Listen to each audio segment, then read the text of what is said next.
Good evening, ladies and gentlemen. We're glad you're watching. Thank you so much for making time to join us on Mtembei TV. This is Open Forum, political discussion show, a show that gives you an opportunity to air what you feel and think about the latest development on our political front. Well, Mombasa, Kakamega, back to the ballot tomorrow, even as they decide their governor.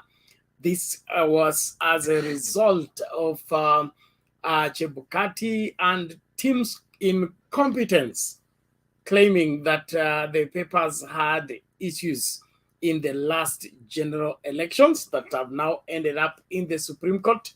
Well, this is that week again when the Supreme Court will be busy responding, listening, and the lawyers arguing out on why the Deputy President William Ruto should not have been declared the president-elect, and those who are digging in and saying it was okay for Chebukati to do the declaration that he did in the midst of evidence of all manner of things that happened, the rot that is being exposed at IEBC.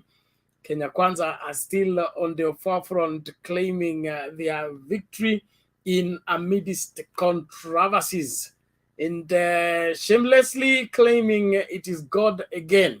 Well, let's also be keen on the same and, focus on what is right, what we seek to establish and what we seek to gain from these conversations is to get a better Kenya, a Kenya that is based on the rule of law, Kenya that is established on what is true, what is faithful, and what is integrous. The pillars that must make us be able to sustain the future of our children and our children's children. Welcome everybody on board, and if you are able to get us, please make sure you invite 1, 2, 3, 4 people to join into the discourse, even as we continue with the discussion. The link to use to get in the studio is right now in the comment section. All you need to do is click on it, allow StreamYard to configure for you the camera as well as the audio, and you will be in this space for us to get talking. I appreciate everybody for making it to the show tonight and being ready to air what you feel and think about the whole scenario. Kuna Masi Wata, karibu kwa show. Trofosa Lai, you are welcome to the show. Happy Sunday, thank you so much. Niko area mtumishi, asante. Oga Michael Ngige, karibu sana. Joy Njoki, karibu kwa show.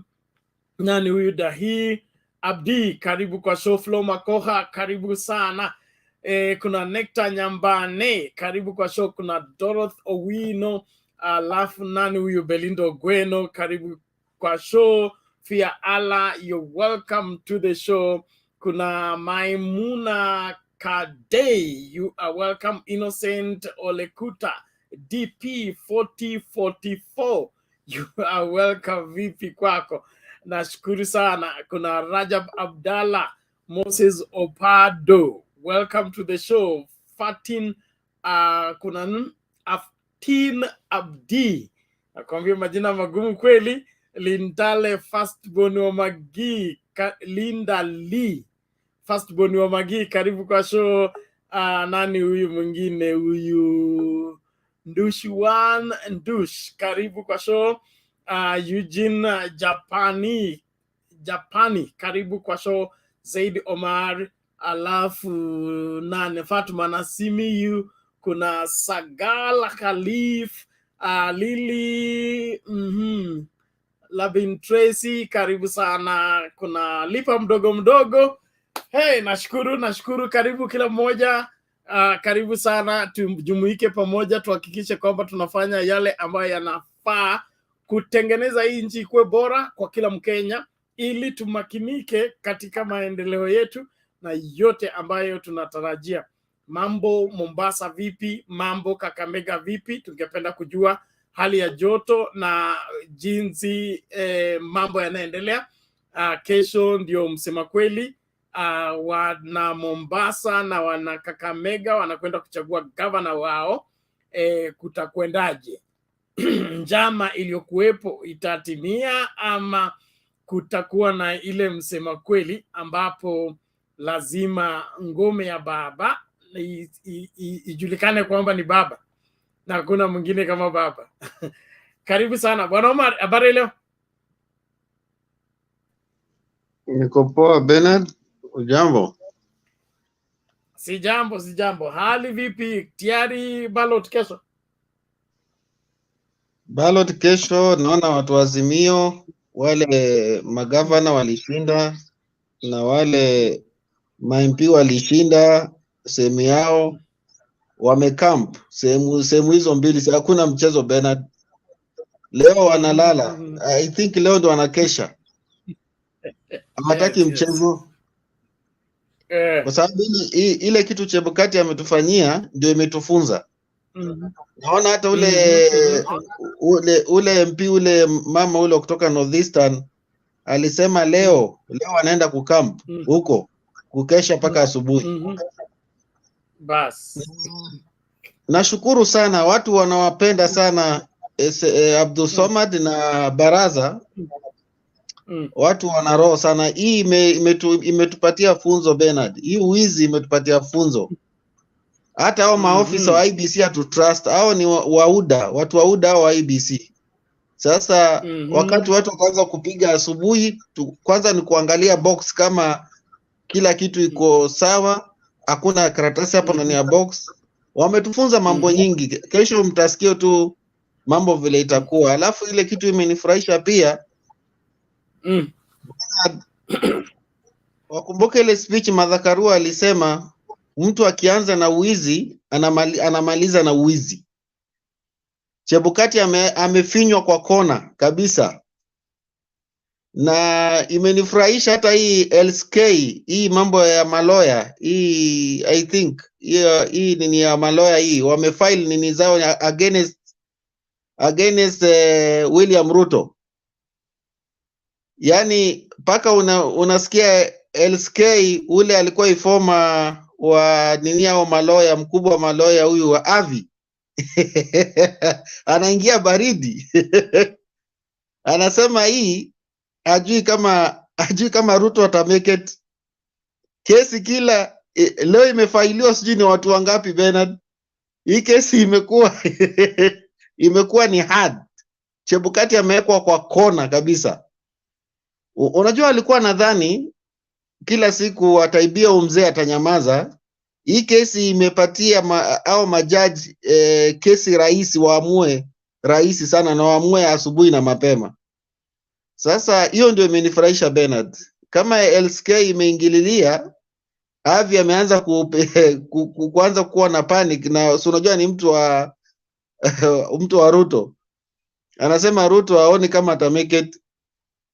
Sasa wacha tuone vile iko, lakini mimi naomba Bernard, koti itoe ile amri, haitakuja kuhappen tena hii mambo ya tabia kuuizi wa kura. Koti iwapatie lesson. Yoyote anajaribu kuitafia na election ya Kenya, hii itakuwa ni mwisho katika Kenya. Na naomba majaji waangalie kila kitu na waamue, na waangalie nchi ni kubwa sana kuliko mtu yoyote. Hiyo tu Bernard kwa leo. Asante sana Bwana Omar kwa huu utangulizi, tunashukuru na tuko ngangari kuhakikisha kwamba kila Mkenya anamakinika, na ni muhimu ukipewa ofisi ya serikali ufanye kazi kwa ajili ya Wakenya. Kuna nani huyu Alex Kim uko nyuma ya curtain, hatuwezi kukuongeza kwa screen. Kama huwezi kaa kwa camera, then you can't be added on the screen. Unaweza kuchangia tu huko kwa section ya nini ya comment section, na kama siwezi mute mic yako inamaanisha your configurations are not right, and therefore even if we add you on the screen there will be a problem. So please make sure that StreamYard is what the app we are using is the one configuring for you, not you yourself, because there are some things you will not get right even if you try to do the configuration. So acha nini StreamYard ifanye configuration na utaingia studio bila shida. nani huyu? Nashukuru kila mmoja. Njeru James, I'm having a problem muting your mic. It means your configurations has issues. You will need to leave and then get back well configured.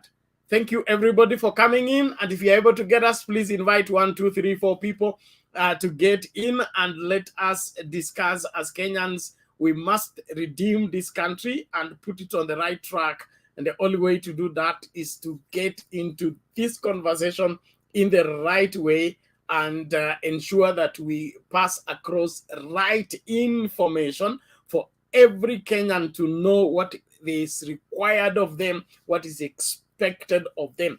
Kama vile mnaenda kuchagua governor, usichague tu mtu kwa sababu ya chama, usichague tu mtu kwa sababu umeambiwa. Chagua mtu ambaye atasimamia rasilimali ya county, na hiyo rasilimali ya county itakuwa safe ndani ya mikono yake. If you vote in an incompetent person, don't expect much from that kind of a person.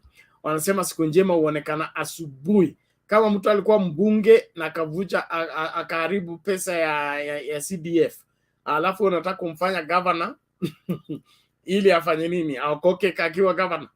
Please hakikisha kwamba unakagua kila kitu vizuri na usihadaliwe na uongo mwingi na propaganda ambayo imesambazwa ili kuhadaa Wakenya kufanya makosa tena. Usichague makosa, chagua kiongozi ambaye anafaa, mtu mwaminifu, mtu mwadilifu, mtu hardworking, ambaye atahakikisha kwamba county inasonga mbele kimaendeleo, kihali na mali. Usichague mtu ambaye atakuja kulia kesho, anakuja kulilia wananchi tena, mara amefinywa huku, mara MCA umemfanya hii, mara nini. Tunataka watu ambao wako na nini, wamejitolea mhanga kuhakikisha kwamba nchi inasonga mbele na wanachukua serious hiyo obligation ambao wanapewa na wananchi kupitia kura. Na ninyi mkienda kupiga kura Kakamega, Mombasa, vigilance. Mnajua mhesabu kura amewekewa question mark. Mwenye kusimamia kura amewekewa question mark. Kwa hivyo don't give them breathing space. They must deliver these elections rightly. No breathing space, no slumbering, no sleeping. Mtasaidiana na Jehova ambaye halali na fungi macho. Usikubali lepe la usingizi ukiwa katika hiyo polling station. Watu wakianza kupewa hizo voters wherever ballot paper 2, huyo mtu akamatwe, ninyi ndio mnapeleka polisi. Msipeane, peleka hao polisi moja kwa moja ili uchaguzi kuwe na haki. IBC itelive viongozi ambao tumechagua, si wale wametuchagulia. Asante sana. Tumsikilize nani huyu? Naomba tusikilize video moja alafu tulete Jilo katika mchango huu mbio. We do what is necessary for this great country. Let's listen out to this, then we move forward.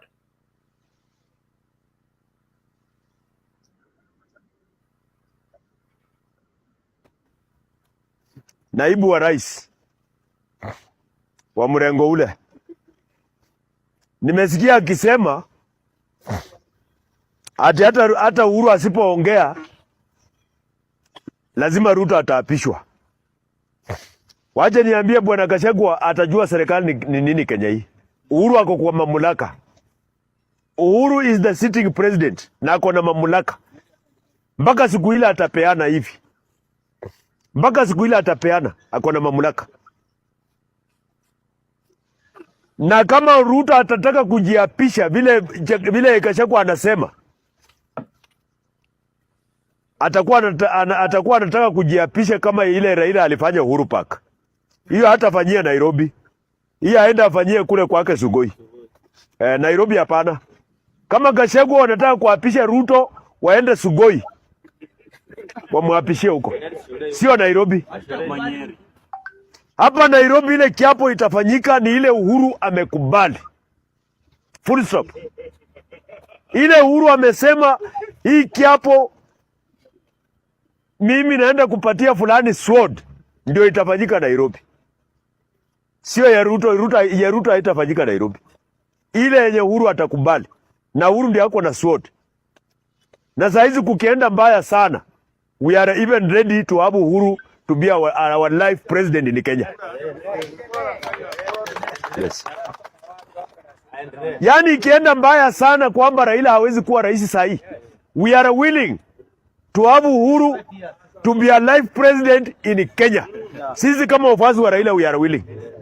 We would rather be under Uhuru, the devil we know, than the devil we don't know, than the angel we don't know. We are very much ready for that. Kwa sababu Uhuru tumeshamuonja, tumemjua. Tumeshaujua ubaya wake, tumemzoea. Kama ni mbaya sana kwamba imefika kiwango kabisa Raila hawezi kuwa rais saa hii, my friend, tutaunga mkono Uhuru akuwe life president wa Kenya milele. Sisi kama wafuasi wa Raila. Yes. Tutaunga mkono. Yes. Yes. Na hiyo swali lingine ilikuwa nini? Alafu Ruto ananunua wabunge. Independent MPs. Amevamia Azimio. Amenunua UDM MPs. Nataka kuambia Bwana William Samuel Ruto, hizo vitu alifanya.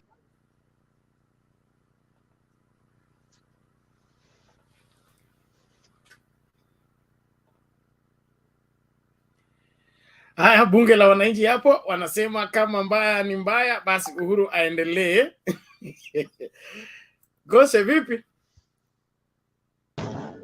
Haya Ben, mambo? Poa, namna gani? Safi, umeshindaje? Niko salama. Sasa niko na contribution kidogo hapa. Ya kwanza kuhusu hii mambo ya Supreme Court. Unajua sisi wote tumeenda Supreme Court. Kuna wenye tumeenda Supreme Court alafu wengine wamechangia ya kwamba hawa wana respond.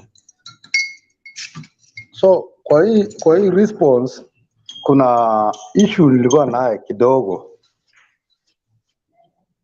Wakati unaangalia hizi response, kuna vitu tulikuwa watu walikuwa wameuliza kuhusu elections. Alafu kuna watu wamewekwa kama respondents kwa hii issue ya elections, especially watu ya IBC. Sasa ukiangalia unapata response kutoka watu ya IBC, despite mimi sitaki kutaja nani na nani ama vile wamegawanyika, lakini response za IBC positively or negatively, those who are responding negatively to the petitions wako na petition, wako na response yao. Na response yao unaona wanataja kuhusu mtu fulani. They are not responding to the petitions. So that's what made Mr. Tuju today to come and respond to them. And I did not find the necessity to respond kwa sababu they were beating about the bush when the response needed to be against what the Azimio team have petitioned. Again, another thing is that nikimalizana na hiyo response ni kuhusu elections. Wakati wana respond hawa wa IBC kina huyu mzee Chebukati, wakati wana respond kwa hii election, walikuwa na respond kwa election from the time it was inaugurated, in the process way that the election was a process. How are they responding to the process of the elections? Elections vile zilifanyika. Au hawajataja kuhusu mambo ya elections, wanataja kuhusu vile wamekutana na mtu, vile wamefanya sijui waliambiwa, vile waliambiwa ati wasaidie fulani, which was not, you know, the discussion or the response that they need to make. So issue ya hii watu wengine wanasema ya kwamba ati Chebukati Chebukati ametoa siri. Hakuna siri ametoa. Ile siri ametoa ni story. Kulingana na sheria ni story tu, it is just a story that he was trying to make, that wamekutana na mtu fulani. It was not pertinent issues of the petition, ya kwamba he was responding to the petitions. So secondly, nilikuwa nataka kuongelea kuhusu vile elections imefanyika hapa, na last time niliongelea, you bashed me later kwa response yako kuhusu vile niliongea. This election largely was stolen at the polling stations, and I said it that persons or personalities who came to vote were given more than one vote to vote for presidential candidates. Kama for example, sasa tukiongea hapo Nyeri, kuna mtu amepelekwa kotini, amepatiana 5 presidential ballot papers to an individual, one person voting for a presidential candidate with 5 ballot papers is now in court. That one itself is enough to nullify this election. But for us, I'm not saying for us, but for Kenyans, we even don't want to use that system to nullify the elections. We want a forensic audit to be launched on this election, such that this election will be declared the winner. We do not want to go back to elections every now and then, that the election has been nullified, we now need to go back to election. We don't want that. What we want is that this election should be decided by the Supreme Court, whoever won this election. If Raila Odinga did not win the election as per decision of the Supreme Court, let us accept and go on. But if, pertinent to what has happened in Nyeri, and the tallying of the vote, the forms 34S, retallying, not recounting. Retallying is going to be done such that Raila Odinga is going to become the winner, or William Ruto is going to become the winner as per the retallying. Let us accept and move on. We don't want the issues going back to elections, voting every time. That's what is making voters not to come out and vote for their preferred candidates. The other thing is the management of the elections. This commission, this thing called IBC, in its totality, failed to manage this election the way it is supposed to be. Some questions have been asked by the naysayers that this commission is not prepared to hold this election. So the way they did in this election, led by the man called Chebukati, these elections were not held verifiably, independently, and to the expectation of Kenyans. We voted and we went home, waited for the results. But what came out to the shock of Kenyans was that now in the DCI investigations, that some people have been allowed, you see, some people have been allowed now to manipulate, delete, add their figures and tabulate or upload forms on the IBC database, now to favor someone against the other. That was not expectations of Kenyans. We Kenyans went to the ballot knowing that we are voting to elect our leaders who are going to lead us for the next 5 years. That did not happen. That did not happen. Whatever this Supreme Court of Kenya is going to do now, pertinent to this election, is what is now going to show that this Supreme Court is the Supreme Court of Kenya, validly in a position to deliver justice, or they are just there to be manipulated like what IBC has been done to. This Supreme Court, despite nullifying the election, or despite announcing the winner of the election, or giving directives to the IBC or whatever to give certificate to the winner of the election should also punish, severely punish, whoever was involved in the manipulation and bungling of this election this year. We cannot go back every time and say that we have now decided as Supreme Court that we have nullified the election, that the new or fresh election is going to be called. No, we don't want fresh election to be called without the punishment of those who have bungled this election this year. That is what we are calling for, or whoever as a third party involved or as interested party participated in the bungling of this election. There must be somebody or some group of people or personality who needs to be punished or even barred from participating or organizing the ensuing election, if there is any, which is going to happen. So Ben, here on the that's what I wanted to share. Thank you. Okay, thank you, Gilo. And I don't know how I bashed you, but what you were saying exactly what I told you. If IBC official gives a voter 5 ballot papers to go and vote, that is an election offense and is punishable by law.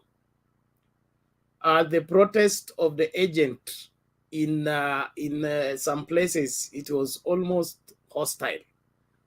I'm sure you've run into the video of the guy who was insisting to recheck the number of ballot plus the KIMS kit, and he was told to go to court.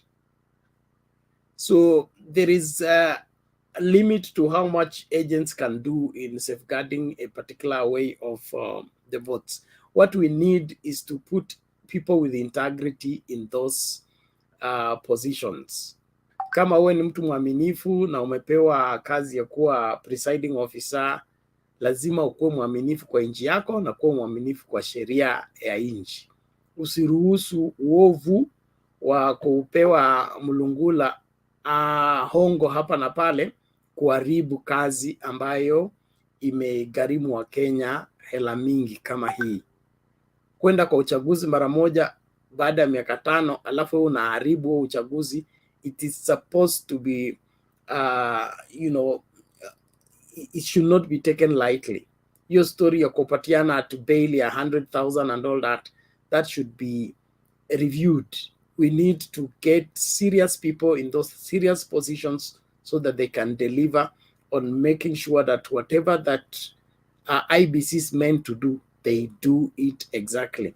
But since now people wants to, we hire you, then we hire a supervisor to watch you while you are doing what you are doing. Then the supervisor also needs us to hire another supervisor to supervise him, to supervise you so that you do the work. Now sioni kama inji kama hiyo itakuwa inaendelea. Tuamue kama tunataka inji, tuchague inji. Kama tunataka mchezo, tukae hivyo na katika huo mchezo. Cha muhimu hapa tuna election Kakamega na tuna election Mombasa. There are only 2 places. There are no, we have few places where the elections are taking place. The elected members of Azimio, you are the bona fide agents. Nendeni katika hiyo sehemu, piga doria, hakikisha kwamba kila kitu kinafanyika ipasavyo. Make sure you are in each and every polling station, and you are in that polling station checking everything from the identification of the voters to the casting of the ballot to the counting of the ballot, and leave the place with a carbon copy of the results from the polling station, ili mchanganyiko isifanyike. And you said that the rigging of the election took place in the polling station.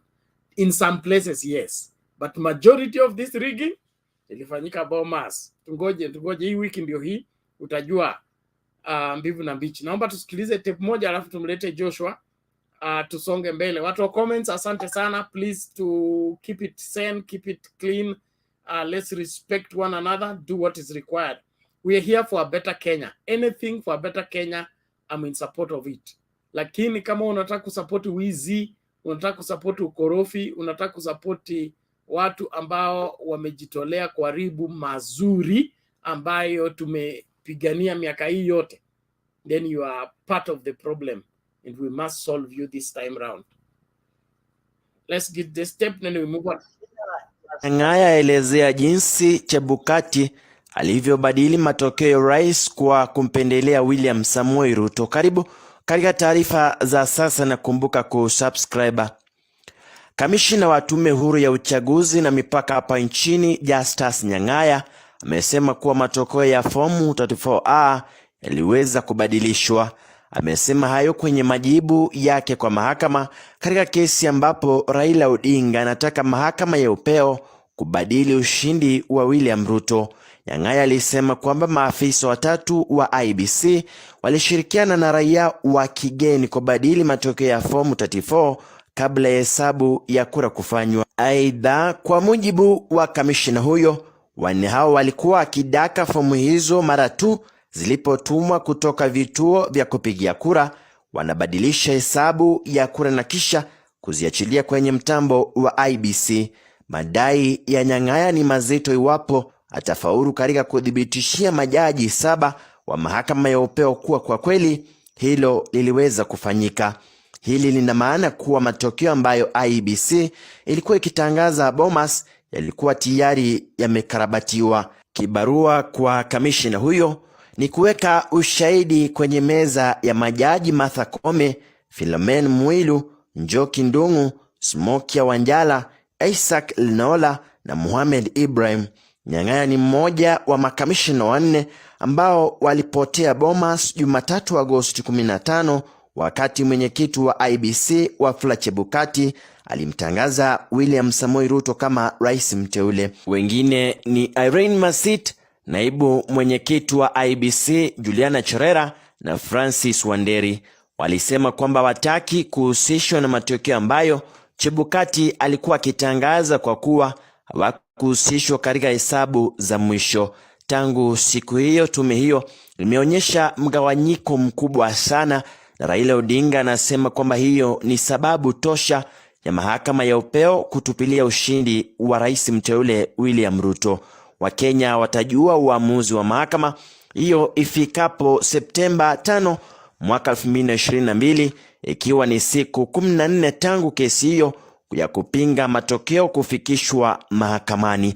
Wazo lako ni lipi kuhusiana na suala hili nzima ambalo linazidi kusagaa kwenye mitandao ya kijamii likiendelea kuibua hisia mseto baina ya Wakenya?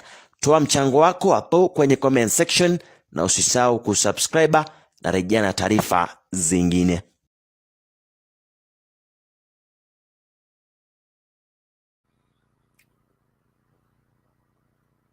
Bwana Joshua, vipi? Salama sana Bwana Bernard na Yes. Panelist wote. Karibu. Nimefurahi sana kuwa hapa leo na kujanga once in a while. Huwa naangalia tu kwa periphery. Bernard, this last tape that you played, I think it speaks volume. Leave alone these affidavits that Chebukati and the group are bringing on. They are calling on personalities, they're involving each and everybody. I don't think this is what Kenyans expected of a Supreme Court. I don't think even the affidavit qualified to be taken to a Supreme Court, because I don't see them defending what Raila and Martha Karua brought to Supreme Court.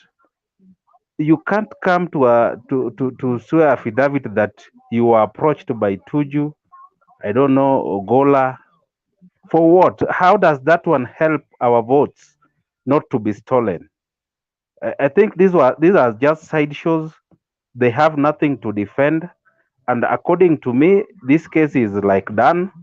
If you take a look at the petition of Raila 2017 and Raila in 2022, you realize that the 2022 is 80% nullification. This by the virtue that the 7 commissioners, Bernard, I want to look at the 7 commissioners. These guys have already voted. The reason why they are 7 is because when they differ, when they fail to have consensus, they vote. Practically, they have voted.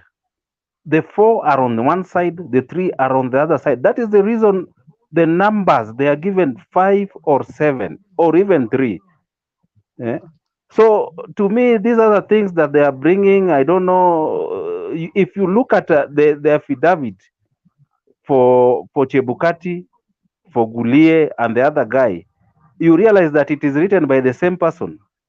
They are only talking of how they were approached, how the votes, how those people wanted the votes to be changed, and so on and so forth. Yeah?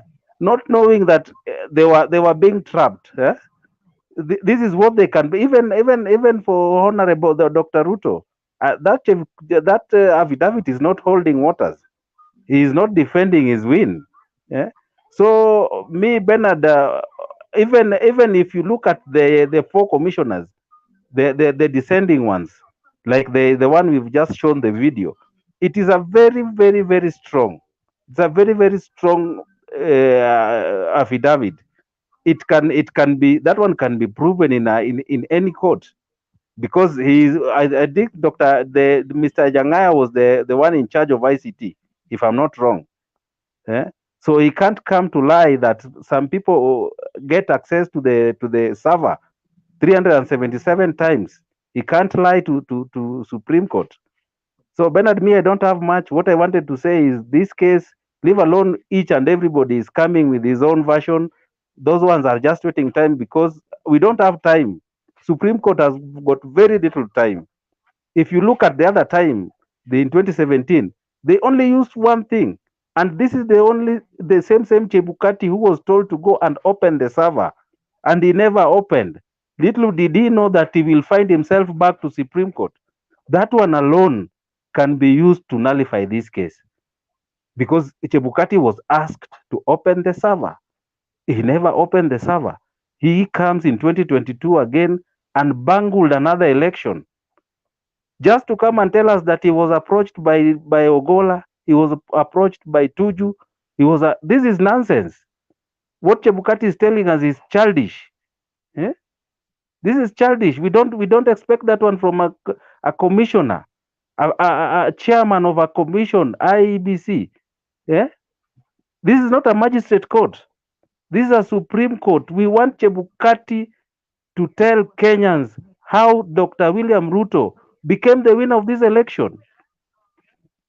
He comes and tells us that 27 constituencies were not announced. Why were 27 constituencies not announced, yet he could have time to announce the winner of the election? Bernard, I don't have much to say. Maybe I will come back later. Thank you for my time. Thank you, Joshua. We appreciate that. Let's remain focused. The Chebukati is is a lawyer, but I don't see how he understands law and practices the same. But we wait to see how he will play on the floor of the Supreme Court. Like I've said here, that it appears to me that Kenya Kwanza are not taking this case serious. They are not seeing the seriousness of this case. They think it's a walk in the park and they can always explain themselves out of anything. But from what is coming from inside IBC, the really evidence is not what's coming from outside. It's what's coming from inside. The insiders, what they are saying, that is more indicting than anything else. And so if the commissioners are saying there were foreigners who had access to the server, and then the dossier for Gidongo gives the logging in details of the Venezuelans, and they would do that from anywhere. And they had the capacity, the rights, and the capability to access the entirety of the data, manipulate, change, anything. That is a very serious case that will require somebody who wants to win that particular case to to work extra harder. But saying that the army came, the security came, Tuju came, is just looking for excuses. And I think he wants to escalate the conflict, whereby they are still pushing the same narrative. Ati Ruto anaonewa kwa sababu yeye ni mtoto wa maskini, yeye ni mtoto hajulikani. They are still looking for that sympathy addiction of trying to endear themselves to Kenyans by crying foul when they are the predators. They are the ones feeding on the chicks and complaining that they are the chicks that are being eaten. And that, in my opinion, is a very bad precedent that we are trying to set here, where somebody clearly goes against the law, does what the law forbids, and then turns around and says he's the defender of the law, and he's being victimized by the deep state and the other functioning whatever facilities of our governance. We must wake up as Kenyans and demand these people to explain themselves, because hii ujinga imezidi. Tafadhali lazima tuamke, tuhakikishe kwamba tuna kila mtu ambaye analipwa pesa ya wananchi tunaona kazi ya hiyo pesa. Chebukati ameitisha budget ya 40 billion. Yeye kuja hapa kutuprintia makaratasi na kuja hapa kutuchezea akili, alafu anazunguka hapa anasema hatuju alikuja, ami ilikuja na security ilikuja, sijui ya emosi wako alikuja kufanya nini? Emosi wako afanye kwa IBC. So Chebukati na watu wake wajiandae, hii wiki tukutana nao Supreme Court. Lakini tukitoka Supreme Court, hata kama the judges are not going to give any punishment to these people, we take them to the High Court. The criminality that took place in the Bomas and other places of IBC cannot go unpunished. We must get our country back on track. The only way to do that, wale wanacheza na pesa yetu, wanacheza na kazi ambayo tumewapa, wapewe kichapo ambacho kinafaa. Hii kubembeleza ndio inaharibu hii nchi. Tunaenda kupalilia uovu, tukipalilia, tukitembelea. Hapana, lazima uovu upewe punishment inayofaa. Na Chebukati na watoto wake anafikiria atatetewa na Kenya Kwanza. Tutangoja hiyo Kenya Kwanza mahali itakuja kumtetea. Kamiti imletee uji huko kila siku. This country must go back to the right rule of law. Okay, tusikilize hii alafu tusonge kwa yule anayefuata. Where is this? I hope this is it.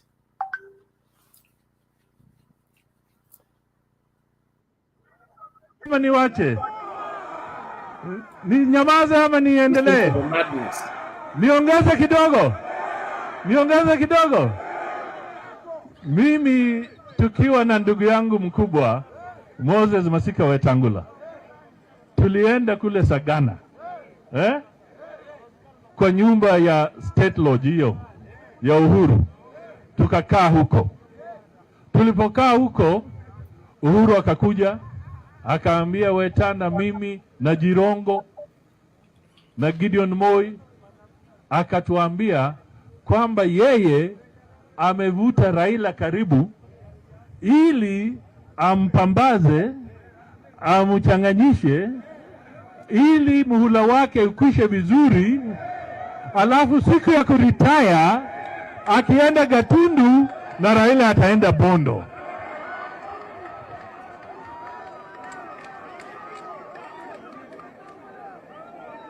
Yani inaitwa joint retirement package. Joint retirement package. Mimi nataka niwaulize sasa, wakati Uhuru anaenda Gatundu, si Raila anaenda Bondo? Sasa nawauliza, tulimwambia ukweli ama tulimdanganya? Si nilikuwa tunamwambia ukweli? Sasa sisi, our intention was never to put you in the wrong place.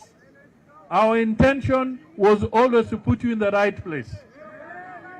Kwa hivyo tukienda mbele, Mimi nataka mjue kwamba Washali, Rashid, Boni Halwale, Wetangula, Cleo, Mudavadi, sisi tumeshika kamba, tunarusha huko. Tunasema ndugu zetu, dada zetu ambao walikuwa wanapotelea kuzimia, tunawapatia kamba, shika kamba, tuvute, tumrudishe kwa serikali kikamilifu kuzimia. Muhurire. Tunataka tubadilishe Kenya, turekebishe uchumi. And I can tell you we will do it. We can do it. Now William Samoei Ruto is the President of the Republic of Kenya. Na mkienda nyumbani, muombee kijana anaitwa Chebukati Wafula. Yeye ameokoa taifa la Kenya. And I want you to take this very seriously, my brothers.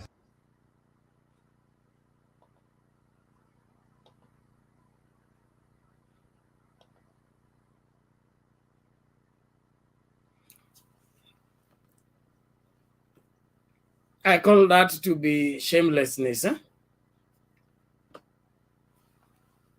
Let me not say much. Let's listen to Ole Nani. Ole Mukonai. Mukanoi. Is that? Thank you, Bena, for giving me an opportunity. At least ni contribute these shenanigans ambayo watu wanatupitisha. Na let me start by the petition in the Supreme Court. At least we can see things are coming up. The evidences are coming out. But the response, the affidavit that Chebukati has filed, in fact, is giving us stories than to give us the real response of about what has been happening. Or has transpired, for example, the results of 27 constituencies that were not counted for, how the foreigners assessed to the IBC data. Those are the things we wanted him to answer. But he's giving us stories of how about the Inspector of General, the Inspector of General and other people have come to their office and meet him. We doesn't expect such things from him. We wanted the real solutions of how the response to the petition that was in the Supreme Court. And mimi naomba tu Mungu, when Chebukati is found to be guilty, he should be sentenced to death. And if he dies, his body should be cremated and put in the museum. For many generations to view as the person who had bungled with our rights as Kenyans. Another thing, this KK team, they never believe in election that is fair and verifiable.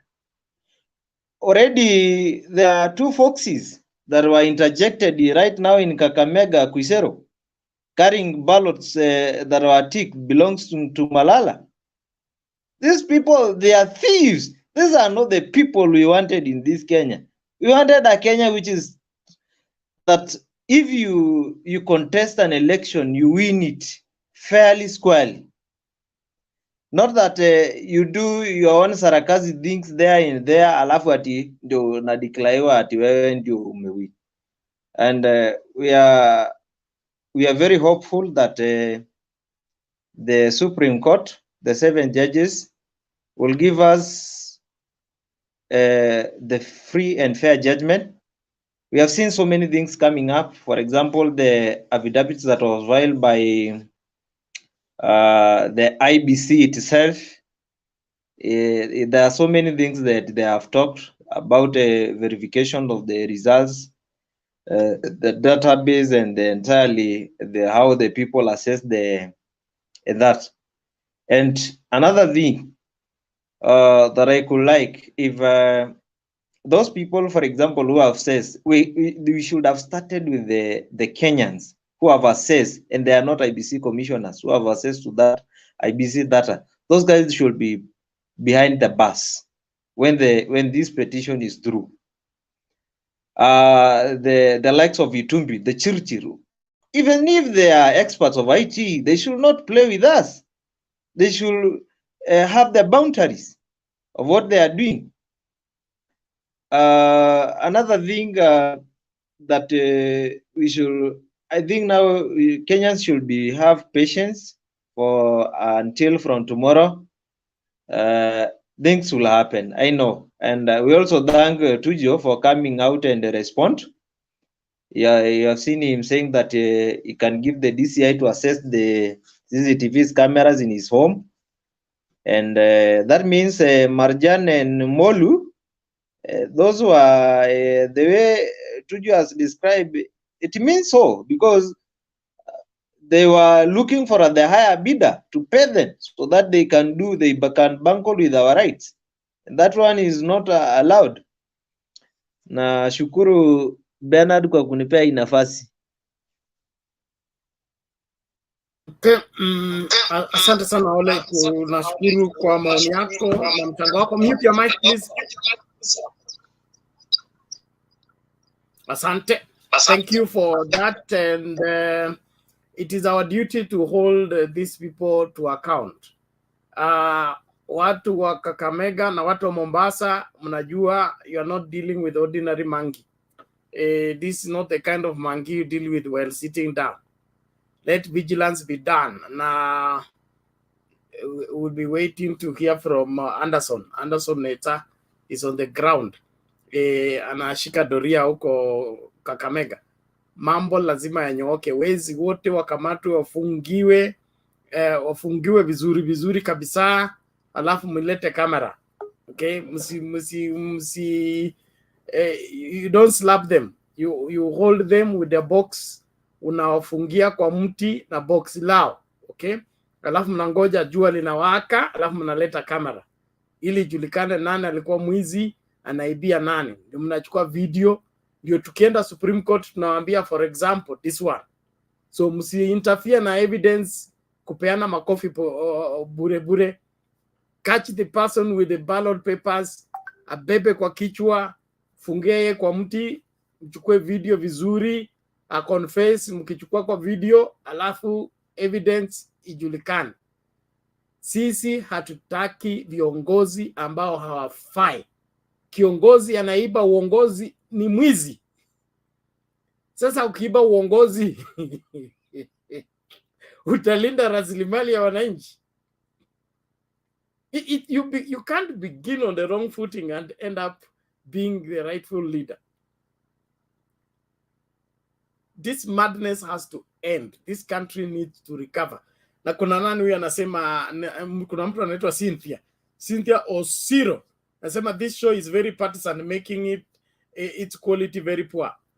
What is partisan? You want us to choose between, when we have a choice to right and wrong, you want us to sit on the fence and tell you that we are not very wrong, we are not very right. We are condemning everything thievery, everything wicked, everything evil that wants to loot this country and make this country, put this country back on her knees. You are kubaliki. If that is what you call partisan, so be it. But let's tell each other the truth as Kenyans. We can't have somebody get into leadership through stealing, and then you want us to support that because you don't want us to be partisan. Hebu tukajifunze, turudi shule tukajifunze tena. Kama hatutaki ukweli, hepa tu. Ndiposa hii channel iko na nini, kuingia na kutoka. Sio lazima uwe hapa, lakini kama unataka kuwa Kenya, kuwa part of the solution, not part of the problem. It is very sad to get people who are still breathing and having brain, still reasoning as if supporting and defending the breaking of the law as if it is their right. Hakuna mtu ana haki ya kuibia mwingine. Ukikataliwa na wananchi, katalika. If the people have not given you the mandate, don't force them and claim that the Kenyans have spoken very clearly. You went through the server, you changed things as Kenyans spoke, and then you come out and say Kenyans have spoken very clearly. You that has the mouth for Kenyans. Tuache mchezo. Ni time ya Bantu, lakini naomba tucheze hii video kwanza, ndio akija mtakwenda mkururo mbio mbio, alafu tutatulia. The video is where is it? One moment. Okay, let's listen to this one.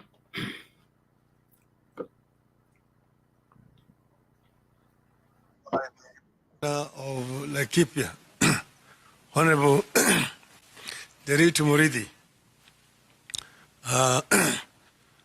I am myself just a member, and I've had discussions with them, and I'm leaving shortly because I'm going to Mwingi to attend a funeral.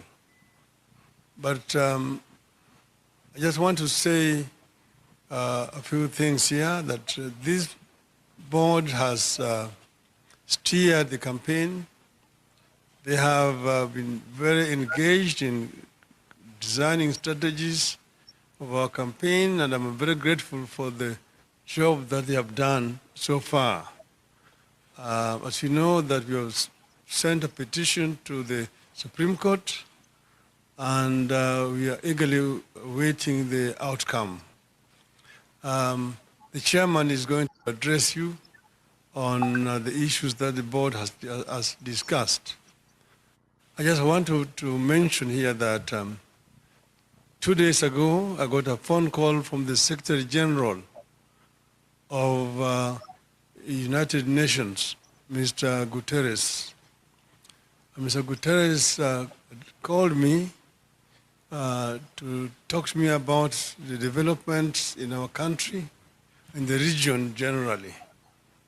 I briefed him about what has happened in our country, the outcome of our general elections, and the processes that we have initiated to get a satisfactory solution to this problem. He was, of course, very grateful to the manner in which we have behaved and the way in which we have conducted everything up to now. I gave him an assurance that Kenya's democracy must mature and that we are determined to pursue legal and constitutional means to resolve the disputes that we have over the decision by the IBC to try to hijack our victory. We also talked about regional issues, security in this region, the Horn generally, and he told him that we are very much committed to ensuring stability in this region, that we will continue to make our contribution as a country when we get government to deal with the threat of terrorism, and also to ensure that stability comes back to our region. This basically was the content of my discussions with the Secretary General of United Nations. At this stage now, I want to invite the Chairman, Honorable Nderitu Murithi, to take over this press conference. Mr. Chairman. Thank you very much, Your Excellency, and the members of the board. As His Excellency has briefed you, we've had extensive discussions in the board and with His Excellency Raila Amolo Odinga, who we believe is truly the democratically elected 5th President of the Republic. Now, we want to say to the country that we must be able to go beyond the rituals we've had previously and be able to conduct meaningful democratic elections. We want to say to the country, we must get away from running the affairs of the state on the basis of the briefcase that some of our colleagues would like to return us to. That coalitions that we form must, of course, be based on principle, not just on convenience and in fulfillment of people's stomachs. We want to encourage the country and our supporters to stand tall as we put greater effort to ensure that we are building better democratic practice for our great Republic of Kenya. And that better democratic practice must start by us ensuring that presidential elections are fair, are true, are meaningful, and reflective of the will of the citizens. I'll give you just one example. In proper conduct, it should never even be necessary for a candidate to have an additional agent, because why is it not practical for the IEBC officials who are paid with public money to actually conduct a fair, credible election? The very idea that you must have somebody else looking is because of the culture of stealing of votes. And this is what we must overcome. And therefore, we want to encourage the country that we, as Azimio, encourage everybody to join with us to build a truly democratic country. We thank you very much indeed. Yes, and in haste, I forgot to remind you, we are quite ready for the elections on Monday in Kakamega, in Mombasa, as well as in 6 constituencies, and we look forward to it. We encourage all our supporters and all Kenyans to get out and vote. It is your right, it is your responsibility. Tafadhalini, let us come out and vote on Monday in the respective areas. Thank you very much indeed. Fatma. Okay. Thank you very much. Thank you very much. On matters of court, we leave it to the good lawyers, though we know we have a strong watertight case, and we are prepared to go for a rerun. And we know when we go for rerun, Baba will be the 5th. But I just want to say one thing about Mombasa. As all of us are going to Mombasa and Kakamega, to make sure that those are our traditional seats and we bring it home. But in Mombasa, it's really unfortunate that the CEO of IEBC recruited his wife to be the county returning officer for Mombasa, one Swaleh Yusuf. One, that is a conflict of interest. Number 2, there's a scheme to deny the people of Mombasa their will and to rig, and we will not going to allow that. So as we go to Mombasa, we want to tell Marjan, we know you have already planned using your wife to rig the election of Mombasa. All right, that is at the Jaramogi Odinga Foundation in Upper Hill.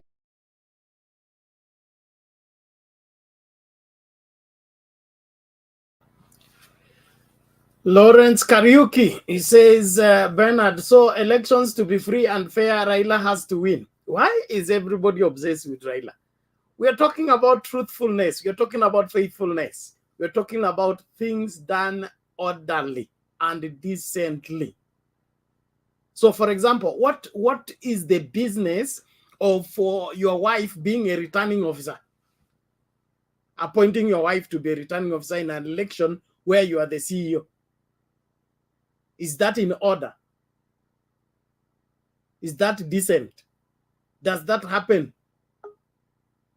in ordinary life? Even as a civil servant, if my wife is a civil servant, I'm a civil servant, according to the Kenyan law, we cannot work in the same office. Even if we are both teachers, as civil servants, mmoja akifanya arambe, mwingine atapelekwa NSSF. We can't work in the same office. Sasa wewe ndio CEO, alafu unafanya mke wako akuwe returning officer, and then you tell me it's free and fair. Lawrence Kariuki, wake up and realize that it is bad to support evil. It makes you evil. Let's do what is good for this country, for posterity, not for convenience. Bantu Warrior, karibu. Asante sana Bwana Bernard, na wasalimia nyote huko na wale ambao wako kwa panel. Kidogo nilikuwa nimechukua off kwa yale ambayo yalikuwa yanaendelea. Asante sana Bwana Bernard, asante sana. Nafurahi sana kuwaona tena. Najua mlikuwa mnaniuliza huyu mtu yuko wapi kama kawaida. Asante. Yangu si mengi sana, nilikuwa nimekaa kando kuangalia na kushuhudia, and I knew what was going on. Ndugu zangu wa Kenya, tumeongea kwa muda mrefu sana kulingamana na nchi yetu, na tulikuwa tunafanya bidii sana ili tufanye bidii baba aingie, na vile vile tunaomba Mungu, na Mungu akijalia baba ataingia. Lakini kuna shida nyingine ambayo nchi yetu imetokea, ambayo imekuwa tainted. Demokrasi yetu imekuwa tainted. Constitution yetu imekuwa tainted. Na election ilifanywa, lakini wale walikuwa wanaendesha hiyo election ni watu ambao si wa Kenya, ni watu ambao wanatoka nchi nyingine. Sasa IBC, mtu kama Chebukati, maanake siwezi kusema wote walioko pale katika IBC ni watu wabaya. Kuna very few ambao wako kwenye top position ndio wanaofanya mambo kama haya. Na destiny ya nchi yetu ya Kenya iko kwenye balance. Na hii kesi ambayo itachukua wiki nzima ya hii election, tumewaachia watu 7 wa Kenya ambao serikali inawatambua na sisi tunawajua. Kwa sasa destiny ya nchi yetu iko kwenye mikono yao, na Kenya iko kwenye crossroads.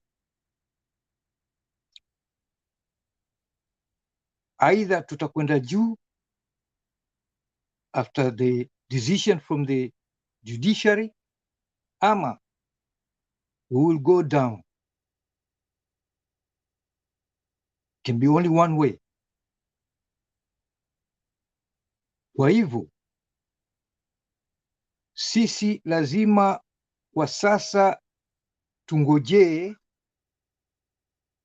judiciary ama hawa Supreme Court wafanye kazi yao, tuangalie matokeo yatatokea vipi. Na baada ya matokeo hapo sasa kuna action ambazo zitakuwa zinahitajika kuchukuliwa. IBC should be disbanded completely.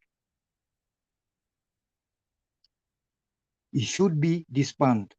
Kwa sababu is not the first time wamemingle Mr. Chebukati, this is the second time.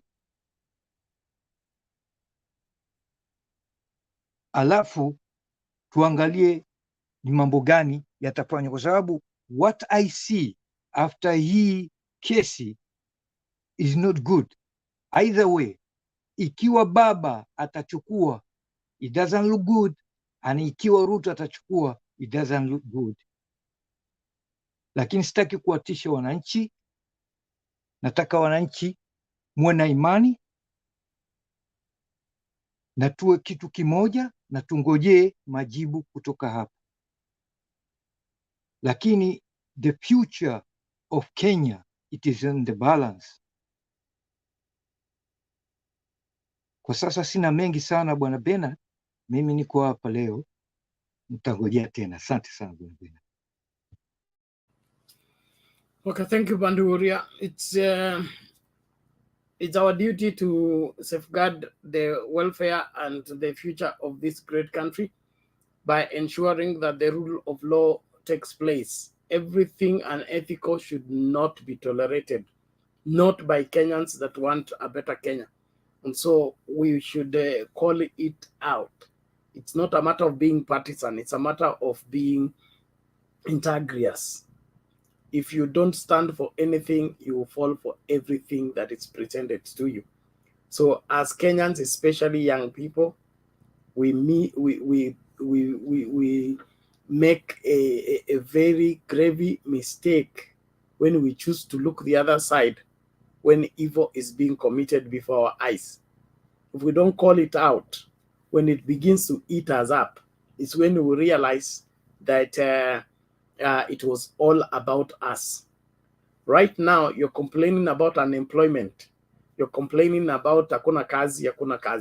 Hiyo pesa kutengeneza hiyo kazi imekulwa na mtu because of corruption. Ile pesa ilikuwa ya kuweka industries, ya kuexpand the existing industries, create job opportunity. Mtu amebeba, ameenda kula as his personal money when it's meant for the public good. And then you turn around, you look the other side and say he's a victim or he's anaonewa. Kama tunataka inchi ambayo itaitwa inchi na itaheshimika kimataifa, lazima tusimamie kitu kinaitwa ukweli. Don't support what is evil, even if it's from your political party or it's from your favorite politician. Mtu anayevunja sheria ama anayesinikisha mtu kuvunja sheria sio mtu mzuri. Angalia career. Now I'm told by today, I think five returning officers are missing. Okay, 5 returning officers are missing.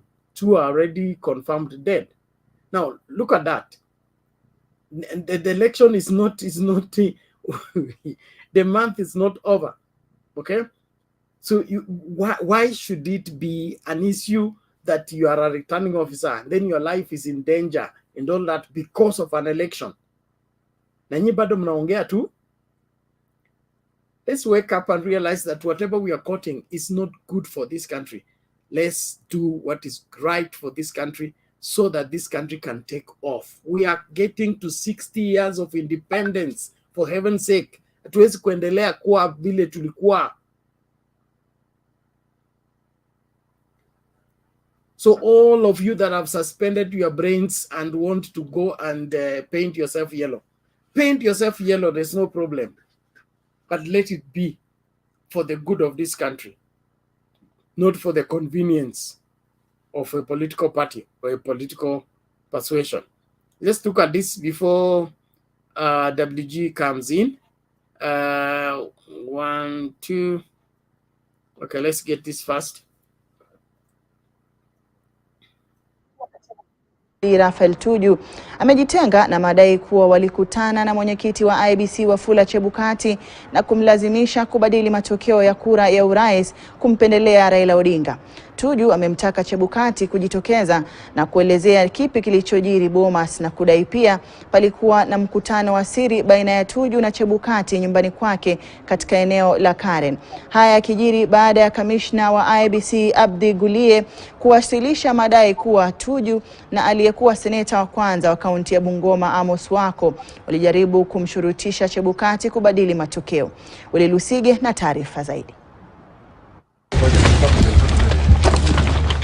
Wanasema maji ukiyavulia nguo ni sharti uyaoge, na mtego wa panya huwanasa waliomo na wasiokuwemo. Siku moja tu baada ya kamishna wa IEBC Abdi Gulie kuwasilisha hati kiapo kwenye mahakama ya upeo na kudai kuwa Raphael Tuju na seneta wa zamani Amos Wako waliwasili eneo la Bomas usiku wa tarehe 15 Agosti na kumshurutisha Chebukati kuongeza kura za Raila Odinga, Tuju amejitetea. The meeting which they say took place at 3 o'clock, I'd like to correct them a little bit. They are suffering from a bit of selective amnesia. It was at 4 a.m. Tuju akisema ni kweli walikutana na Chebukati, ila ni yeye na Wako waliowasili Bomas kulalamikia madai kuwa fomu 34A zilikuwa zinabadilishwa kwenye mfumo wa IEBC na watu waliokuwa wanamuongezea William Ruto kura. The issue I'd brought up with him was that I'd received intelligence from one of the IEBC officials who complained that some Form 34A were being brought down and they were being replaced by other Form 34A. Tuju anadai hakumshurutisha Chebukati kubadili takwimu za kura. He has made claims of what I said when 10 of us were in that room. All the commissioners were in that room, and Mr. Amos Wako was in that room, and another lawyer, I don't know his name, Bonduo, whoever he is. So there are 10 of us in that room. For him to claim that I made some offers to him in front of those 10 is a taradiddle. Tuju akimtaka Chebukati kuelezea ni kipi kilichojiri katika mkutano wa siri baina ya Tuju na Chebukati katika eneo fulani la siri kwenye eneo la Karen. I want Mr. Chebukati to explain to me and to explain to Kenyans when he came to a secret location to meet with me and what was that discussion about.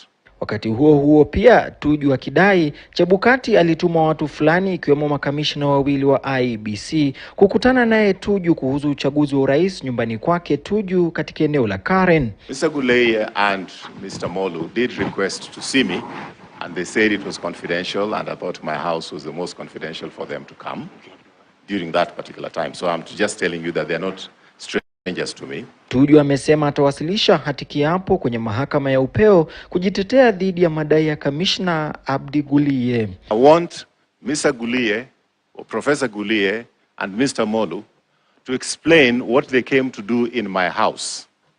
What was that discussion about? Tuju akidai Chebukati alijaribu kumsukuma Tuju kufanya makubaliano ya kisiri ya kumfaa Raila Odinga hata kabla ya kukamilika kwa kujumuishwa kwa kura.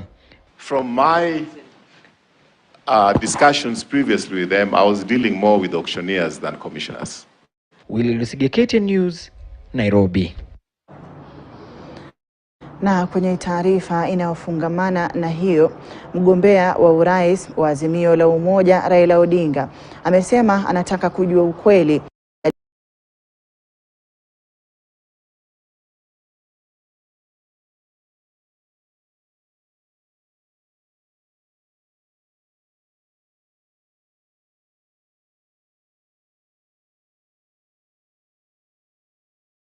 Two more election officials who oversaw the just concluded Kenya general elections have been reported dead under mysterious circumstances. The two, who were employed as returning officers for IEBC, were posted to polling stations whose results have become the subject of closer scrutiny, as the physical results forms did not match the digital copy which IEBC displayed on the public portal. This latest development brings to 5 the number of returning officers who have died under mysterious circumstances, as police launch investigations into the disappearance of 3 more men who served as returning officers for IEBC. As a sense of panic grips the hundreds of election officials and volunteers over their safety, a witness has stepped forward with evidence of just how the electoral process was tampered with from within, the key players involved, and the genuine state of terror hanging over those intimately involved in the fraudulent scheme to manipulate the election results. A software engineer claiming to be part of a 56-member team hired by Mr. Ruto has sworn an affidavit to provide witness testimony on the scheme involving IEBC chairman Wafula Chebukati, election software provider Smartmatic, and Mr. Ruto's allies to interfere with and compromise election data to ensure a win for Mr. Ruto. The engineer has also pointed to a plot to eliminate crucial election officials whose testimony may sabotage Mr. Ruto's chances of winning the upcoming legal battle at the Supreme Court. According to the sworn affidavit, IEBC chairman Mr. Chebukati and software provider Smartmatic were compromised by Mr. Ruto in order to grant the 56-member team backdoor access to the IEBC servers.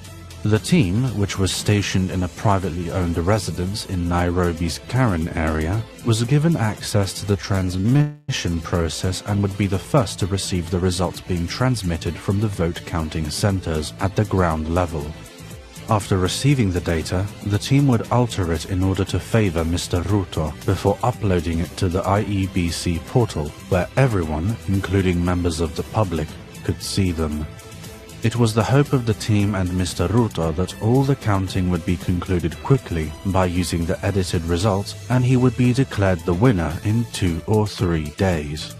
However, a few returning officers at the ground level were also watching the portal and raised the alarm on the discrepancies between what they had submitted and what was being displayed. This early alarm alerted some members of the media to the scheme being undertaken by the team. According to the affidavit, the team had 2 goals in editing the results.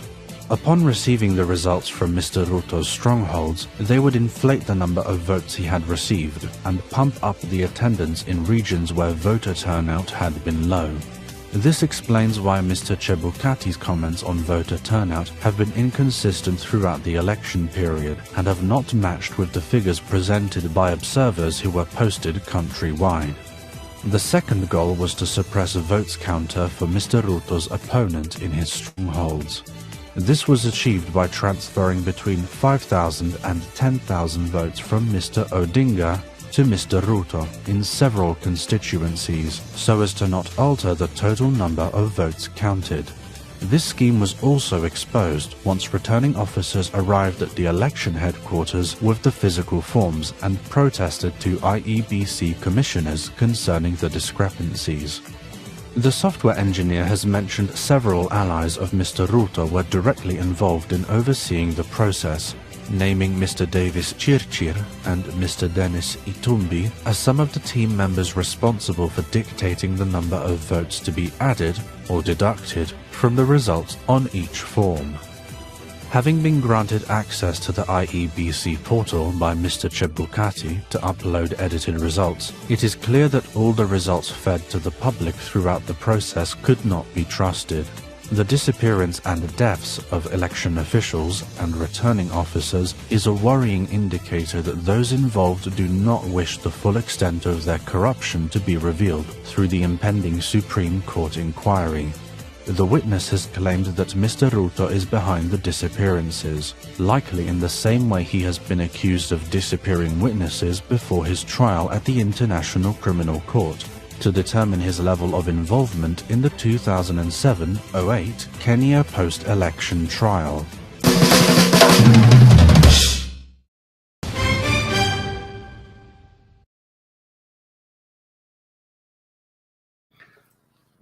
Mr. WG, karibu.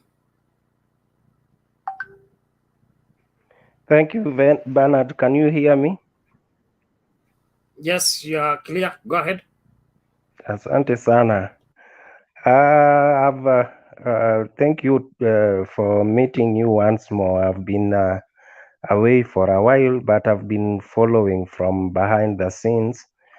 I didn't want to come on air because I was still trying to see and see the direction of things, where it's headed, because I believe there are some comments that will not be very commendable at a time when people are emotional. So I decided to take a back seat. And then there are some, we are trading at a very, volatile time when even some of the comments we air here can be used against us by the other people on the other side. So I was trying to just measure things from away. However, I think it's time that we can also come back and try to see how things should go on as in relationship to what has happened previously.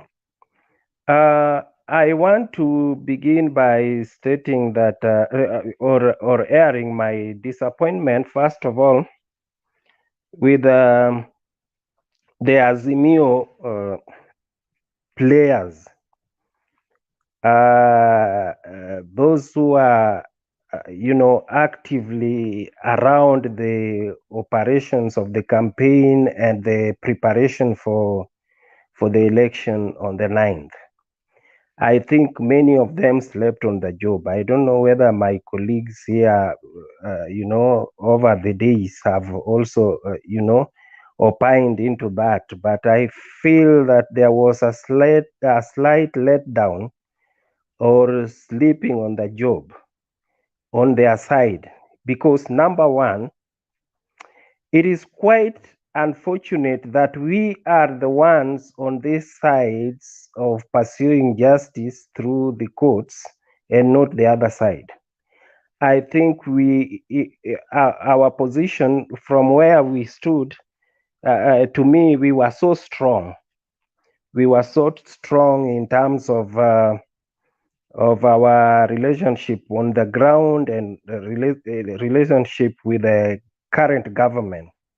So the guys who should have been crying or in our position currently should have been on the other side. Despite the fact that, okay, there are those issues about rigging, which should have been anticipated if people were really serious, our Azimio side, if they were really focused. Because number one, the entrance of Venezuelans into this country should have raised an antenna, so that people should have begun raising very important questions. Because the way I'm seeing this thing is like the other Kenya Kwisha thieves did not just rise up on the 8th or 7th to begin their plots. Some of these things I'm seeing like they were commenced very early in advance before the election. And the mere fact that even the DCI report regarding the Venezuelans just came out the other day, but it should have, the DCI and the National Intelligence Service should have, shared with at least some group of people, just as a way of raising, suspicion over the developments regarding the rigging. So I think number one, the Azimio guys should have gone to the DCI to demand the report regarding the Venezuelans.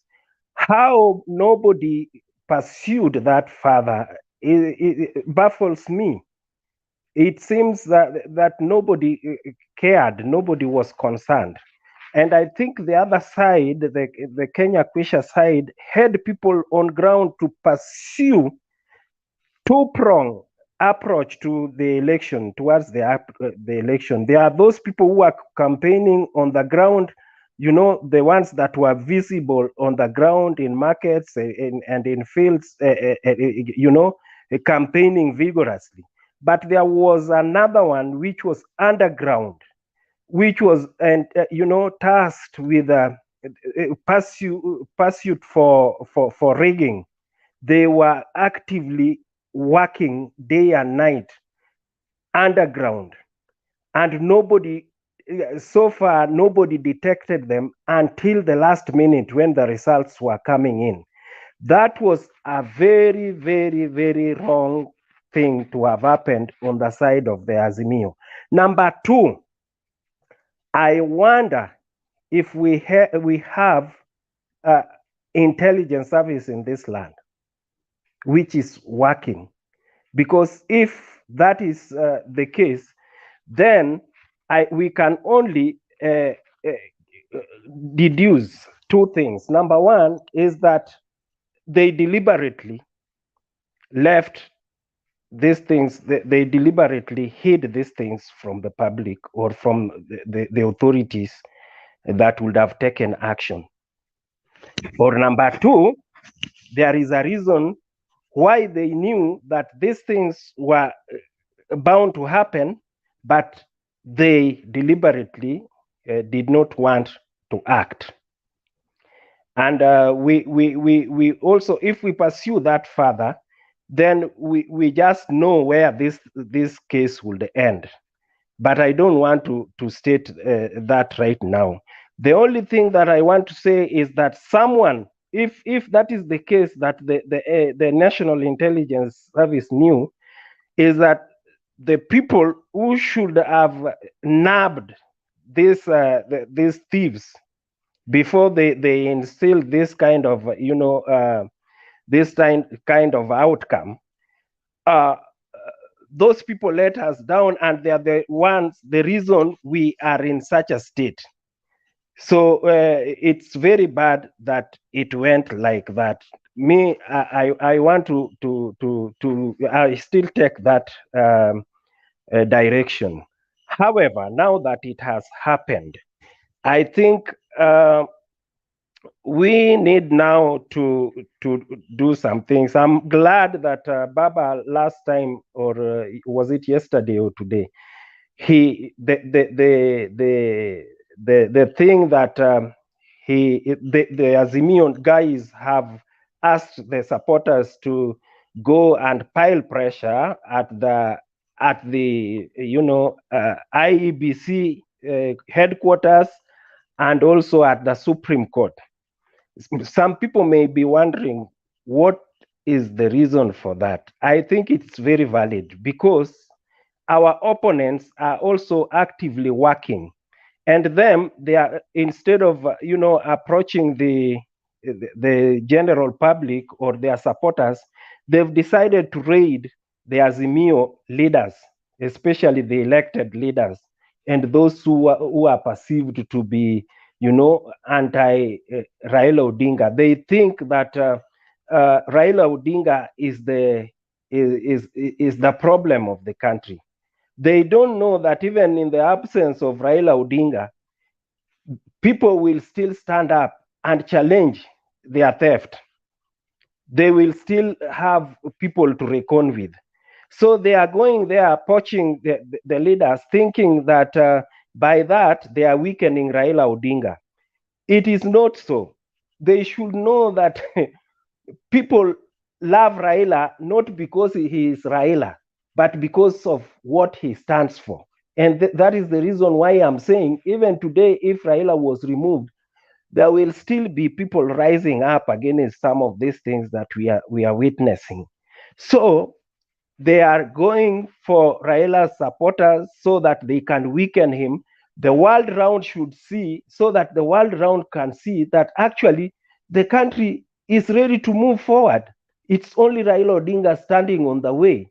So if they weaken him enough, pressure will be piling on Raila Odinga to give up and to own up and concede, or to take it easy even at the courts. So now Raila, being the Raila he is also unleashing his supporters against the other side. Yes, you are with the leaders, you are poaching leaders, but we want now also to show you that the reason that we are quiet does not mean we are peaceful.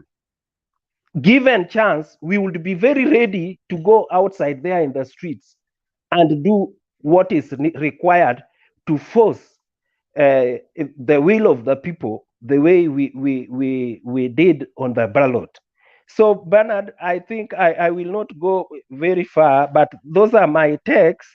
And in finishing, I want to also disabuse the notion that Ruto and his team are trying to portray Uhuru Kenyatta's government as the one that is oppressive, the one that is intolerant, the one that has been persecuting them, and the one that, for Chebukati to declare him, Chebukati had to be a hero, that he was going against this oppressive government, a government that is really, working against them. Where on earth, where would you find a government that lets you do the rigging to that amount, to that capacity? And it did not act. It's a government that believes in the rule of law. If it was a government that was the same way Ruto is trying to portray, even that declaration at Bomas would have not find its way. It would not have been, persecuted. The people, the government would have sent enough security there to chase everyone away, but it did not do that because of the rule of law. So it is so wrong for Ruto and his team to beg for sympathy through by trying to bedevil the Uhuru Kenyatta's government, which has been so democratic. In fact, Ruto has been behaving like the one in government, like Uhuru was such a weak president that he is the only person who can call, who can call shots. And already, as he's just a president-elect and not the president, already he has tried to break the constitution, going against the party, the rules of we call it the party, the one that drafted the coalition agreements, by encroaching on Azimio's side and poaching people from Northeastern. That already shows you the kind of a person Ruto is. He will not even hesitate to use the number of MPs if he can buy them on his side and then remove the presidential terms. That is the kind of guy we are grappling with in this. And therefore, anybody who wants us to move on, just move on, even before we square out the issues around elections. There are those who are so impatient. They want the country to move on. Oh, my friend, you don't know what you are playing around with. You are playing around with fire. And we would rather sort out these things right here, today, than postponing this thing to the future. Because the more we postpone it, the more it gets dangerous. That is my take for today. Asante sana.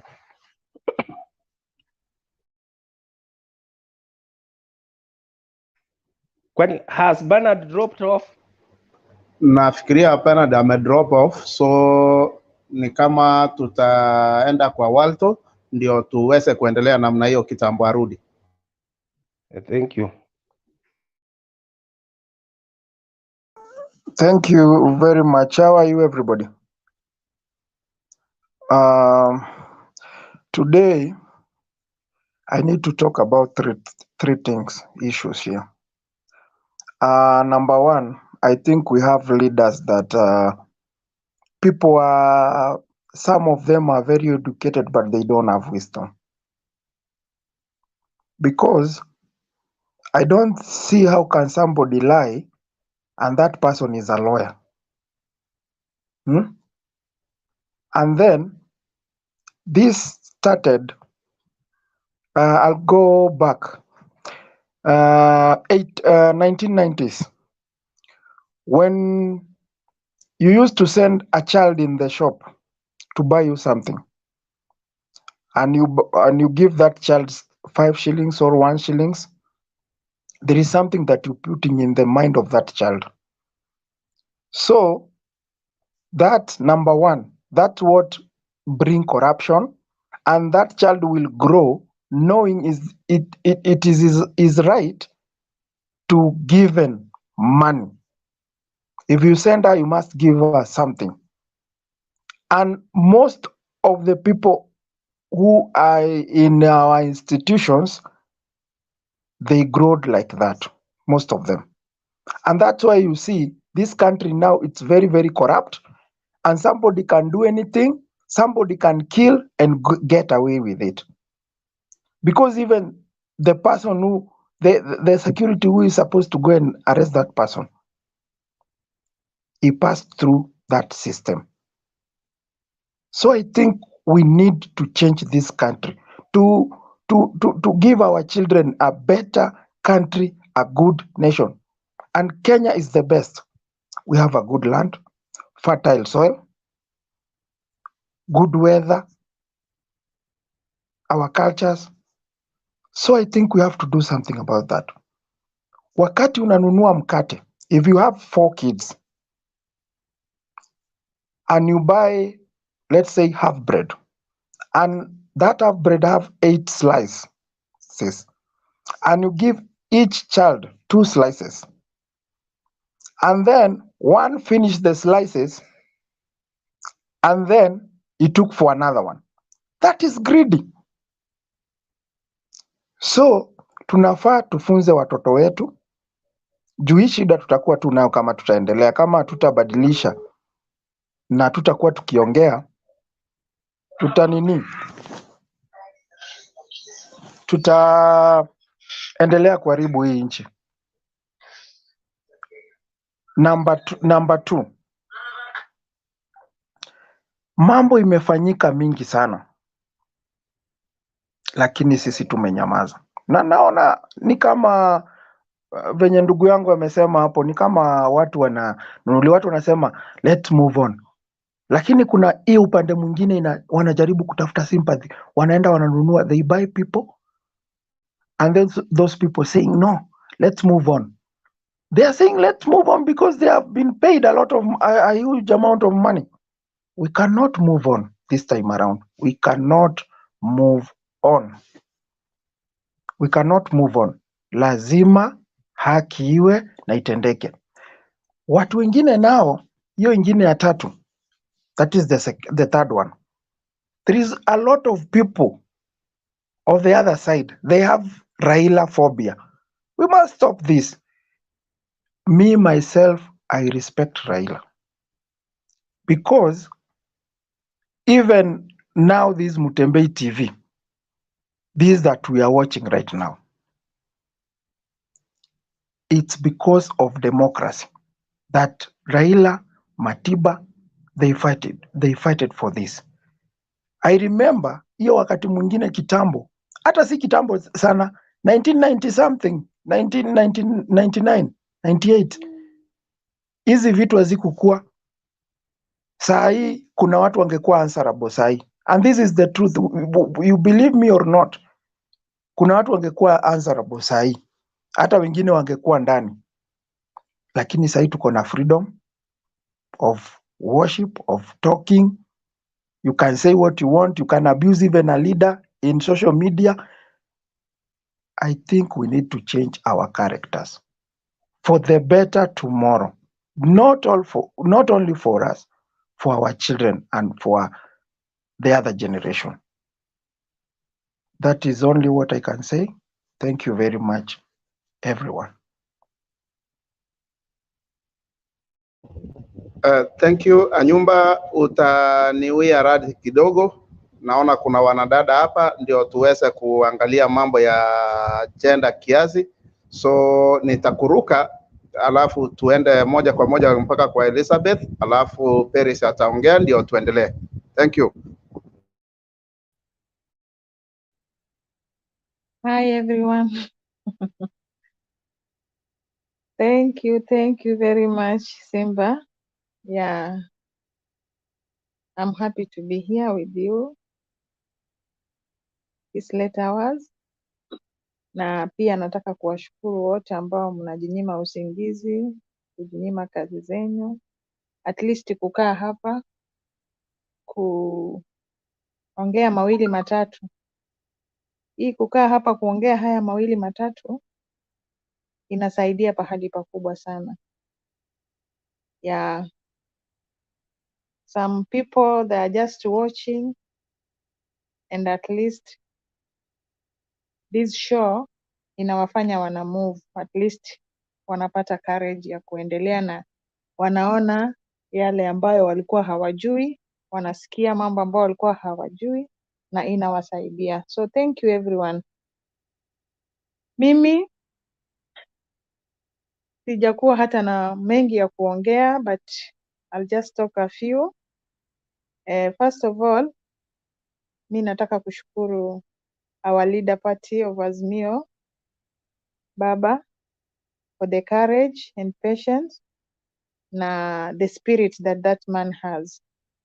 He's a truly leader na ana upendo usiolinganishwa na chochote. You know, nowadays people they depend on money. They believe in money. Most of the people they think that Raila is not a giver guy, but Ruto anapeana, which is now wrong.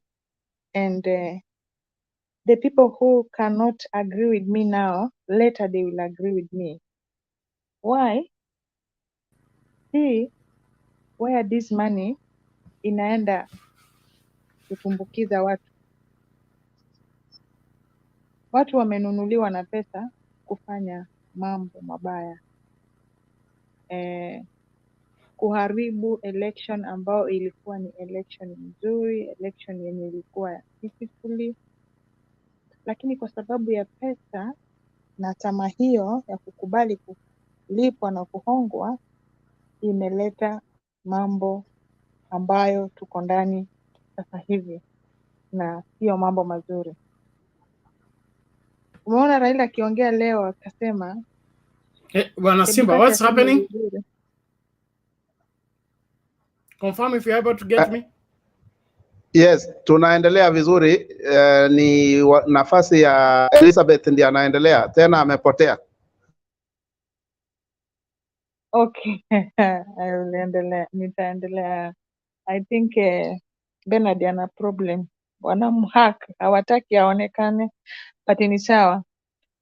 So, ndio ninasema ni bora mtu akupatie neno ambalo litakupatia faraja kwa moyo wako, neno ambalo unaona kesho litakusaidia, kuliko mtu anayekupatia pesa kununua maisha yako, kununua mali yako, kununua haki yako, na kesho utakosa mahali pa kulalia. I want to tell people who are celebrating now, if we move on the way they want us to move on, I tell you, I remember wakati wa Kibaki kuna mwanamke alilia akasema, serikali saidia, sina hata mahali pa kulalia na watoto. This time hatutakuwa na hata mahali pa kulilia hiyo serikali. We will not have that chance kulilia hata hiyo serikali kukusaidia. Maana hizi pesa wame waste. My dear, to recover this money, hauna chako. Hauna chako. And that is why I want to tell people, let us be patient. We are not alone on this. Kuna nchi zinaona shida ambayo Kenya iko ndani, and they are supporting us. Why? The peaceful that we have. Na hii peaceful yenye watu wako nayo ni kwa sababu ya Raila. And that is why ninashukuru mzee wetu na baba yetu na rais wetu mtarajiwa kwa moyo wa kipekee ambao anao. Ikiwa sisi wananchi tuliumia kiwango hiko, lakini yeye amekuwa mpole na mtulivu. Anaongoja haki, na haki ya Mungu inaenda kutendeka. And I believe Mungu anaenda kujibu kwa ukweli. And hatukatai kwamba mnapoenda mchezoni, Arsenal na Manchester ni shupavu team, hapo watu huwa wamesimama hata kama unaweka beti yako. lakini unaomba tu Mungu saidia, hauna imani. Ndivyo hivyo ilivyokuwa. Yes, but shida ni kuwa hatukatai kwamba kuna kushindwa na kushinda, lakini huu ushindi unatoka wapi? Kwenye mpira utaona refari ataangalia huyu, hii bao amefunga lakini alikuwa offside, atapatiana penalty kwa sababu ya haya makosa, watapata mkwaju wa penalty na wafunge hilo bao, ambapo inaonekana waziwazi. Lakini sasa hizi bao zilifungwa vipi? Hizi bao zenyewe zilikuwa zinafungwa vipi wakati mataa yamezimwa, mara unaona vitu vinakataana. Ndio maana leo hii bado hatuelewi, na ndio tunataka tueleweshe na Supreme Court watuambie ukweli, tujue kama tulishindwa basi tukubali, lakini msitulazimishe kwa sasa to move on. We cannot move on until we know the truth. Another thing, nataka kushukuru pia wenzetu. I know many people here hawako Kenya, wengi wako nje, lakini wamejitolea. Ni kwa sababu gani? Wanapenda nchi ya Kenya. Our country is really beautiful. Kama unaishi Kenya, haujaitoka Kenya ukaenda nchi nyingine abroad, you are just in Kenya, you haven't traveled, utaona Kenya si nchi mzuri. But once you will travel and go to another country, that is the time we will come to discover that we have a very beautiful land, a very beautiful country, that the country ingekuwa nchi ya amani kulingana na wimbo wetu wa taifa. Hiyo haki na ngao ibaki kuwa vile vile. Lakini mtu ambaye ameishi Kenya anapoona mambo mengine, utadarau nchi yako pasipo kujua kwamba uko na nchi nzuri sana. And that is why people who are outside, we really praying for our country, because hatuna mahali pengine kama si Kenya. Hatuna mahali pengine. Kenya ni nchi yetu na ni nchi nzuri, nchi ya kupendeza, nchi ya kuvutia. Wengi utasikia wakisema you have a good land, your country is so beautiful, all over green, you have a good mountain, you have whatever and whatever. Why? Because they doesn't have in their countries. You have rain, you have everything. They doesn't have these things. They have because of money. It's like they're just importing them. But for us, we have it naturally. But kwa sababu rasilimali zetu ama wenye kuwekeza kwenye hizo vitu ili ziwe pure, hizo pesa zinaenda kwa mambo mengine, na ndo hata mojawapo zimefanya haya ambayo inatutatiza kwa sasa. I just say, please, let us still continue it peacefully. Tuombee nchi yetu hiyo amani iendelee kuwa hapo hapo, tukiongoja. Tuna muda mchache sana ambapo tunajua mambo yataendelea kuwa mazuri, lakini hawa ambao wametufanya tukaumia hivi, chuma chao pia kiko motoni tu. Thank you very much. Asante sana Elizabeth, na msidi kukaa hapo kidogo, sababu sijui kama kuna mtu mwenye ako kwa back office kuongeza watu, sababu naona vile watu wanaendelea kuondoka, hakuna mwenye anaingia. Anyway, sasa tutaendelea namna hiyo. Anyumba, please take it on. Asante sana ndugu yangu, na wasalimu katika jina la Yesu Kristo. Mimi leo sina mengi sana, ila ni kusema hatuko vibaya, na nataka nimwambie dadangu Elizabeth kuwa na moyo wa matumaini, kwa sababu tumefanya analysis na tukaelewa hili jambo linaelekea wapi.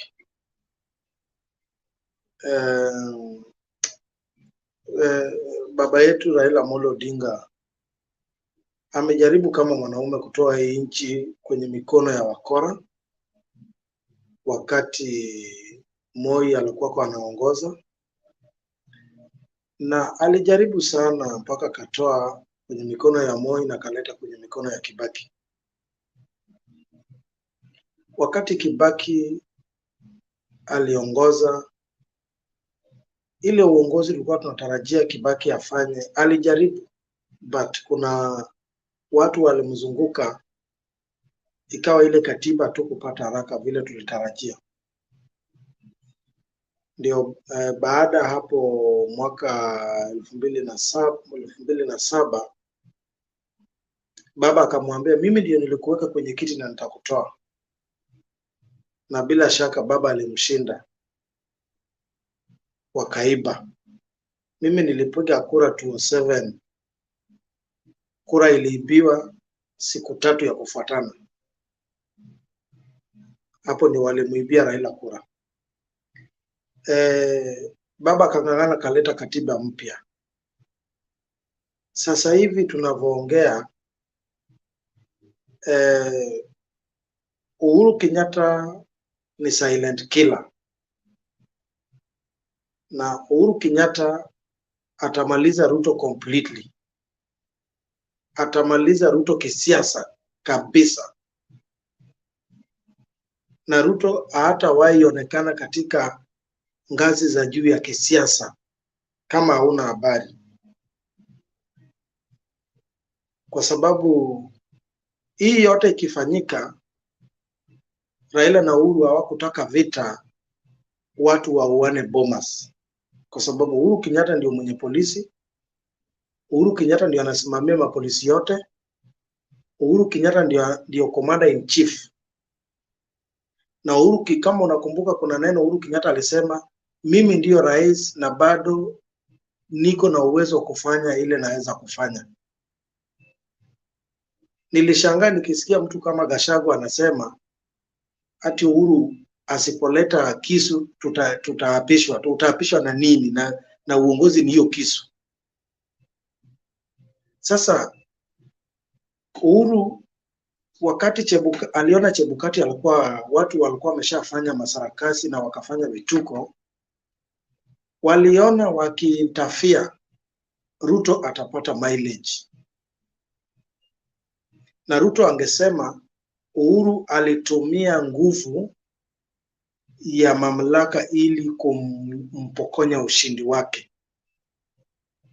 Sasa Uhuru aliwacha Ruto akafanya hizo takataka yote mpaka akamaliza,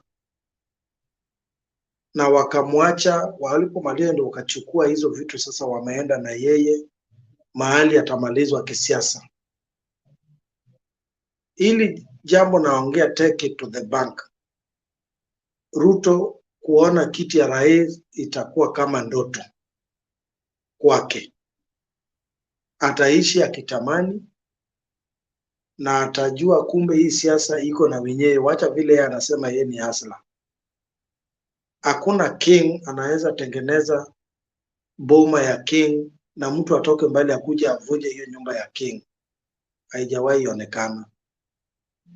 Sasa Uhuru amecheza hiyo kitu safe na atamaliza Ruto. Ukitaka kujua hii kitu nakuambia ni kweli, kuna tweet Ahmed Nasir leo ametweet katika tweet account yake. Amesema Ruto focus kwa Uhuru, wachana Raila. Uhuru ndiye anakumaliza. Na akasema hawezi simamia Ruto Supreme Court. Anajua Uhuru anamaliza Ruto completely. Katika hii kura ya uwizi hakuna mtu atawahi kuiba. Hakuna. Hii ndio uwizi inamalizwa, hii kura inamalizwa uwizi. Kama kuna mtu alikuwa na plan kuiba kura ya 2027 hata ya MC hautaiba. Hiyo ndio ile kitu inafanywa hapa saa hii. Kwa hivyo ukiona Raila ameenda kanisani na anasema, uwezi kuambia watu ati maintain peace.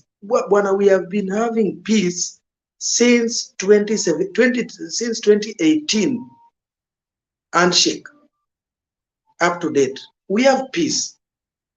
So you can't tell us to have peace, yet you are doing some shenanigans in the bedroom where people should have their right.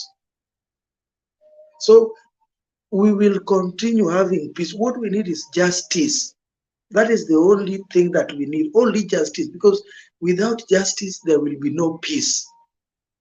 And Baba has said it. We only want the truth, which means they know the truth. Even Ruto himself knows the truth. Ndio unaona wanashinda wakisema, oh, they are ready for rerun. Who told the people will go back to rerun? Hakuna rerun, my friend. Court itafanya kitu inafaa wafanye, na hiyo rerun wanangoja ni 2025 huko.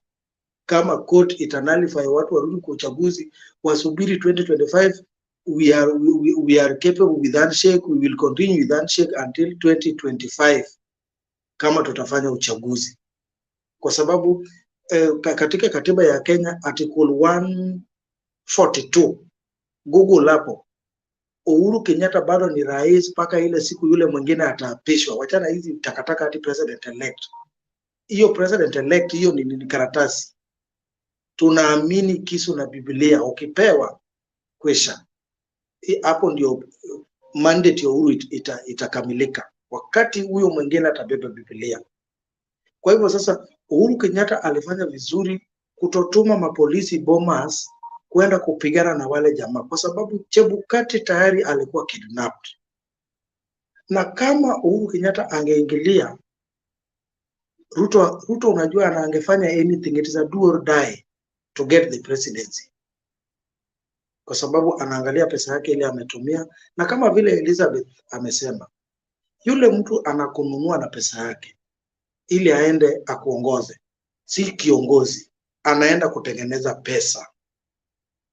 Ndio maana Raila Odinga anasema, kama wewe ni kiongozi, hatujakupeleka huko ili ukue tajiri, tumekupeleka usavu wananchi. Sio kwenda kununua magari makubwa, sio kwenda kufanya nini, sio kwenda kujenga, kupatia watu tenda, unapitisha tenda juu kwa juu, kama vile Ruto alikuwa anachukua simu anapiga, anasema patia huyo mtu tenda, patia Waithera tenda, patia nani tenda. Hiyo saa hii hakuna. Na ndio maana Uhuru Kenyatta alisema hawezi hand over nchi kwa waizi, na aliapa na kaapa Mungu, sitawacha nchi kwa waizi. Kwa hivyo ile kitu Uhuru Kenyatta ana play, watch Uhuru atamaliza Ruto completely. Na Ruto hata in fact hata hii akienda kusikika itakuwa ni ngumu. Wachana na hao wabunge wananunua. Mimi ni kwa hii platform nilisema Sonko alikuwa ni molu wa Ruto, huyu jamaa wa Ugenya alikuwa ni molu wa Ruto nilisema. Na hata hapa Mombasa mimi nawaambia na note down, hata Joe alikuwa ameshikilia tu koti ya baba akikosa hii kitu Joe atakimbilia kwa Ruto. Ahmed Nas, huyu mtoto wa Nasir, kama yeye atapata governor kesho, Ruto akipata akipenya, huyu atakimbia kwa Ruto. Mimi nawajua wengi, na ndio maana hata kwetu Homa Bay nilisema wasichague Kidero. Kidero ni moli ya Ruto, kwa sababu kama wewe ndugu yako anafaitia kitu nje na unaona ameibiwa, uwezi simama kando, unaenda kusaidia ndugu yako mlete hiyo kitu nyumbani. Kidero yuko wapi na watu wanaenda kotini? Yuko wapi? Amejificha. Ina maana alikuwa na yeye ni moli ya Ruto, aende avuruge kura ya Homa Bay. Lakini nashukuru watu wa huko nyumbani walisimama kidete na niliwaambia chagueni mama, hata kama mama ataiba hapo kwenu nyumbani. Sio mtu mwenye aliiba Nairobi tena arudi aibe nyumbani. Kidero aliandika nani kazi ndio tuone. Wacha huyo mama aibe huko. Siku moja tutakutana na yeye kama amezeeka. Tuambie mama, lete pesa yetu ile uliiba. Kwa hivyo mkae mkijua hii Supreme Court. Hata Ruto hakutaka hii Supreme Court wakati tulikuwa tunatengeneza katiba mpya. Alisema hii katiba mpya ni mbaya na ndio imemfavor mpaka sasa hivi. Uhuru Kenyatta si mjinga. Ruto alienda kupiga kifua huko anafikiria Uhuru Kenyatta ni mjinga. Uhuru Kenyatta si mjinga, anajua ile kitu anafanya. Na huyu kijana atatambua kweli mtu akiwa kwenye kiti anajua anafanya nini. Hakuna mtu ataiba kura. Hii ndio ya mwisho kabisa. Hata ya chief, kama chief atakuwa anapigiwa kura hautaiba. Hakuna njia ya kuiba. Kwa hivyo tukue tuna tumaini kuanzia kesho wacha tuangalie mambo ya court, na mimi niko na uhakika Njoki uweze nunua huyu nani bibi ya wako huyu ni deputy chief justice, uweze nunua yeye. Kome uweze nunua, Ouko uweze nunua. Mtu mwenye anaweza nunuliwa hapa ni Wanjala. Wanjala ni bure, anaweza nunuliwa. Huyu Lenaola pia ni mzuri, lakini ikimlemea anaweza nunuliwa. Huyu nani, huyu mwingine amebaki hapo pia anaweza, lakini hawa wanne kununua ni ngumu, kwa sababu hawa ni activist, walipigania hii nchi na wanajua hii katiba inafaa kusimamiwa. Hawawezi kuruhusu jangili kama hii ambayo alipinga hii katiba aanze kukoroga hii katiba, warudishe watu nyuma. Hawatakubali kamwe, na mimi nawaombea Mungu aingie ndani yao, wasimame na ukweli. Wakenya wajue ukweli. Si lazima Raila Odinga kuwe president, lakini tunataka ukweli, ili wewe na mimi tukisimama hakuna mtu atatuibia. Anyumba, jaribu kuwind up kidogo, alafu next round utakuwa, I think so, ndio wengine wapate time pia. Asante, nimemaliza. Yes, Olara, nafikiria nitakuachia ushukani kidogo sababu niko na kashughuli kidogo, lakini Ayeko tulielewana kwanza ni vile Paris alidrop. So Paris amalize, alafu next ni Ayeko na tutaenda namna hiyo. Thank you. Good evening everybody. Habari zenyu? Nimeshukuru. I thank Mtembei TV for this opportunity. I only have 3 points to share, which I think whatever right now is happening in our country, it's a good thing for some people and it's not a good thing for some other people. To me, I'll say it's a very good thing, because I believe whenever Raila goes to court, a new law is coming. If you remember 2017, he went to court. It's Supreme Court, Maraga said that from 34A, the announcement in the polling station is final. If you watch Chebukati very well, he has tried to rectify all the mistakes that were made in 2013, 2017, and came up with another mistake, which this one is worse than even 2017. And I believe with Mother Kome, the bench right now, they're going to put more laws on election, more election laws, that whoever will ever work with IBC will never dare to be bribed, if actually it was done, or to mismanage election anymore. We are reaching a period that I believe Raila is not really after the presidency,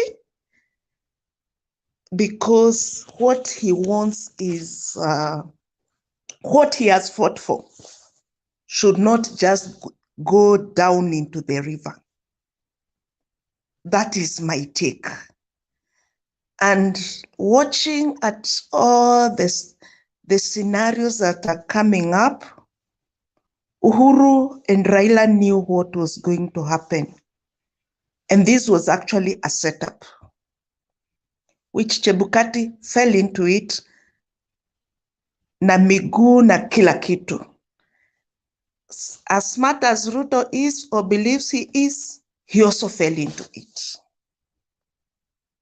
And let's hope the ruling in Supreme Court will open or will put up a law that will say anybody who commits, if you are being elected or you are working for the Electoral Commission, you commit any crime to steal votes, or you are vying and you bribe so as to win election, it will be a criminal offense with at least a minimum of life sentence, not maximum, minimum life sentence. Because if we continue like this, Kenya will end up to be Zimbabwe. the way Mugabe left Zimbabwe. And I believe this is a good thing. The second one is now I'm from Kakamega. I have people on the ground, even if I'm in Nairobi. And right now, as we are talking, people have been nabbed with ballot paper, stuffed. I know one of them I was in school with. She's there, and it's the truth. But there is nothing right now they can do because majority have been nabbed. What they are doing now, they are bribing people door to door, 500 bob a family. And what people are telling, eat the money, vote for the right person. The third one is, I believe, and I hope, this Afro cinema we are seeing between Chebukati, actually it's not Afro cinema, we'll call it Afro cinema because it is entertaining us in one way or another. As much as some of us have not stepped in a law school, but I wonder, a professor like Kindiki, when I went through the affidavits that were done for Mr. Ruto, I got shocked. With little knowledge of law, but even if I never went to law school, I don't think Kindiki did a good job. And let's wait, if all this what Tuju is saying is true, let heads roll. Let's heads roll, because I've lived out of Kenya for 15 years, came back home, and let me tell you the truth. The kind of corruption we have in Kenya on the high level, let's forget about the 100 bob we give to the police officer. But the high level corruption and misuse, abuse of office in Kenya, if it can come to an end, Kenya is a beautiful country with a lot of money in circulation. I don't think the rate of poverty we have in Kenya will be there. Food might end up being cheap because most of the money is being misused. Taxpayers' money is going into people's pockets. You can't imagine somebody with a salary of 30,000 and have 20 million in the bank. Where do they get that money? Another thing, Ruto's government will have a lot of nepotism. I don't hate him as a person.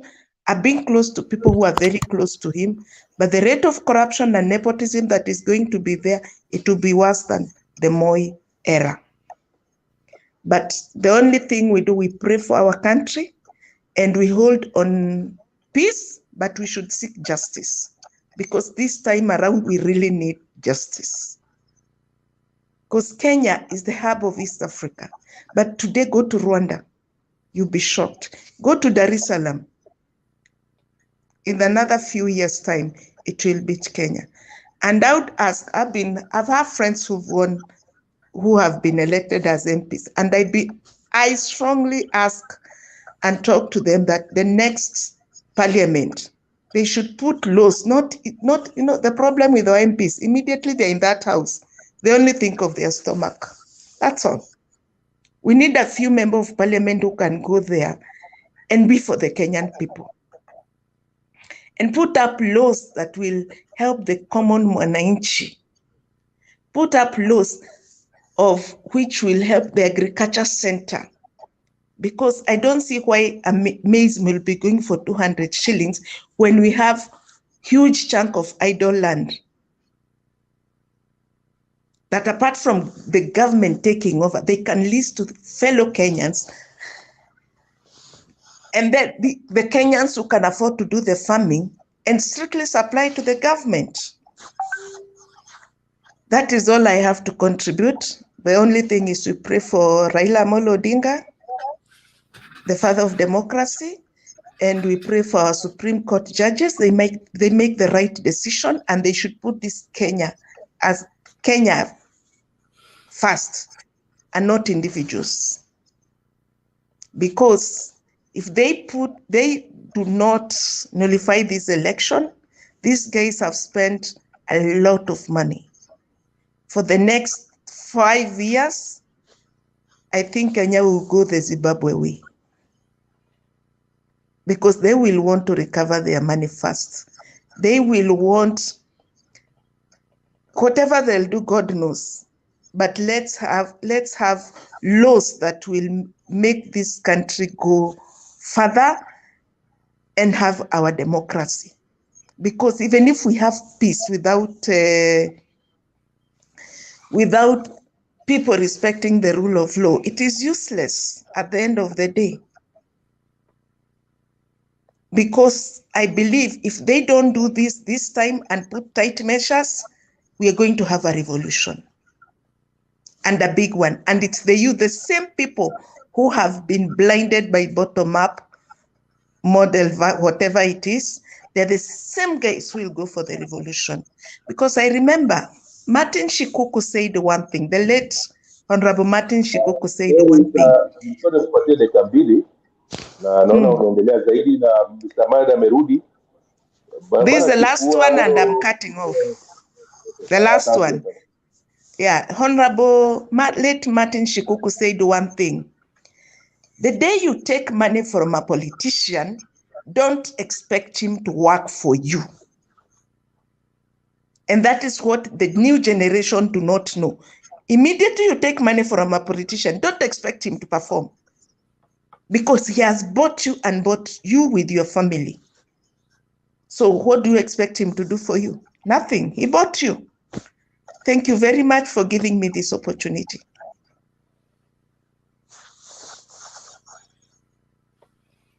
Asante Paris, thank you so much for that submission, and it's our prayer that our country will recover from this mess as Kenyans of goodwill rally themselves up to push for what is right.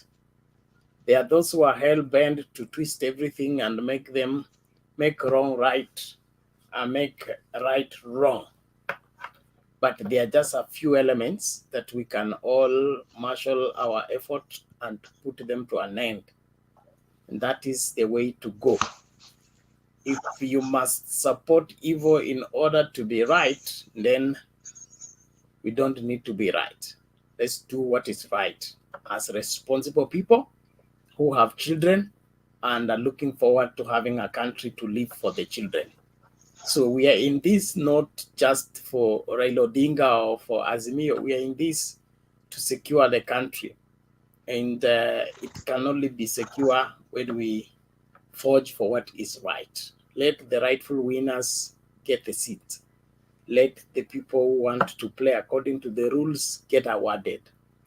The rest who want to be thieves, they want to corrupt their way into whatever they want to get into, they are our enemies.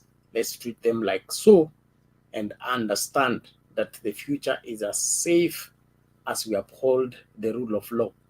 The Supreme Court judges, I believe they are capable and they are ready for this particular case, and we pray for a favorable judgment from the same. Let the truth come out and let the rightful winner be given the seat. Let the country take off. Those who want to mortgage this country, wapelekwe kamiti. Wakifika kamiti, wapewe eka kadhaa za mahindi kupalilia. Wapalilie mahindi, tunahitaji food security in this country. So let them go there and contribute to the labor of the productivity of this country. Not for them to go there and claim sickness. Mara, they need a doctor. Mara, oh, they are on this and that support. All those excuses should be taken care of. Tunahitaji nchi ambayo ni safi, nchi ambayo tutaitegemea. Na ambiwa ni wakati wa Ayeko. Wini, endelea tafadhali na tulinde saa tafadhali. Let's not talk too much. Just go precise to the point. Give what you want to give. Then let's move forward so that the queue doesn't get too long. My internet is under siege. Those enemies of progress are sending bag after bag to lock me out of the studio so that they can come and put their madness on the comment section without being deleted. So in case I'm thrown out, mnaendelea tu hivyo hivyo. I'm still working out to get either Alex or Themba to come in. Thank you. Continue Ayeko.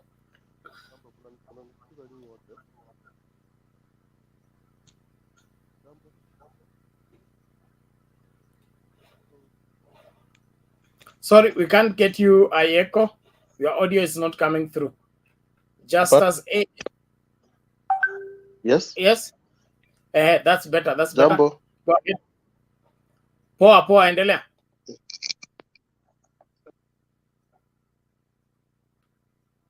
No, if you have earphone, toa. Kama unatumia earphone, toa kwa simu. Your audio is not consistent.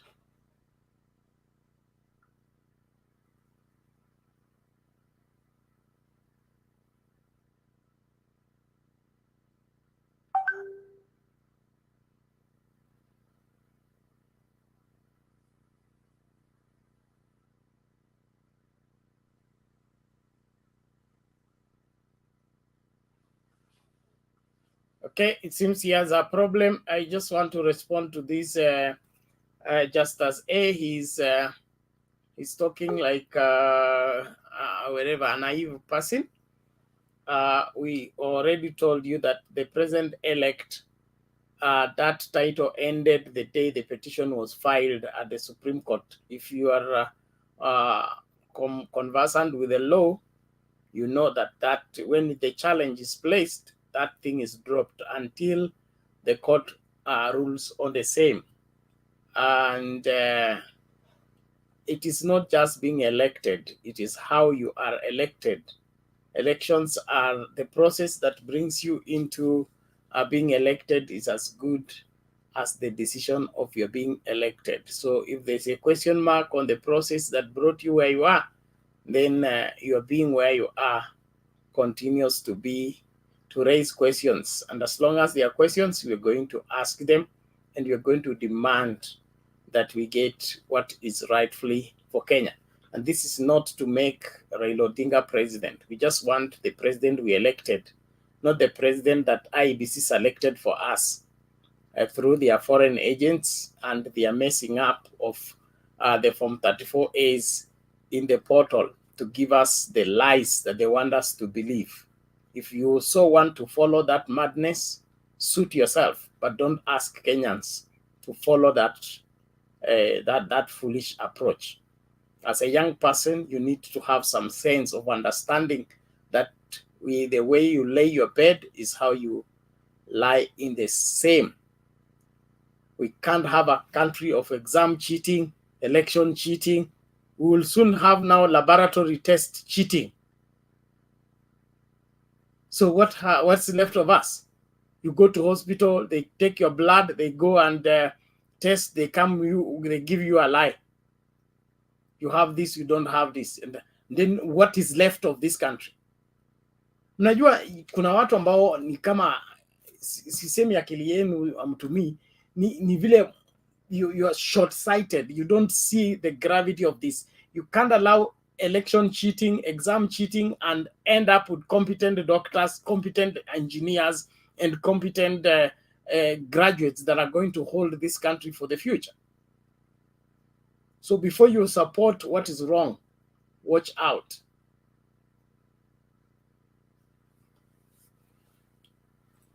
Thank you. Nani ame drop tena? Where is this? Okay, let's hear from Moroda quickly, please.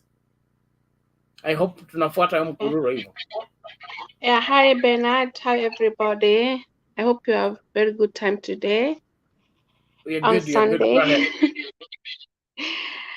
Yeah, I'm just worried about our country in future, how it would be if the Ruto will take over. I'm really worried because, and I say with the Pelis we're talking about the country, I'm worried because Kenya, it was going well.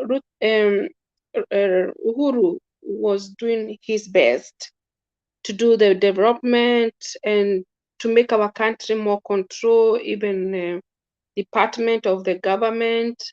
Things were really controlled in the parliament, in everything. So and it have been really, I'm really worried about how it will be if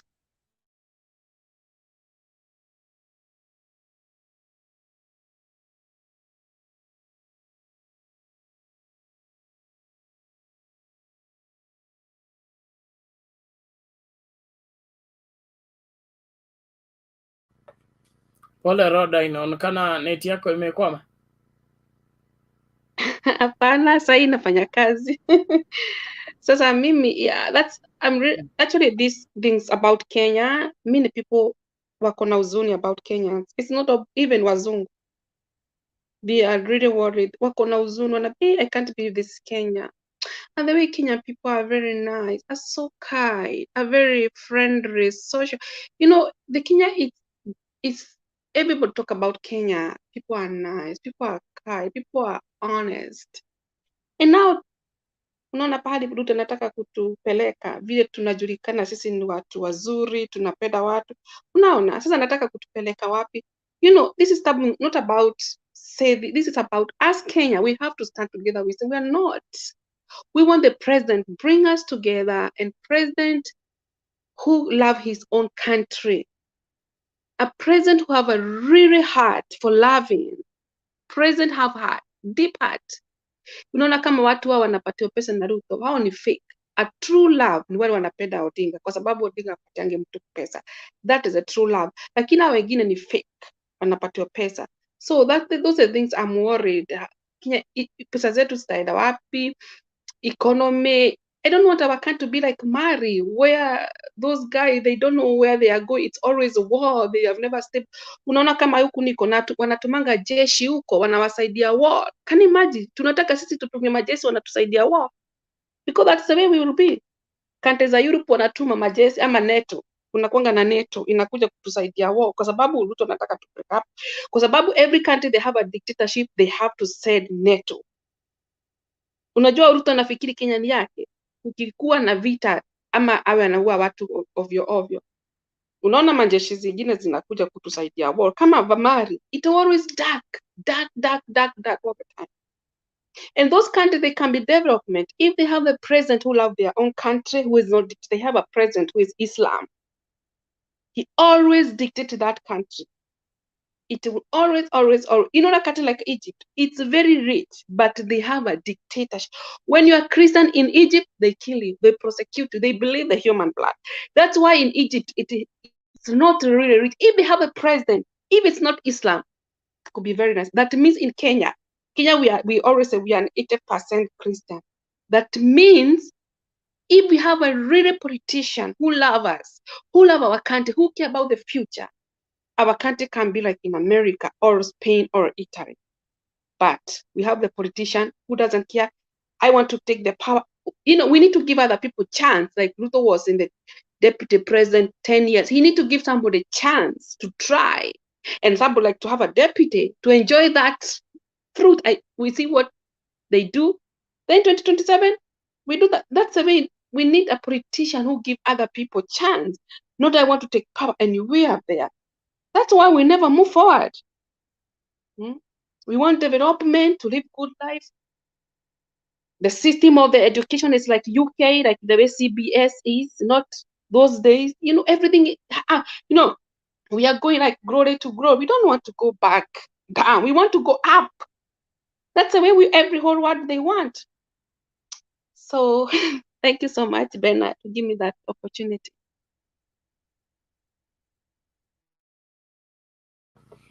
Okay, Asante Roda, we appreciate that. It's our civic duty to chart the way forward for this country.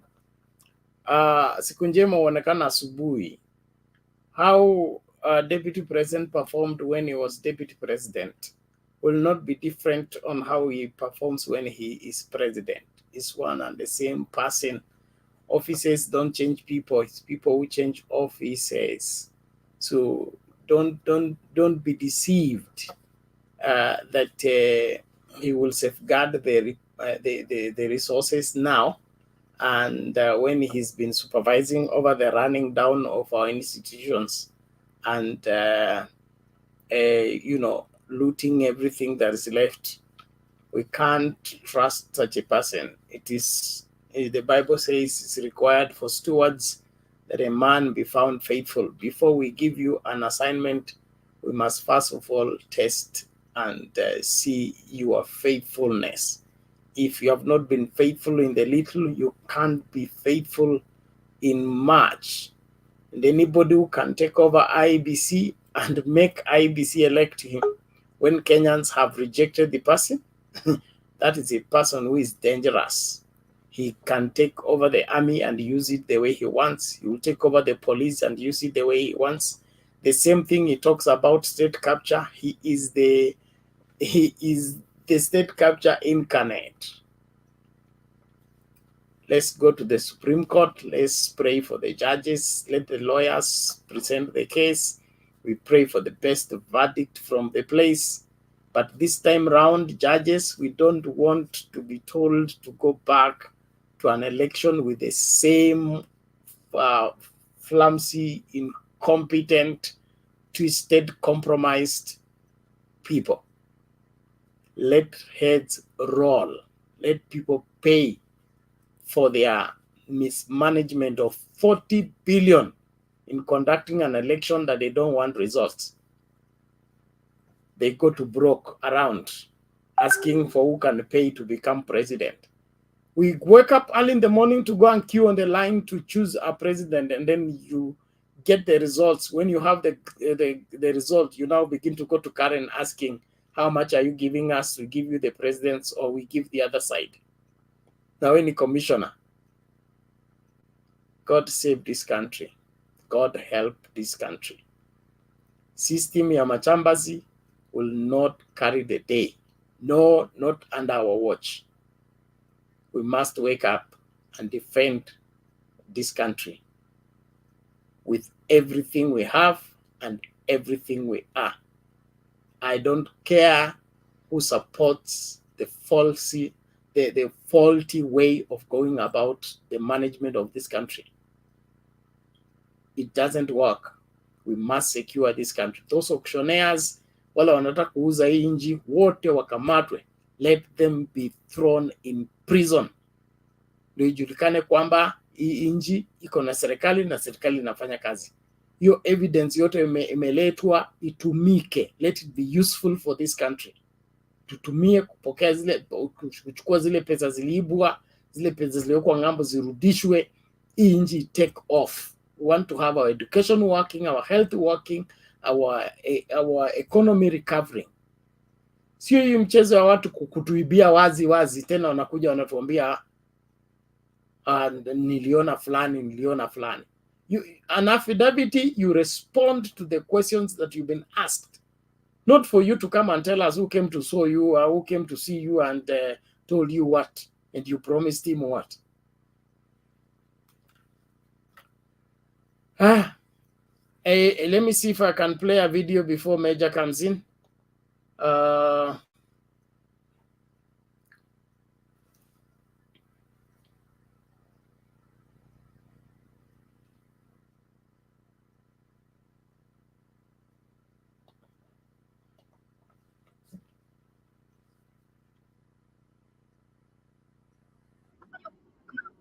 Kuanza kusikiza kesi ya kupinga matokeo ya uchaguzi wa urais, imedhihirika kwamba tume ya IEBC iko kwenye njia panda. Naam, viapo miliki viwili rasmi vimewasilishwa katika mahakama ya upeo.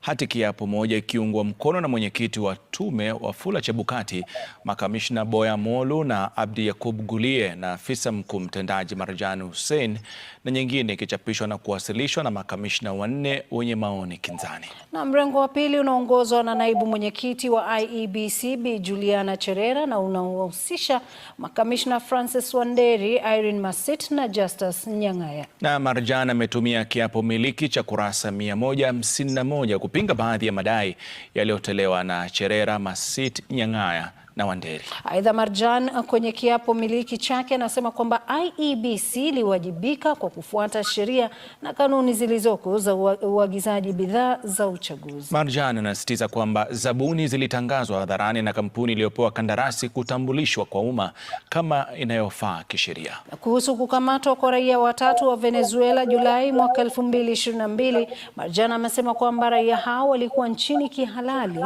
na walikuwa wakitekeleza majukumu ya kampuni iliyoshinda zabuni hii. Na Marjan amemwondolea lawama mwenyekiti wa Wafula Chebukati kuhusu kampuni ya mawakili ya Koto & Associates, akisema haikuwa na uhusiano wowote na Chebukati wakati alipoteuliwa kama mwenyekiti. Na kwa upande wao, makamishna waliotofautiana na Chebukati katika kutangaza mshindi wa uchaguzi wa urais wamedai kwamba Chebukati hakuwa na uwazi na kuitaka mahakama ya upeo kubatilisha. Na pia vilevile wamedokeza kuwa Chebukati alijitwika majukumu ya kuteua mawakala kuthibitisha matokeo ya uchaguzi wa urais bila kuzingatia maoni ya wenzake. Makamishna hao wanne pia wamedai kwamba raia wa Venezuela waliokamatwa na kurudishwa makwao mwezi Julai waliwasili nchini kwa mwaliko wa mwenyekiti na wala sio tume ya IEBC. Aidha, makamishna hao pia wanadai kuwa Chebukati aliteua maafisa wa kusimamia uchaguzi katika maeneo bunge 290 bila kuwahusisha makamishna wenzake. Aidha, kupitia hati kiapo waliowasilisha mahakamani kwa niaba ya tume ya IEBC, makamishna hao wanne wamesema kwamba Chebukati alikosea kwa kutangaza matokeo ya uchaguzi wa urais, kwani hakukuwa na thibitisho kamili kuhusu matokeo hayo.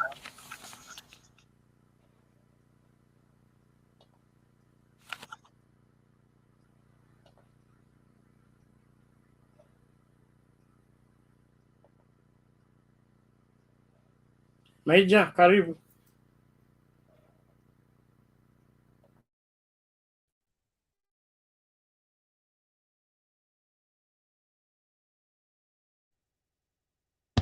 Okay. Good evening, so good morning, as per where you are in this world. Okay. Langu ni kuongezea tu kwa vile Nyumba amesema. Uhuru is not a fool. And Ruto was also trying to play around on the other side. And there's a reason why Ruto refused to step down, to resign from the presidency, from the deputy presidency. And there is a reason why Uhuru appointed his former aide-de-camp to be the army commander a day before elections. So whatever Ruto is trying to do is what Uhuru and Raila knew. And this is a plan. They are claiming that Raila never had agents in some areas in Central or Rift Valley. Where there was no agents, NIS were trying to collect evidence. They were collecting evidence. This was a trap to Ruto. It was a trap. So what is going to come out from the court, you'll be shocked. And Uhuru, as he said that he will never give the state to the thief. And the people, do you remember this, the followers of Ruto, our supporters, not supporters, let me call them disciples of Ruto. This guy called Oscar Sudi, and the likes of Gachagua.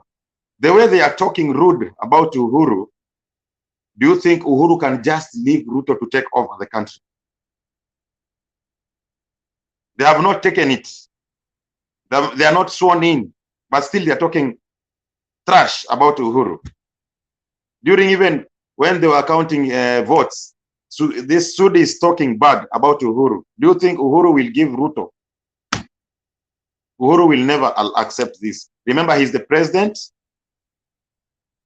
Currently, he is the president, and he's the one who can leave this seat to someone who is going. He has all those powers to hand over the power to to Ruto or to stay in power and use his instrument of powers to remain in seat or to give to the person he wants.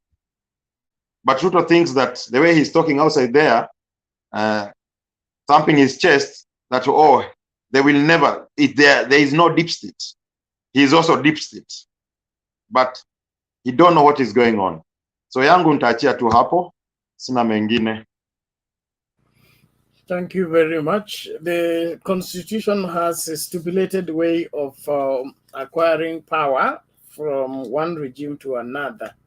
And that is, you must be duly elected. So as soon as your election is challenged at the Supreme Court, you organize your lawyers to go and win that case. You don't begin to threaten and say you have to be sworn in or you will swear yourself in. Chukua maloya zako, naambiwa mko na 54. Fikeni bunge, fikeni kotini, muhalalishe uchaguzi wenu. Kama muhalalishi, basi jipange. Wengine kufungwa, wengine kumaliza karia zao za politics, kwa sababu hii ruling itakuwa kali. Kama wewe unaweza kupeana bedroom yako ifanywe tallying center, uchukulie ma result huko, ukituwekea kwa public portal unatuambia this was open and transparent coming from your own bedroom. Wajinga waliisha Kenya. So let everybody be on the lookout. We must get Kenya back. These people of state capture must not be allowed to take us for a ride. Na hii wiki kila mtu akuwe vigilant.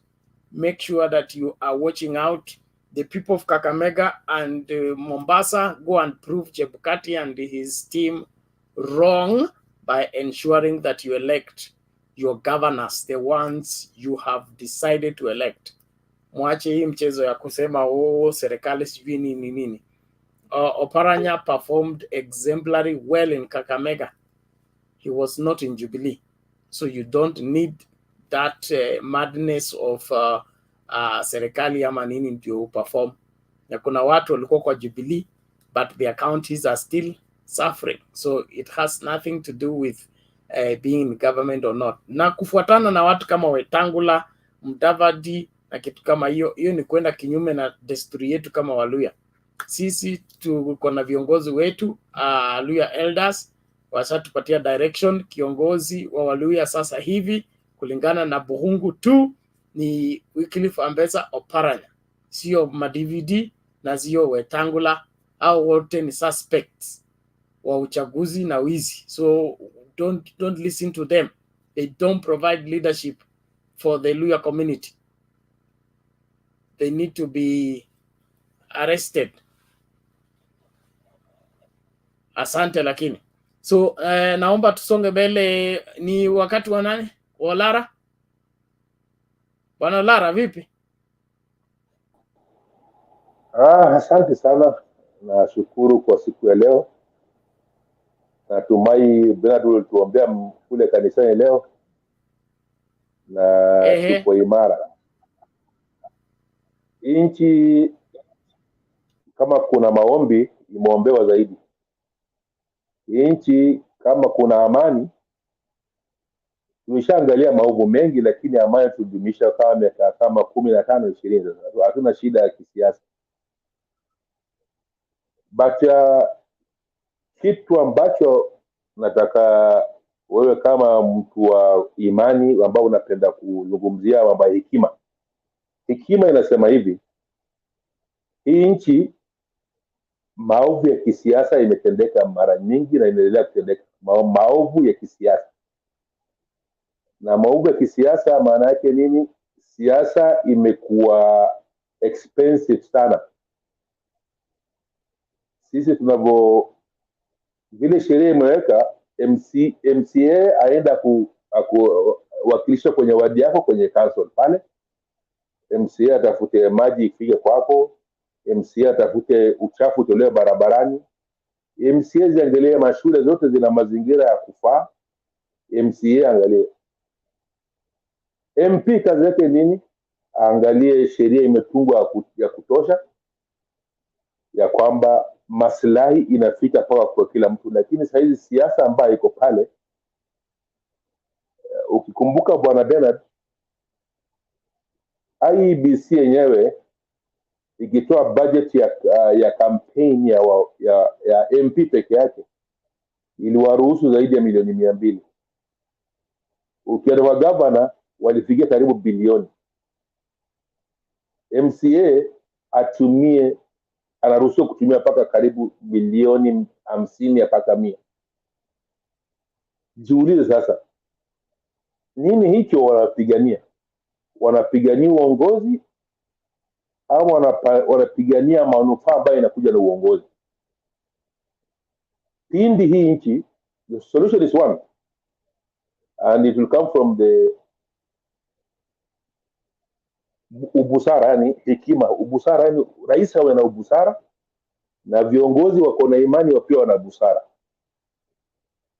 Kama saizi tuwalipia, ukitaka kwa president tunatumia kama close to 1 trillion Kenya shilling, it means lazima urejeshe hiyo pesa. Si yako peke yako, hii ni pesa yako na makatel zako watakuja, na wakikuja hawatahurumia mwanafunzi kwenye shule, hawatahurumia mtu mgonjwa wa hospitali Kenyatta. Watakula dawa, watakula mahindi, watakula sukari, watakula kila kitu, pesa yao irudi kwanza. Ile maendeleo utapata ni maendeleo ya matamshi ya leader. Pengine amependelea upande hii, atasema okay, let's budget there, let's create some roads here. Lakini sio haki yako kikatiba kama wewe mwananchi utapata. Ni kitu ile imebakia, alafu watagawa hivi kama campaign tokens. Alafu sasa nataka kuuliza Bernard. Saizi MPs wanaganga up, the first agenda ni kurudisha NGCDF. Mimi kama hii channel tungechukua, kama kuna kitu tunapigania baada ya hii uchaguzi, ni NGCDF iende kwa governor, iwe ni ya vote kwenye budget ya governor, iende kwa constituencies within the government, governorate. Tukianza kudhibitisha kitu kama hiyo, kwanza tutoe hiyo CDF, itoe kwenye mkono wa serikali wa MPs. Better, do you know what CDF means? It means 100 million per year. Is $500 million per term. If we can steal half of it and give you some bursaries, it's good enough. We can spend that in the next cycle of election.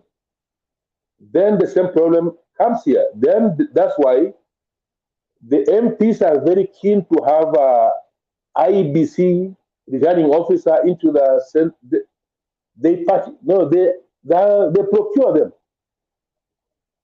because they have money to procure them. They will take anyone and take everything there. Coming back to Raphael Tuju's response today, which is very important, I think we didn't talk about it. Raphael Tuju amemwaga njugu kwa kiwanja, na nafikiria kuna kuku ya Chebukati zimeanza kula hii njugu, na hapo nafikiria italipuka. Na Raphael Tuju aongei empty. He is a government guy and he's been in the government. Hiyo information ametoa hapo is all substantiated. Hakuna information hapa iko, and in fact they are all recorded because he's been an operative of he's been a secretary general for Jubilee. Haizi kubali mtu akuje kwake kwa nyumba kama hajasajili hiyo mazungumzo wameongea hapo. It may look simple, maybe pajama unaongea naye kama pajama, lakini everything where he took you to have the meeting, hiyo kitu yote itakuwa with audio, with videos. And that's why he was very confident. He said, sitamwaga kila kitu leo, lakini kwa sababu wamenitangaza, mimi pia nitawatangaza kidogo. Bernard, nataka uzungumzie kidogo zaidi. Alafu kitu ya pili, the strategy ya kwamba Raila ameenda akashtaki individuals. This is a new one. I haven't seen that. In the two petitions he went to against IEBC. This time round mtama, unajua kama unajua ile mtama ile wimbi ile imemwangwa mingi. People are speaking individually because now they are going to be held individually. And about the ruling, there's two things you have to look at. The composition of the IEBC itself. I think 4 of them have participated in all petitions which were there. There are only 3 who are new, and with the Supreme, with the chair who's new also. Sasa, who brought those 2 new ones? I think they were brought with a valid mandate. The Judiciary Commission actually recommended them. Although Martha was a preferred appointee, because sasa aliongea kuhusu, amesema Martha na Martha wengine ikutana kule, nchi itakuwa imeendelea mbele, imepiga step mbele. So the role of Supreme Court this time round is going to be directing this political journey of Kenya into the right path, because their judgment cannot be only about the election. It should be about the direction of which the country should project forward, because they don't expect another 5 years what wakuja in their doorstep with stupid petitions about somebody uploaded something, somebody uploaded. Sorry, upload something, or as Rafael Tuji say today in the press statement, the petitioner, the commissioners of IEBC, the auctioneering the IEBC to the highest bidder. They are looking for market. They are looking for money out of that thing. That's what exactly, if I understood it right. They were looking like auctioneers. They have IEBC to sell to anyone who is going to pay more. And I don't think there's somebody who can pay more than the government itself. Kama Uhuru alikuwa anataka easy way out, anganunua tu. Not unless he wants to fix them, he allowed them to sell to Ruto.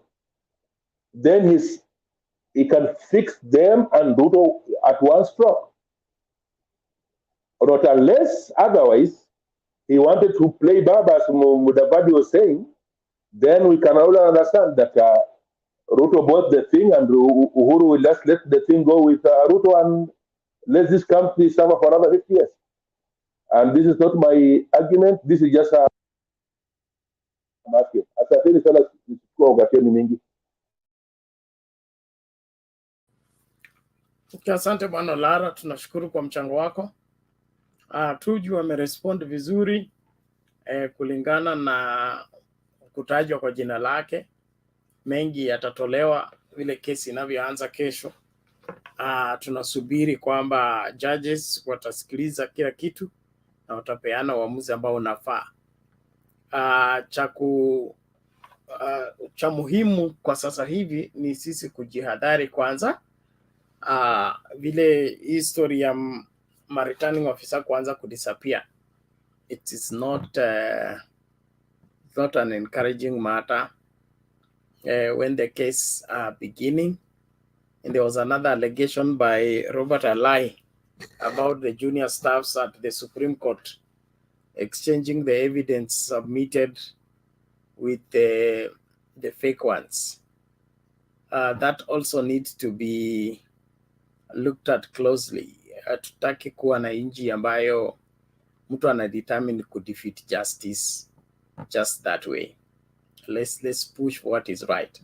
Story ya wabunge na CDF hiyo tutashughulikia. Sasa hivi tu focus kwa Supreme Court, tumalize hii mambo kwanza. Maneno ya CDF tutashughulikia. Because one of the things that is making the 2010 constitution not deliver for Kenyans is those mess up of duplicate of responsibilities. Kazi imepeanwa kwa governor, tena una duplicate, unapeana kwa MP, tena una duplicate, unapeana kwa county, wherever. Let's have a proper structure, a parallel government where we have the county commissioners with that structure working with the central government. Then we have the county. There is how we can work with the county and give county the facilitate the county to even take care of the security of the county. We don't have to have parallel government operations in those places. And one of the setbacks is that I guess the people who have been in power have not understood how devolution can work effectively in harmony and in respect of one another, because we always get carried away with our politics, that because this person is from a political party that was not supporting my president's bid, and so he can't work with the national government to secure the people of that place. If we put up laws that will regulate that, I believe we'll arrest the insecurity situation when we devolve it to the counties, so that counties can take care of their security issues supported by the national government, other than us having a parallel system of governance where the governor is governing, then also the central government is governing in the same vicinity, in the same geographical area. All that needs to be done. And so CDF needs to be structured within the current setting of the new constitution, which is devolution is through the devolved government, is not another avenue. Na wabunge, kazi yenu ni sio kwenda kupigania hela. Jukumu lako kama mbunge ni kumobilize the people who you are leading into funding projects. Okay? Pesa zinakusanywa tu, alafu watu wanafanya maendeleo. Sio lazima uwaletee pesa. Watu wako na pesa. Wewe wapatie good environment, make good policies in parliament, let those policies be implemented, the country will just develop. Lakini maneno ya kutembea na tu handouts, ya kuchagua nani anapeana basari, nani apeanwi, hizo zote zinaleta uchafu katika nchi. Let's upgrade. Let's operate with the current structure of leadership, not to convert the current structure of leadership into our old way of doing things, which was one of the reasons why we agitated for new constitution. Kama tumemove with the new constitution, let's appreciate the new constitution and make it be implemented according to the provision of the same constitution. Sio ku-stretch vitu huku, stretch huku, and then we have some things that are unconstitutional, but we are holding on them as if they are now the main pillar of the constitution. Mimi sioni uhasama kati ya county na national government. County and national government can work very effectively and countercheck each other. They will be able to deliver faster if we have all those people on the ground working, other than having somebody from Nairobi taking care of the affairs of security in Baringo. By the time you leave Nairobi, arriving in Baringo, many lives would have been lost. But if the Baringo, wherever the Baringo governor is responsible for the security of the place and is facilitated by the national government, will be able to structure, call the elders, set that county into operational. You will be able to handle those matters. So naomba tu kama Wakenya tukubali kama mabadiliko yamefanyika, kuna katiba mpya, ndiyo hiyo katiba mpya ikuwe structured, ifanye kazi. Tusi-insist kwa masuala ambayo hayafai. If the CDF is unconstitutional, is unconstitutional. Na kwenda bunge kupigia kelele kitu ambacho umeambiwa is unconstitutional by the Supreme Court, ni nini unataka? Kumalizia watu wakati. Let's wise up. Thank you. Ni time ya Martin, eh? Shua, unasemaje? I just have before Martin, how are you guys? Before Martin says something, I have some crucial questions to pose across. One is, we were told the Mombasa and the Kakamega ballots were not printed. They will come later. When were they received?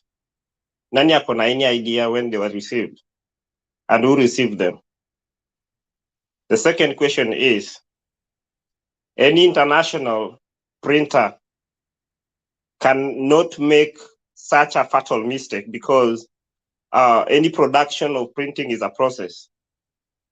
For them to do the Kakamega ballot papers, they have to get it right before they move to another county. How did this mistake happen? So whoever have these answers to these questions is free to please share with us, because it's really hurting people like us, you know. Thank you.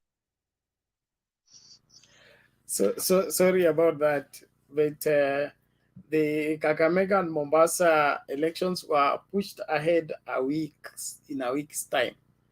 That means the excuse was they discovered that the ballot papers had wrong information. I think they were mixed up in the names. From what we read politically, it was designed to be that way, to find an excuse to postpone and be able to suppress the votes for Baba in those regions. But they pushed it to 23rd. Okay, that means they were buying time to make the ballot papers or for the printer to correct the ballot papers. It was not even a new bid. It wasn't a new contract. It was the printer owning up to his mistakes and redoing the work at the previous payment. From the information I have, that is what happened. And so when that happens, I don't think it's going to be elaborate like the general elections where everybody's ballot has come. So hatuwezi kusema zilikuja lini, lakini kulingana na tuhuma iliyoko, najua Kenya ni nchi very interesting, kwa sababu hata tunaweza sema hiyo makaratasi ilikuwa delayed tu ili watu wajipange vile wana rig in those places.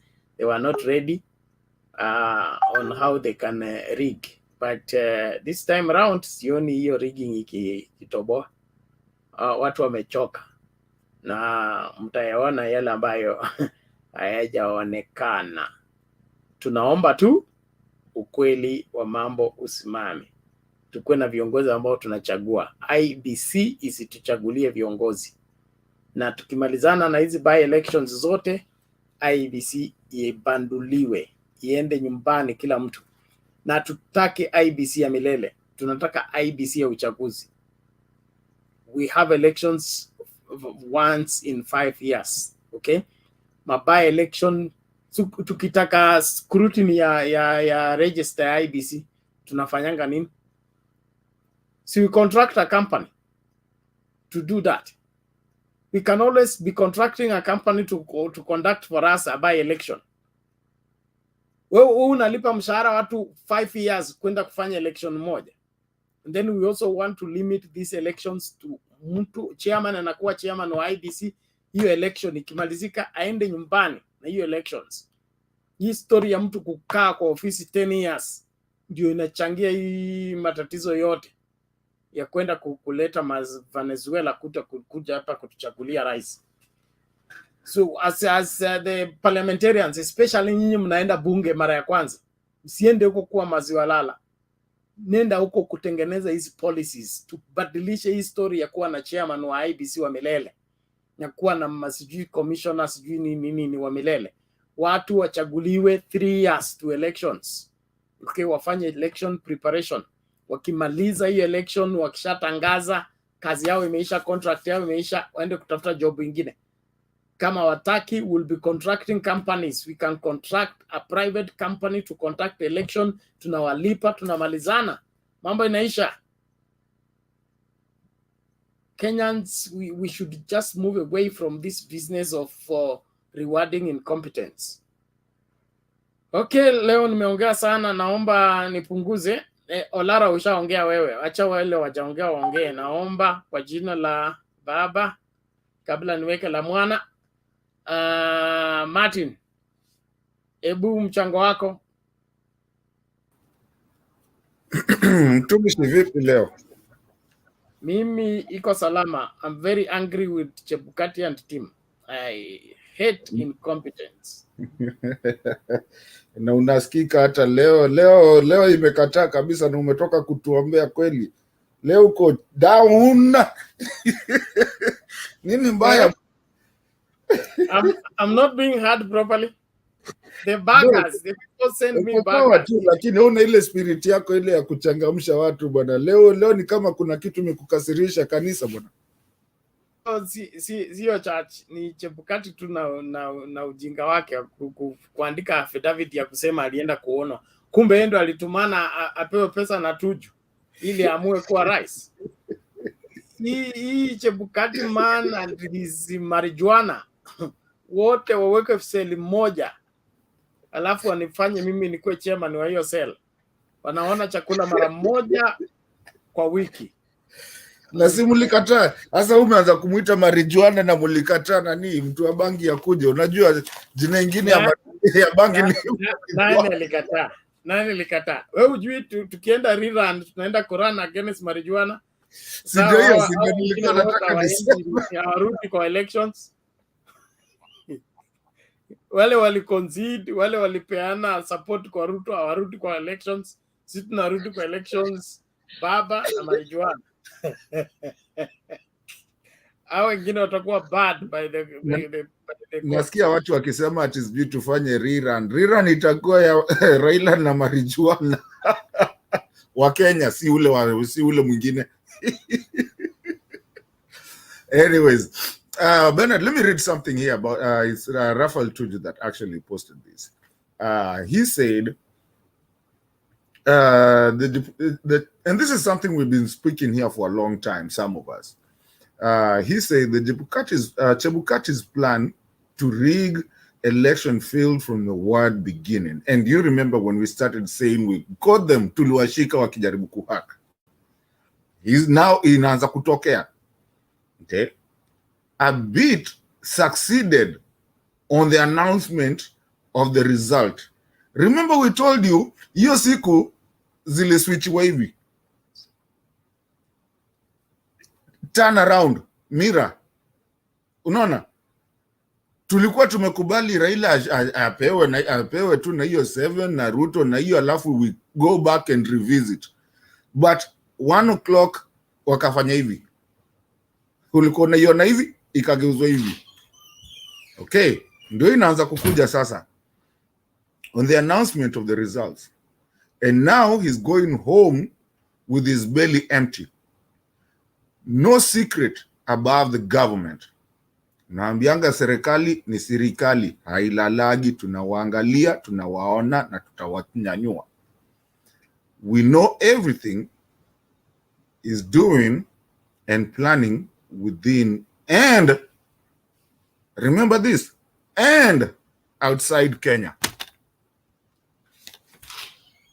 How many times are we going to say this is not about Kenya? Now, here comes Tuju coming and telling us on national TV. Na hiyo ni ya kwanza tu zinaanza. Series zinaanza kutokea. And saying openly kabisa, yes, we met, walikuja kwa nyumba yangu. And you think Tuju is just anyone? Akiwambia kamera ziko, my friend. Now, being Chebukati, why should I be going to a politician's house at, as Tuju says, not 3, but 4 a.m.? What is it that I'm going to do there? I'm supposed to be running elections. Naenda kufanya nini huko? For what? We're not, I mean, even if we are friends, that's not the time to be seen. Hata rafiki yangu bana dukakuja kwangu 4 a.m. nitakufukuza kama burukenge. That's not the time to come and see me. Unaona? And this is the things that we say, that politicians and political and these guys that have this power to do these things, it comes a point where something that we've always said here, Bernard, we have to start getting to a place of public servancy. Being a public servant and understand what being a public servant is. It's not about money making, it's not about that. Na hiyo ndio inafanya watu wauliwe. Today we don't know where 5 of, we know 2 wamekufa, we don't know another 3 returning officers. Now, is it gonna be really, ukienda kwa returning officer, you might as well leave your will at home? It cannot be, because there's so much money that is just out there running around. Everybody, time your election is a grab all. It cannot be. In fact, hatutaki ma road show tena za kufanya nini elections. Go post your posters huko and do your thing online or something. Usikuje kutuongelesha ama kutuletea pesa. Kana pesa yako. And in fact, unafaa kukatia mshahara. Thank you CDF iko kwa shida saizi, because they don't need to be there. If you're going to be a parliamentary to MP, please, your duty is to go create laws. Go create laws. Ni nini unatuletea hapa kuja kutupatia sijui CDF by foot. CDF irudishwe, iende ikuwe mtu unaweza enda pale, unaweza ongea na mtu wenyu huko kwa constituency yenyu, na we need to create something else, because that is what they do. And it's becoming a whole issue. But I am happy because we are headed there. And then there's the other guy, ameuliza swali mzuri sana, by the way. On a serious note, hizi karatasi za Mombasa na Kakamega zilikuja lini? Na zilichenjiwa. First of all, tunajua by court, Sonko hafai kuwa, ziko na Sonko tena bado saizi. Bernard, hebu tuambie. Zilikuja lini? Sonko bado yuko ama alitama yuko, kwa sababu koti ishasema hafai kukua. Zilikuja lini? Mbona hatukuziona? Na niaje zilikuja haraka hivyo, vile watu walianza kulialia haraka zimekuja na hatujaziona zikikuja. Wacheni kutuchezea mchezo bwana. Hiyo mchezo hatutaki.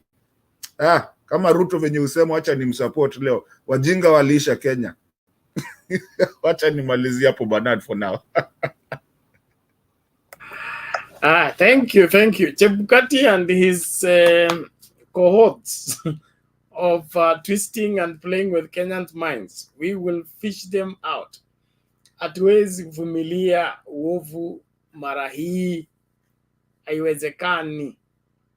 Lazima hii nchi ipone, na kwa kupona tu ni kufuata haki. Haki itendeke kwa kila Mkenya. Kama hawataki kura yetu iamue rais, iamue governor, iamue a member of parliament, MCA, women rep, senator, bas watu wache na amani. Okay, waende wachaguane, watu waambie wamekubali nani. Lakini story ya kutufanyisha kazi ya kuamka asubuhi, kupiga foleni, kwenda kuvote, then our vote does not count. That must end with these elections. From the Supreme Court, we must come out clean. Olara, iko nini? Na kuhusu mambo ya ndeto na hii mambo ya procurement, unajua part of the petition ya Baba ali mention about the procurement procedure.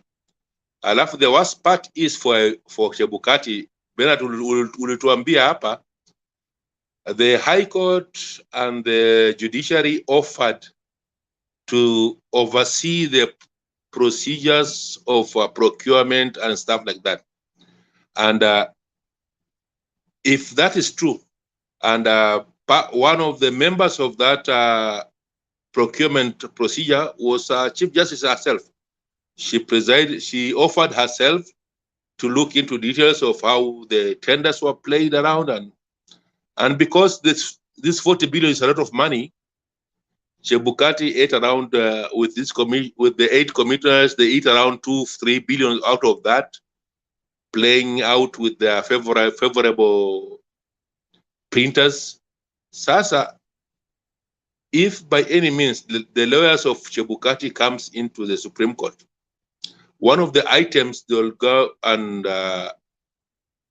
respond back. I don't know if you have the affidavit of Chebukati's responding back to procurement processes, because I think Baba also had that. If you can have a time and tomorrow come and present it to us here and tell us what did Baba actually ask, and the response from the IEBC, this is going to be a very major factor, especially now Ndeto and the previous hata Peri ule kijana alikuwa hapa pia aliongea juu kitu hiyo.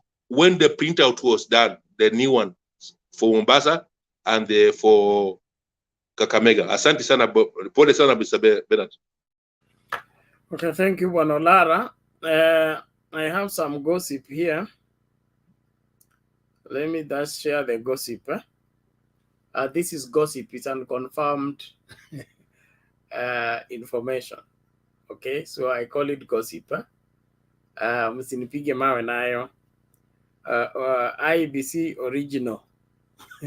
So kulikuwa na IBC fake na kulikuwa na IBC generic na kulikuwa na IBC original. So IBC original hapa wanasema it is going according to plan. I have strategically placed the county election managers in all counties. We have our people in 30 counties. I have left the greenhorns to deploy poll clerks. This is the division between the commissioners in IBC. So we have the originals. The originals ni wale walikuwa Chebukati, huyo Marijuana na nani mwingine. Wale wamekawa the 3 commissioners wale walibaki, wale wengine walipo retire. So when these new ones came after they being appointed, they were not assimilated, they were sidelined. So this is a conversation between the original ones. They say they have placed their people in at least 30 counties. So Chairman Chebukati says, I've left the greenhorns to deploy poll clerks. The other one replies and says, brilliant. Remember, be cautious, no leaks. We must be extremely careful going forward. We are entering a dangerous period. Our candidate won't protect us if things leak before he becomes president. Okay, he said, well put, Chairman. That is Honorable, is it Honorable Molu? So this leaked information of the conversation in the WhatsApp group of the IBC original, and is dating as late as what? Let me see if it has a date. So this conversation was going on in July. So hii kitu si eti ni accident. It was premeditated, it was pre-planned, and it was meant that just make me president, then I will protect you. But sisi hatutaki urais wa kuprotect waovu. Tunataka urais wa kuongoza inji ili inji isonge mbele. So with this kind of gossip, we don't need that to be happening at this point in time. Martin, iko nini? Kuna kitu tu kidogo nilikuwa nimesahau on my submission. Sijui kama nyinyi mmesoma, sijui, unajua, I don't know if a lot of people wanakujanga hapo usoma hizo petitions. I've read those petitions. 4 of them, they say mwenye atapatikana guilty has to pay the court fees and everything, including ya Okia Mtata. Kuna kitu baba alisema on a lighter note akiwaka campaign trail. Alisema tunajua kule pesa iko na tutaipata. Chungeni. Mwenye atalipa hiyo atatuambia. Kuna mtu atatuonesha kule shamba yake ya kuku kwa sababu tumeitafuta kwa Google Maps atuipati. Atatuonesha hizo kuku zake zilimfanya bilionea kule ziko. Kuna mtu tu mahali atakuwa sasa mheshimiwa wa ukweli. Wale wanajitaga waheshimiwa wa kuishaisha. Chungeni, hiyo pesa ni mingi kulipa judges 7. Okay. Thank you Martin. Kila mtu ajihadhari. Sasa naomba hivi we move forward. Michael Babu huko.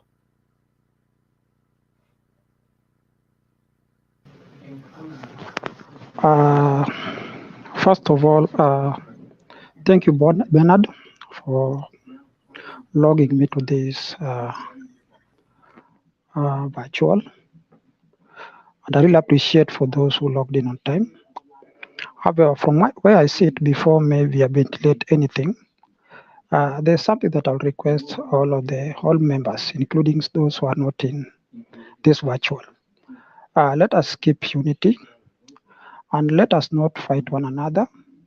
Let us even, because still we don't know the outcome, how the outcome is going to be until the last day of the Supreme Court announcement. So we don't know whether we are going for a rerun. Everything is possible. As per the petition that I've gone through and I've looked, the outcome, everything is possible. So let us bring each and every person close. So if any case that we're going back to election, we have good numbers who are also going to turn up to vote. I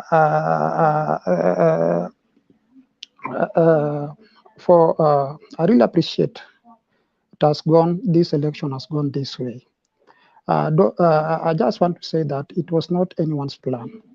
However, it was God's plan to dispose the secret weapon who had been denying us the opportunity to have a president that can unite Kenya and give value collectively to Kenyans. If you have a look at what Uhuru has not congratulated so far, William Ruto, and that's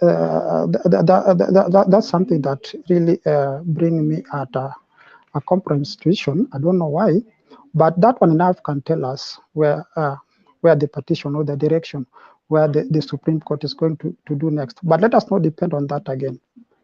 Let us keep unity.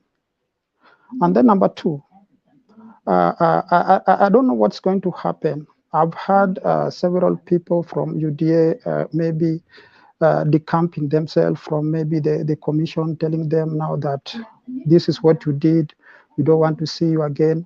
And he or she doesn't have the power to nominate a commissioner. So I don't know what's going to happen. If you ever look even what maybe the Rigathi Gachagua is actually telling the people of Kenya, it's not within the Kenyan constitution. And in fact, as a leader, we are supposed to show a good sign that will propel us or scale us to where we want to be in future, even in future to come. I don't feel like the way these people are really talking in public. And for the procurement, if you ever look, I had someone raising this issue that we have not seen the election material being delivered to those respective counties. And if you have gone through what Tuju was saying today, it's very clear. Tuju said they are friends. And one of the main reasons why Tuju wanted to talk to Chebukati is if you're a farmer, and he went ahead and explained, if you're a farmer, you know, at a time you might lose a chance for shipping. You might lose a space for shipping in time. And those are the things that he wanted to discuss with Chebukati during that particular period of time. However, there are so many, a lot of things that really emerge on that. And if you are very keen, you'll be able to depict so many things. As per now, I'd like to stop it from there. However, I'm still in. If anything will come out, I'll keep on sharing with you. And whatever we just discussed, we have just shared. We have shared it as Aroma Bernard. That thing had been there before. I can say Ruto had a plan even before. 5 years ago, Ruto had been communicating with Chebukati, and that's something that you can actually generate from the substance that you have just read to us as rumors. Otherwise, thanks, and those people are not in Kenya. Have a lovely morning, lovely evening. Let us keep this conversation fresh and new. Thanks, guys. Okay, thank you, Michael. Thank you. We appreciate that, and our peacefulness and our unity needs to be this time round built on truth and justice, because the false peace tumepalilia hii miaka yote, it keeps landing us in the same place after every 5 years. So the demand for the truth and the demand for justice must be given priority this time round. Peace, we will be peaceful, we will do what is right, but we want the truth. Let's know what happened to our votes after braving the chilly morning to go and queue for 3 hours before voting, shivering under the cold, and your vote inaenda tu hivyo kwa sababu mtu ameamua kukula. Anakula kwa niaba ya nani? Kwa nini? Wakenya lazima tujitahidi kukomboa hii nchi. Rigathi Gachagua na William Ruto, they are from the same school of thought. They will modulate this constitution. By the time they are through with you, there will be no constitution. Itakuwa baba na mama milele. So kila mmoja, kama wewe ni Mkenya na unapenda hii nchi na ungependa hii nchi itunze watoto wako na watoto wako, simama kwa ukweli. Sisitiza mambo ya ukweli. Usifuatane na wale ambao wamepotoka, wanataka kufuatana na mambo yasiyokuwa ya kweli. I presume Simba had made the submission. Tutaenda kwa Musa ama Simba vipi? Bana, nilikuwa bado hata sija make my remarks, so sijui kama utaniruhusu. Aya, subiri tu kidogo, baada hii video wewe ndio unakuja, alafu tusonge. Okay, thank you. Okay, let's listen to this. That's to keep in the perspective. Rais mteule Daktari William Samoei Ruto anasisitiza kuwa uchaguzi mkuu wa tarehe 9 mwezi Agosti ulikuwa huru na haki, kwa kimiminia sifa mwenyekiti wa tume ya uchaguzi IEBC Wafula Chebukati, akimtaja kuwa shujaa. Naam, Ruto aliyezungumza katika kaunti ya Bungoma amesema kwamba Chebukati ni shujaa kwa kile anachodai ni kusimama imara na kutekeleza wajibu wake wa kikatiba bila mapendeleo. Na Martin Munene ana maelezo zaidi. Rais mteule William Ruto pamoja na naibu wake mteule Rigathi Gachagua waliongoza kikosi cha Kenya Kwanza kuhudhuria ibada ya Jumapili katika kanisa Katoliki la Christ the King huko Bungoma. Na hapa Ruto akasema kuwa hana tashwishi yoyote na uchaguzi wa tarehe 9. Wamefanya uchaguzi wa huru na wamefanya uchaguzi wa wazi. If there is a transparent election that has been held in the Republic of Kenya, it is the one of 9th of August 2022. Viongozi hawa pia wakimiminia sifa mwenyekiti wa tume hiyo ya uchaguzi Wafula Chebukati, wakimtaja kama shujaa. He deserves our accolades because had he wavered, had he not stood firm, there were those who are hell-bent on snatching the victory of William Samoei Ruto.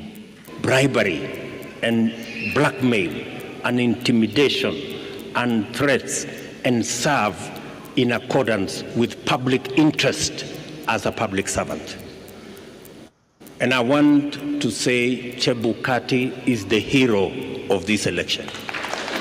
Kadhalika wakisema kuwa wanaimani kuwa watapata ushindi katika mahakama ya upeo na kuwa wana mipango ya kujumuisha jamii ya Mulembe katika serikali ya Kenya Kwanza, wakiahidi Moses Wetangula wadhifa wa spika wa bunge la kitaifa. Bribery, intimidation, blackmail did not sway IEBC.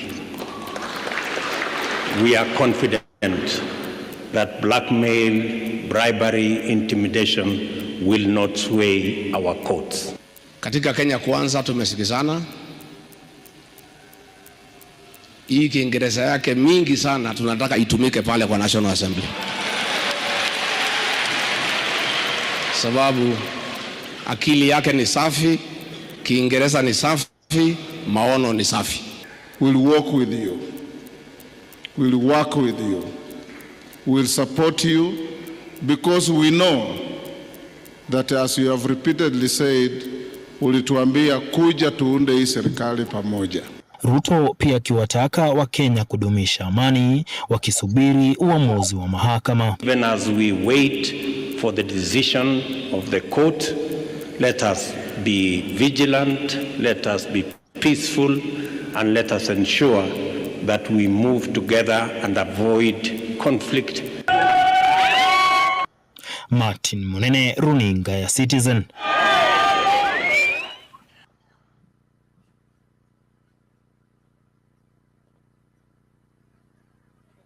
Yes, Bwana Simba, come in.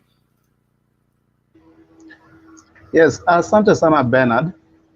Nafikiria kuna mambo ambayo yanaendelea, lakini tunashukuru Mungu kwa sababu Wakenya in their own wisdom waliamua kuweka amani, kwa sababu waliamini ni nini ilifanyika na waliweka imani yao kwa mahakama ya juu. Wacha tuwe tunasubiri mpaka kitu tarehe 5 hapo, we hope haki itatoka pale. Lakini ikiwa na hiyo mahakama ya juu nayo itakuwa kama IEBC, nafikiria wananchi wa Kenya wako na haki ya kikatiba kuexpress maoni yao, kwa sababu sio katiba ndio supreme. The people of Kenya are supreme than even the constitution.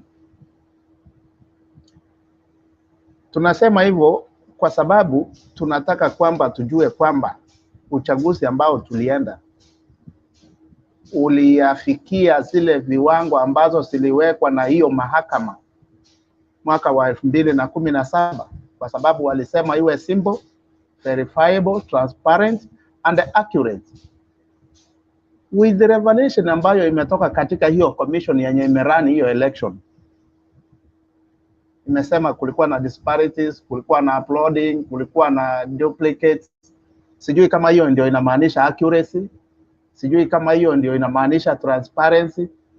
Itabidi the same mahakama ituelezee, lakini mpango ni kama hii ni kitu yenye Ruto amekuwa akipanga katika serikali, kwa sababu hakuwa anafanya kazi, na kama alikuwa anafanya kazi tunataka tuambiwe one project yenye amedeliver kutoka kwa his region first, kwa sababu he was very confident akiambia Raila Odinga akubaliane na matokeo yenye itatokana na hiyo uchaguzi. So he knew what he has already planted.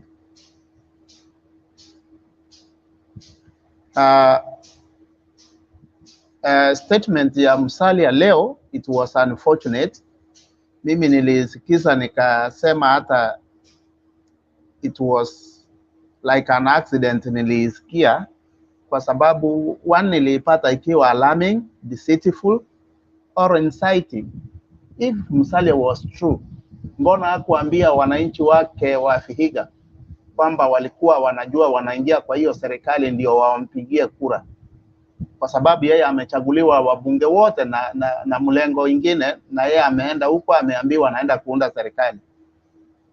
Ile kitu tunajua waliambiwa walete 70%. Sijui ni alilete percentage ngapi kutoka Vihiga.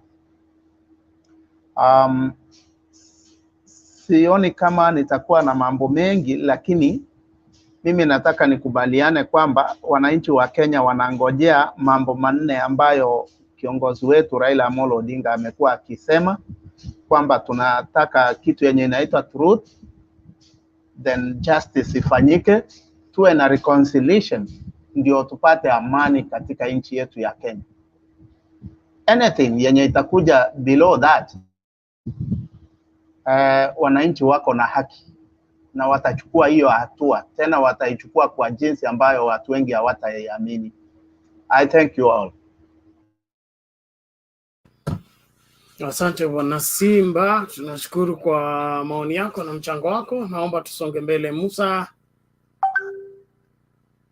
is it rival river? River. Sema river. Poa sana Bernard. Habari zenu wenzangu nyote bana. Mimi tangu juzi ilikuwa sipatikani kidogo, ulikuwa na shida wifi huku, lakini nashukuru jamaa wamekuja wameset, sasa inapatikana. Mimi ningependa tu kushare story fupi sana kuwaonyesha wenzangu ni jinsi gani hata hizi nchi zilizoko nje zinazingatia sana kura zetu tulizopigia Raila. Kuna tuseme ni tajiri wangu Mwarabu aliniita jana, akaniuliza tu kitu kimoja, ulipiga kura? Nikamwambia Akaniambia ulipigia nani? Nikamwambia Raila.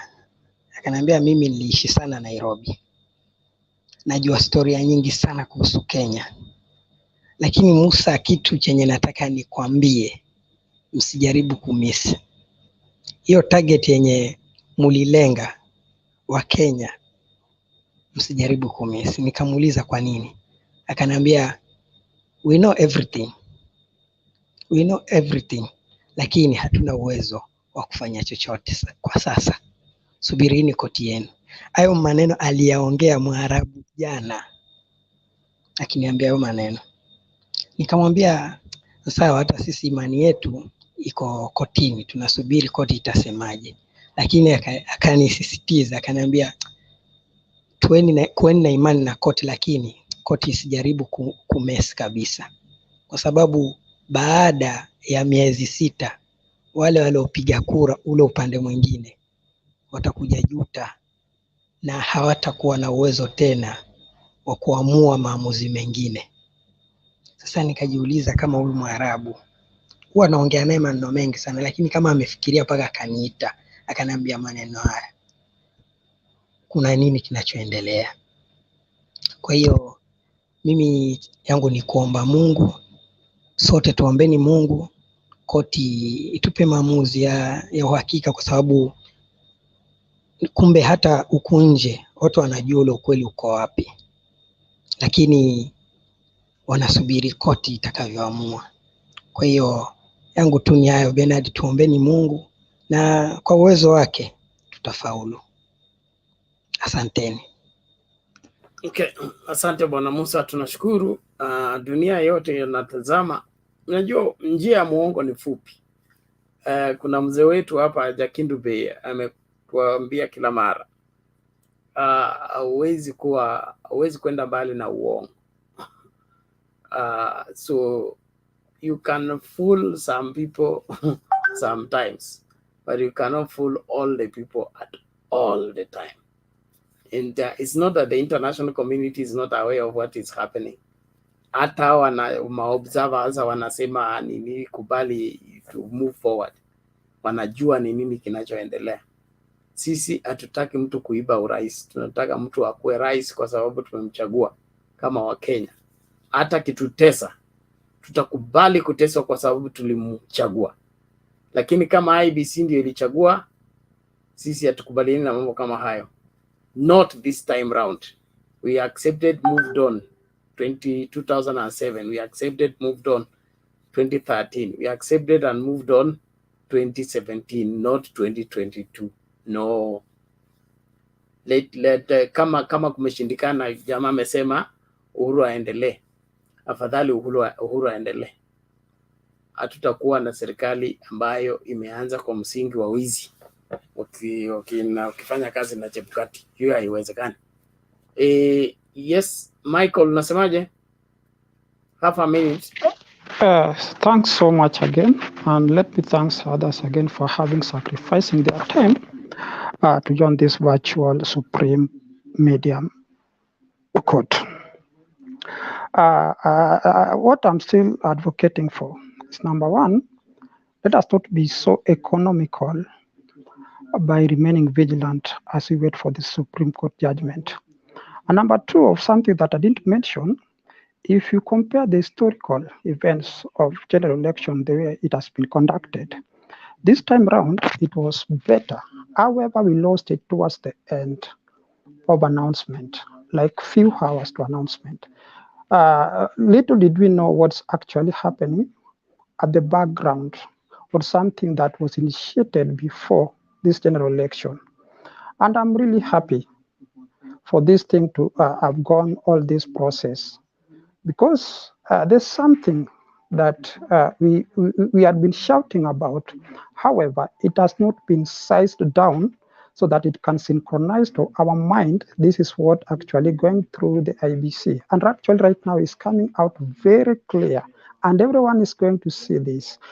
And what I'm not sure of, because it has never happened to any country, and if Someone here can put me on the cross or demonstrate on the street regarding this. If this election is going to, the Supreme Court is going to decide after recounting Baba won the election, this is going to be the first verdict happening in the whole world.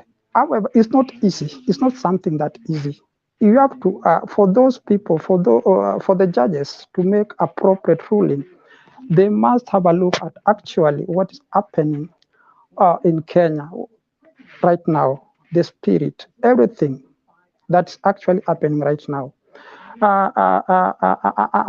That is before they make judgment. And let us not place our cards down and say this is how the ruling is gonna come out. Let us be more optimistic. Let us have so many things in line. If this one fails, what do we have next? But again, let us not fight one another. Let us remain, moderation is everything. Otherwise, thanks so very much and have a lovely evening and morning for those who are not in Kenya.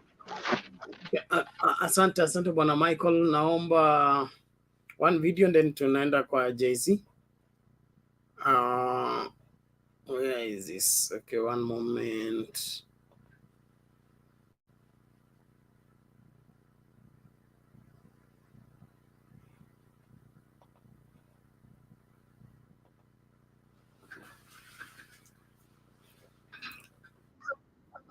Raila Odinga amemshutumu mwenyekiti wa tume ya uchaguzi Wafula Chebukati kwa kile anasema ni kuvuruga na kufeli kwenye majukumu yake ya kusimamia uchaguzi. Na Raila aliyehudhuria ibada katika eneo bunge la Kibra ametaja tofauti kati ya makamishna wa tume hiyo kuwa ishara tosha kwa matokeo ya uchaguzi wa Agosti tarehe 9 yalivurugwa. Gatete Njoroge na mengi zaidi.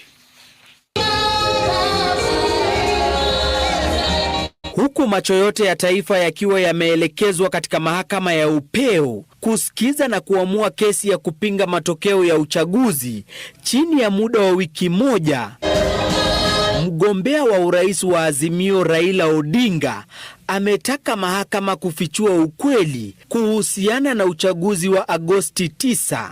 Tunaomba mahakama ifanye haki ili haki ijulikane. Mimi Raila Odinga siogopi. Kama nilishinda nitasema nimeshindwa.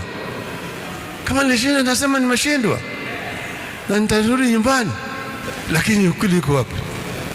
Mimi nina hakika sijashindwa. Odinga aliyehudhuria ibada katika kanisa la AIC Kibra alikashifu madai ya Chebukati kuwa kuna viongozi waliojaribu kumhonga siku ya kutangaza uchaguzi na kusema kuwa Chebukati alifeli kutekeleza majukumu aliyopewa kikatiba. Tulisema hapo mbele shida ya Kenya ni mambo ya ufisadi. Ufisadi. Kama mwenyekiti wa tume ya uchaguzi anaweza kusema ati alikuwa anataka kuhongwa. Nani alikuwa anataka kuhonga yeye? Na ni pesa ngapi? Na mbona haya kusema ati alikuwa anataka kuhongwa? Alisema yeye anataka kupigwa. Sasa anasema ati wanataka kunihonga mimi. Pesa ngapi? Wewe mwenyewe umeshindwa kufanya kazi yako. Odinga ameongeza kuwa tofauti zinazojidhihirisha ndani ya tume hiyo ni dhihirisho tosha kuwa uchaguzi huo uliendeshwa visivyo. Sasa Wakenya wanaweza kujiuliza, so 2022 is for posterity. We don't want to go into an election and see the kind of charade that we're seeing today. People are trying to stage a civilian coup. They're trying to subvert the will of the people of Kenya. And Kenyans will not allow it. Somebody given a responsibility to head an important commission such as IBC anaweza acha tume ya uchaguzi isambaratike kwa mkono yake. Ile sarakasi tumeona wiki hii ni sarakasi ya ajabu. We have confidence in the Supreme Court. Sisi tunaenda the justice way. We are behind you Baba, na wakisema turudie kule wamesema wanakupea kura tena kwa wingi vile walikupea. Mgombea wa urais wa Azimio sasa akiwataka wafuasi wake kuendelea kuwa watulivu na kudumisha amani, wakisubiri uamuzi wa mahakama, huku wakisubiri kusikizwa na kuamuliwa kwa kesi ya kupinga matokeo ya uchaguzi wa urais katika uchaguzi wa Agosti 9. Kinara wa Azimio Raila Odinga amesema kuwa haja yake ni kwa Wakenya kujua ukweli kuhusiana na matokeo ya kura ya urais. Gatete Njoroge, runinga ya Citizen, eneo la Kibra, kaunti ya Nairobi.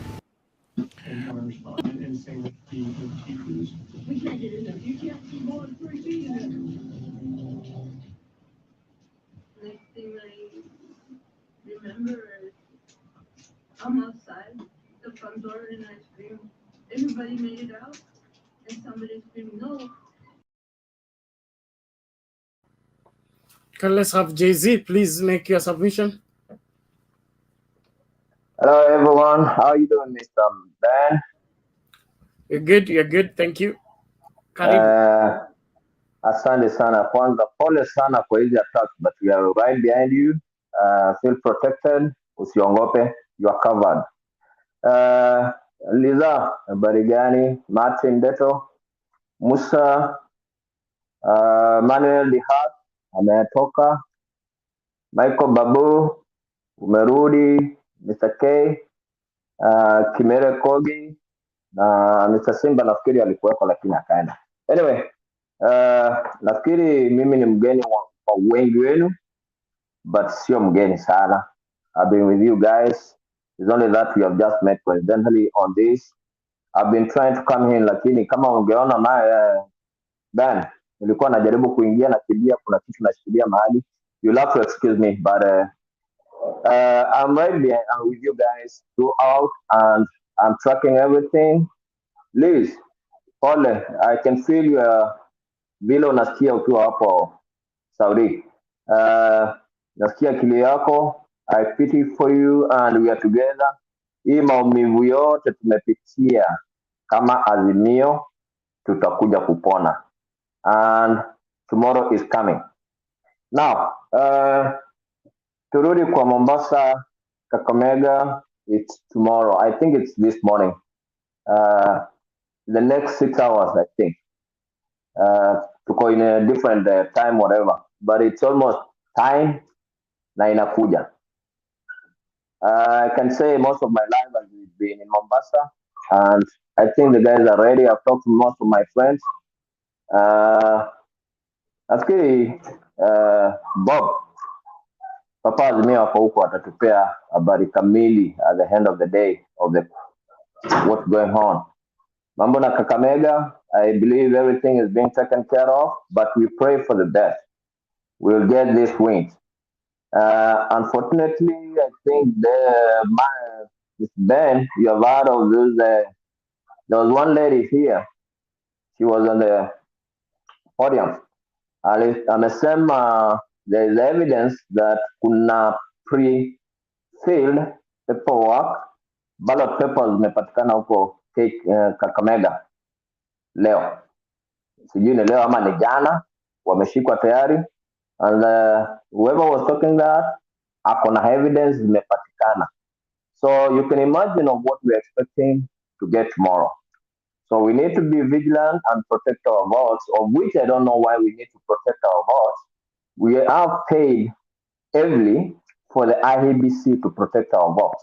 I don't see why we need to protect our votes. Then yet there's someone else, an institution that has been paid to protect our vote. That is one thing that we need to get away with the new administration that is Babas. Now, just to reiterate on what you are talking about, the Wongo. Yes, Jakedu Bay. And this is something that has gone into my mind. I think Jakedu Bay was with you the other day, wakati alikuja katika matanga, Isabe. Hapo mlikutana but this thing Wongo, it is very, very, very, very eminent. Uongo anasemanga uongo iko na expiry. That is what he normally says. The Jakedu Bay states it, uongo iko na expiry. And it is evident.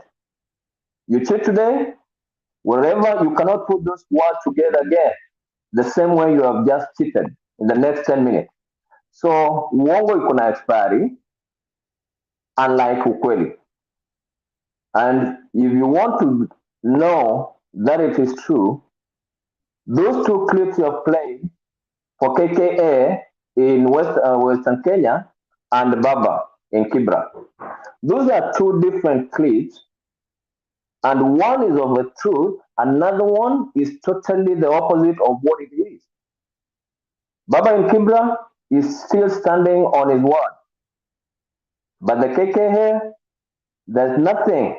I can't see anything that will come out and tell us there is an hero on the elections. To be very honest, there was no hero on that. Okay? So the reason behind Baba is not about for him to be the president of Kenya. The reason behind Baba is just to make sure that before he gets out of politics, he leaves justice in the country. It's about justice. I know there's peace, but there's no justice yet.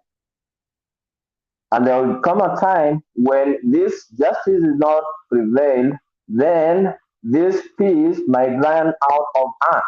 I'm sorry, but it might run out of hands. So we would rather instill the justice before the peace goes out of hand. Okay, the Supreme, we don't have much control over the Supreme Court. It's only a week away from us. We just cross our fingers and hope that it will do the best it can to favor the local mwananchi. Everybody is suffering and life is getting too hard. Everybody wants to go back to business, but we can't go without the justice. So all what we need and pray for the Supreme Court is to make sure that we instill what the local mwananchi is asking for. We are requesting for justice. Whether it's whichever way, it's Ruto, it's Rahila, but let's know how these guys came into, why do we have this petition? Because we feel that we were not served with the right decision against what it is right now. So we need to be served with the right justice from the Supreme. We don't have control over the Supreme, but we pray that everything goes on well. I think the silence of the government, I've heard most of us were asking why is it that the government is so quiet on this KKA insights here and there. I think there's a clip that was played some time back and it is very evident. Ukitaka kushika ama mvutaji bangi, and kama umepata mtu anataka kuvuta bangi, you don't catch him that moment. What do? Just give him time. Mpe tu wakati awashe hiyo bangi, avute, ingia kwa system, then after 30 minutes ikishaingia kwa system shika yeye. Why? You have enough evidence kwamba kwanza ulimshika naye, it is in the system, na kikataa anaenda kupimwa. So that is what the government is trying to do. Just let everybody do whatever you want to do. Then when it's time, they have collected enough evidence. So yeah, we are running out of patience. That's why the government is not reacting. We don't need to react. We need to proact. That is my feeling. We don't need to react on what is going on, but we need to proact on what is going on. So, gentlemen, let's be patient. I know the patience might run out of us, but 5th is not far away from her. It's about 9 days or so, and we'll see the end of it. All in all, it's back to you, Mr. Bernard. Thank you for that moment you've given to me. I'll be on the background with you guys. Thank you. Bye.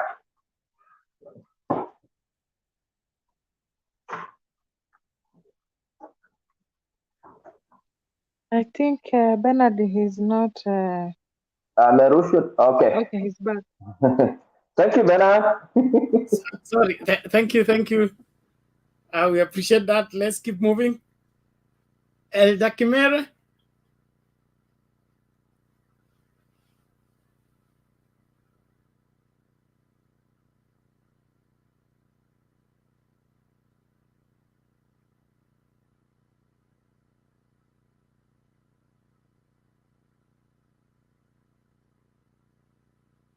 Elder Kimere, unmute.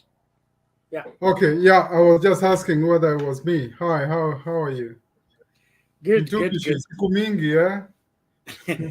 Oh, me lost sana. Yeah, mi nilikuwa shocked mpaka nikaenda missing. I'm still grieving. Lakini sasa naona I can see the light on the other side of the tunnel. So I'm hopeful. Natarajia Supreme Court itarule on our favor, but hiyo kitu ilitushock zote. Kwanza niwasalimie wote. Elizabeth, I saw you the other day. Very happy about you. Martin Amanda, Jay, Michael, Emmanuel, is it Emmanuel? Kamau, habari yako ndugu yangu. So anyway, you see, I don't know where to start really. Probably, I'm a Catholic, so I might start on the gospel reading today. And even last week's gospel reading was kind of addressing what we are going through now. And today's reading was about the parable that Jesus gave about if you are invited, if a friend invites you to a party or a ceremony, and this is Jesus was trying to address the congregation at the time and said, don't take the high seat. If you are invited, chukua ile kiti ya chini kabisa. So then your host anaweza kukuita akwambie kuja ukae kwa hii kiti ya juu. And then you'll be honored. Lakini usiende ukalie, if you are invited, usiende ukakalia ile kiti ya juu unataka kujionyesha ati wewe you are the honored person. The host can come and maybe another a more honored person might come, uambie uache hiyo kiti uteremke chini, and that will be a shame. And if I listened to that today, to the reading today, na nikaona it's really addressing the Tanga people, Ruto himself, because he proclaims to be, he a self-proclaimed person. Anajiweka pale juu, but we'll put him down. So sometimes it's good to wait and let people promote you, other than you proclaiming who you are or how high you are. So that was quite significant to me today. Then about Kakamega and Mombasa, I'm very hopeful, and we must be awake. Do you know what worries me is these people, they don't stop. We are in Supreme Court right now because we are accusing them of stealing the elections, and they're still trying to steal. How is that possible? Because I also saw the messages which were coming through about the truck which was stopped with marked ballot papers with Malala, or I would think. So why do they still continue wanting to steal? Well, that's the case which is in court right now. Their courage is really it's on another level. The thing is, ama wako so courageous, ama wanatufanya wajinga kabisa. It's one of the two. So we need to really watch on those people. And kitu muhimu, I would say, is we must see bora, because this thing, and I've been telling people, where we are right now is not about Baba. Let's forget that. Because many people don't understand. It's not about Baba Raila Odinga. It's about Kenya. That's where we are. And that's why we chose Raila, because we knew Raila is the only person right now that we have that can salvage Kenya. That's why it's him. But it's not him per se, but he is our salvation. Kwa hivyo watu wasione kama tunatetea Raila. No, it's not Raila as a man. It's because he is the only person right now anaweza okoa Kenya, you know. And that's why most of us are so grieved right now. Sisi, mimi kwanza, you know, for 1 week, mimi nilikuwa nimeshukua 1 week holiday that week, election week. And I said, wow, if I knew that, I don't know what I would have done. Probably I wouldn't have taken the whole week holiday because I was so disappointed. But all is not lost. We have a lot of hope. So things gonna go on our way. Bernard, please allow me to say hi to some people. I know they're not here now, but I know they are Azimio, Jeshi la Azimio, really diehards. So let me just say hi to them. Eva and Christina Dika, Aida Barak, Mama Toto. So I would really like to say hi to them if they are listening. And if they're not listening, they're going to watch the replay. And I wanted to ask you, Bernard, what happened to Kasuti? Do you remember Kasuti? Yes, Kasuti is fine. We are in touch. Yeah. He relocated in a new place, and he says the new place has internet issues. That's why he doesn't show up for the show. But we're in personal touch. He's fine. Yeah. I've been wondering.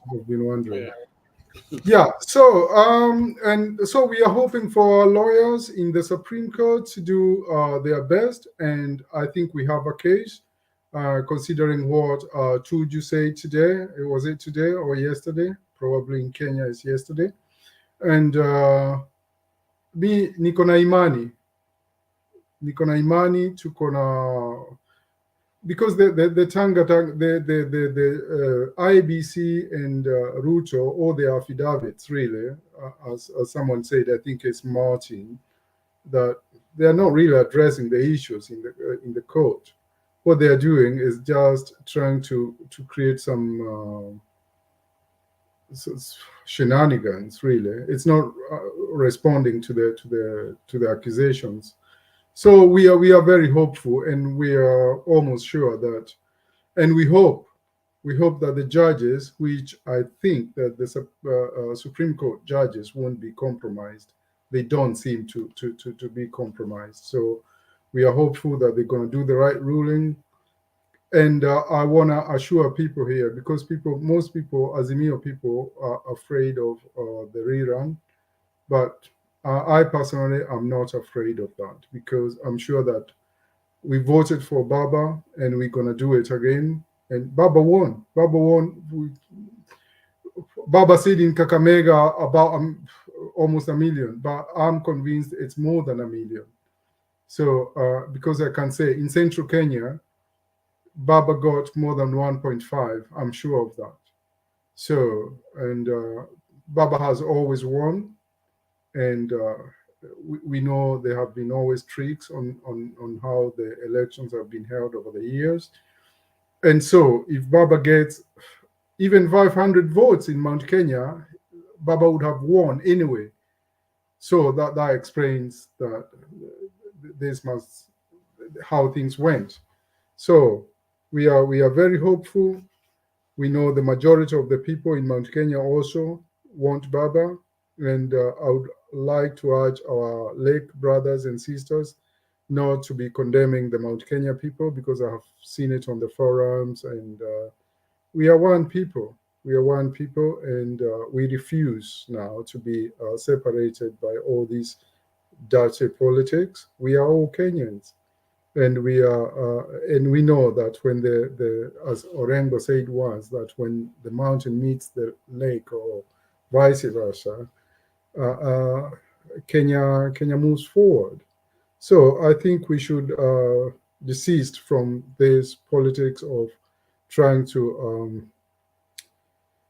accuse one community or the other, and we come together and as one, and we see, okay, all of us, because right now we want the right thing, and the right thing is the government that we want, which is Baba na Mama, and we're gonna get there. We're gonna get there. If we don't get it, then I think it's gonna be very sad, and it's gonna be. We have to do everything we can now to get there. I think, well, I'll stop it there for now, unless someone has a question for me. And yeah, I say hi to everyone. Thank you. Okay, asante, Elder Kimere. We appreciate that, and we pray and look forward for the same. The election fraud must come to an end with these elections by all means. We can't continue like this. Enough is enough. We must let our voting speak, not the people who count the vote. Chebukati and the team have done us harm.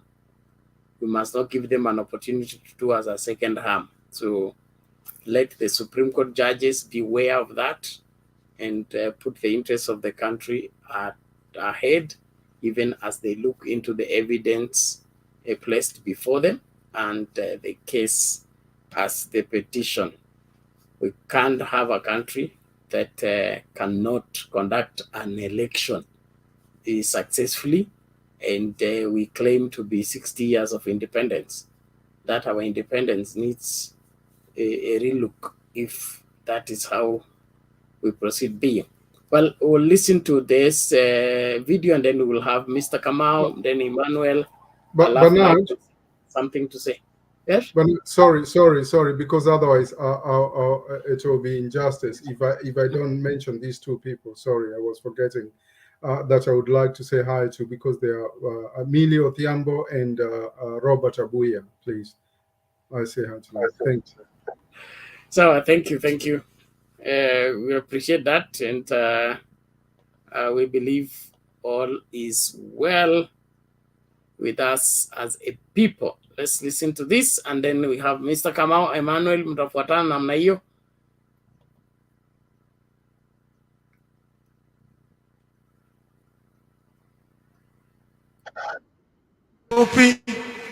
Kama nilishinda nitasema nimeshindwa, kama nilishinda nitasema nimeshindwa na nitarudi nyumbani, lakini ukweli uko wapi? Mimi nina hakika sijashindwa, kwa sababu jamaa, and therefore I will stand firm. I will not be shaken.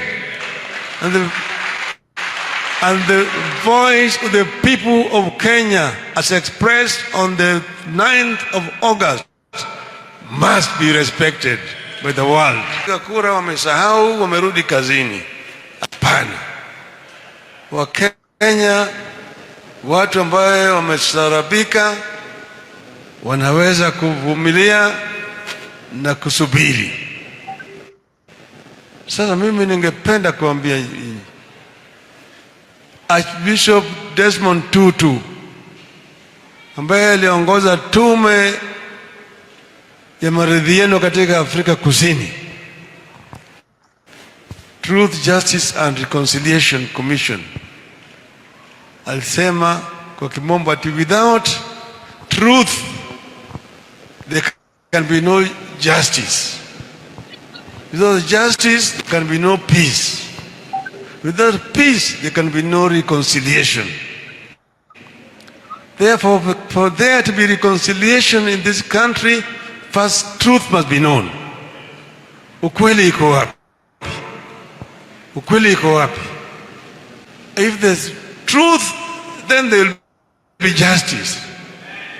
Then there will be peace. Then finally there will be reconciliation. Want Kenya to be reconciled so that we can move together as one united nation. So now you don't want to talk about issues which are before the court, because they say that being sub judice. But we want to say that the other side should also desist from doing the same thing. And hii mambo tulisema hapo mbele, shida ya Kenya ni mambo ya ufisadi. Ufisadi. Kama mwenyekiti wa tume ya uchaguzi anaweza kusema ati alikuwa anataka kuhongwa, nani alikuwa anataka kuhonga yeye? Na ni pesa ngapi? Na mbona haya kusema ati alikuwa anataka kuhongwa? Alisema yeye anataka si kupigwa. Sasa anasema ati unataka kunihonga mimi. Pesa ngapi? Wewe mwenyewe umeshindwa kufanya kazi yako, unajitoka pale, unaanza kujigamba ati wewe ulijua. Nani alijua? Sasa Wakenya wanaweza kujiuliza, watatu wale ni wanasema ukweli au wanne wale wanasema ukweli? Ukweli iko wapi? Where is the truth between the two groups of the commissioners? Somewhere they said the truth. What I'm asking for as Raila Amolo Odinga is to be told the truth.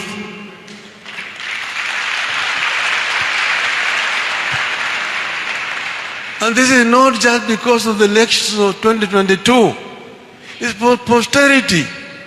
We don't want to go into an election and see the kind of charade that we're seeing today.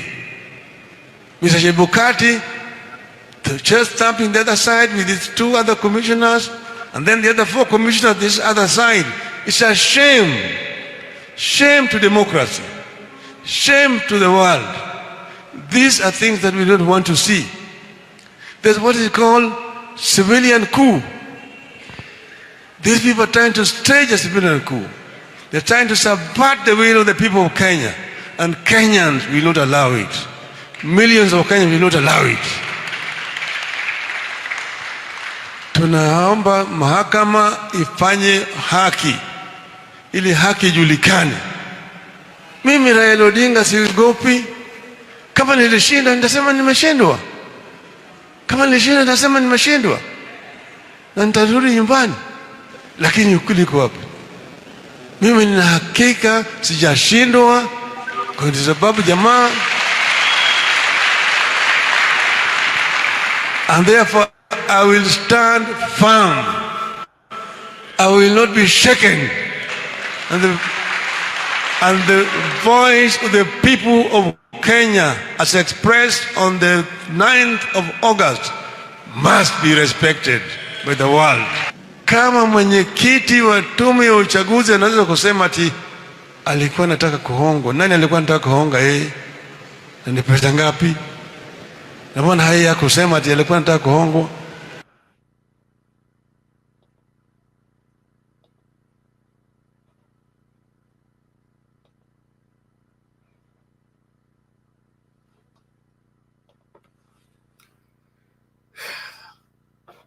Mr. Kamau dropped out. Emmanuel, take it.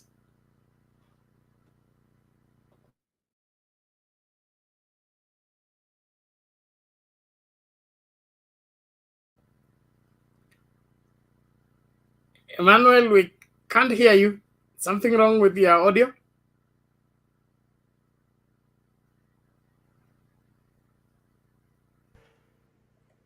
Hello? Yes, that's now better. Go ahead. Ben Eliza Martin, how are you? Kimere and Mike. You're good, you're good, thank you. Okay. For today, me, I don't have much to talk. I'll just have to, I'll just repeat it what Raila said. We want to know the truth. We want to know if the 4 commissioners or the 3 commissioners who are saying the truth. But against all odds and logic, we have to still hope that justice will be delivered, and in a few days, maybe we'll have a president, or we may have a rerun. Thank you very much. I don't have much to say today. So asante Bwana Emmanuel. We appreciate that. There is Michael. Michael, you say you have something you want to share? Yes. Thank you once again for probing me in. Let me take you sometimes back and 2 days ago. Before a week before general election, I dreamt we were with Raila, and actually was sitting in front of Raila like 50, let me say like 50 meters away from Raila. And Raila was almost falling down. Then Atuli pointed at me with his walking stick, which was very brown, and he told me, "Musiwache mzee anguke." And however, Raila didn't reach down. About 2 weeks ago, I dreamed of our president visiting me at our up country. Upon escorting him to his vehicle, he gave me a gift, a fresh groundnut, and told me, "Babu, this is enough for you for today."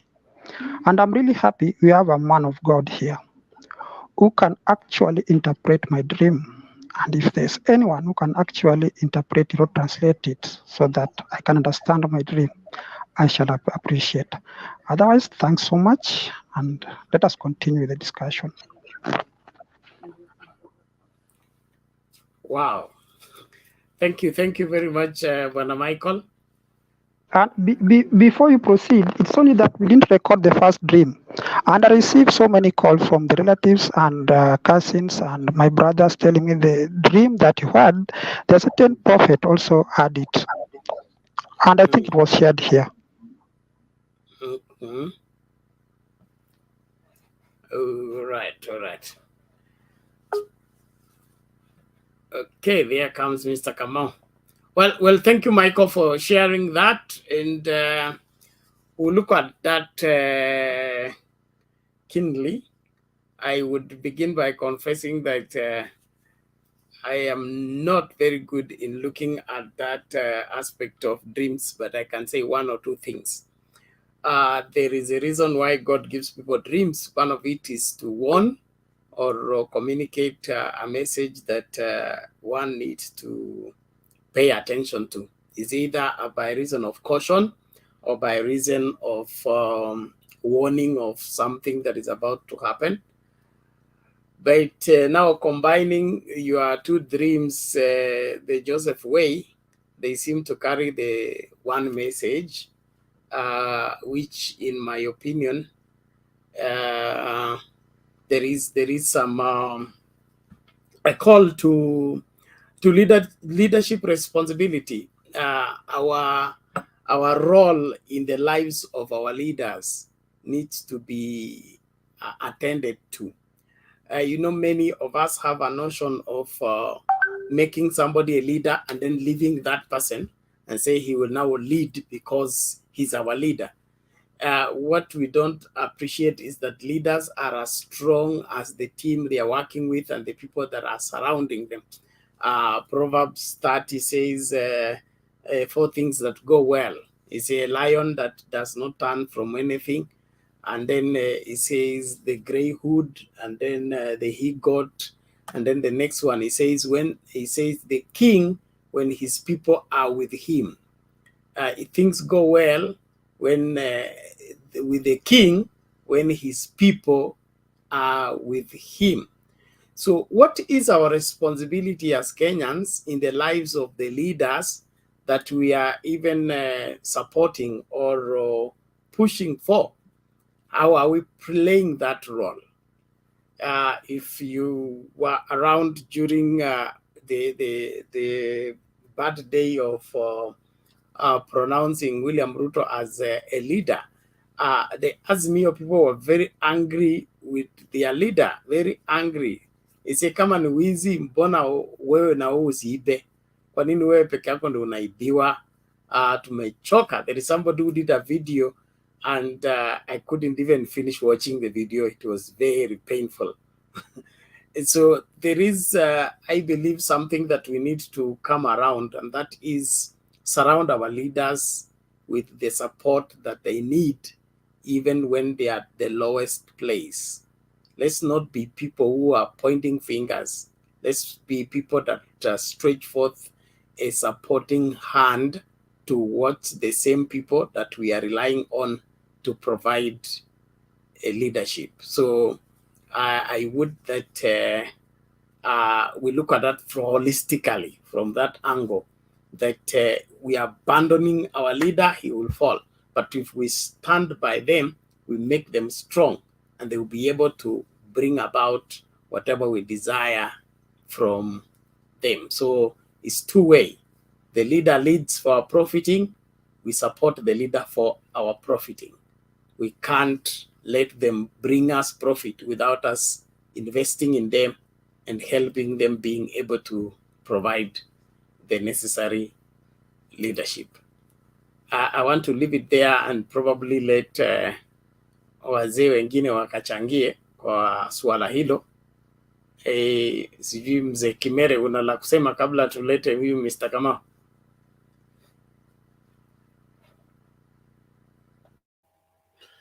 Bernard, sorry, dear. I've shared something on WhatsApp with you. If you could kind of play that video when you have time, please, that would be good. Yeah. And I also say hi to everyone in our Azimio WhatsApp group. I had people complain that I only said hi to ladies. So I want to say hi to everyone, even men, everyone on our Azimio Beyond Borders group. Yeah. Thank you.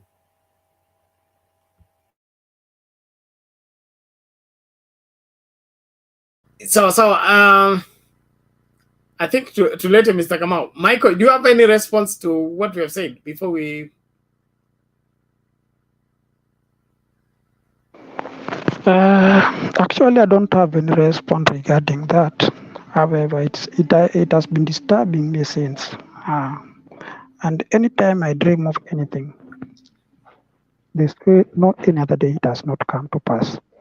It's only that what is so disturbing, I don't know how to interpret my dreams. But through sharing, I believe and I'm strong that I can get someone who can be spiritual, who can actually translate it and size it in a way all of us can synchronize it. Okay, thank you, Bwana Michael. I would also warn you that not all dreams are messages. Okay, and when a dream is a message, it is usually supposed to be a confirmation. It's not supposed to be news. That now I'm talking from the biblical point of view. It's supposed to be confirmation. That is about something you are praying about, something you are desiring, something you are looking for. But if it's from nowhere, then it just comes. It could be also a trap, and that is why in our teaching on divine direction, dreams are not the primary way God leads His people. It is like the number 3, number 4 way God leads His people. The primary way God leads His people is through His written word, that is the Bible. And that the Bible becomes the standard of judging every dream, judging every prophecy, judging every voice. So if you go looking for who can interpret, you may fall into the hands of these commercial interpreters, and watakukula pesa alafu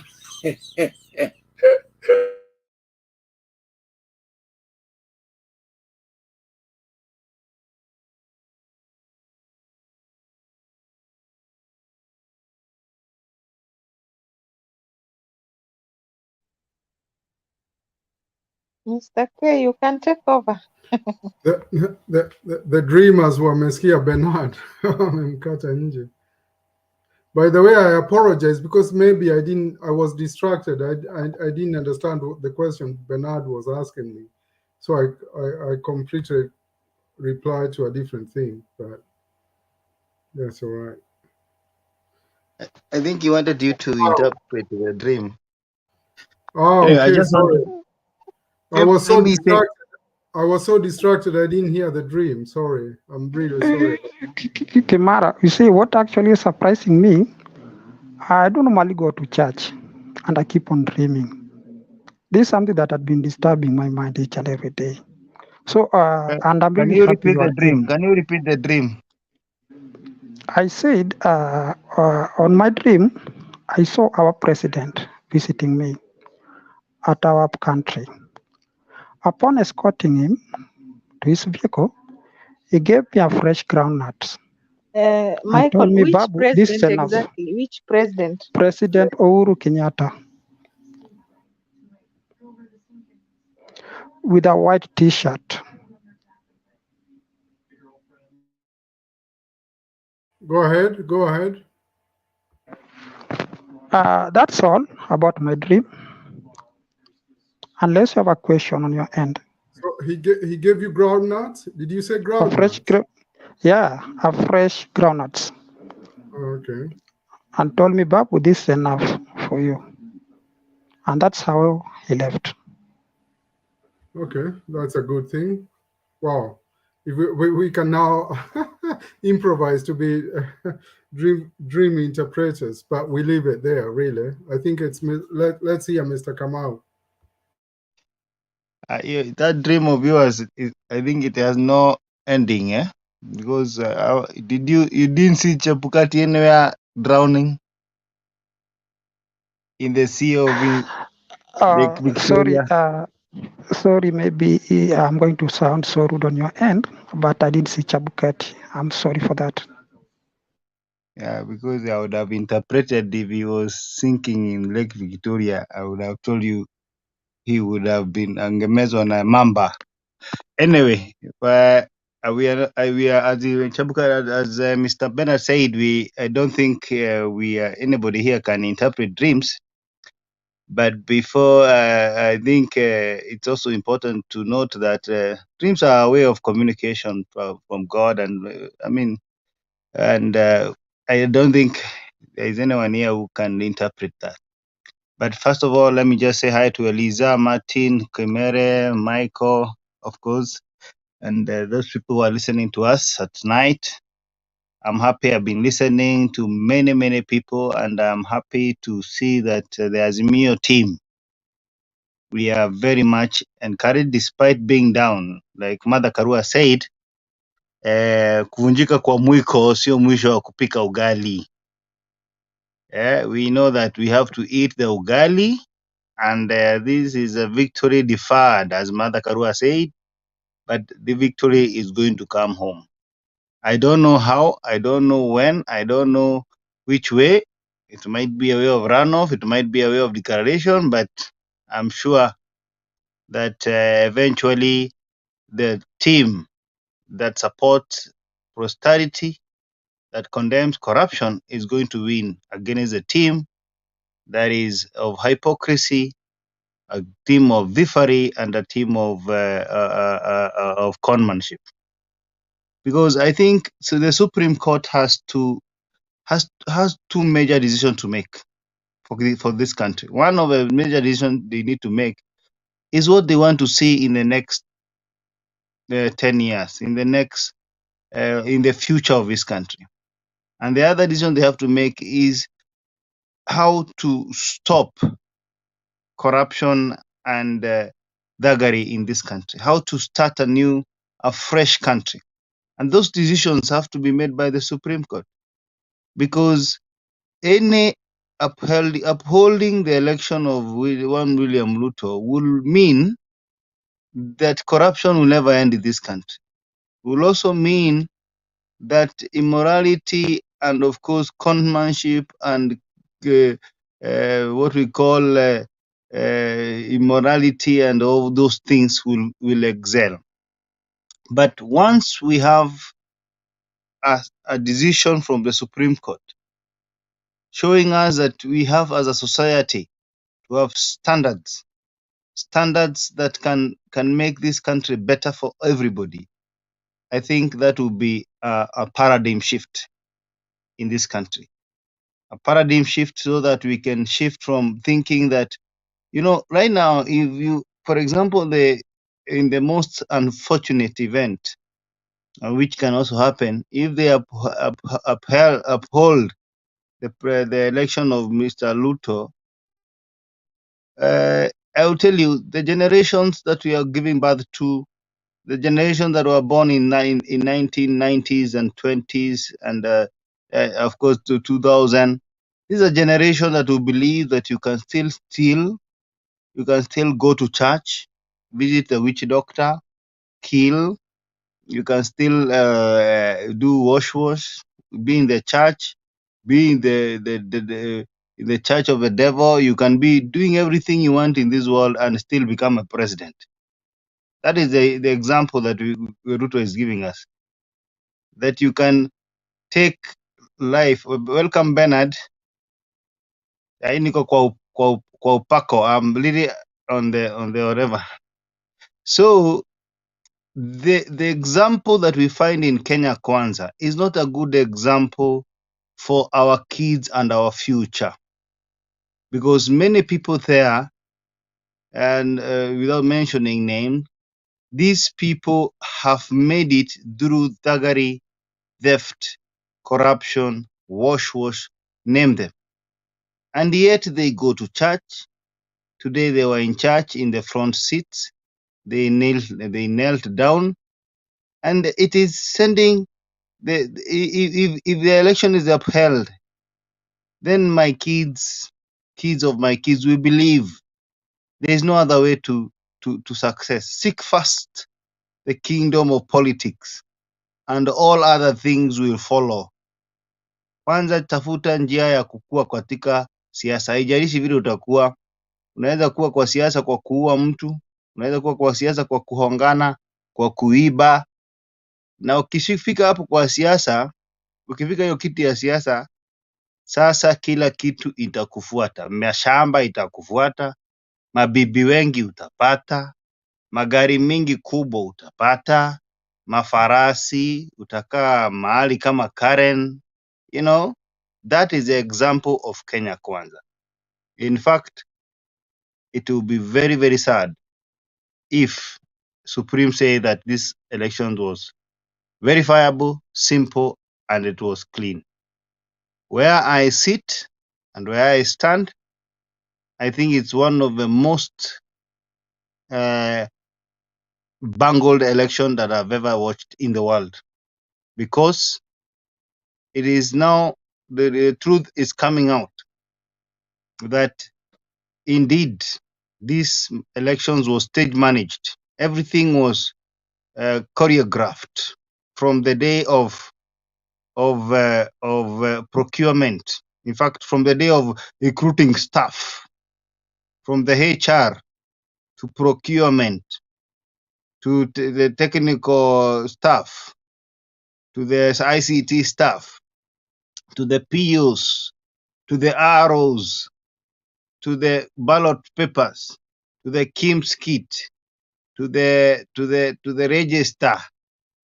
Yeah, this thing was so stage managed that we found ourselves here, and therefore I know and I pray that the Supreme Court will see the bigger picture, and I know they will see the bigger picture of putting things into.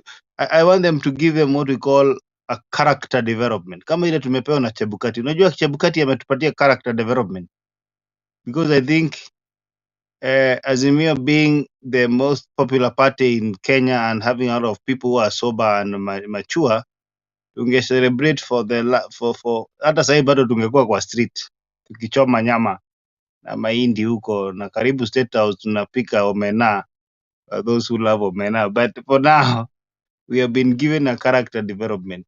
Tumetulia.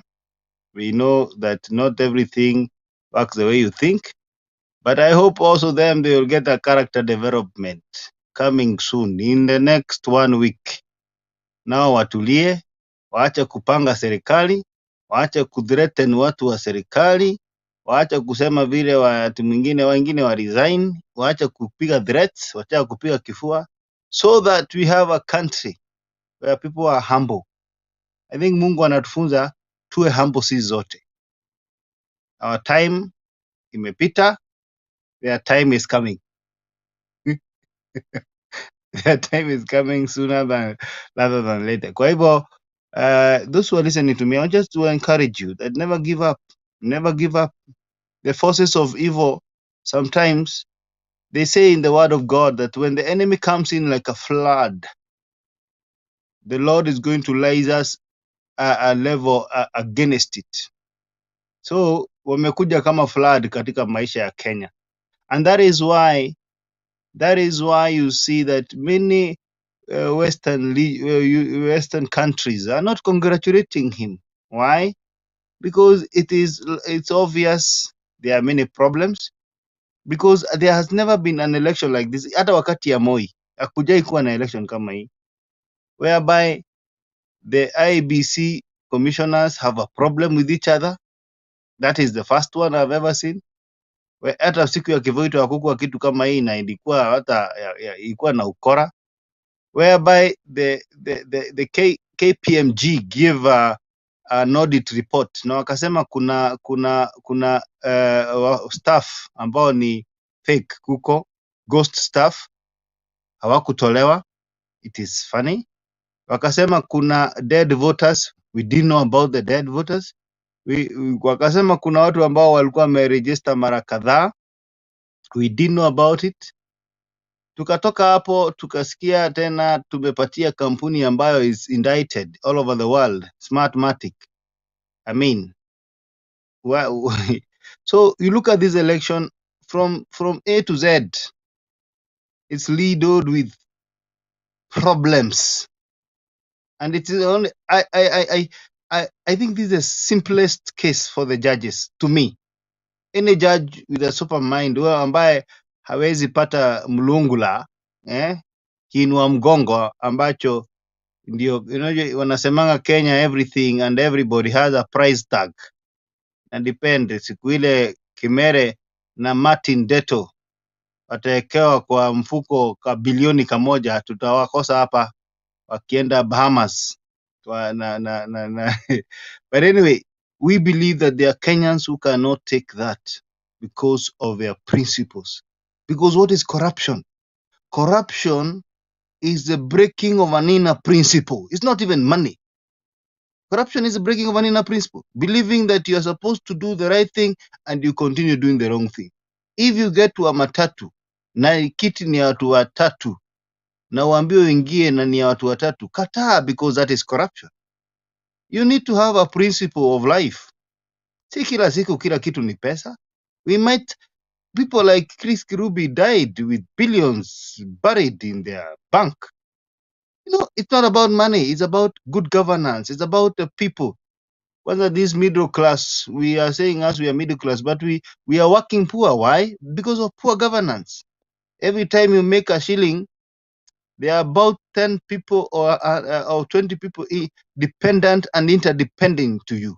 Why? Because of poor governance. Over 7 million people, graduate, undergraduate, are not working. Wengine wanachoma mahindi hapa Kenya na wengine wanafanya kazi ya watchmen. Why? Because of poor governance. And these things have to come to an end because life is precious. Kwa hivyo, the only hope for Kenya, and I'll tell you people without fear, is Raila Amolo Odinga. That is the only hope. And he's not fighting for himself. Raila can go home. In any case, if Raila is not there, who else do you think can fight these forces? We should be behind that guy. And I'm telling people from Kakamega and Mombasa, if you're listening to me, wake up and stand for Raila Odinga.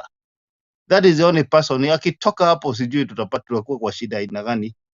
Because if these people can buy Smartmatic and all these international hackers, what the hell can they do with Kenyans like you and me, who have nothing and nobody knows them?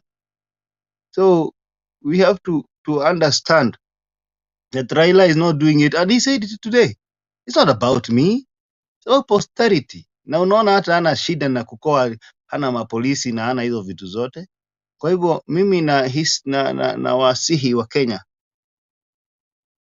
there are times that we have to come to terms with exactly, because there are people who voted for Ruto because they hate Raila, and particularly from my community, because they believe in theories, they believe in oaths ambazo haziko na maana.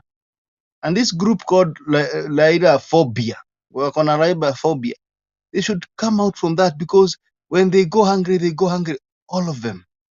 And there is no hunger for Kikuyu or Luo. And if you can wake up and go and vote a person who steals land, steals children's schools. That eventually it seems there's something so wrong with you. We need a standard of leaders. In Europe, for example, and China, if a train derails, gets out of its rail, the minister of infrastructure resigns. That is how integrity is. Unakuta mtu ambaye amefika mahali akiwa hata mentioned tu, hajaguzwa, hata there's no evidence, they resign. What happens in Kenya? We go to church and say this is a hero. A hero, we are congratulating a hero, was bungled an election. Who half of his commissioners are saying he invited thugs how is he a hero? We need to have principles. Kwa hivyo Kimere, Mr. Kamau, I just wanted to interject and add to what you were saying about the leadership. Like in Britain right now, yeah, they're looking for a prime minister. Do you know the reason why Boris Johnson is no longer the prime minister? He is temporary now, but in a week's time, we'll have a new prime minister. Why? Kimere. Just because, yeah. Quick question. Can you hold the show for a minute? Let me find some people on the backstage so that they can do it. Can you hold the show for a minute? Yeah, I'm gonna write to Julia now. I'm about to call her, yeah. So can you hold it for a minute before I come back? That's fine, yeah. Okay, thank you.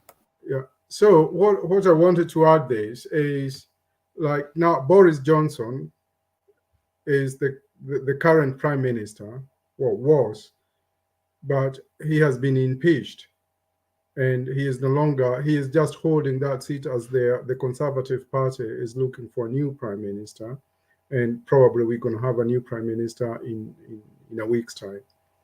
Why was that?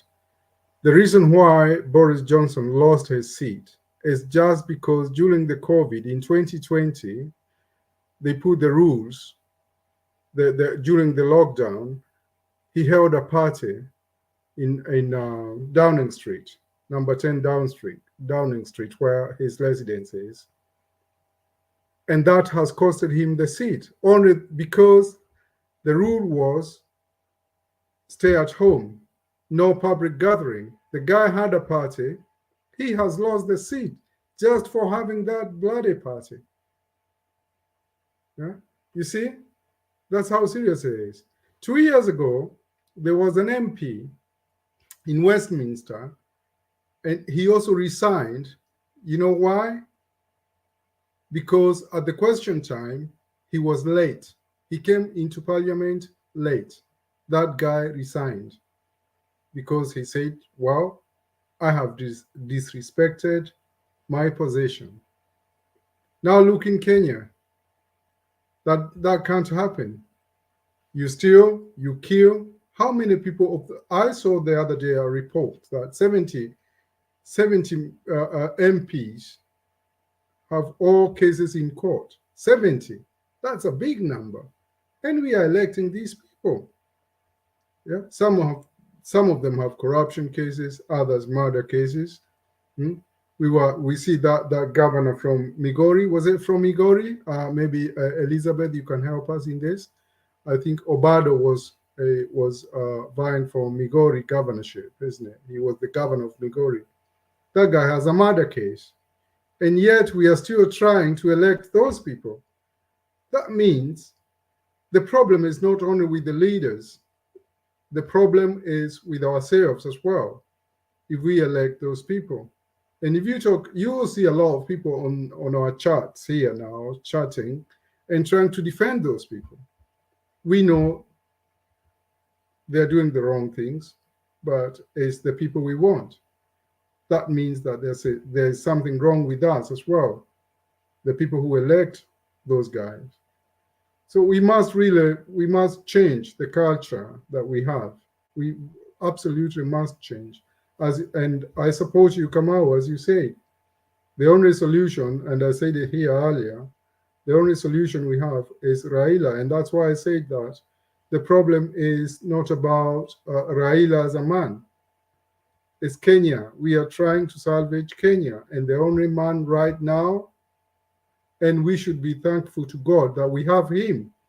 He ain't gonna be there forever, will he? So we must take advantage now that we have him, because if we don't have that man, we are doomed. And there's no two ways about that. Sorry, Kamal, for interjections. You can go ahead, please, and then we bring in Peter. Thank you. I think it's as clear as day, and it's so crystal clear that you can imagine the level of accountability that is in these countries, where you can imagine, because of calling for a party in the times of COVID, that is an integrity issue to this world, and you resign because you have gone against the rules and the laid down procedures that have been put by that country. And therefore, as Kenyans, we have to come to that point where we realize that isi mambo ya kuambiana si zote ati I hear people saying in the huku mtaani hakuna mtu si mwizi, so hakuna shida. Those kind of talk is not going to help this country solve our problems. We have many problems as a country, and to solve them, we have to make sure we have a standard of leaders, because if leaders are not beyond reproach, then what are we doing as a country? And I would say this, that you don't expect a person who is self-seeking to solve the problems that you have.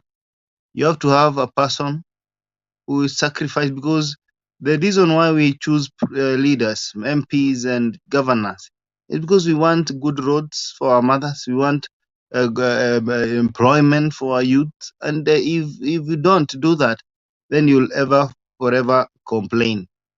And it's unfortunate, but I hope that people realize that without Raila Odinga, we cannot even be in this Mtembei TV. I'm telling you that, not that he is God or anything, but I think he has the courage and the demeanor and the status of a person who can defend his people to the last breath. I'll give you examples. I don't think there's anybody even in Azimio today who can stand against the forces of Kanu. I don't think. I look at people like even, I'm sorry to say, even Kalonzo. I don't think he has the audacity and the stamina to stand against the forces of Kanu. Gideon, I don't see that. Even Uhuru has been having problems dealing with these people. And it's only Baba who has the audacity and the strength to call a spade without fear. And I'm telling Kenyans, let us go, let us support him. Because without him, I'm telling you, we'll be another Siberia, we'll be another Somalia, we'll be another Syria. Country will be auctioned. Like Tuju said today, people are auctioning this country. Everything is under court cases. Whatever happens in the judicial, particularly these lower courts, it is money. Without money, there is no justice. And therefore, as I finish, I want to say that I hope, because the Supreme Court will start whatever tomorrow and this week, they will rise up to the occasion and save not us, the generation that are coming in this country. Because without Raila Odinga, and I'll say that without the team of Azimio in power, then this country will disintegrate and will digress to corruption, to impunity, to thuggery, to wash, to drugs and stuff like that. But I think people are listening and they can see, and I hope that Supreme Court itatupanguza machozi yetu ambao tumeumia, na waweze kusema Raila Odinga is the fifth president of the Republic of Kenya. Hii kesi ni kidogo. Hii kesi mimi naona ni it's very easy. Inaweza kuwa ni ngumu kwa watu, lakini vile naona with the evidence adduced by the kina Githongo, the staff of IBC, they recruited NIS. I mean, the point this is a very easy case. I think it is to count the remaining 27 counties, the constituencies, to tally, and the ballot that was stuffed to be removed, the votes that were taken from Baba to be returned, and then you declare the president. I think the only thing they need to say after 5 days on Monday is that we have found that the rightful owner of numbers and the rightful owner of a presidency was stolen. His lead was stolen, and therefore we give Chebukati 24 hours to gazette the rightful owner. That is what I believe should happen. Anyway, Martin Deto, you're back. Take over and hope that we'll continue in the education of the people of Kenya. Thank you. Thank you, ladies and gentlemen. Thank you so much. Mr. K, thank you for that input na kila kitu. At this point, I think tuendelee watu wenye wako comment section na wenye wako pia wanatusikiza. The link is there, is being thrown, iko huko. Ingia kama unaweza ingia. Click on it. Kuna watu wako huko nyuma. We are working on it. Bernard is not gonna come back today. Issues with internet. So ni sisi mpaka the evening wengine wakuje. So let's make the show happen and let's be here, let's talk, let's have a conversation. Mr. Kimere, as I'm working on the backside, yeah, like I'm all right. Yeah. It's sorted. I'm gonna give you a call now in a short while, but we are good. Okay, then if you're good, because I'm still trying to work on the backside. So Mr. Kimere, utanisaidia that we will work together, me and you. At this point, I think, Mr. Kimere, with you, if you agree, Eliza has been here sitting quiet for a long time. I'd really want to give her a chance, but we will work together. And anybody that wants to come in, just because Bernard is not here, there's people working, so you can come in, click on the link, allow the StreamYard to configure your device, and you will be here. Come tell us what you think, and let's talk. Once we stop talking, we start fighting. All right. Eliza, the floor is yours. And Mr. Kimere will run for a minute as I do some things here, trying to get some things and organize the backside. Thanks, Martin. Yeah, I have been here for long. I think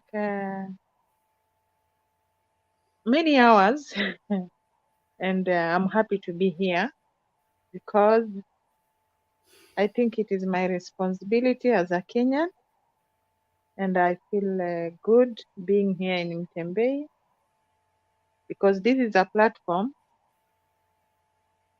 for educating us, encouraging us, and making us to see what is happening and what we are expecting. And I'm so happy and I'm so glad. Even I was about to leave because I have only maybe 2.5 hours to sleep.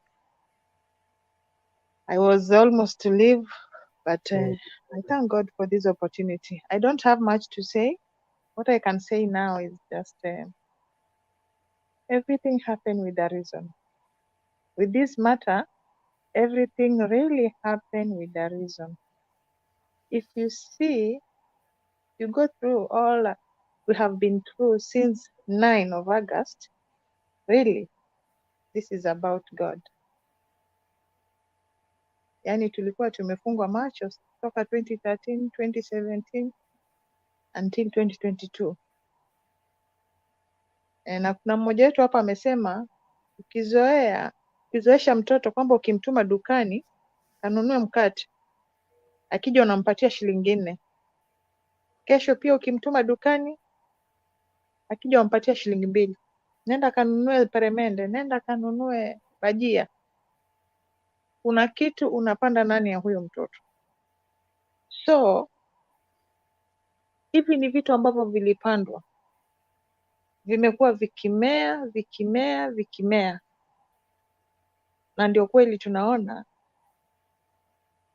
vile we had a sister here Paris, I think she has left, alisema ilikuwa ni trap na wakatumbukia kweli ndani kabisa.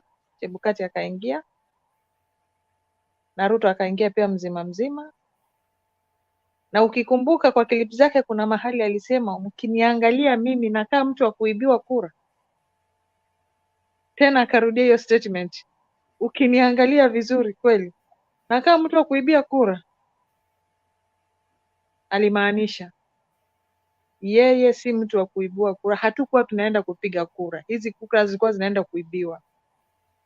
So sisi tuliamka asubuhi kwenda kuqueue, sisi ni wale tulikuwa tunaenda kupiga, lakini yeye kwake kura zilikuwa ni za kuibiwa. So kwa kweli mimi nasema, yani hata kama kweli imani yetu iko kwenye Supreme Court na watupe kweli mwelekeo na iwe kweli ndivyo hivyo ilivyo, hawa wanaopatikana na makosa haya na wapewe adabu. Kwanza Chebukati aondolewe kabisa. Kile ambacho ametakia nchi yetu si haki. Yani uwe na biashara, unauza bidhaa zako katika duka hilo lako, jirani yako pia ako na duka, anauza pia bidhaa vile vile kama ambavyo wewe unauza. Hawa ni wananchi, hawa ni makastoma wako, ni makastoma wake. Si bei yenu basi na iwe sawa? Mbona bei yako iko tofauti na ya huyu mwingine? Mbona wewe unauza unga shilingi 200, huyu mwingine anauza unga shilingi 120? Macho, you're right. Now I can just hold on until you finish what you're doing, then you take over. No problem.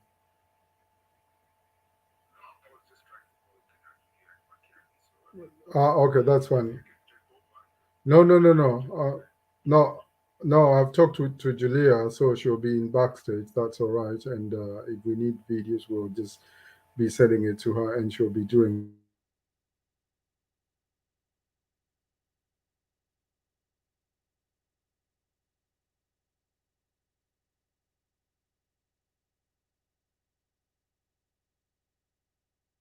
Okay, naona amemute mic yake. Nilikuwa nimenyamaza kwa sababu alikuwa nasikika.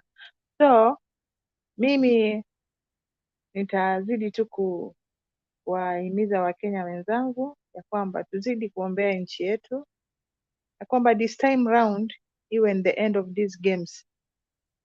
We are tired with such a games ambazo zinaendelea kwa kila uchaguzi. Yani utapiga kura alafu ndani ya moyo wako unabaki na dukuduku kwamba ni yapi anaenda kutokea. Sio vizuri.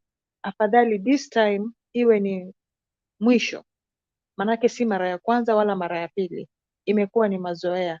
Na mimi namshukuru sana rais wetu Uhuru Kenyatta kwa upendo ambao ameonyesha nchi yetu. Ameonyesha upendo wa, yani hata siwezi linganisha, na siwezi ita rais wetu Uhuru Kenyatta kwamba ni mwanasiasa. Ameonyesha upendo kwa kweli, ameonyesha upendo, yani anapenda nchi yake. Yeah, and I will never forget this, and I will always say this: he deserve respect. Another thing about Kakamega and Mombasa, tunajua hizo ni ngome za baba. Mombasa ni ngome ya baba. Yeah. Kakamega still bado ni ngome ya baba. Na hawa watu hata kama bado wana ile courage ya kufanya mambo yao, I don't think they are going to succeed. I don't think. Nimeona kwenye Facebook Sonko amepost video ya Joho na yule ambaye anaenda kuwania governor kwa tikiti ya Azimio. Jamani, being a president, being a governor, being a MP, being a senator, being a MCA, being a women rep doesn't mean that you are not a human. We are all a human.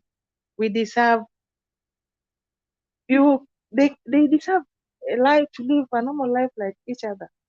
Yani ukiwa yani wewe ni governor ama ni nini, hauna una muda wa kupata kuishi, yani kukaa kwa nyumba kawaida, yani you need to be always.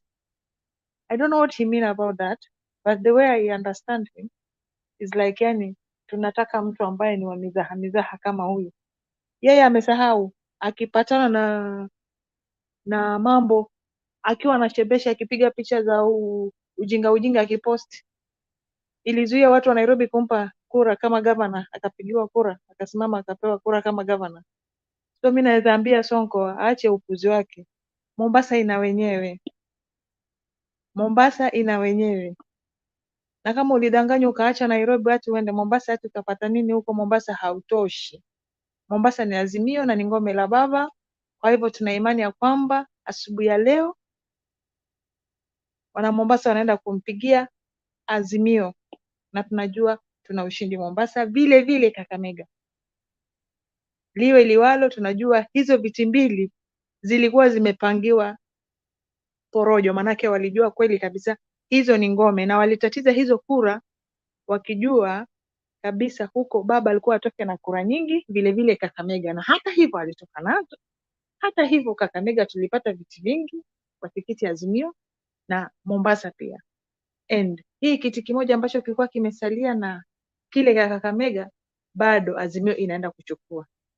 Tuna hiyo imani, na mtu yote atakayefanya porojo, vile tumesikia dada yetu hapa akitueleza, kuna madai ambayo yameonekana Kakamega, wanalipa mtu, unabishiwa mlango na unapewa 500 kula pesa, lakini enda ukatumbukize kura yako mahali pasafi.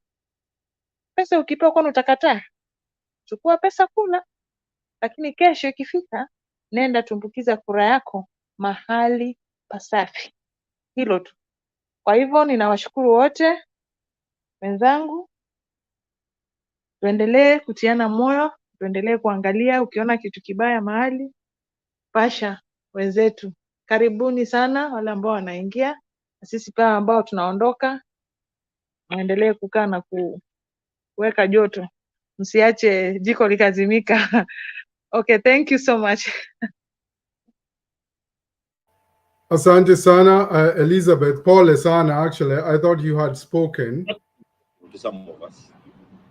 And I remember in the polling stations, but those who we have had several meetings here in Jubilee after the elections that happened on the 9th of August.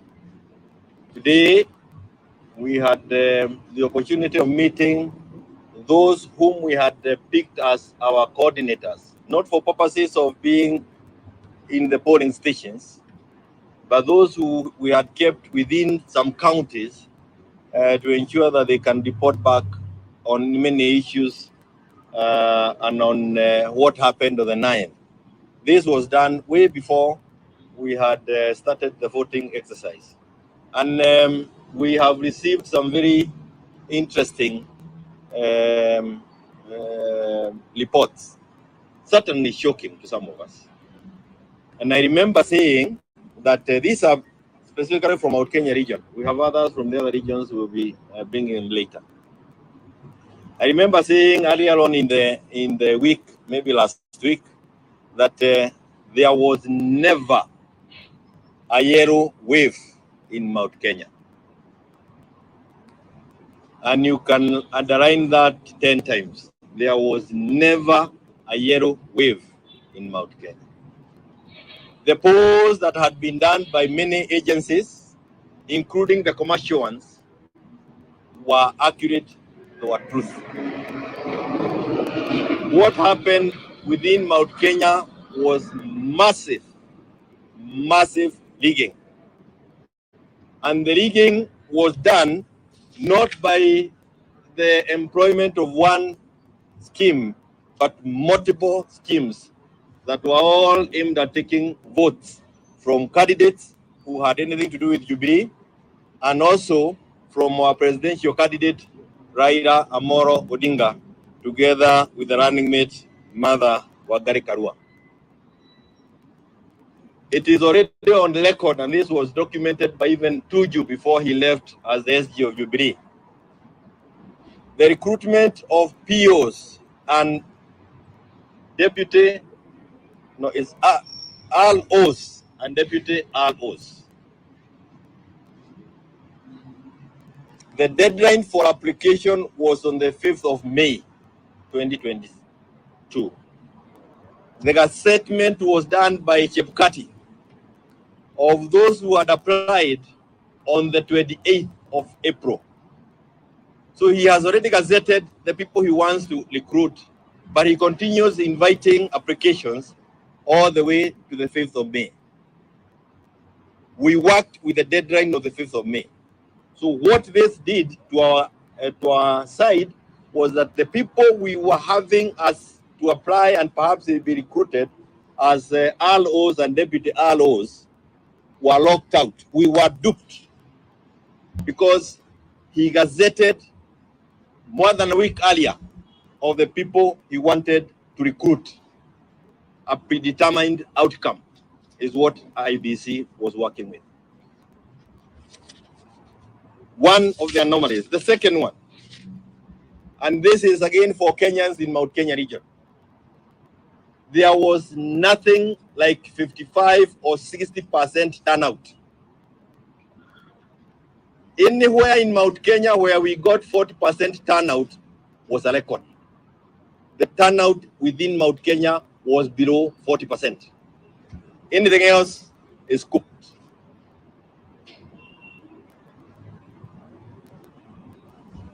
A thing that happened with all our counties, anywhere we had Kikuyus within the Mount Kenya counties or even within the diaspora, be it in Kajiado, be it in Narok, or even Lamu, where there was a block of Kikuyus who would have voted in any other way, all our agents were denied access to the polling stations at the time when others were allowed in. We have agents who were allowed in around 10. In fact, the earliest most of the agents got in was... Hey friends, I found a very good grease gun. It is a brand called Saker's Products. Was around 10. One reason was given to all of them. Your letter of appointment is not stamped. Your letter of appointment is not stamped. Even after intervening and calling IBC and the rest, it is then when they sent an instruction and said, you can allow them in. By 10 o'clock, any stealing that had been planned had taken place. And no wonder, when you listen to the people from all the corners of the counties, and even those agents who continue, who are little sharp and keen, they were saying the ballot boxes were looking full all the way. Most of them were looking full even by the time they were getting in, but when they were getting in, there was no queue of people who had voted in numbers. We know how Mount Kenya people have been voting in the past. This is not possible. So, our Jubilee agents were denied access, and also the Azimio agents within Mount Kenya. All of them were given the same answer. Your letter is not stamped. And by the time we intervened to get the letters, to get them admitted into the polling stations, it was 10. Some places it went all the way to after midday and even at 2. And some places they went completely without polling agents. There's another thing that is coming across.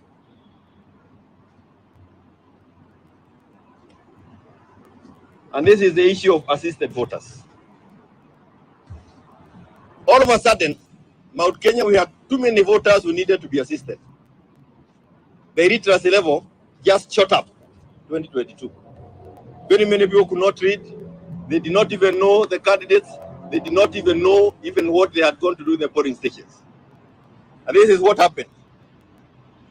And I saw it because I also went to the polling stations. Our agents were stuck at one corner. Kule. And the presiding officer is here with the assisted voters. We have heard of the questions they were asking. Walikuwa wanauliza maswali kama haya. Mama amesema hajui kuandika, anataka kusaidiwa. anaambiwa kuna vyama vingi kama UDA na hizo zingine, unataka gani? Kuna vyama vingi kama UDA na zingine, unataka gani? Other mamas would go in and say, sijui kuandika hata kusoma, nichagulie. And the PO will not even dare call in an agent, but will quickly tick, of course, the names of the candidates that he preferred to pick. It is within our region that we now got a new phenomenon of people going into the polling stations and taking photographs of their ballot papers. I personally told my RO, we have photographs being taken in this constituency across. And he said, I'm going to check on it. I'm going to check on it.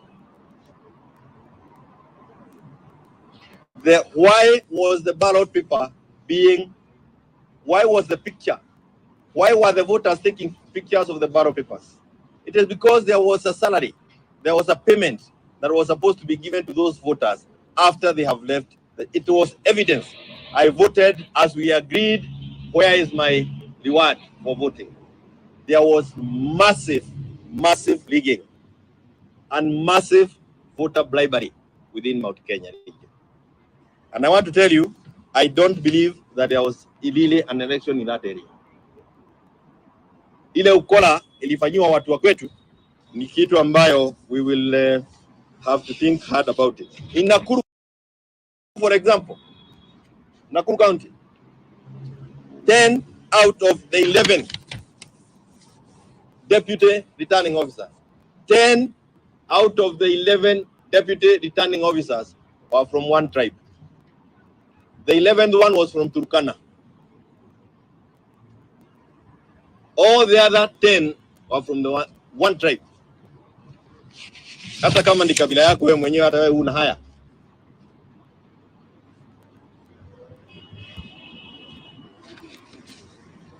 Nyeri County. We have been treated to TV drama and confirmation that, oh, we have done this thing, due diligence has been done, and the rest. But in Nyeri County, Davi polling station, Kafar Ward, Kieni, ballot papers got finished for the women left. Where they got others, they'll tell us, but they got finished. They also got finished at Kiawa Thangi, Kiawa Idhanji, at Agodi, hii ni wapi? Gakoe. Yes, Agodi got won in Tetu. The ballot papers got finished. Hata wewe jiulize, ballot papers za mtu mmoja zimekwisha, za wale wengine hazikukwisha. And the RO, her name is called Anastasia, confirmed that the shortage, she confirmed, and we have it on our WhatsApp. She actually sent a text confirming that there was a shortage of ballot papers. Tharaka constituency. Mtazamaji, huyo ni Jeremiah Kioni ambaye ni katibu katika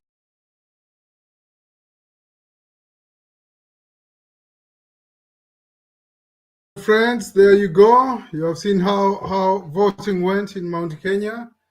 So, alafu watu wanatuambia hakukuwa na wizi. Anyway, tutaona vile itaenda. Today morning or 6 in the evening? It's time for Mulumbu. Hello? Who is speaking? I think it's time for Mulumbu. Then we will go to Surrealist and Stone PK. Hi, Stone PK. Long time. And then, yeah, then we go that way. Okay. I think after Mulumbu, we'll listen to Dush Dush, because Dush Dush was here earlier on, and I think the internet had some problems. Yeah? So let's listen to Mr. Mulumbu, and then we go to Dush Dush. Thank you. Okay, guys, thank you so much. This good evening, good morning, wherever you are. I thank you so much for this time and this for seeing you guys here on this platform. It's very wonderful time to have we together and discuss about our country. I'm not good in English kwa sababu mimi sijasoma, yangu ni ya kujisikia. Kwa sababu because ile hali tulikuwa nayo ya Moi singepata nafasi ya kusoma. Alitudanganya na maziwa na mwisho akakata kila kitu. So kidogo Swahili ni lugha ya taifa, Mulumbu. We are good with that. We are okay with that. Sasa hiyo nitapa kidogo, hiyo ndio huwa natumia. Ni asante sana. Hii program ilianza last year and I was among the earliest people that were here. Because most of the people that were here, I don't see them nowadays. Wenye walikuwa na support wengine walitoroka mbio kwa sababu waliangalia kama nini marekebu inaenda kuzama. Na I'm so happy what I predicted is what is happening now. I said that in this program we need to have those people who are learned and who has brain that can help Kenya and can educate Kenya. And I'm so happy that this during this time of digital imefungua wa Kenya macho, because during those days when voting was being done we were in darkness. Campaign ilikuwa nafanya darkness. You don't know what's happening in Machakos, you don't know what's happening in Kikuyu, you don't know what's happening in Mombasa, you don't know what's Mandera and Turkana. But nowadays whatever is happening munaiona live when it's happening. This one has opened our eyes. Ile tribalism yenye ilikuwepo ndio tukajua kwamba we are sisi ni watu wamoja. There's no need of we fighting because our leaders wametembea. There's no need of fighting. We need democracy. And this has helped us because those people who are still adamant in that tribalism wakija hapa mnawaosha mpaka wanashindwa kitu, so basi they go back without even realizing that kumbe they are lost. And there's something I said that because of being ignorant and because of during Moi time kulikuwa kasumba ilipandwa kwa watu hii ya corruption ya kuweka ukitaka kazi lazima ununue. But most of the people ambapo walikuwa employed walikuwa bribed. That kind of person sidhani kama atafanya kazi yake kwa uadilifu in his whole life, because hata mwenye anakuja nyuma yake atamuitisha bribe.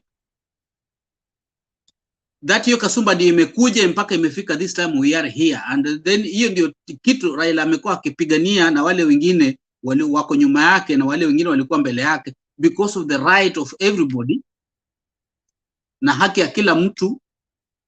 Na kama wewe unajua kitu unapewa hiyo kazi kwa sababu unaijua, sio ya kwamba unapewa kwa sababu umeletwa na mtu fulani and you don't know, you have no qualification of that job and you are given that job because now you are doing it because of your master, and the master also alibribe ndiye akapata hiyo kiti. So hakuna siku inchi itaenda salama, because most of the people wako hapo they are not good for that job. So ni kazi ngumu sana kukilia kumake the government ifanye kazi vile inavyotakikana, because almost 75% ambapo watu wako kwa government ni wale watu waliingia na mlango ya nyuma. They are low qualified for that job, and kama kuna wale wanakuwa qualified for that job wanakuja nyuma yake, inabidi ufanyie mwenye yuko mkubwa wako and he's low qualified. You are the qualified one and you are working for somebody who is unqualified. So tell me kama unqualified pa atakukubali uwe kiongozi wake? He will not. So our country is in bribe. But I'm so happy, kuna kitu nilisema ya kwamba ikifika time, it's just a matter of time. I said here, everything is about time. When the time arrives, hauna ujanja. Hata kama mwizi ni shupavu namna gani, when the time arrives, hiyo ushupavu inapotea. Haupatikani. Hata kama wewe ni mpiganaji na mnagano na kila siku unaenda vita kuua watu, there's a time utapata mwenye iko supavu. Vile Goliath alimalizwa na young one. Everything's about time. Mwenye nakufanyia everything, give him a time. That time ndio Raila has been giving that time. Ukiangalia sana mtu akisema kwamba corruption haiwezi piganiwa, haiwezi malizwa Kenya, I don't understand. Because America nilianza kupigania demokrasi kitambo kile, na ndio ilikuwa na corruption ya hali ya juu. Kulikuwa na watu wanaitwa mafia. I hear some of you know, nyinyi ambao umesoma, you understand what was mafia in America. Ndio ilikuwa ile group kali sana ili kutoka Italia, ambapo ilikuwa na deal. But when they decided, when somebody came, one person decided to finish mafia, walimaliza. So that kind of mafia is what we have in right Kenya right now. Ukiona UDA, those are the mafia we're having right, watch. Ndio we're having right now. But Mungu si atamani. Aliingia kwa Raila akasema, oh, they have been doing this for all time. Na unajua ukiiba sana mwisho unakuwa mjinga. Na ukiibiwa sana mwisho unakuwa mwerevu. Na ukitaka shika mwizi, lazima uwe rafiki ya mwizi. Raila looked very ahead, very far away, akasema sasa hapa sijui sione vile naweza expose these people. I have to be stupid. Let me join them. And the good thing that yule mwenye aliwekwa pale aliangalia akajua kwamba oh, hata kama hii kitu naichukua kwa njia fulani here, but there's a problem. There comes a time itakuwa mbaya. Wakati alikuwa sasa ashashikana Raila, amemsongesha karibu, akasema bro, let's work together. Mimi wacha wewe fanya kazi. Let's work together. Na mwisho Mwenyezi Mungu vile alifanya Farao, akazungusha fulani namna hii, akaleta Raila karibu, Uhuru karibu. And this is what you are seeing now being exposed. Kwa sababu wale sasa wanatoa ile story ni wale walikuwa huko. Na ndio ulisikia Ruto nini kuri alikijipika sifua. Sisi ni wale tulimibia kura. They still do it. Na umeona vizuri vile jamaa walifanya na wakaja na kifua, because we need the reality. So which means wewe kura yako haina maana. It's useless. Basi Mwenyezi Mungu ni nani? Amefunua kitabu sasa, kila wenyewe wanatambuana. So naona wenyewe wanatambuana vile walikuwa wanafanya kazi. Kila kitu is open. So what we are having, mtu anasema kwamba hiyo kitu haiwezi malizwa, it can be finished. Kama mafia ilimalizwa in America and you were jailed, hanged, kwa nini Kenya haiwezi fanyika? And the only thing that can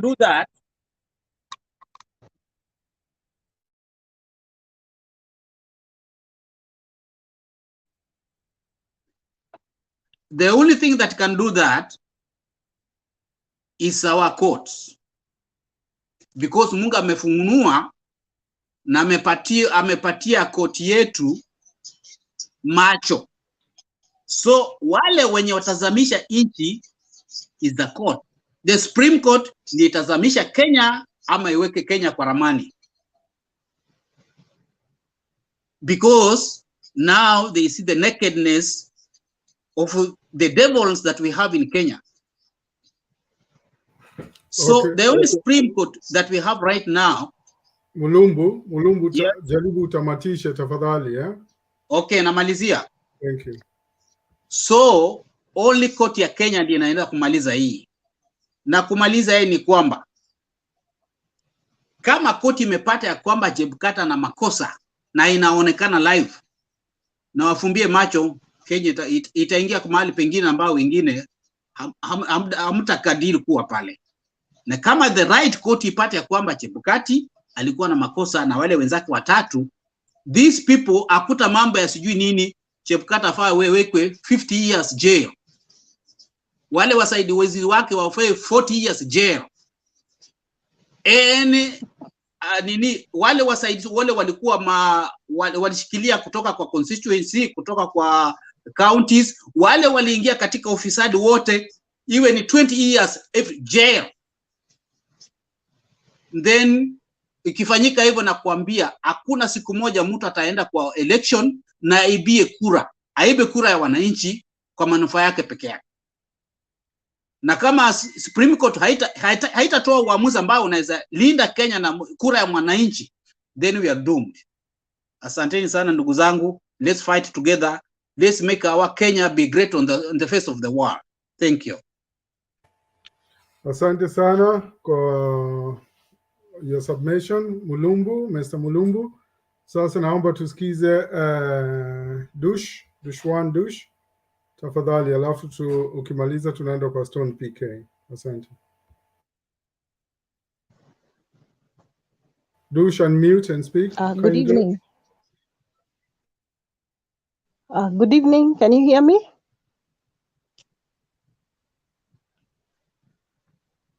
I'm happy to join the sharing today. It's been a struggle since 10 o'clock, but I'm glad to be here now. Mine was just to say that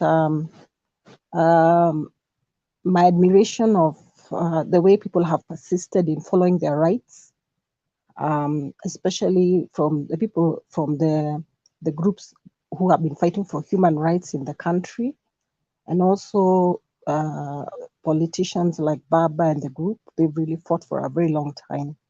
And what we are saying now, it is Baba's time. This is Baba's time. And justice must be seen to be done and served. When I was listening to that clip from Mr. Kioni, and I remembered when we went to vote, by the time you reached there around 9 o'clock, 10 o'clock, we found that the ballot boxes were already, the boxes were a bit full, like half. And people were quick to tell us that, oh, people came and voted early and they left. And it was very questionable. But it is sad to see that politicians, most from Mount Kenya region, they quickly surrendered and agreed that they had been won. And I think that was a very huge mistake on their part, because from the outcome from the Supreme Court, most of those cases should be able to be challenged in court, because I don't see how nearly everybody voted just the yellow party. It doesn't make sense. So mine is just to encourage all of us that we keep on hanging in there as we begin the week, and hoping that in Mombasa and in Kakamega, people will be on the lookout so that rigging does not continue, at least for those two seats, that we're able to get the leaders that we deserve and the governors that Baba requires in those areas. Ours is to keep the faith, and we continue praying to God that more and more issues are exposed. I'll reach there so that somebody else can contribute. Thank you. Asante sana, Duta, I guess that's your name, but Dush. And yeah, we should lazima tuendelee kuomba, na we must have faith really. I keep encouraging people. Nimeona watu wengi wa Azimio, they're like, there is a lot of propaganda out there. Mtu anasoma vitu mbili, anaanza kutetemeka, kunasema inaendelea vipi?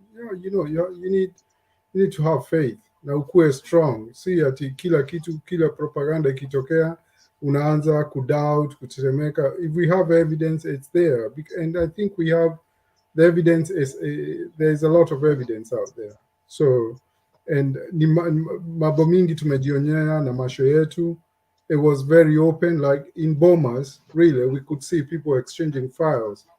Like even that lady, what was that lady's name? Cholet, you know, she acted so mischievously and everyone could see that. So I think we have a lot of evidence to show. So, okay, Mr. PK, please. Thank you.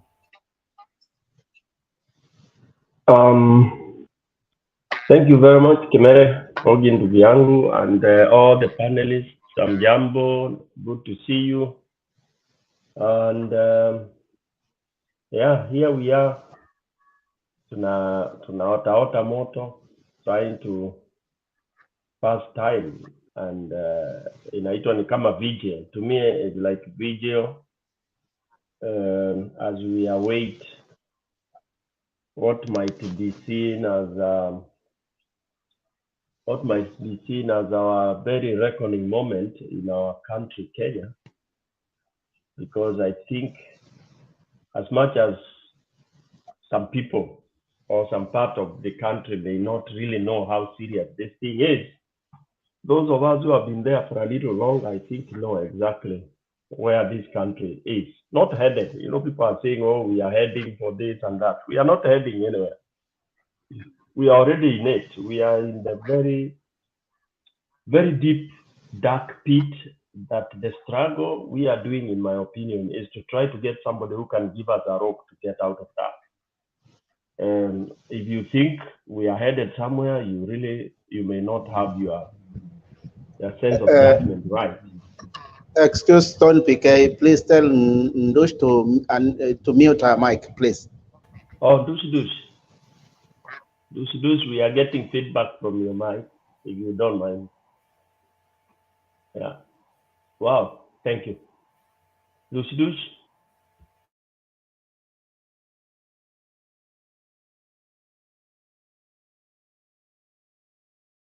Okay, I hope now, I don't think she has switched. Okay, yeah, good. Thank you, Dush. That's it. Yeah, I was saying where our country is we are at a very, very deep, dark hole, as I said. It's only Cerelac kids who think we are doing very well. In fact, for them we are, because they came, they have found moles, they have found stomach, they don't know what protocol is. Unfortunately, they have found unga ya ugali is not there, but these are the kids who eat macaroni. So they cannot tell when the unga is not there in the house. And so for them, because Daddy is providing, and you know, these days we provide even for kids of 30 years old. We still call them kids. So the country is dead. If 30-year-olds tunawaita watoto na tunawaletea Cerelac, I mean, zinaitwa nini? Macaroni, games, video games. These kids do video games from morning to evening. Then of course nasikia wakiita Indomie, wanaziitanga Indomie. Indomie, yeah, wanakula Indomie.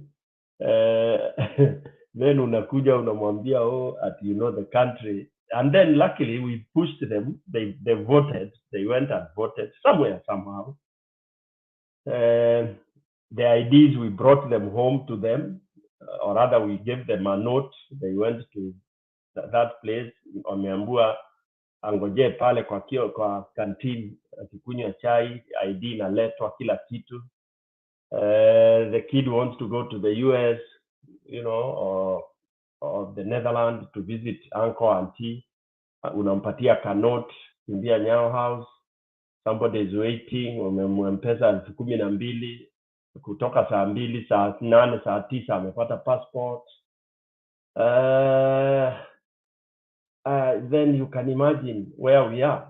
So when they hear people like Kimere, Simba, Tonpike, Akinadish talking of how threatened the country is, they can't connect. Wanakuangalia hivi wanashindwa, huyu budaa wewe ni nini unaongea man? Ati Ruto is this, Ruto is that. For them, they are seeing somebody amevaa trouser tight, trying to be young, ananyoa hivi. He's over almost 60 years old, but sasa unaambiwa amedunga nini, amedunga wanaita nini, amedunga look. Huyu ndio kijana kalia wheelbarrow, anaanza kutozi hivi, amewajaza. So basically we are at that very risky situation, and if things don't work out, that's where we'll be, and it's the beginning of collapse of this country. This I can say with finality. It is the beginning of the rule of banditry. It is the beginning where now we will have constitutional thuggery. It is the beginning of legalized corruption, because we will do corruption through legal ways. Where now corruption will be formalized. It will just be, please, kama unaiba, usiibe zaidi ya hii. Okay, you can moderate corruption, you can steal, but don't steal billions. Then you'll have the Venezuelans and the others coming to do their nasty businesses, the drug dealing. Kenya will be the hub, because Kenya is very well positioned. It has been the hub for UN, it has been the hub for all the good things. Now it will also be hub for its small arms, for drugs, for all the evil you may want to call. So those nations that believe in that are very, very keen to win their position in Nairobi. And indeed, that's why they are happy to have one of their own group called Mr. Ruto, who does not care about life. He pretends. He's just like this president of Zambia. He's always the first one to reach and kuingia kanisani. The rest wanampata huko. He's the first one to be very next to Jesus. So basically, there is a bigger world that wants this country to go that way. That population, they may describe, they don't care how they get their money. The only thing is that they see they have money. And that is now the fight. That is the fight, the evil and the good. And you see, struggle sometimes goes until you find that the evil will rule. Like now, most likely, in my own opinion, the evil might rule. And then once the evil sets in, you will not be able to recover. It will be impossible. I've not known countries that have recovered from the likes of Ruto. I can't remember how many. I've been trying to see the countries that have recovered from people who condone and adore corruption, people who believe in killing. If I want to get something, I can kill you. And I don't remember which countries have recovered from that. Not especially when it is African countries. Maybe Europe, they can do their own magic. But Kiafrika, hakuna. Nchi ile imeingia hapo ni hapo. To get out of that, there will be a lot of bloodshed, which is true, because the few that will see that this is evil might decide to fight until their last drop of blood. That is the part that Kenyans, those of us who've been here, have been trying to avoid. Okay, but it is now unbearable. It is not possible. It will happen. Unfortunately, as much as people are saying, let's pray for peace. Anytime you hear somebody telling you, let's pray for peace, that's a con man. That's a thief. That's a thug. You are telling me to pray. Unaenda mahali watu hawapigani, watu wanakunywa chai. Then unasema, sasa ndugu zangu, tuombee amani. In fact, don't entertain. Unatuambia tuombe nini? Saa hii saa yetu si ya kuomba. We are chatting, we are happy. Okay? So when you find those kind of people, and that's what we have in Ruto, that's what we have in his people, look at, the thing is, just list the people around him. Look at how he came, what they did in Bomas. God is also very great that he has exposed these things so openly. Yeah, that is a president. You storm him, then you go there adoring, saying Chebukati is a hero. Chebukati would be a hero for what? It's just a thug. And time will tell. Time will tell. And those of us who wale wako cowards, mnasema sijui tutulie. Kenya imebust. This people can take that to the bank. Kenya imebust. Wewe uko US, uko Norway, nini, you feel safe. But kule nyumbani kimeumana na kitaumana. The only savior kidogo tu is Supreme Court. But world over, we've known courts have messed countries, churches have messed countries, and even the lawyers, the legal fraternity have messed countries. Yeah, when you read Tukuma leading drug countries, they have their courts, they have their judges who are in middle of it. Yeah, those countries, they have all the structures, but the evil that is there. Look at countries like Nigeria. They have the most learned judges, most learned everything, but see what goes on there. Yeah, so Kenya is headed towards legalizing everything. Wizi itakuwa ni ya kawaida, so we should just be embracing. In case tarehe 5 the Supreme Court gives Ruto, you join the banditary, tuanze kuwa wote nchi ya majambazi. So we are appealing to the 7 human beings called Kenyans, that they can brave and decide. If they are not part of the dark evil, then they'll definitely rule against Ruto. There are no two ways. If they are part of that evil, then they can give Ruto the presidency. Thank you very much. Let me give it out to other people so that we can contribute as we wait to come back again. Thank you. Thank you, Mr. Stone PK, and umeongea vizuri sana. And actually talking about because people, unajua saa zingine mi nasema, and people actually wanani attack if I compare the eras that we have been through. If you compare, I know a lot of people talk about when Mzee Jomo Kenyatta was there and they accuse him of saying that there was that saying in Kikuyu that says Kanyoniwe hidahidena wonodore wako. That means that I was telling the bird to hide itself. But if you are found, then I don't know you. At least he used to tell them, if you are stealing, but when you get caught, I'm not there. I ain't gonna defend you. And after that, then we had, if we see how things started deteriorating, when it's during the Moi era that we had all these uncontrolled businesses like Ata Kujenga kwa Barabara, all these kiosks, you know, they thrived during Moi era, that we had all these kiosks along the roadsides and all, you know, there was no order at all, you know, because you could do anything as much as they could get money from you, the administration and all that. Then you could just construct kibanda or do whatever business you wanted, provided they had they got some money, because they were controlling everything. And that's where we're gonna go back to. If people are not careful, that's where we are heading. Where what counts, it's money. No morals, no ethics. It's just whatever generates money.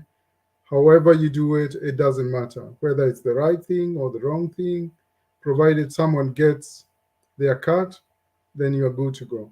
And that's what we want to avoid. So I think what you talked about, people need to reflect on that. Because you see, when you mention those things, there are a lot of people criticizing that.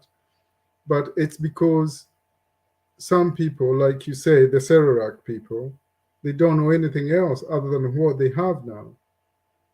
Yeah. And I want to always remind people, there was a time that you had to look yourself behind you before you pronounced certain names. But now we can say, look here, we are insulting Raila, we are insulting Uhuru, we are insulting anyone without fear. It wasn't always like that. So I think people need to understand that. Thank you so much, Stone. I think we're going to listen to Disha. It's Disha or Daisha? Daisha, can you unmute and address us, please? Thank you. Let me pass it to someone else, and I can speak later. Okay, that's fine. That's fine. So we go to Simba. The floor is yours. Unmute, please, and talk to us. Simba, had you talked earlier? I think you had, hadn't you? Oh, Rhoda has Yes, disappeared again. I was here before. You had contributed, hadn't you? Yeah, earlier. Okay. Are you happy that we listen to Duke and then come back to you after Duke? Are you happy with that? Yes, please continue. Okay, thank you.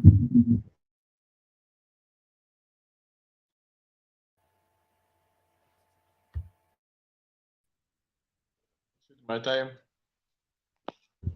Yes, Duke, go ahead. First, I want to talk about the numerous by-elections we have today. That's by Kenyan time, it's today. Do you need some time, Duke? Yes? Do you need some time, or you're ready to go? Yeah, I'm ready. I'm still. I have started submitting. Oh, okay, welcome. So I want to talk about the elections which are going to be conducted today. That's we have the governor of Mombasa, Kakamega, and the other constituencies. When it comes to the positions of the governors, I always wonder why do the political class, all the presidential candidates, get too much concerned with who becomes the governor, because if you are a president, you don't need governors to govern. They don't pass legislation in parliament,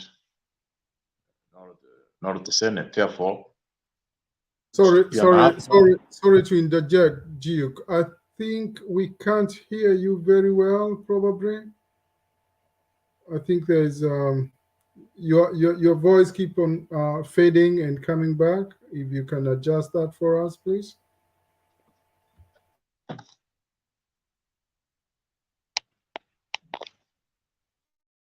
Is it better now? Are you getting me now? Okay, I was saying that when it comes to positions of governance,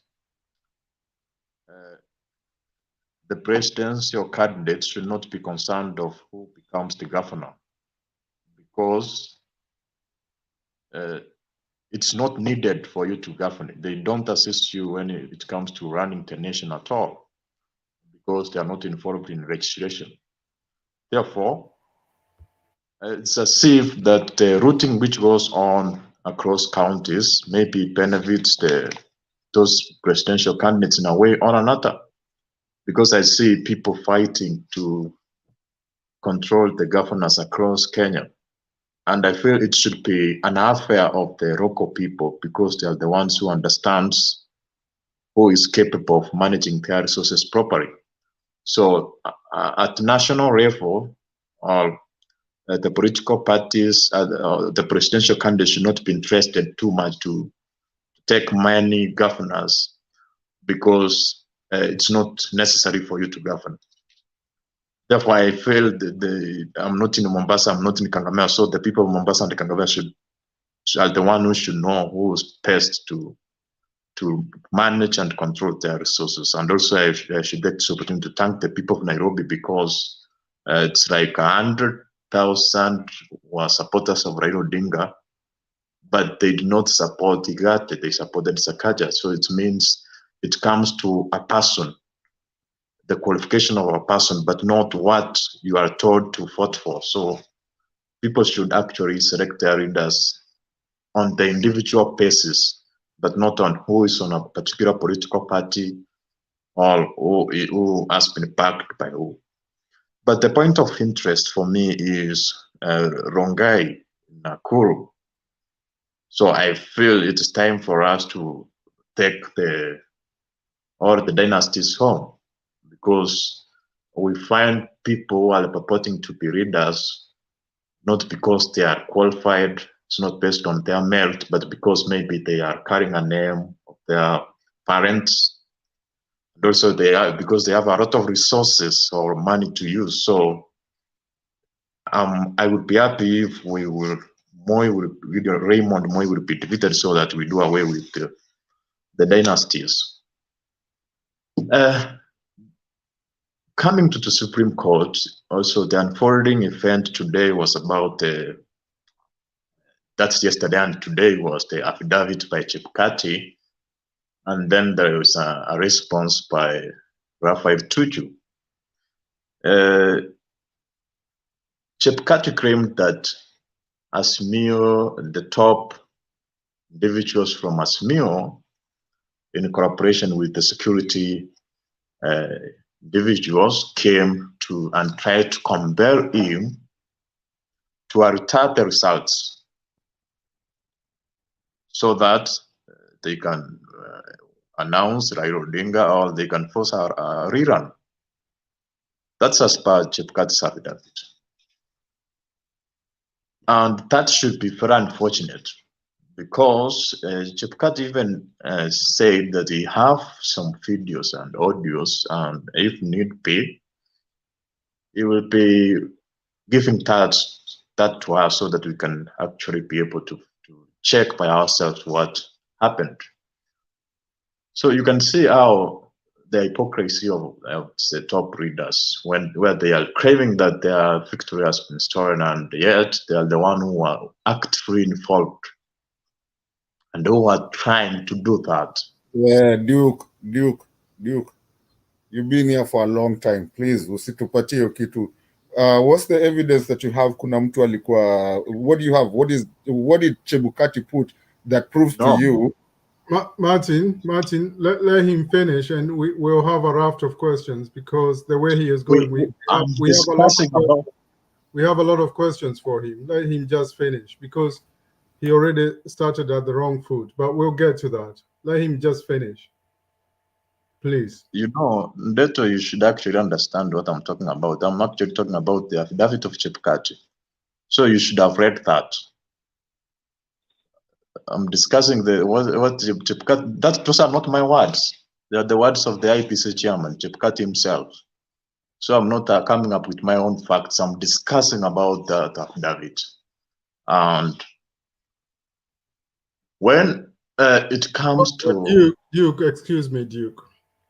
As you are discussing about the affidavit, Chebukati's affidavit, yeah, and you are saying that he's gonna bring the proof, yeah.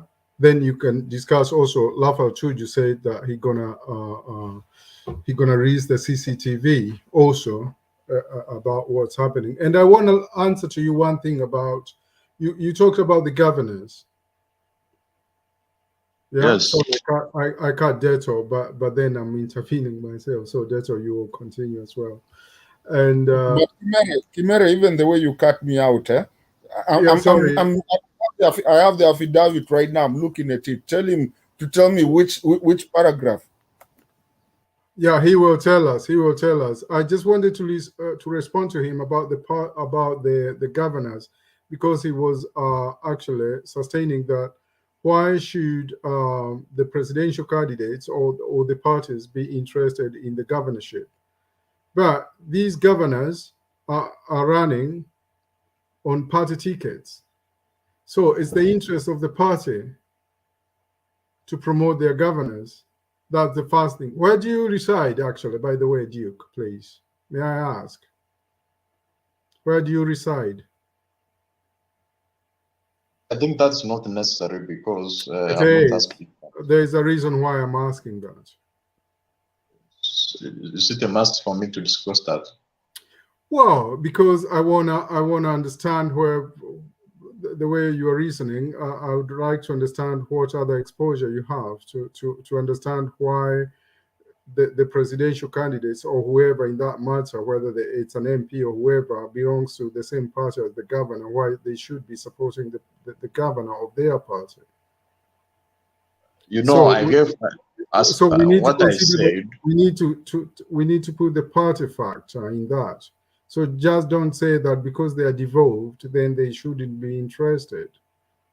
You understand? That's the same thing as telling people that then people who an MP should never be interested, whoever going to be elected as the MCA of their ward. You know, it doesn't make any sense. So it's still the same thing that we always argue, make our arguments depending on what we support or what is comfortable to us, or which part we are supporting. That's why we look at things.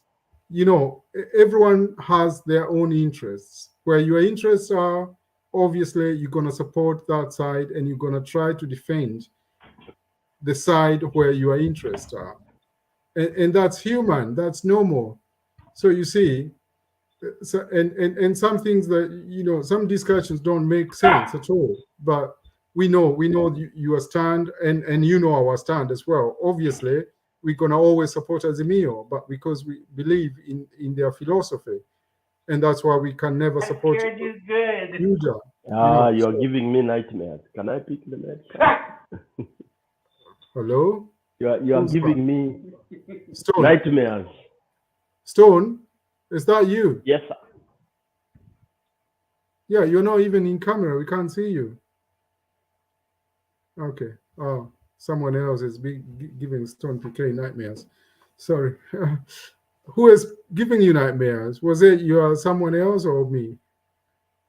No, Or Duke? Duke Mariba. Duke Mariba. Okay. I think we're gonna let Duke finish, because I can see a lot of hands up, and then we'll ask Duke questions. I think everyone wants to intervene. Duke, if you can really like, you got a minute to summarize that, and so at least we give you time to answer the questions, because I can see a lot of people want to ask you questions. Please, thank you. You see, what was my perspective? I did not say that my perspective was that if you become a president, you don't depend on the governors to maybe to pass legislation also. So that's what I was trying to say. And to a large extent, you find that the political parties try to control parliament or the Senate because it's key in legislation. And I felt that when it comes to the governors, actually the people should be free to pick whoever they want.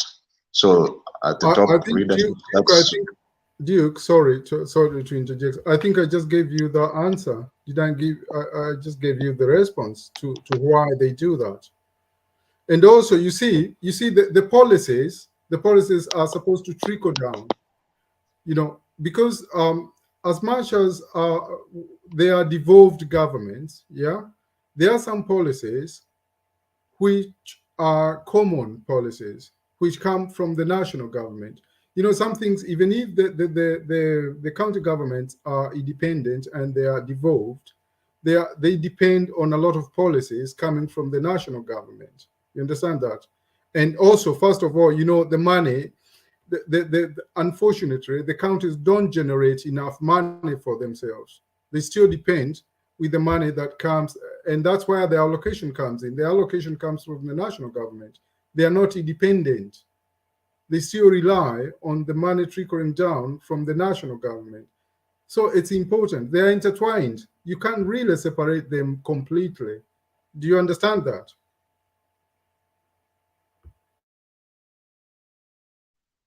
You see, when I give my opinion, it should not be actually be checked by another opinion. So if that's my perspective, let it be my perspective. But Let I'm me giving proceed. you the facts, though. There's a Let me difference proceed. between perspectives and what the facts are, Duke. So it depends on facts relative to. I'm talking about. Let me talk about the response which was given by Tutu. First of all, he agreed that at around 4 a.m., him along with Amos Waka and others met Chepkati. And they claimed that the main reason why they met was to discuss about the issues which were raised. And they claimed that an individual who did not disclose said that there were individuals who were trying to change from that 4A, the portal, from unspecified location. So what he failed to give out, you know, if somebody says that there are forms which are being changed, I expected him to give specific polling stations. For instance, somebody said that the form that 4A have been interfered with, and maybe say polling station A, polling station B, the forms were changed. And in any case, if forms change within the portal, I think the best approach which you can do to mitigate that or to expose that accurately is actually maybe to contact the agents, your agents in those specific polling stations, so that you can maybe have that original copy. Remember, there was a soft copy, and we were having 6 other hard copies, which if you compare them, and then you can see there is that change can be actually be easily stated that. And then again, he tried to say that Chepkat also met him at his house, but he failed to give the information on what they discussed when Chepkat was on his house. So I feel that based on the information or the response of Tuju, it is true that there was an attempt to curtail the process at Bomas. Remember, Tuju at one point saying that he stormed Bomas of Kenya without a pass because he was having like connection, therefore he went through a back door at maybe 3 a.m. You see, so it means that it's true that there were individuals who were trying to force Chebukati to change the result, which is illegal, because as per the provisions, what is announced at the polling station is final and cannot be changed. So you see, Duke, I feel there should be no discussion in Bomas of Kenya. Kimere, you can let this information keep on going on this stage. It's true. It's being watched by people. That's why I'm intervening, because you see, Duke, the thing is,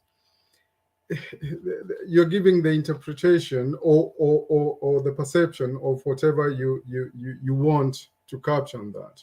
Because if we really want to take what the Tuju statement, yeah, Tuju said, he also said that they know each other, and actually the way Tuju put that statement is not exactly how you're trying to put it right now, you know, because now you're trying to kind of justify Chebukati, and we know, and I know we're gonna be on loggerheads here, because you want to see it one way and we see it on another way. But what we want to do here is try to find where the facts are. So if you want to talk about the back door and all that, Tuju said he went through the right channel. They refused him to get in. So because he also knows those people, he tried to get from the other side. But he wasn't hiding himself, because that place was full of people anyway. You get what I mean? So it's not that he went to a back door. We are not talking about a secret door. It's a public door anyway. Even if it's the back, there were people there. There were guardians. There were police officers there. There were people with Chebukati. So you get what I mean. So it's not about trying to do a fishy thing. It was the problem here. But what you don't realize, though, sorry, Duke, why did he try to find another route and not the main route? Because Mr. Chebukati, yeah, was refusing to see him. Why was Mr. Chebukati refusing to see him? You are failing to address that. You should be addressing that first before telling us how Tuju went there. Can I address that? You should be telling us. You should be telling us. No, you see, why Mr. Chebukati, as a public officer, and leave alone Tuju, leave alone Tuju. If it were me or any other Kenyan, they had the right. If they wanted to see Mr. Chebukati, Chebukati is a public officer. We pay him. And we are entitled, if we want to see him, we are entitled to see him. And he is supposed really to receive us. You get my point? So let's try not to go around all this rubbish about how Tuju did or didn't. We call things as they are, really, because there's no way you guys, you are trying to defend undefendable, and that has been the problem with you, the people, until now. No, and no, by no, the no, way, that's Duke, not I'm right. sorry, because I thought you're gonna follow black. I thought you're gonna vuka sakafu, because you are on the wrong side of the history, man. Sorry. Duke, let's hear Deto, please, because otherwise he's gonna kill me one day. Please let him intervene, and then probably No, we can go. my brother Kimere, I won't kill you. And I'm not a murderer, but I'm allergic to misinformation, and especially coming from Duke. Every time he comes here, and he knows that's how he's gonna get the stage. When he comes here with misinformation and try to lure people into different things that are not even real. And Duke, I've been listening to you for a long time. I've never come to you head to head. I'm going to go head to head with you. You just said that in Chebukati's affidavit. Now, I'm holding Chebukati's affidavit here. What are you talking about? Which stands? I mean, which paragraph were you talking about? Where you getting information from? I'm holding it right now. Tell me, I'll go and I'll read it for you. Because I think there's a problem here when people come here with misinformation, not understanding this is an international TV and we cannot be here trying to misinform people. Some of us come here after doing our research. Now, talk to me. Which one? 20. What are you trying to say? Can you say what's the point? No, you were That's talking about diversionary. Chebukati's. You were talking about. Can you specify that the specific statement I made, which is not part of Chebukati's affidavit? Go and specify that. My friend, when you come and quote What are you something, trying to say? Which paragraph were you talking of Chebukati's? What paragraph? Affidavit? You know, that's if you read a book and ask you which page, for instance, you read that 20. But you're the one that brought it up. But I gave a summary of what the affidavit is about. So Okay, which statement page? I made, which is not part of Chebukati's affidavit? Can you specify the statement I made, which is not part of Chebukati's affidavit? Acha kutubeba watu wafala hapa hivi. So you say you are the one who's diverting here. I think the contest is on Duke. You are saying that Chebukati talked about the meeting with Tuju, and he can produce audio or video or something. That's what you were talking about, and I think that's the point of contest that Deto is looking for. You talked about video something. You said that he can prove. He can provide the proof of video or audio conversation. That's what you mentioned, didn't you? Don't deny it. Yes, that is true. It's information which he gave out. Okay, yeah, that's what Deto is looking there, and he can't find it. It's not on that affidavit. You see? I'm quite observant. I'm not reading that, but I captured where the point of contest is. So I think it's important. You see, because there's a difference between trying to defend one side because you are aligned to that side, and there's a difference in telling how things are, and I think that's the problem we have been having all through. Trying to defend something because I belong on this side, I'm gonna defend everything that belongs to that side, yeah, regardless,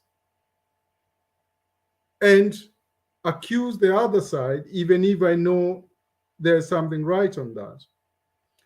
Disha, are we all right, Disha?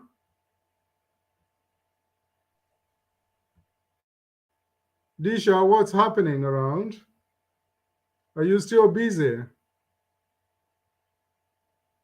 We can't hear you. Can you hear me now? I can indeed. Have you finished what you were doing? Okay. I was finishing up something. You still need some time. No, I'm okay. I can go now. Can you? All right. How are you guys doing? No, we're doing good. Just a second. 30 seconds for Duke to finish, and then you come in, please. Okay. Duke, if you can conclude in 30 seconds, please. Thank you. Sorry to cut you You short. see, when we are talking about the Bomas of Kenya, it was a controlled area because of the activity which were there. Therefore, even if we know that every person can access it, there must be protocol. So you cannot, all people who are entering at Bomas of Kenya having a verified document so that you can access that area because it was protected. So you cannot say that it's a public place and every person must access it. Just for instance, if we elect a president, you can say that every person must go to State House without following specific protocols. So the fact that Tutu was able to storm into Bomas of Kenya without clearance and protocols which were to be followed by every person, it's a mistake. So that's what I was trying to say. And the fact is, to that extent, I agree with you. To that extent, I agree with you, if it's about the protocol. But inaccessibility is a different story. You understand? But I still don't believe that he didn't have the access. But if you talk about protocol, then yes, a protocol has to be followed, because we are all entitled to see our public officers. If today I want to see my president, I'm entitled to that. I must follow the protocol, right? That's true. But he can't deny me visiting him. I know in Africa we do things, but we are entitled. If you are a public officer, any citizen has the right to visit or to see you when they want to talk with you or to see you about anything. But yeah, you must follow the protocol. That much I can agree with you. so also regardless, what should be the discussion at Bomas of Kenya? Because as per the provisions, anything which is announced at the polling station, it's final. It should not be changed. Why should individuals be at Bomas of Kenya at 3 a.m. in the morning trying to discuss about changing that which should not be changed? That's the question. That's where we disagree then. That's where we completely disagree, Duke. I'm sorry. Because you are talking about changing, yeah? The only person that changed the results was Mr. Chebukati, not Tuju. So you see, Duke, that's where our roads divide. Because now you are refuting what went on. Because now you want to tell us that is the Azimio people wanted to change the results and not Mr. Kipara. No, we can't agree on that. I'm sorry. I'm really sorry, but we can't agree on that. Because you see, that's why we have to see. Sorry.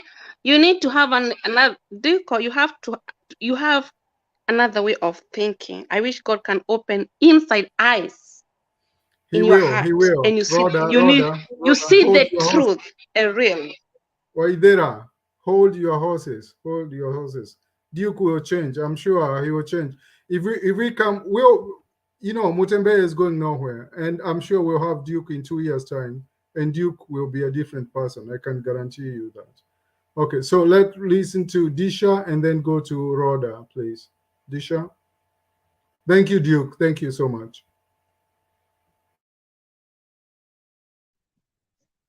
Hello, everyone.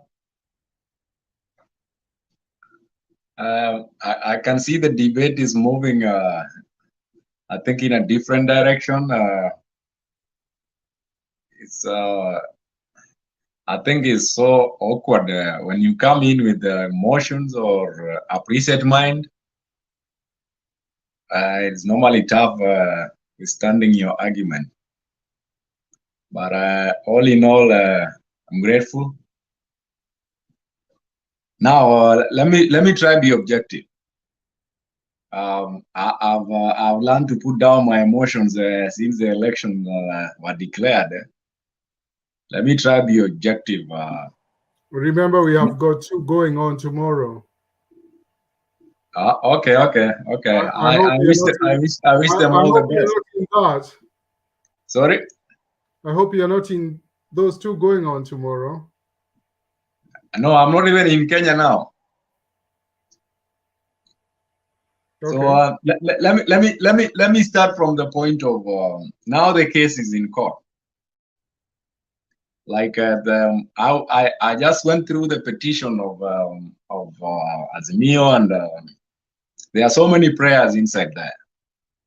One being declare Raila as a president, or another one announce the results. I think another one is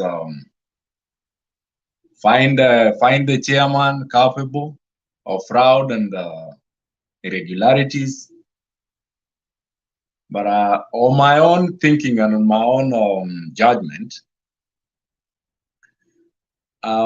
I think if we blind our eyes to narrow down the events of the election towards the bombers, then for me, and this is my own opinion, I think we'll be missing the point. Looks like everything most people are discussing about the events around bombers.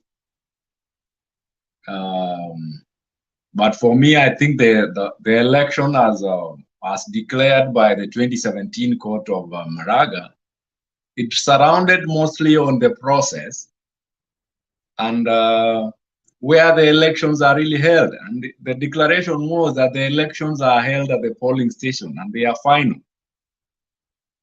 So in terms of the conduct of the chairman, in terms of the conduct of the officials, I know that one can be subject to debate. There are so many allegations from both sides.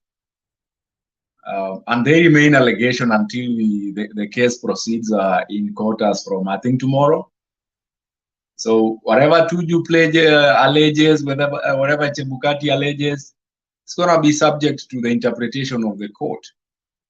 And one of the reasons I was saying, if we miss the point to narrow down the argument towards Chebukati is, the Supreme Court cannot declare, cannot pass any judgment or against Chebukati. Someone has to go to court, to a lower court. It is not in the jurisdictions of the Supreme Court to find the chairman culpable. Someone has to file a petition in High Court,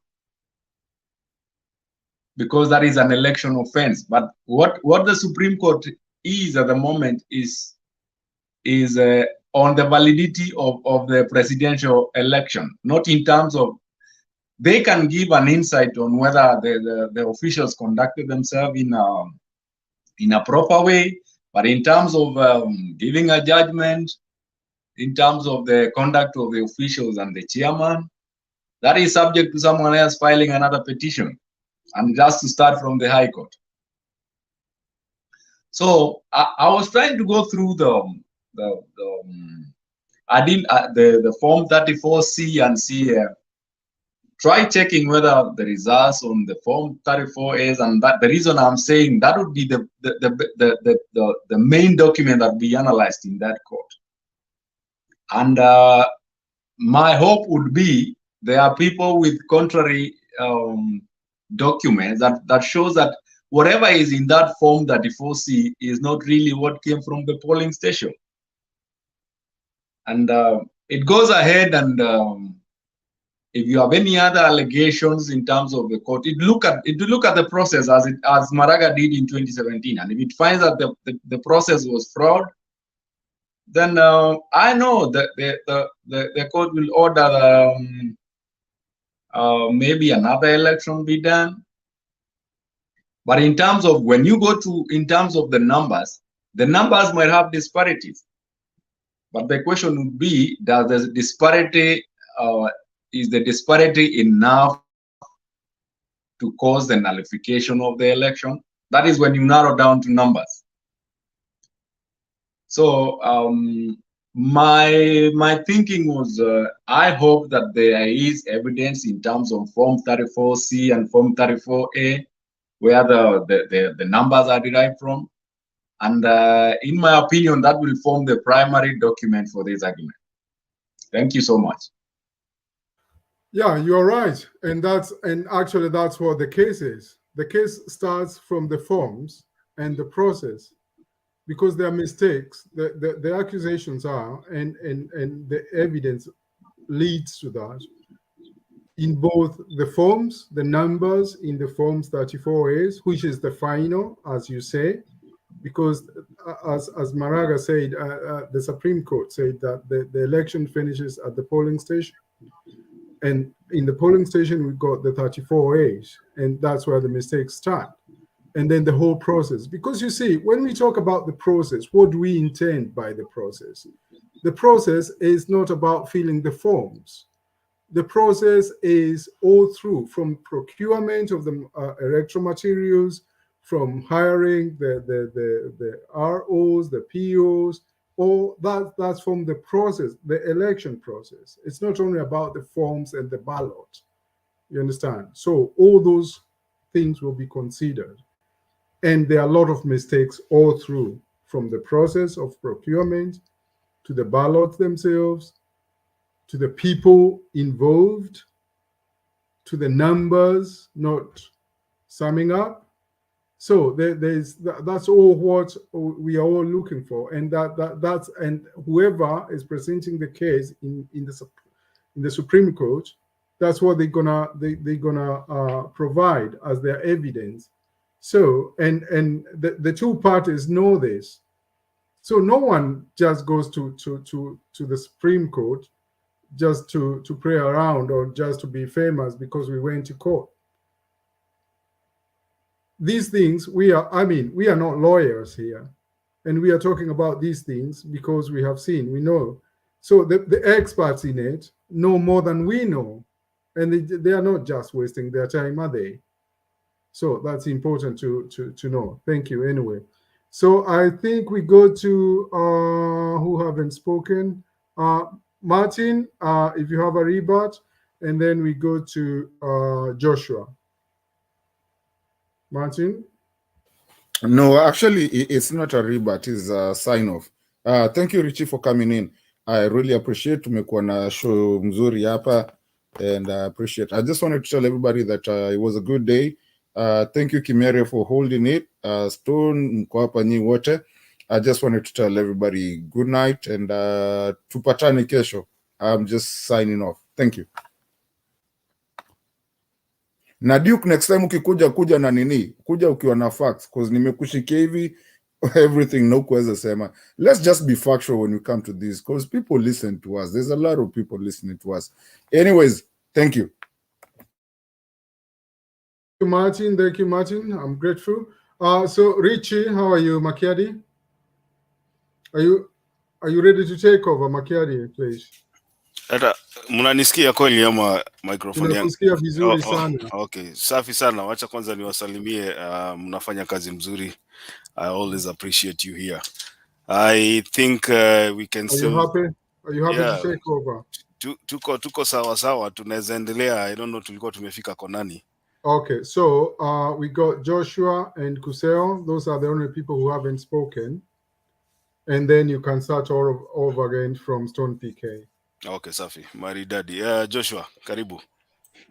Yes, habari Richie, Kimere, Stone PK, Duke, Kuzeo, MC Kenya, and Magi. Now, Duke, sometimes I fail to understand. You've been asked very well that where do you reside from, Mheshimiwa Kusema. Me, I'm residing in Kenya. So I don't see why you fear telling people where you reside from. Ama when you will ndugu ya Gudino Omar, ama Tur Margariana Sagracian. Unless why do you fear telling people where you reside from? I reside in Kenya. So I don't know why you fear. Now, to me, I've heard the argument here, Duke. And number one, he doesn't even understand what was said, what Tuju said. You know, you are claiming that Tuju said that they met with Chebukati in his house, which is wrong. Tuju said that they met with Chebukati in a private place. The only people that they met with in his house was Gulie and Bulu. But Chebukati, they met in a private house. So when you're telling us that they met with Chebukati in his house, then you don't know what you're saying. You know, sometimes when you're coming here, come with facts. You are getting me? You're telling us that Tuju say that they met Chebukati in his house, which is wrong.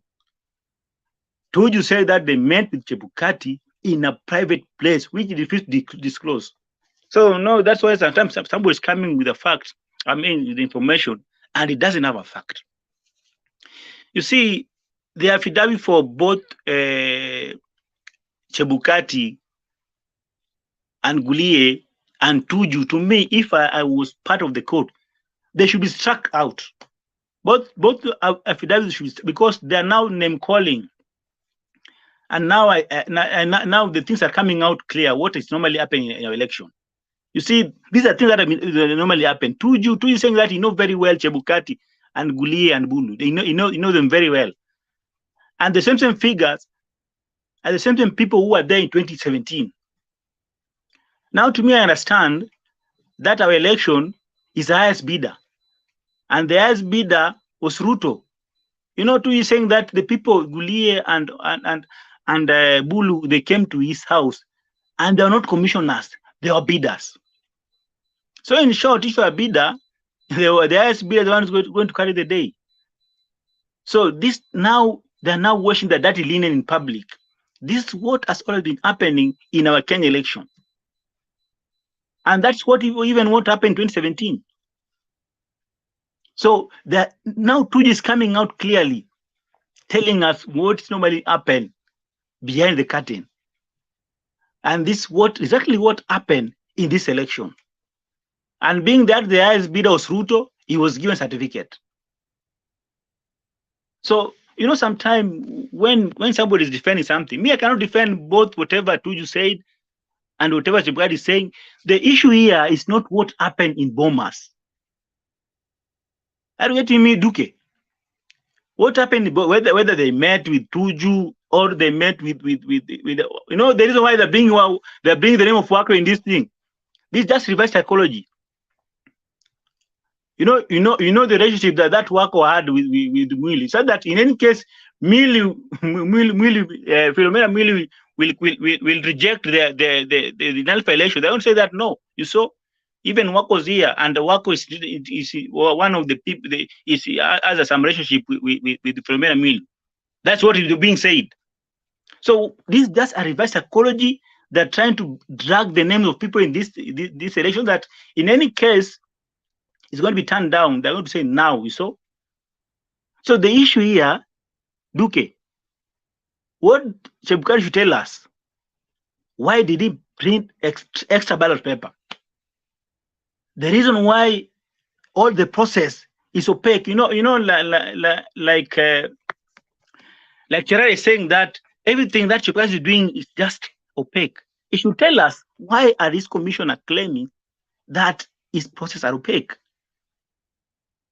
It should tell us the issue of hacking. I think that should be his response. But now telling us that Tuju, no, those are just they want to drag and they would want to dilute all the process to be seen that there's some sort of interference.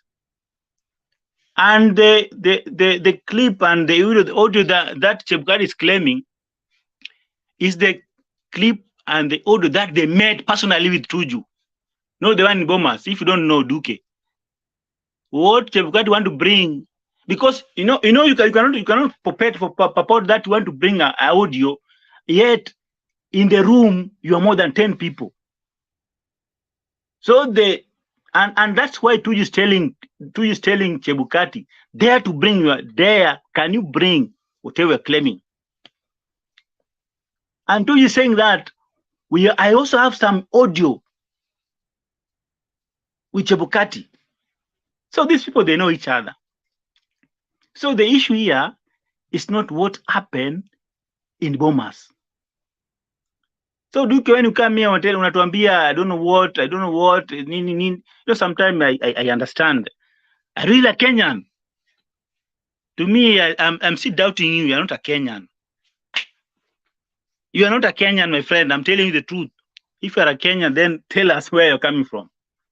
Now, so that's why I'm saying that if I could be a judge in this case, then the affidavit for Tuju, affidavit for Chebukati and Gulie, because they're just name calling, they should be struck out.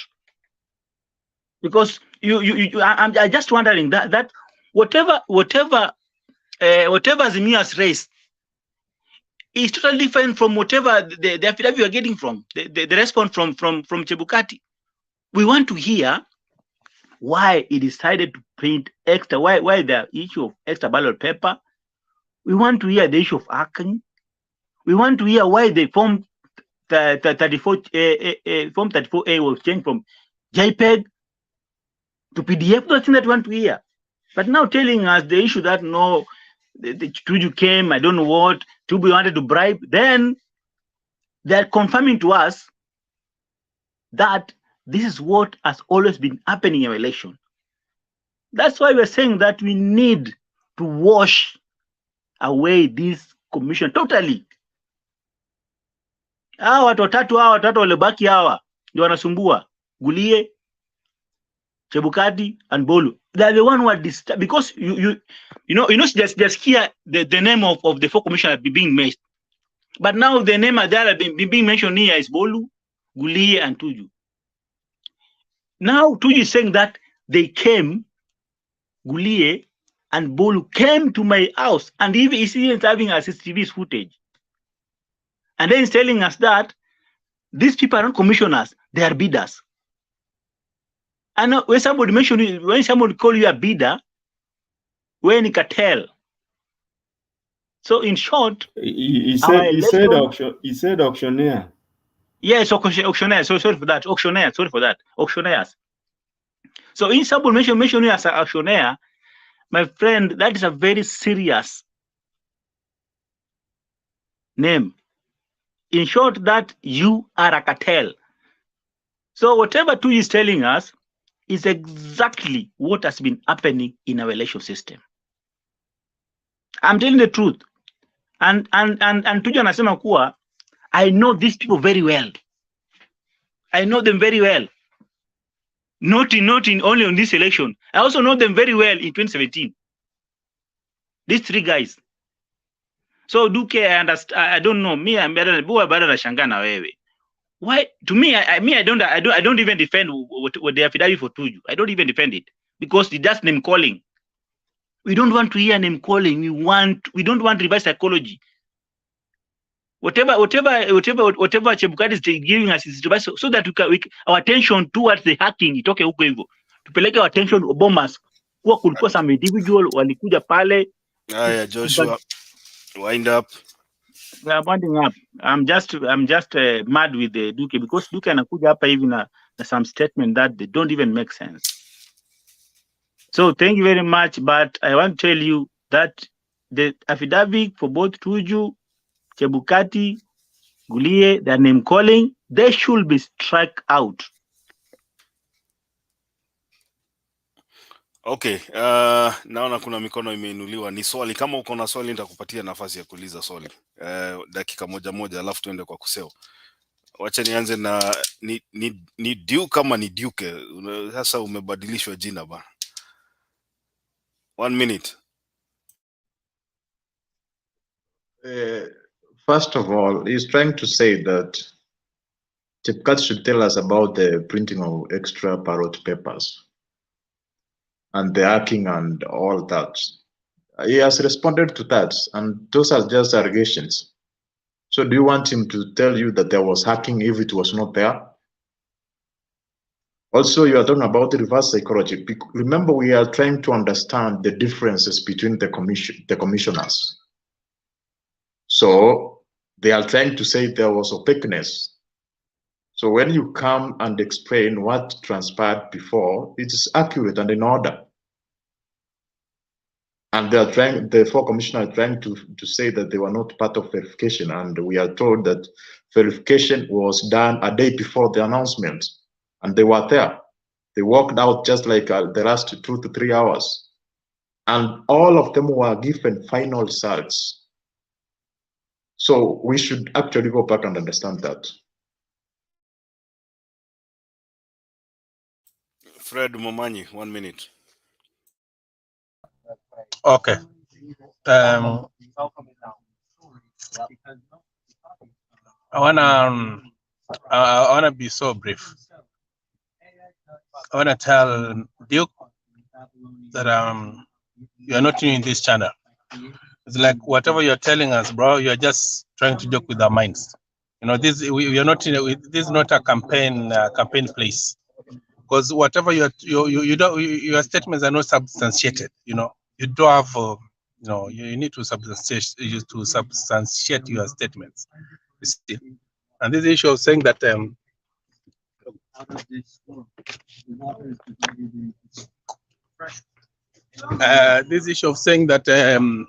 Chebukati and Tuju, those whatever, when they go to Supreme Court, bro, those are what we call fishing expedition. People doesn't have time to listen to those nonsense. We have to go with the facts. That's why when remember what Maraga said, the result is good as the process, you see. So when we come to this channel, I'm just trying to urge all of you, do your research. When you come, just give us facts, which has ground. This is not a UDA or a Azimio place to campaign or to defend wherever, because Kenya belongs to all of us. Whatever the goodness of Kenya belongs to all of us. When Kenya is affected, all of us are being affected. So that's the concern head, Richie, for now. But I'm really following you. But bro Duke, next time you better do good. Yeah, thank you, Rich. Now Fatilia. Safi Fred. Kenyan. 1 minute, Kenyan. How are you doing, guys?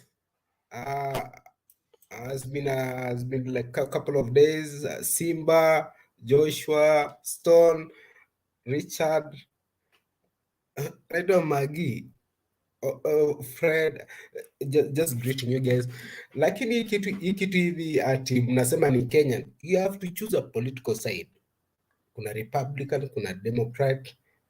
You always have to choose a side. Lakini as a Kenyan who lives in Kenya, I've gone through the political, the whole political everything. Inaitwa hizo mambo zinaitwa submissions and something responses.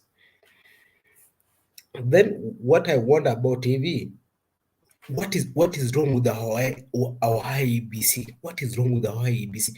Because it has exposed so many things.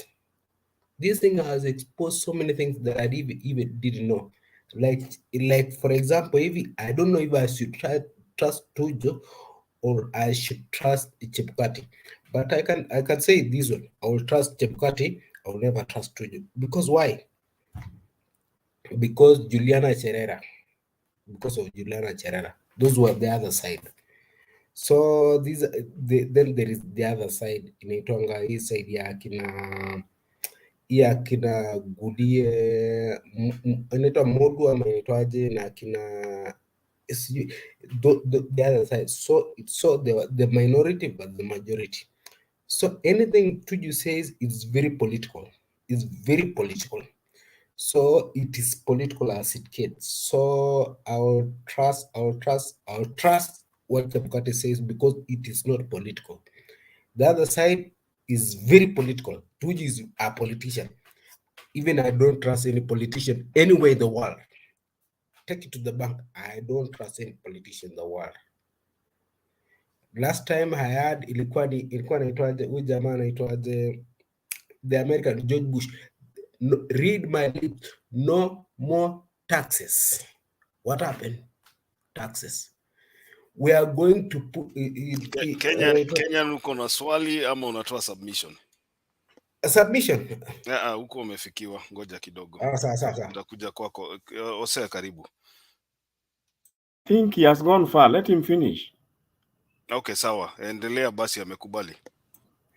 So this political scene of Kenya, alafu then another one maybe is not Duke, it's called Duke. So I must correct that. So the whole political arena is very something complex. That lakini whatever Raila, because Raila took this case to political, I support UDA, but I even support Raila taking this case to Supreme Court, because I never knew what was going on in our political scene.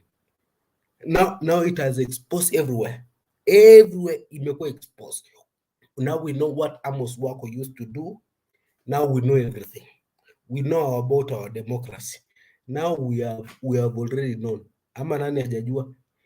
They have exposed everything about themselves. IBC, even if Ruto wins, and is going to win this case, even if he wins, we will have known what happens in IBC.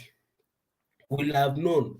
If you have never read inaitwaje ile kitu kutoka DCI, so it means you're not conversant. DCI exposed everything. Chebukati on said they were part of them. So that's not the issue. The issue niyo kitu mangalile ya Tuju Amos Wako, that is the most important thing. Hii mambo ya hacking, don't care about it. Hiyo ni mambo za nini za issues, because Form 34A is a printed copy, Form 34B is another copy, and people must sign. Form 34C is a generation from 34B. So hizo vitu zingine, umangalia hizo vitu ije Tuju na Chebukati wanaongelea, that is where we need to focus as Kenya. And I thank Raila for going for petition. It has exposed how our democracy is vulnerable. Thank you. And that's my submission. Safi. Simba, unataka kurespond kwa hiyo kweli? Unajua kila kitu yenye inaongelewa lazima tuifuatilie inaongelewa from which side. Huyu jamaa ni blogger wa UDA na hii ni propaganda anaenesha hapa. Huyu jamaa na Emmanuel all the time wanakuja kwa hii panel, wanakuja while they are two and they show all of them at the same time. Hakuna kitu hao watu wanatuelezea, ni propaganda hiyo ndio wanaleta hapa every time and monitor their words which wenye wanaata all of them, it's the same thing. Thank you. Aya, sawa. Kuse. Well, thank you, Richie, Stone, Simba. I see you are dry, hujanyeshewa, Duke, Joshua. Kenya, kwani sisi ni Watanzania ama Ugandans? Anaitza, Emmanuel, Roba. Nice to see you guys. I want to start by these issues around the IBC.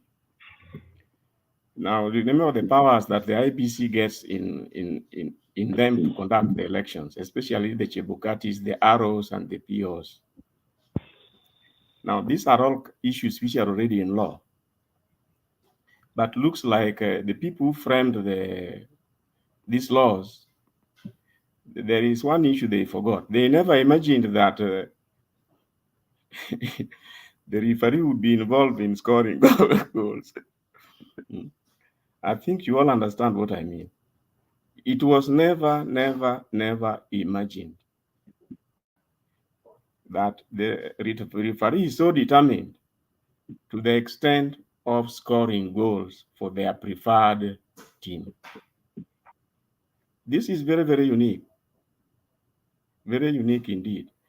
Imagine the Form 34A. You know, I think it was one of the appeal courts that ruled that the election is over at the polling station. And at the time the ruling was given, it was very welcome, because nobody ever imagined that the election will be rigged by the returning officer. Just think about it. Let's be honest here. Think about it. I'm sure if the same thing was to go before the courts today, so long as they are playing honest and not biased, and they are not captured, they will rule accordingly. Nobody would say this thing is over at the polling station. Or if they do, they will make it conditional. Imagine the errors, the rigging that took place at the polling station. And what does the RO say? I remember one of the cases in Kiambu. the arrow is telling the complainant that go to court.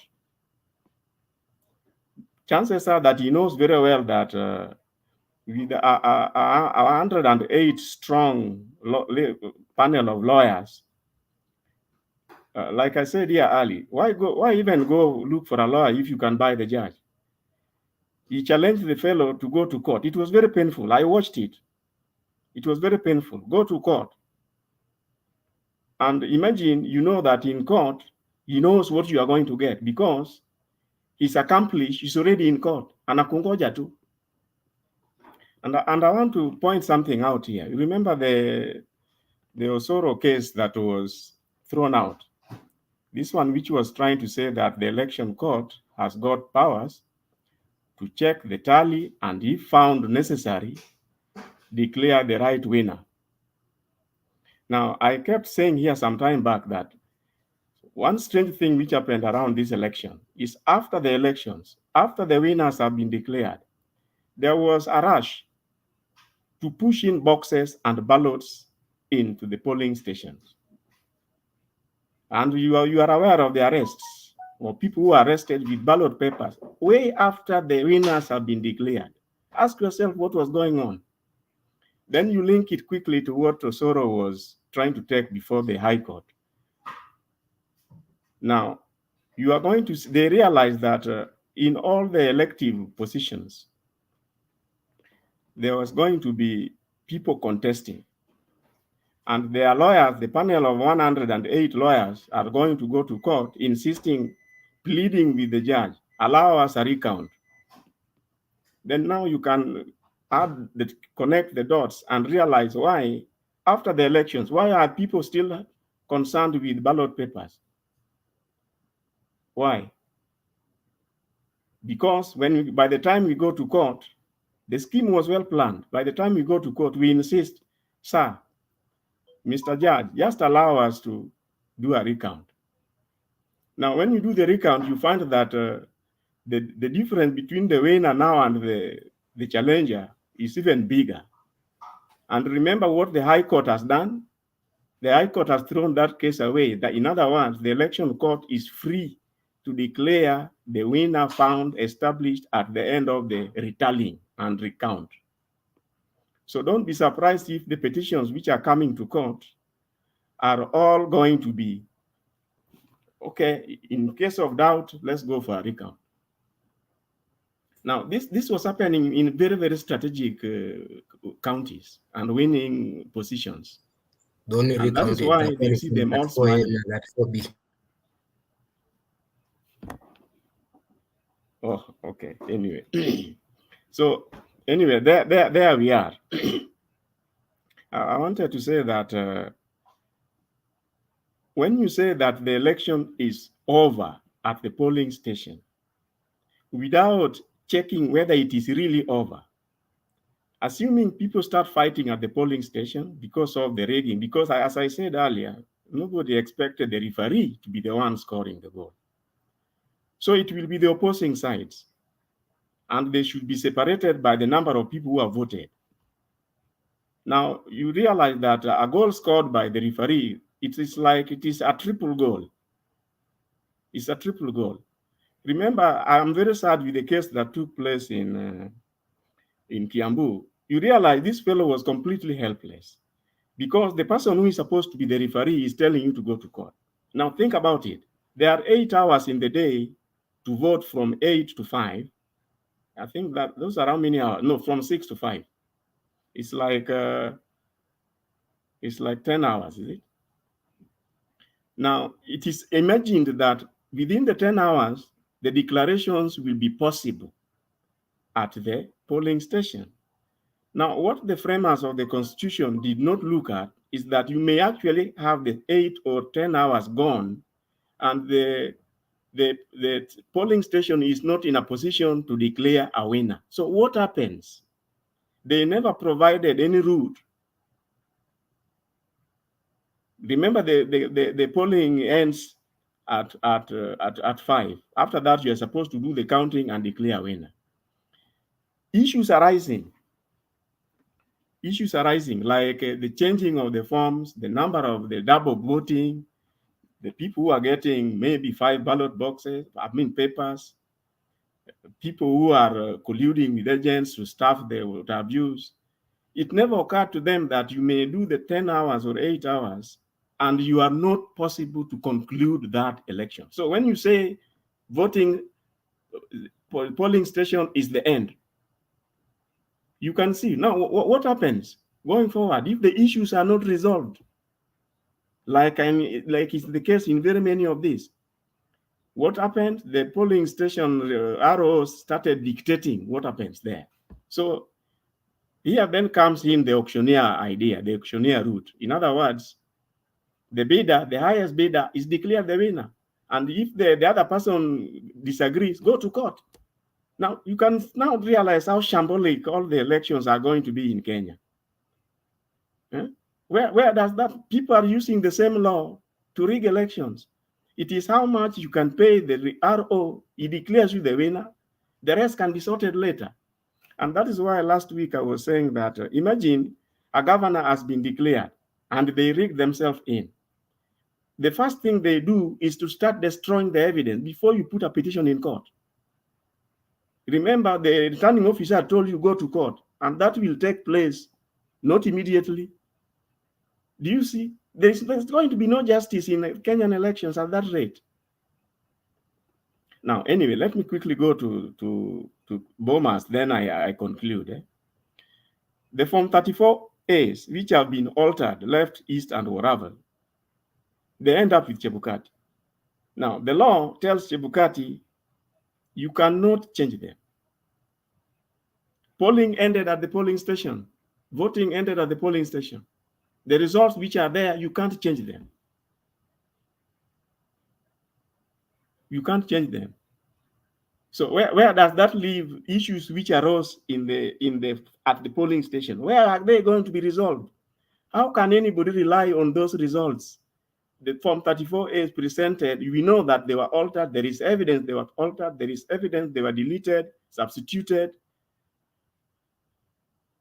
You see, it just brings in a crisis. Why should we walk into a crisis when we are seeing?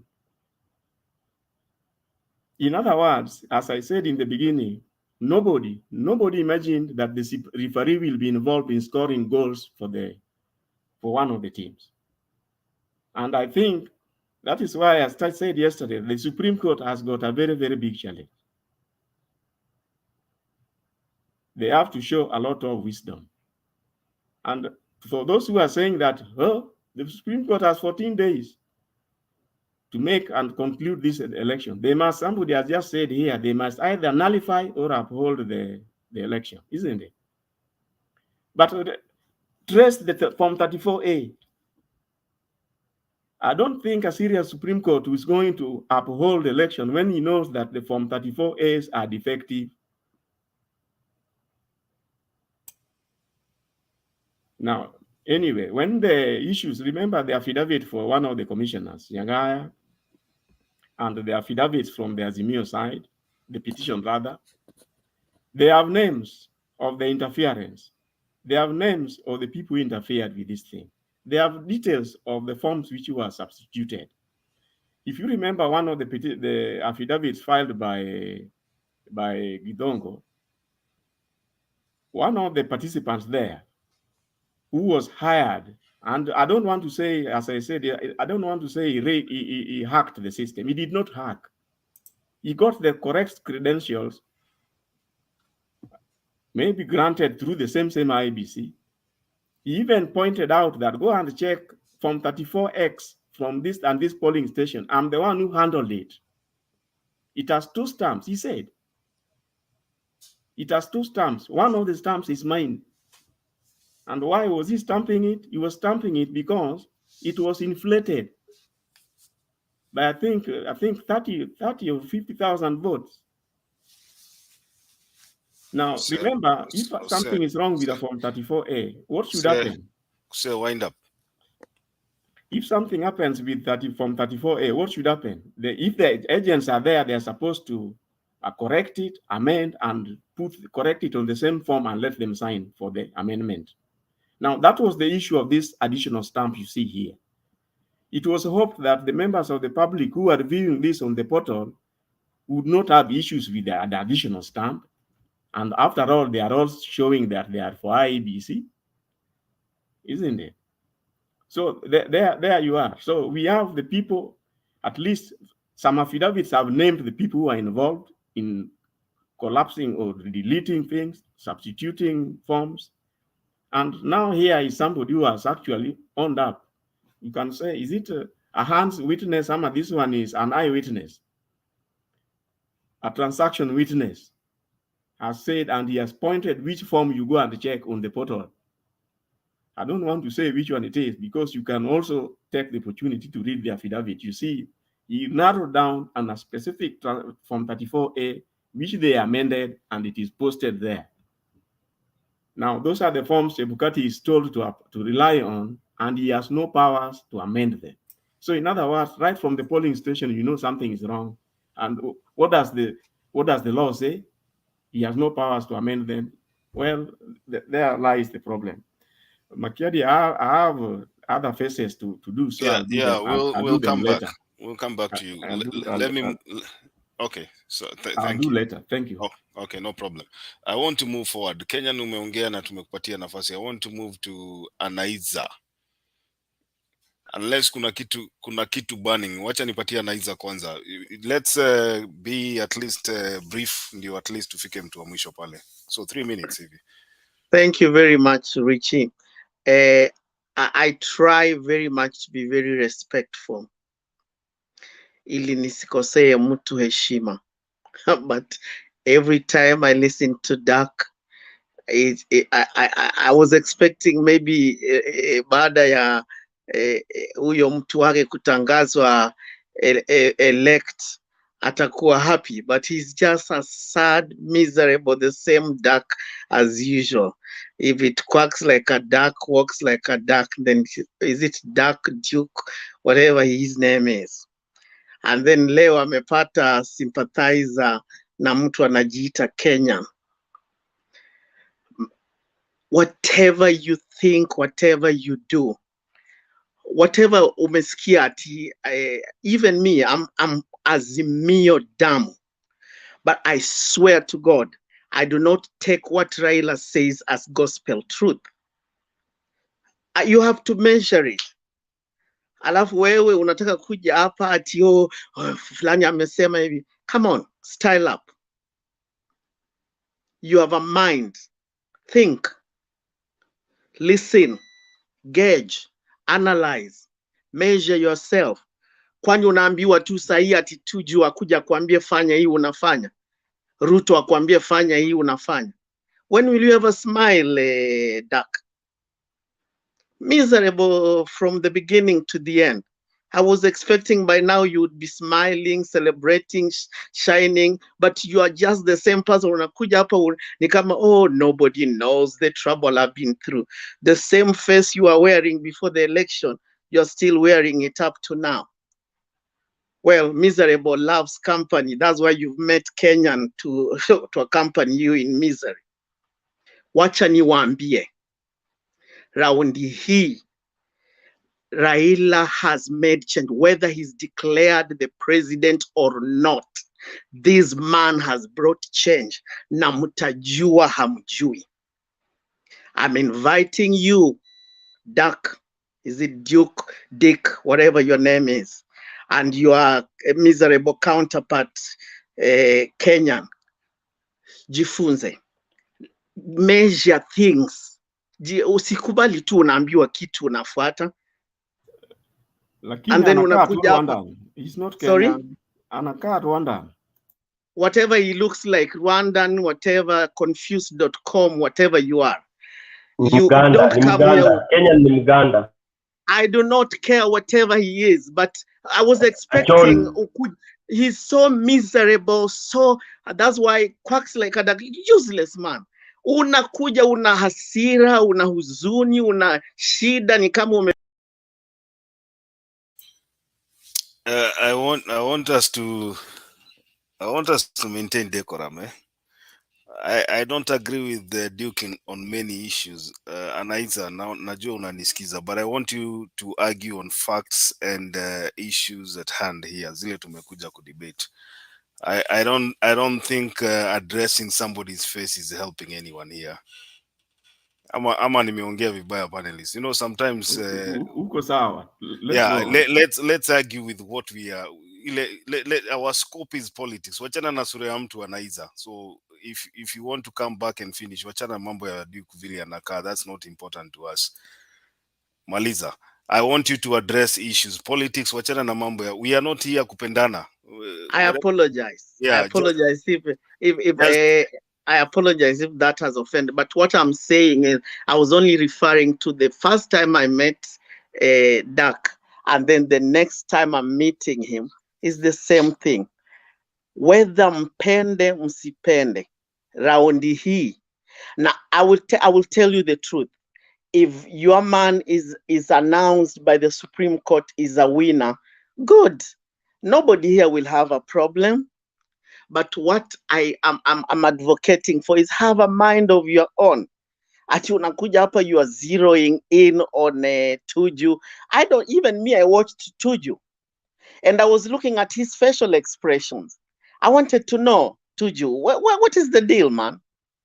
What did you do? I think God has given us an ability. Hata mimi kama nadanganya, hata saa hii Richie, si umeniondoa ukanirudisha, because God amekupatia uwezo, unajua hapa inaenda mbaya, hapa inakuja vizuri. Same to Kenya. I am encouraging anybody here, Azimio or not, let us give ourselves an opportunity, because number one, we are Kenyans.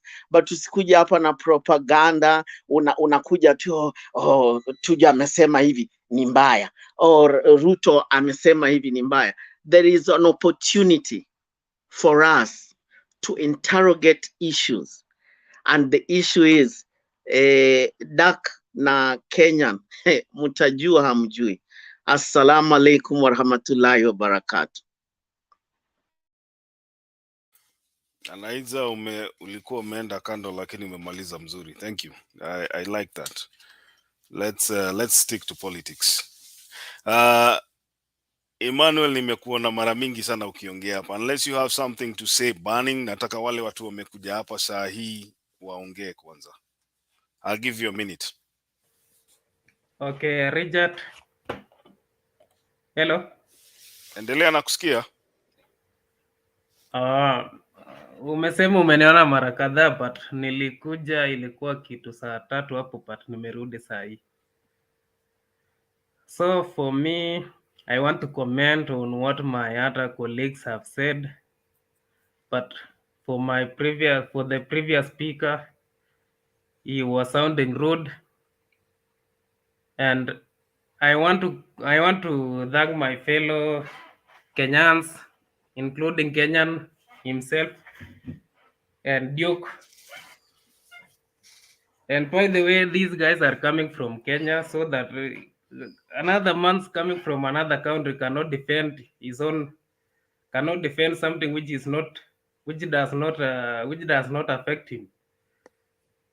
So for me, I want yes, you give me a 1 minute. I want to make a passing shot. It is like for this forum, you want to just hear what will be good for you and what will be good for those who are supporting Azimio. But you know that this thing will come and go. So for the sake of this so-called international media, let's be impartial at least, so that we can move forward after this election. Because we don't know what the Supreme Court will say. They can uphold the election, and we don't know the discussion after that.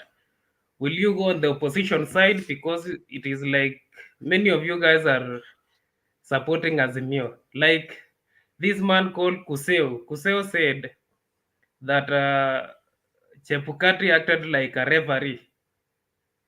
So is that not a propaganda? It is just like we are here to know. We are here to know. Let's leave this thing to Supreme Court. We don't know where Chebukati will fall. So when you say that he acted like a referee, how? because these things, until we confirm, then we can say so. But for now, let be impartial and let us accept everyone to join this group. We are not coming here to destroy your group, right? So for us, we want to be welcomed. Also, we want a different opinion to be welcomed. We don't want to make you look harsh. We don't want you to insult us, to call us name like Dick. What is that? Can you maintain decorum in this forum so that we can hold a fruitful discussion after this election? What I'm saying is after this election, because this thing look like we will not have what to speak after Supreme Court. Because if it is like you are supporting us all through and you don't welcome our ideas as well. Okay. Thank you very much, Rich. Sawa. Roba, you're next. Hey, Richard, so I know you have a burning point. Tuke, I've come to know Tuke. Huyu anaitwa Kenya, huyu nimemchua tu the other day. He's like a patient ambaye ana diarrhea, anatapika, hata ukiwa anasimama wapi ana msimamo. Yes, I mean, I don't understand Kenya. Just have a stand, my friend. So the thing is this. Oh, Stone PK, I can't forget you, my friend. Si beta na kimwako. Mbiyande batebi mana murabu batusumbuira. Na baisimbura bangu sina bwa abanya batusumbura babo tukugaga sana iwede. Mbuyatore abakoyone. Okay, you guys, unajua, sometimes I wonder you guys how you think about these things. This is not about anybody else. This is about the chairman of IBC. At this point, you know, I can call Chebukati, I can call him as a prostitute and buy an underwear. That's what he's doing with our country.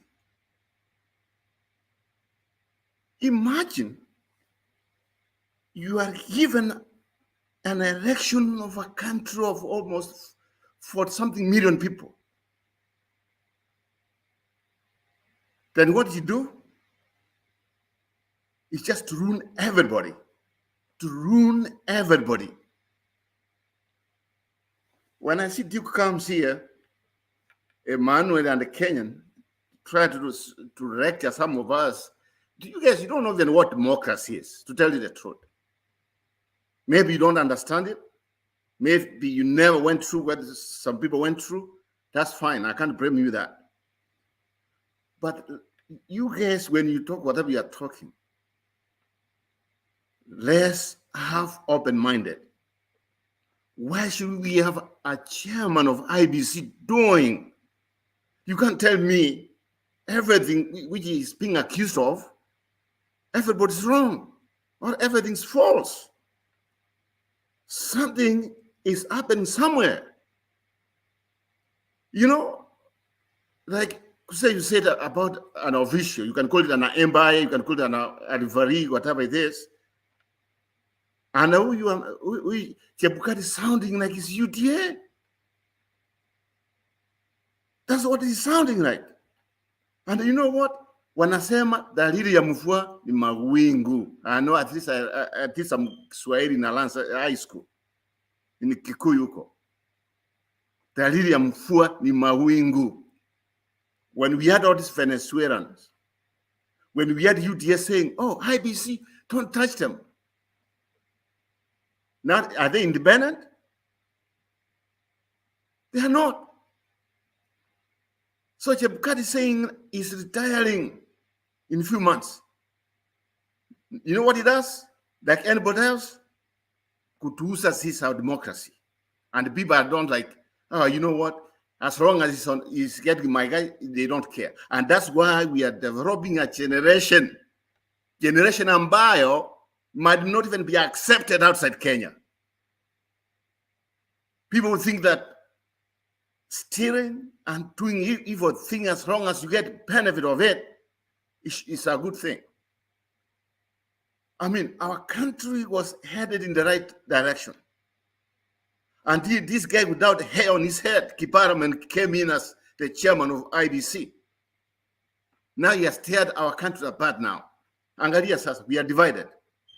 We are divided. And some of you are just cheering, happy about it. Oh, you won. You won what? We have lost as a country. If we cannot even run our own election, and the people we put there, or Fisadi, everybody. And that's why I keep on saying, what's the solution on this? I think going forward, the best thing we might do for our country, even by election, we might as well take it back to the counties so that we empower counties. We have an election over there. We cannot have a dictator like Chebukati, who just thinks that the way he's reasoning, that's everybody, the way we reason, is somebody like William Ruto, who he has never even told me I got his PhD. That's how you guess you have lowered our country to nothing. Yeah? Two comes and telling us the governor of Nairobi, is he qualified? He's not qualified. So, huyu mtu ambaye mnaita makamu wa rais, president direct, matako yangu, if you want, that's useless. I hate him. The man has ruined our country. I wish he could have won properly, but he stole direction. And that's the matter.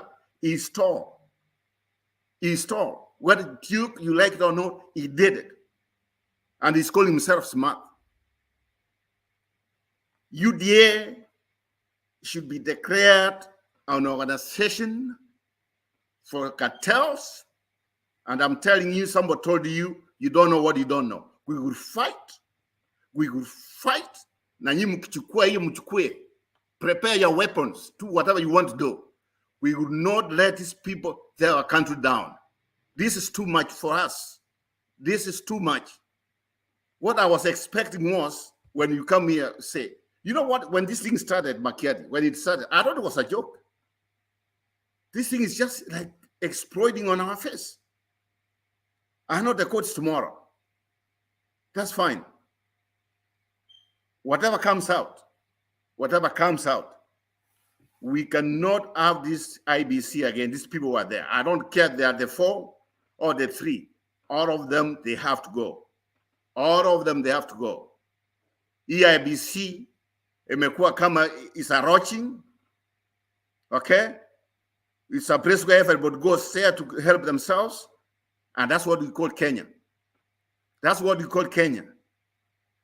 Time has come, my friends. We have to stand for our democracy. We have to. If Raila is wrong, we could tell him it's wrong. If this route, I would never call him doctor. If route is wrong, we tell it's wrong. But for you guys, some of you, to come here and support the chairman of IBC, I see you as like empty, as heads. I mean, you cannot support that man. Let's agree. The man has done something wrong, and we need to get it right. Okay? You cannot defend him. Let's agree on that. Something is wrong. Something is wrong. That's what I have, Makiadi. That's what I have. Aya, asante sana Roba. Kenyan, 30 seconds, niende kwa Roda. Yeah. Kwanza kuna unaitwa Kuseo. He has talked a lot and said absolutely nothing. Roba has been diagnosed from another disease. What we call Mr. Makiadi, sorry, pole sana kuinteract, lakini hii Kenyan anaturudisha pale ulitoa yule asija alikuwa anaitwa nani. So you'd rather silence him alafu tuongee maneno ya maana. Yeah, we don't want to blame games here. Roda, proceed. Tunasema nini? Na leo watu Watu mmekula nini? Roda, it's your time to, I want Kenyan was saying that Okay, mimi I want to hear naongea. what you wanted to say. Okay, napenda nyinyi no, Roba, wote. wachana Hata naye. wewe. Wachana naye, Roba. Let's move forward. I don't want to go back where I was. I love Kenyan, you mute your mic.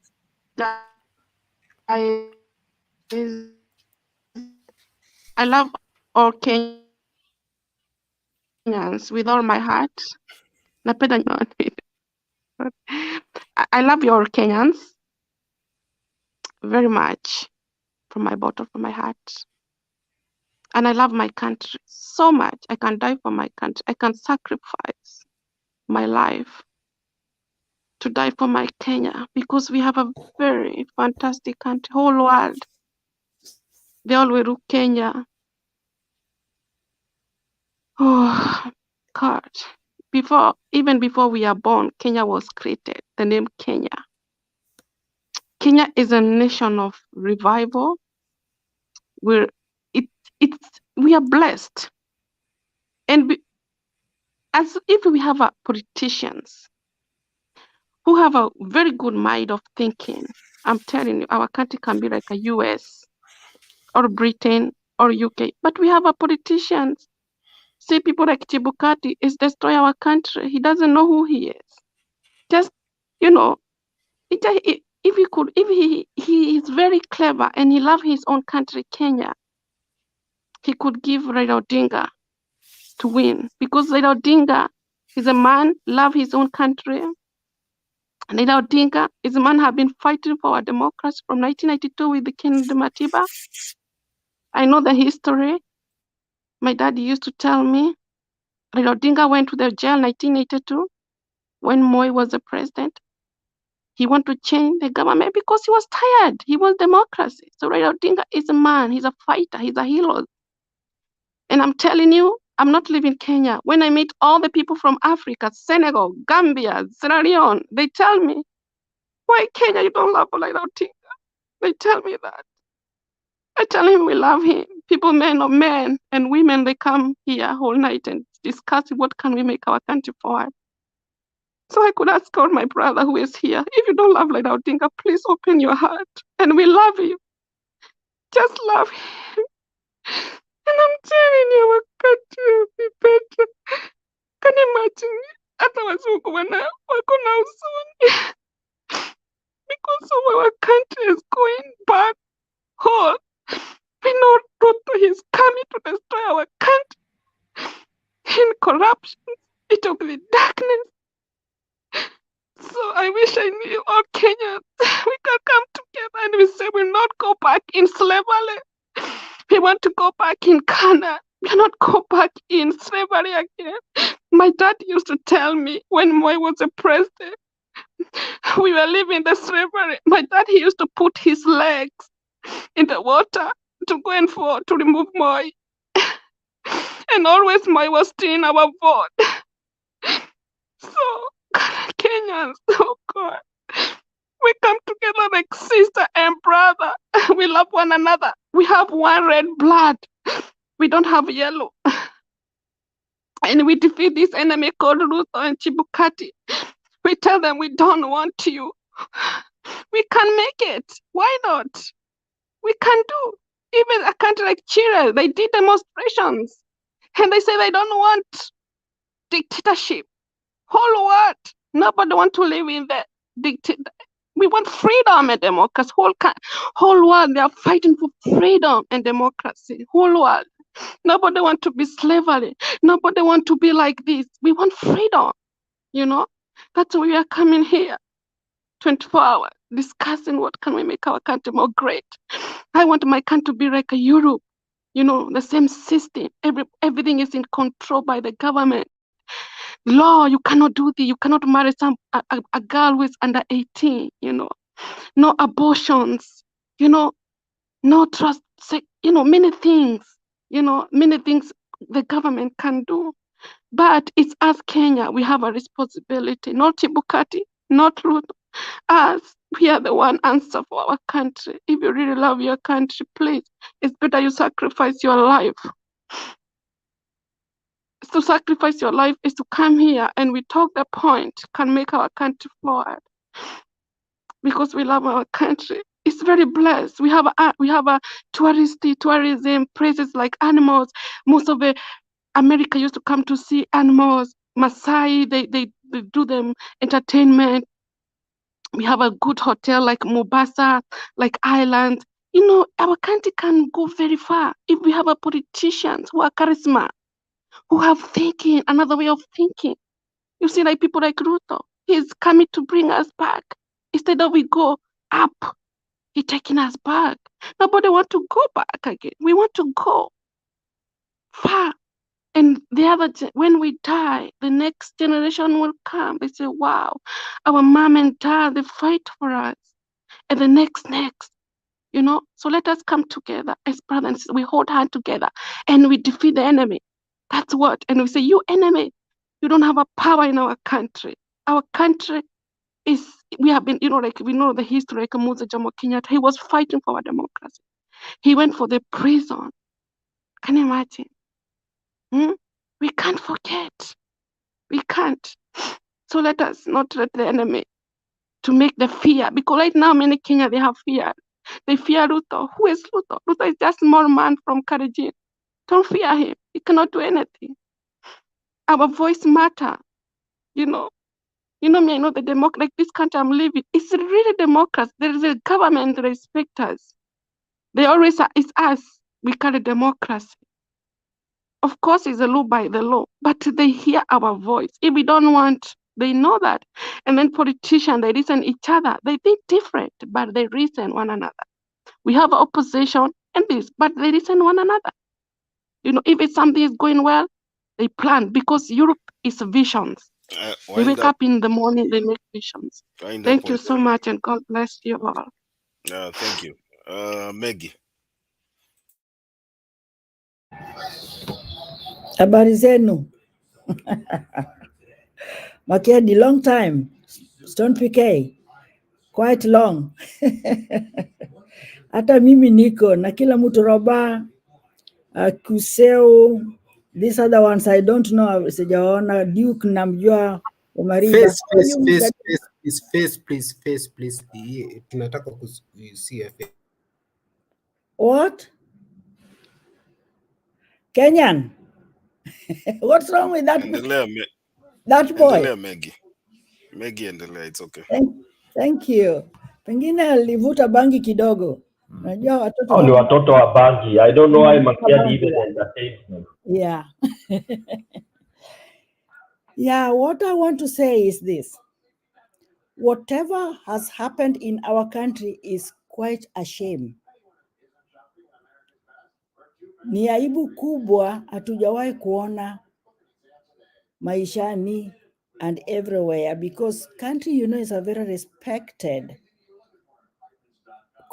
place in African continent. In fact, Kenya ndio ina follow South Africa. The way they respect South Africa, Kenya is number 2. I think it was going to number 1. And these elections ambayo ilitendeka mwezi huu tarehe 9 ilitupatia praise, and the outcome is now bringing us shame, because kila mtu walijua Kenya inaenda to do what? Wanaenda lipuka na nini na war. But actually we are shamed the devil, mpaka kila mtu, they don't know what to say and what to do. And that is why you see the people like Chebukati, they are very confused, because what they were looking for, they didn't get. And the way they are arguing, even their affidavits and what so on and so forth, you find, are these children, and how are they arguing their cases? And this Chebukati thing, is he really a lawyer by profession? I'm not a lawyer by profession, but I don't think a caliber of being a lawyer should behave the way Chebukati has behaved. these two people, Chebukati and the so-called the deputy president, who is now purporting to be the deputy, the president-elect, has brought to Kenya is a great but a big shame. I didn't actually think of from my country, Kenya. Sisi ni wale tumekuwa respected. If I just mention that name wherever I am, where are you coming from? Because the people always ask, I come from Kenya. Oh, wow. Somebody has to tell you that. Oh, wow. But now with this shame, Chebukati has brought for us in that country. I don't even know where to hide my head. I don't even know where to hide myself, because it's just something which is not adding up. Sisi tumejulikana kama watu wenye wanafuata sheria. We are so democratic and we are so truthful. So all along we have been living in falsehoodness, which we cannot even explain by ourselves. Which kind of I don't know, which kind of nature of life have Kenyans been living? What is happening? What has Chebukati and Ruto brought to us? Just because of power hungriness? For them to maintain power? Then what are you going to do with that power? If you can't get it legally and genuinely, power should be genuine, power should be legally, power should be, hata kama umeshindwa, unashindwa na njia ile ambaye inaonekana, ushindwe na hakika. But this time, I think God really wanted us to know what has been going on in Kenya. Tumekuwa tunaongozwa na uongo. And that's why I've been asking myself one question. You know, Kenya is a place ambaye mtu anapatikana na wizi, and you will never hear them being charged or being done what? Because Kenya imejaa uongo everywhere, every corner. Mpaka it has now become like water, taking water from this glass to this glass, because that is the trend, because that is what they think is the nature of living in a country like Kenya. I'm ashamed. And whatever has happened in Kenya is quite shaming. I don't know what is going to happen, but I think I know God has really brought the revelation for us. This is a big revelation. The Kalenjins must be celebrating, but they are celebrating because they are the most thieves. The Kalenjins are the most primitive people who do not even know what is good and what is right. The bad things are the right things for them. I'm so sorry, Makedi, I'm very sorry. I didn't want to get into that. But the shame they have brought us is what I will repeat. This is the shameful kind of nature we have been living in, ambaye hatujui tutatatua namna gani. But the holy and almighty God is going to bail us out of it. I'm sorry. Thank you.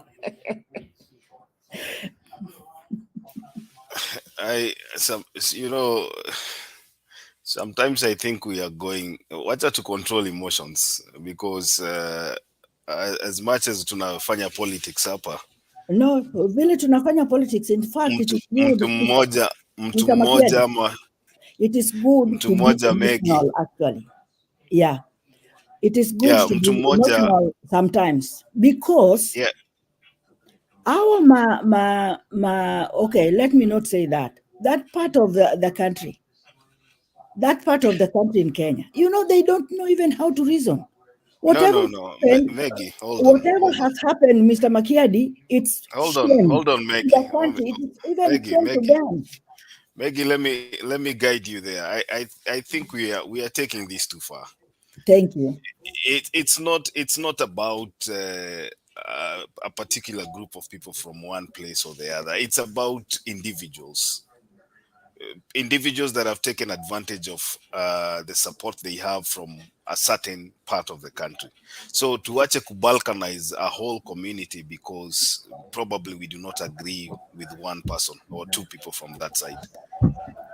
So as we make our submission, tafadhali unajua we can be flagged to be a station yenye inachangia chuki na si vizuri. The reason why we have this forum is because you can talk anything na hakuna mtu atakuuliza, lakini hata kama uko na freedom ya kuongea tuweke mipaka tafadhali. Anyway, hata nimesema vibaya, lakini hata mwenye ametuletea shame sio ni Kalenjin, ni Chebukati. Chebukati ni Mluya. Anyway, I'm sorry. Chebukati ndiye ametufanya hivyo. Thank you. Asante sana tena Richie. Hizo facial expressions zako zimenifanya nikacheka sana. Mimi kile nataka kusema ni whatever happens, nataka kurudia, whatever happens, na nasema hivi kwa niaba ya dadangu Magi, Raila Amolo Odinga, kwa ile uamuzi wake wa kusema kwamba anaenda Supreme Court, na leo amesema ikiwa sijui ni leo, I think time has already changed because London is 3:17. So jana alisema ikiwa baada ya Supreme Court kufanya tathmini yake watasema kwamba alishindwa, atakubali. Kila nataka nikuambie, na ndio sababu nisamehe Richie, kwa sababu I think sometimes you can't stand stupidity, alafu unajisahau, unalipuka. But I keep insisting, whatever happens, Raila Amolo Odinga atazidi kutusaidia kusonga mbele, so that inshallah pale mbele mtoto wa Mbaluya ataweza kuwa rais, mtoto wa kabila nyingine yoyote ataweza kuwa rais. Kuna ndugu yangu hapo Kuseo alisema, alitukumbusha akatuambia tusiangalie this side shows, we have to focus on what the petition is. Ni nini imeletwa mbele ya mahakama. Hizi drama zingine za sijui Chebukati na anaitwa Tuju na nani, that will eventually, that will not really mean much. What will mean much is what Raila, Ruto na IBC wameleta wao wenyewe mbele ya hiyo Supreme Court.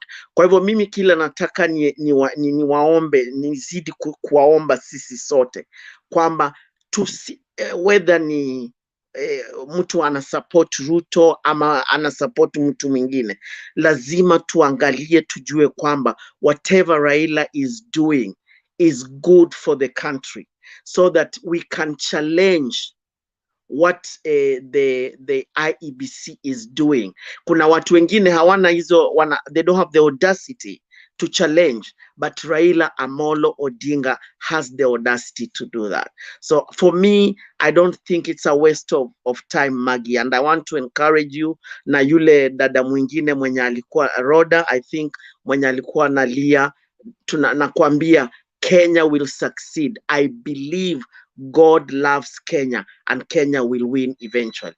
Assalamu alaikum warahmatullahi wabarakatuh.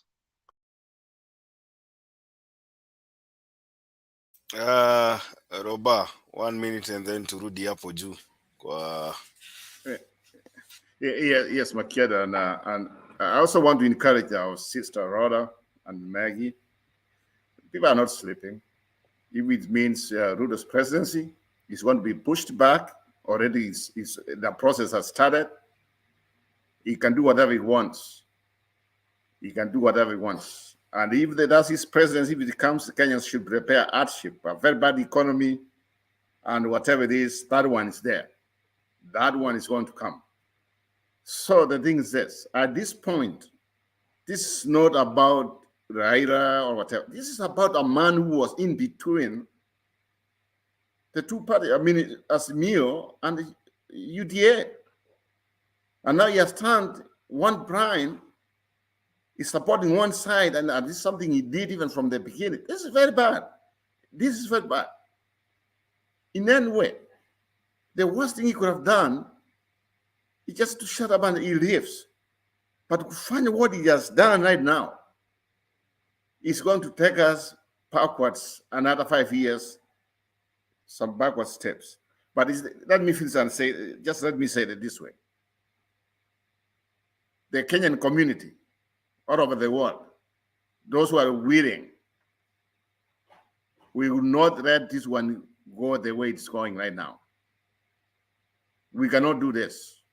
We cannot do this one here. A revolution, even something more than that, it doesn't matter. I hope Ruto knows what is going on. I hope he does. He thinks he's very smart and he has done whatever he has done, that's fine. If it happens, he comes to power, he's also going to get a resistant 100%, and that one is guaranteed.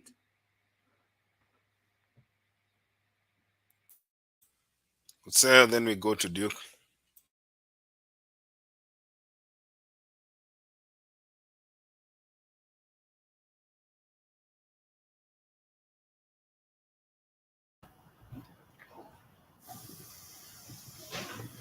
Oh yes. Thanks, Makiadi. I just wanted to the issues around IBC are quite worrying. You see, in this verification of the forms, if it is true, I'm just trying to reflect on the affidavits which have been filed there. I remember part of the team that was named as having infiltrated the IBC system is Itumbi and his team, then of course helped by certain individuals within this very IBC. Now, it becomes very challenging. So I think one of the panelists had indicated that in the event that even if we are to go for re-election, that I think it was Daudi who was saying that if you are to go back for the election, that there is nothing. He was implying that the Supreme Court is helpless unless somebody goes to court to have a claim or to file a case against the IEBC. Now, I do realize that Supreme Court is the highest this thing can go. Now, as I said earlier, the framers of the Constitution could not imagine that the very IBC would be the center of everything here. Now, even if you are now to order another election, with all these issues around IEBC, some people are arrested, some are out on bail, they are pending issues. Just how would that be? I hope the Supreme Court cannot tell us that their hands are tied because the election has to be repeated within 60 days. That despite the issues which are before them, they have to do it and they end up doing a shoddy job in 14 days.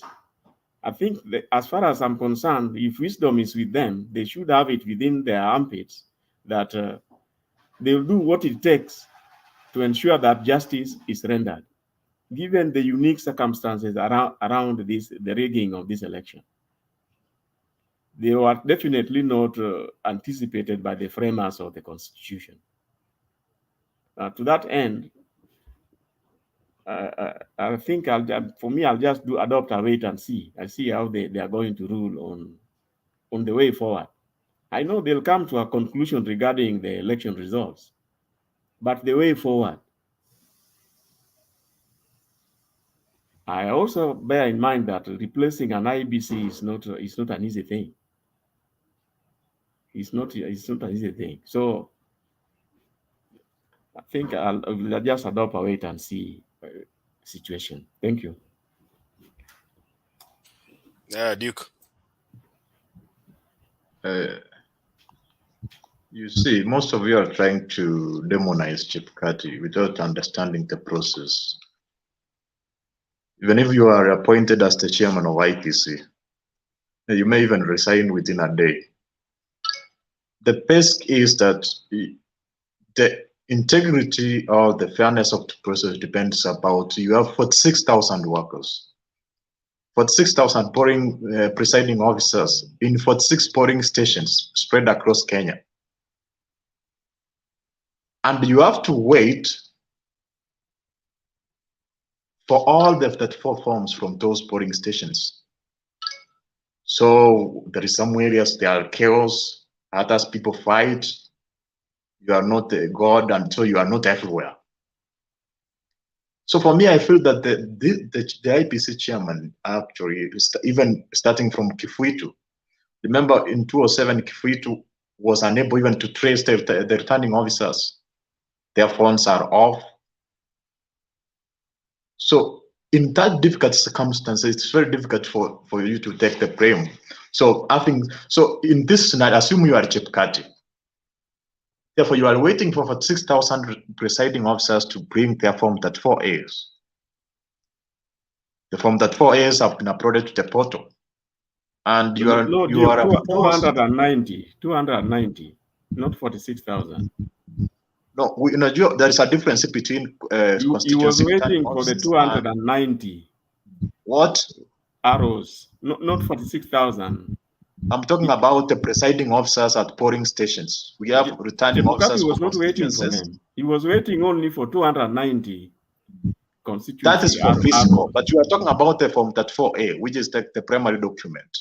We have more than 46,000 Form 34As, which is the primary document. Form 34A-B is actually a summation of the Form 34As. So those are transmitted to the system.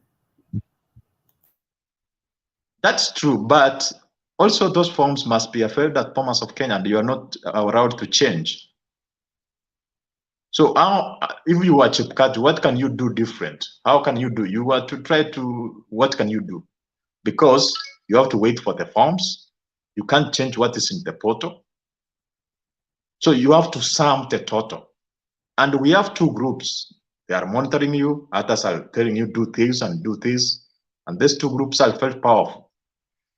And remember, the reason why I don't agree that there was hacking is that, remember, all the forms which were submitted to the portal, immediately they were submitted, there were a lot of downloads. Actually, there was a summary of the download, like more than 10 million. Each Form 34A, immediately it was entered the portal, several people downloaded it. So maybe within a second when it appeared, there was download simultaneously across Kenya and around the world. So it means if there were changes, those people who were the first one to download, they can avail that. So it's very difficult for me to and also there was also those physical forms which were physically taken to the Bomas of Kenya. So that's the logic we are trying to understand. If there was hacking, there was change from the 4A were changed. We want to know specific polling stations. We want to know what the hard copy. For you to know or not know, everything are in court. So for you to know, you did not know, you want to know, it's just yours. So if everything is court and we are waiting for the court to decide, well, saying that let the court decide. Don't bore us with you don't think. Even if you think or you don't think, already everything are in court. Tell us what you feel. Sawa. What Duke umemaliza? Ninataka kwenda kwa Stone PK anainua mkono. Are you done, Duke?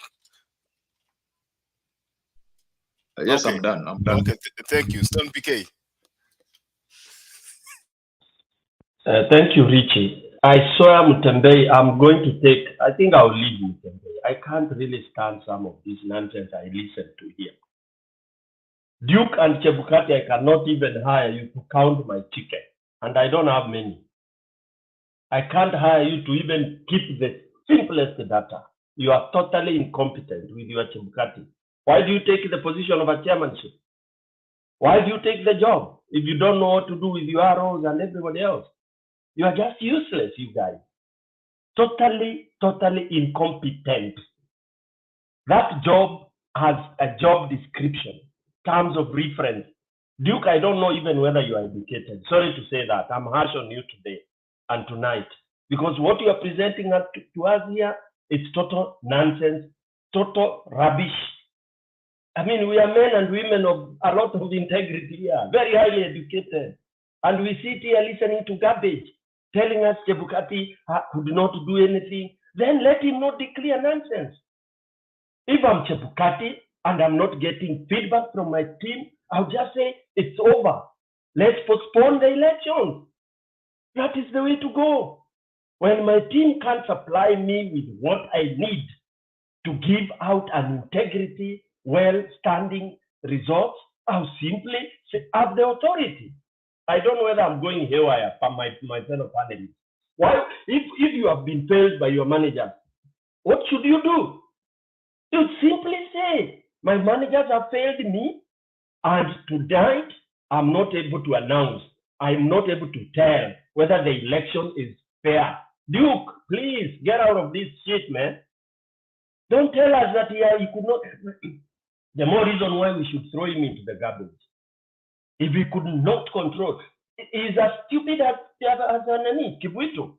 Oh, I don't know where they are. Really? And they are your staff? Duke, where do you work? Do you have a structure? The fact that you are a DO, you have everybody. You can't say you have no control of your sub-chief down there. Hey, Duke, man, I doubt your schooling, honestly. You can't come and tell us Chebukati has no control of arrows. And then if he gets garbage, he gives us garbage. In fact, Chebukati should be hanged by Kenyans.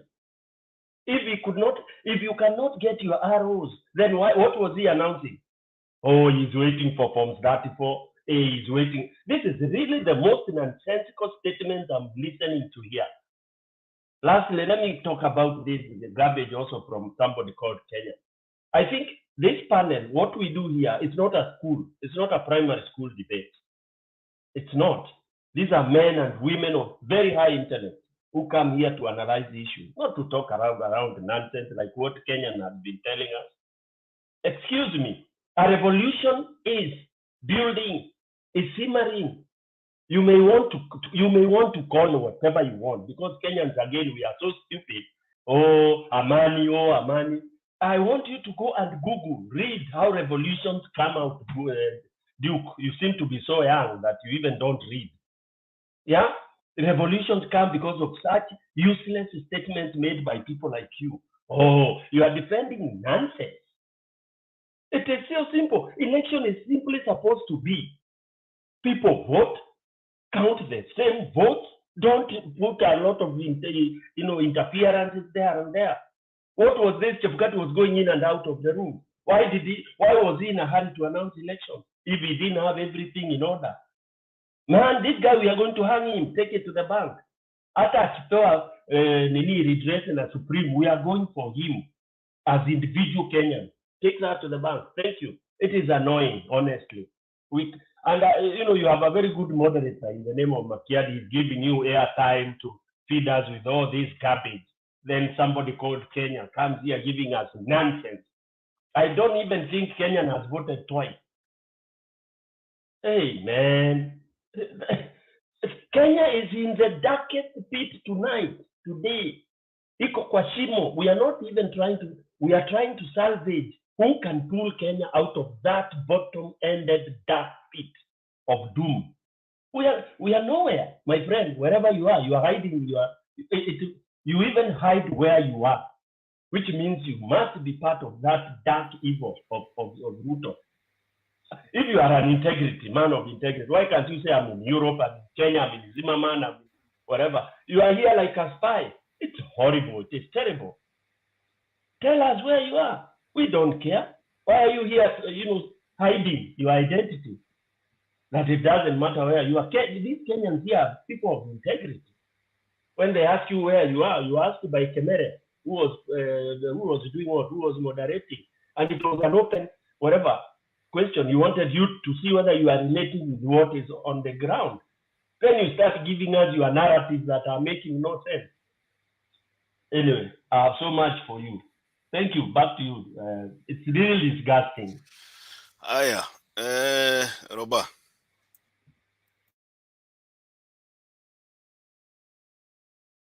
Unmute. Sorry about that. I think Duke has come here before. He has said where he is. He made even a tape when I asked that question. If you want, you can look some tapes back, like 2 months ago. I can give him that. But what just came from his mouth? Duke is saying somebody like Chebukati, because he cannot handle. I mean, if you cannot do the job, then quit. Then why come and just announce some things if you can't?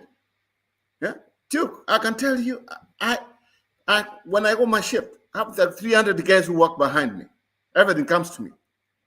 But when you are a supervisor, or you are whatever it is on that duty, you know how to handle things. Yeah, you just arrange yourself. But for you to come and tell us just because Chebukati, he has people all over the country, there's a lot of noise, he can do whatever, so he can announce whatever he wants to announce. Let me tell something. Let me tell what Stone PK just said. A revolution is coming. You are not going to hide whether you support him, whether you support what. Ruto can do whatever he wants to do. Let him continue to. It's coming. We will see what happens. I guarantee 100%.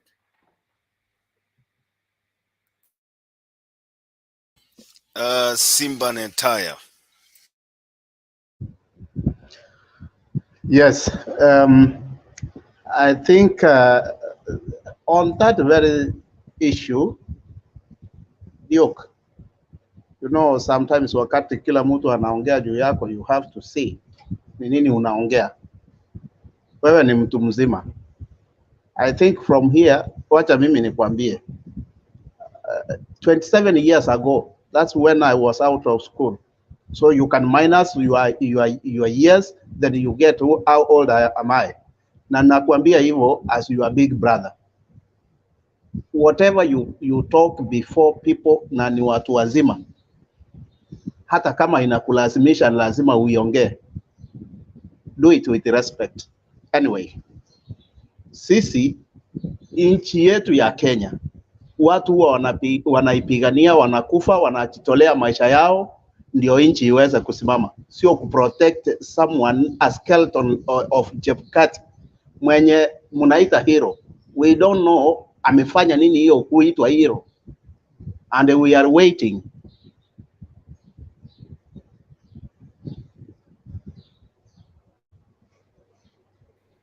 Our jamaa wanacheza na fire. And a hero what? A hero? Somebody who's ruining a country. And Duke, you are telling us, Duke, sometimes I'm sorry you are my friend, but to tell us that, we will not accept that. We will not. Sorry about that, Makiari. Okay, let's mute our mics. There's feedback. Duke, nimekupatia nafasi, ngoja niende kwa Big J, naona anaingia kidrop. Big J. Yes, Makedi, habari panelist, mjambo. Salama sana, karibu.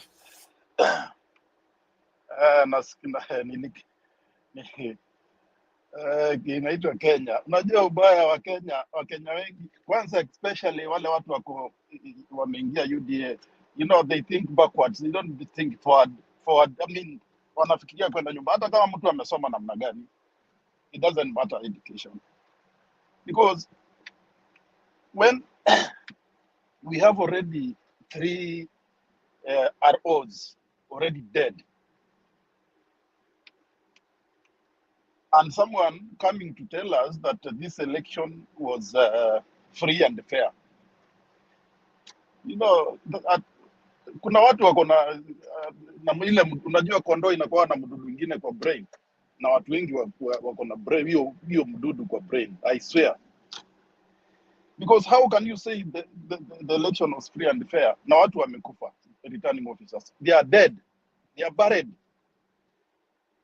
How can you say it's a free and fair now? Na ballot boxes zinapatikana kwa matrack already marked. Alafu somebody anakuja tu bila aibu. You know, sometimes nyinyi watu and there is this watu wanafikiria ati Raila ati hii ni Raila anapigania sijui. Raila is not fighting for anybody. We are fighting for the country and the future of the country. We are fighting for the election because hii election sio president tu ilikuwa tempered with. Hata MCA wale wa ushago wale wako chini kabisa. They choose how MCAs will be elected. So mtu akisema, you know, we are what actually we are against. We don't, because Raila will live how many years from now? Raila will not live that long. He won't. But what are you? They are just talking about Raila. Mpaka mtu anaenda Supreme Court using that Raila doesn't accept its results. Is that what you mean? Because the Supreme Court badala unatetea how you won, unaenda I mean, because that's like complaining. You know, it doesn't make any sense. And this time kusema kweli mimi niko na PK, I'm with you. Na Roba na kuaga najua Roba ile anakuwa na moto mingi, lakini tuko pamoja Roba. I'm telling you, this will not let it go like that. We have another, if in case, because kama imekuwa mbaya ni mbaya, we have to do the other way, because tuwezi kubali every 2007 the same, 2013 the same, 2017 the same. Yani, is this what we will always be doing? Alafu Chebukati anasema ati hana pesa ya kwenda kufanya rerun na analipa 36 I think, yeah, 36 law firms, which will cost almost 2 billion. Na hiyo sio pesa ya mama yake, sio pesa ya baba yake, that ni pesa ya serikali, lakini akose ya kuconduct a rerun. That is stupidity.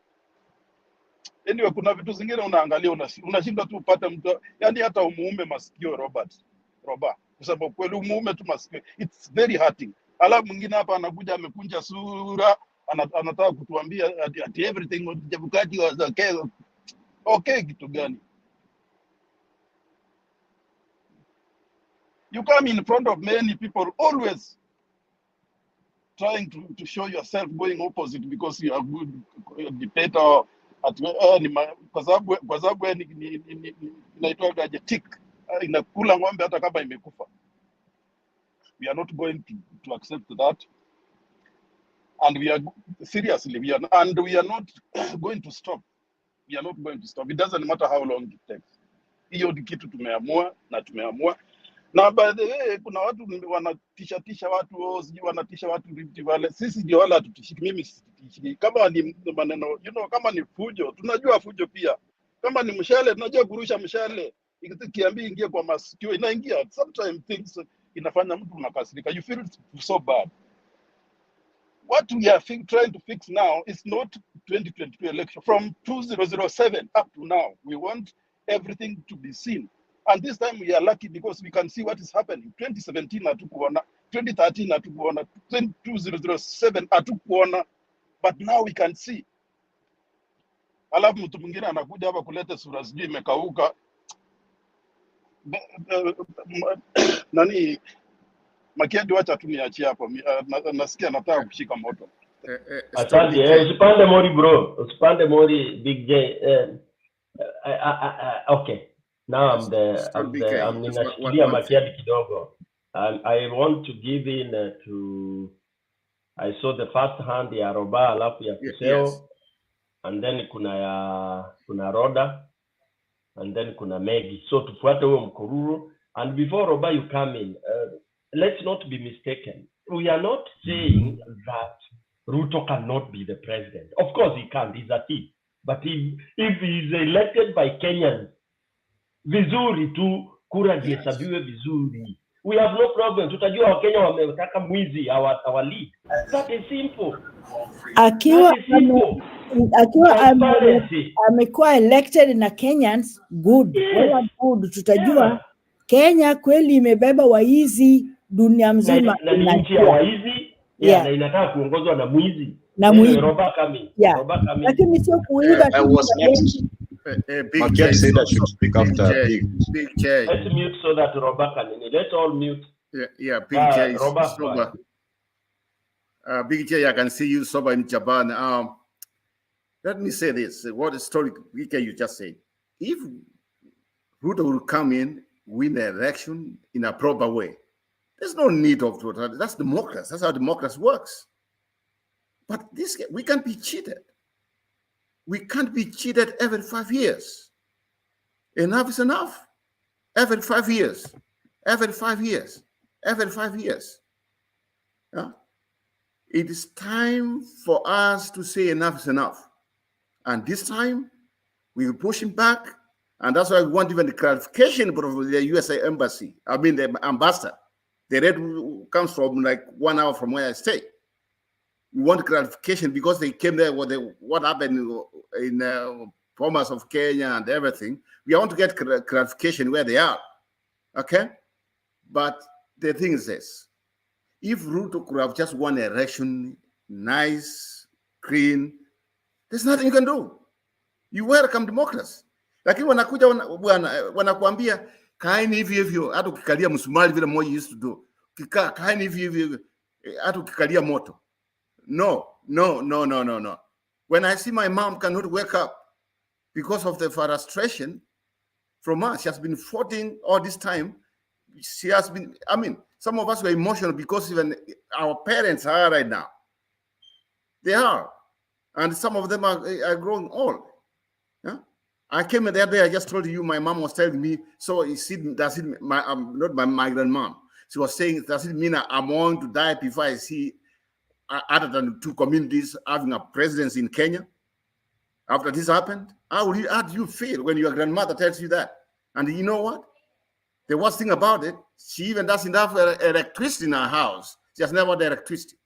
She has been lied every time we two connect. Sometimes they put some wires there, some other people. You know, there are some things here where the frustration comes. You know what I hate is a situation where it is becoming obvious. We are becoming a country where even if you cheat, you steal, it is allowed. It's part of life. And that's what we want to stop. That's what we want to stop. Let me leave it there. Thank you, Roba. Kuseo, and then from Kuseo we go to Duke. And I can see Makiadi is back. Okay, Kuseo, again. Thank you, PK. What I wanted to say is that the way things are going, me, I'm so much concerned about how things are going to be corrected. If I go by the affidavits which have been filed, and if those issues or those malpractices are proved to be true, I'm just wondering the sort of solution that is going to come about. Now, IEBC, I did say here that IEBC has been a very bad referee, and I think the gentleman called the Rwandese, the gentleman I was calling the Rwandese, actually I was calling him a Rwandese so that he can laugh, because he was adopting, he was trying to play victim here. So I just wanted him to excite him. But nevertheless, I didn't know that I was encouraging him. But anyway, it's not the issue I wanted to talk about. What I want to talk about is IEBC is in the center of this thing. In other words, 70% of the problems which have brought us where we are all around IEBC. Right from the voter register time, you remember the audits that took place. Those audit issues, we were left with questions. We know that 430, the dead voters, I think, were 431, I think. But there were another double registration of 281. Then invalid IDs was another 260. Now, the total was coming to almost 1 million people. So when we were told the register was cleaned, the auditors told us that about 200,000 had been removed from the register. In fact, at one stage, we were asking if the total voter registration before the cleanup was 2.4, and now we are told it has been cleaned, and the people who are at the center of it, the dead voters, the double registration, the double IDs, double passports, were coming to almost 1 million. So where did they go?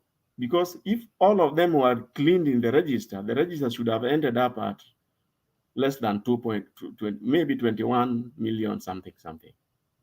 That did not happen. So right from the register, we had issues. So in other words, IEBC had issues they had not settled as far as that audit was concerned. Now then come in the issue of procurement. Now, this idea of trying to bring double from 34As, you remember it brought issues. Now, what were we told? We were told that, okay, the second set of the Form 34As, they will be, in fact, I think he had said that they are going to be sealed, secure, or something like that. They have already gone to the polling station, but they will not be used. Now, I think in one of the affidavits, there was a mention that some of the fake Form 34As came from that slot anyway. Now, then that begs the question. You remember one of the commissioners said that they have no idea why Chebukati asked for the second set of the Form 34As.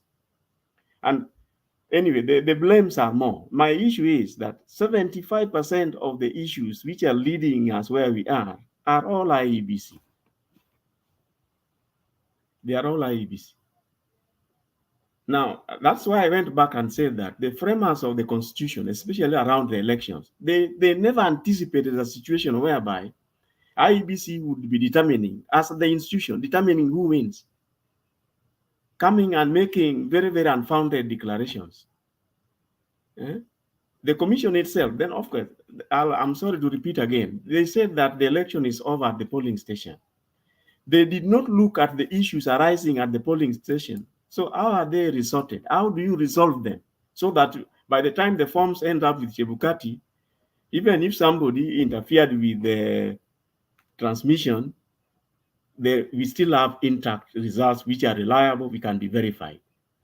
Now, people disagree at the polling stations. I think from the little research I've done, there are about 38% of the grassroots elections are basically definitely heading for petition. In other words, the people disagreed. They were told go to court. What the returning officer declares is final. Now, when a returning officer declares final things, where does that leave all Kenyans? See, that is setting Kenyans to fight. That is setting Kenyans to fight. And to make matters worse, Chebukati, he doesn't get everything as he needed to declare. He goes ahead and behaves exactly like that, because whatever he has declared carries the day. So then he becomes the highest bidder is declared. Now you see where the country is heading. I hope the Supreme Court is watching. Thank you.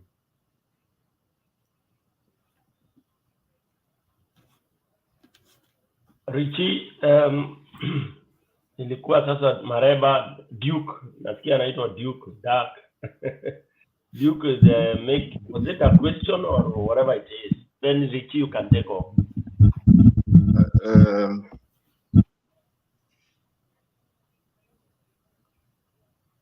You know, the reason why I said that, I was trying to say that Chebukati is not the only source of determination of who is the winner.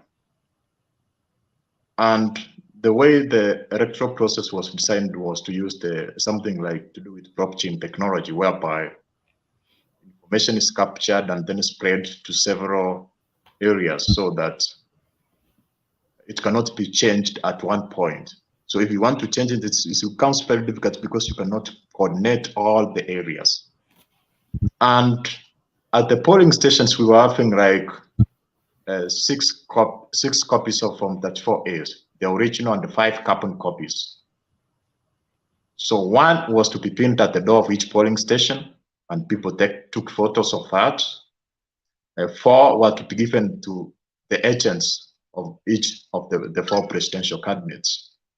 And then the original copy was scanned and automatically sent into the portal, and whereby the original was to be taken to the Bomas of Kenya.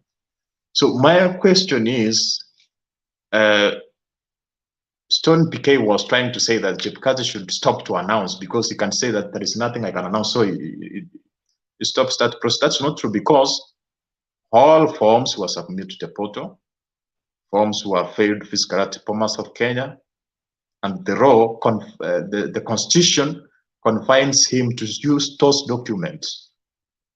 So what is in the portal, counter-checked and confirmed from the physical Form 34As, in the presence of agents of all the presidential candidates. So he was forced to do that. So can I know, don't interrupt me, because let me finish. So the basis of those documents as per the Constitution, that what he must do that. He has no alternative of what he can do. He cannot change the figures unless if he is unable to receive all the Form 34As within 7 days. Then he can say, I'm unable to receive all the Form 34As, therefore I cannot declare who is the winner. But as per the Constitution, the Form 34A physically failed, the one in the portal, he has to add and announce. So the hands are tied there. But also, adding on another issue about the claims about the affidavits and so forth and so forth. You know, the backbone is about the division of the commission. People are questioning why there is that division of the commissioners, and the affidavits are trying to expose that, what made the differences between the two commissions. Others who are saying let us change, and others who are saying we cannot change because it's illegal to do that. So they are very key in determining who was trying to pangle with the elections. So that's what I can say. Yes, Roba. Duke, I just want to ask you a question, my friend. Okay, so I want to ask you this question. What about if we have a situation where, like you said, from that 4A, from the original, from the polling center, if that form before, okay, we have the original, but what is on the portal of IBC is not the same. What's your take on that? I mean, if you find out the original one, the one which was given to everybody, and whatever is in the portal, they don't match. Will you agree with me now that we have a problem? Yes, I can agree with you, but we don't have cases of that, because what? Remember, can you listen to me first? What are you saying, Duke? We don't have cases of that? Yes.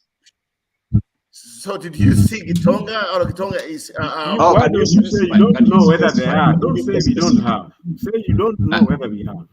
For you, you don't know. Can you specify the polling station? Yeah, I don't know, but I asked you a general question. I said, Sasa you kunataka kuwa mnapokome. Maggie, can I please? I'm engaging Duke here real quick. So Duke, if we have a situation where, okay, those forms, the original forms, they don't match whatever's in the bottle, what do you say? If that one, when we want to watch the court, when we go to court, when the court sits tomorrow, then we get evidence that these forms, they don't match. There was some manipulation or somebody tried to maneuver, tried to do it. They don't match. What will you say? Then that will be an indication that there were rigging. It's an indication and evidence that there was That's rigging. what I wanted you to get. Yes. Okay. Another thing. Okay. Before you proceed, one more thing. I'll answer your question. Another thing. What about if you find out that some people outside IBC Some people were able to get inside the server. They were logging in. They had some information. They logged in, and it can be proven they logged in. What can you say about that? That is rigging. That's outright rigging. If there is an Thank you. evidence of that. Now, thank you.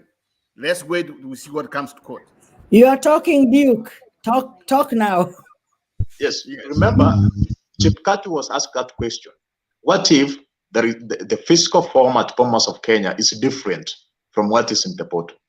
And he said there is no possibility of that because each Kim's kit at polling station must scan. I'm saying what Chepkati said. Each Kim's kit at a polling station will only scan the original form. There is no possibility that that Kim's kit can scan a different form. Yes, and there is only one chance. Do you trust for, Chepkati Okay, tell okay. you? Hold on, How guys. many Kim's kits? No, it's okay. Hold It's on, a hold good on. engagement. It's a Hold good on, engagement, guys. and I did appreciate it. Yeah, we will go. I appreciate it. We are moving forward with that. Bob Papa anaenda kupiga kura. Nataka nimpatie nafasi ya ongea kwanza, alafu tutaendelea kabla ya drop. Bob Papa, unatusikia?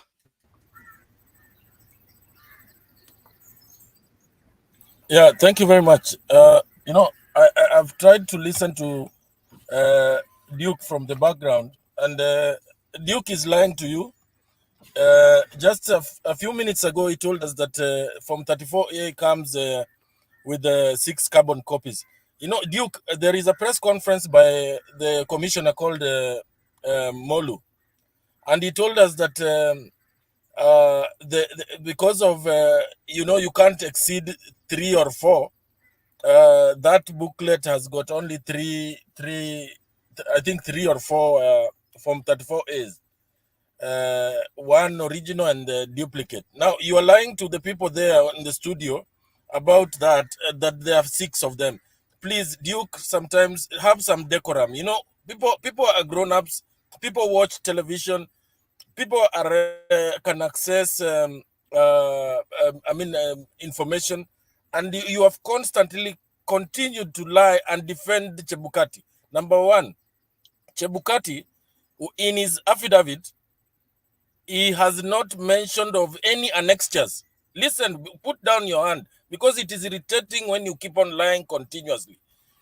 Chebukati has not, in his affidavit, mentioned of any annexures with regard to I don't know whether it's minutes of the meetings that he had with Tuju, or any recording or any videos. So Chebukati is simply doing something that is diversionary and does not add substance to the election. You know, now Duke, desist from lying to people. You know, sometimes you come to the studio and you just want to drive a narrative, a constant narrative, so that maybe Azimio supporters can get frustrated and call it quits. So desist from that. And nevertheless, I'm at a polling station, and I want to go and vote, but not even the materials have come, and it's already past 6. This is the kind of Chebukati you are defending, the kind of commission you are defending. So we are just stuck waiting. Guys are already lining up in there, but the materials are not even there. So when we tell you Chebukati has got everything to bungle this election, we know what you're doing. They are doing only 2 counties and a few constituencies, and where I am voting is in the middle of almost the town, Government Training Institute. And if you can't bring in the materials, and yet the IEBC offices are barely 2 kilometers away, so can you continue to defend this man? Come on, Duke, you need to grow up. Anyway, thank you very much, Makiadi. Wacha nipige hii kura. Hii kura tunataka kupiga. Nikitoka hapa sasa niende ni mobilize watu waende wapige kura. I have a few places I'm manning. I have a team of about 34 guys who are going to work for me to do that job. We must put in Abdul Swamad. We cannot allow these a criminal enterprise to take over Mombasa. Sonko at this particular moment, and anybody who is living in Mombasa County can bear me witness. A place called Kisauni constituency right now is made up of gangs. Gangs, when I'm talking about gangs, who cannot even allow women to walk freely, because the minute they allow, they alight from matatus, wananyang'anywa either simu na vibeti. And this has come with these small handouts za Sonko. Most of these groups ndogo ndogo unapata kwa stage wapi ni kazi ya Sonko, giving them handouts, wanakaa huko tu doing nothing. And we cannot allow that kind of regime to come in. And when likewise, when they say that when you see Raila Odinga, it is actually Uhuru, I can tell you authoritatively that when you see Hassan Omar right now, the kind of bravado that he has is because he has the backing of Sonko, and they feel like they can bulldoze their way. You will be shocked in the evening. Once we are done with this with this work, Sonko and Sarai and UDA will not be seen anywhere. Thank you very much, Makiadi. Wacha niende niweke laini ili nimalize niende nishughulikie mambo ingine. Nimeshukuru sana. Iko watu wanasema uchungane na Moses Kuria.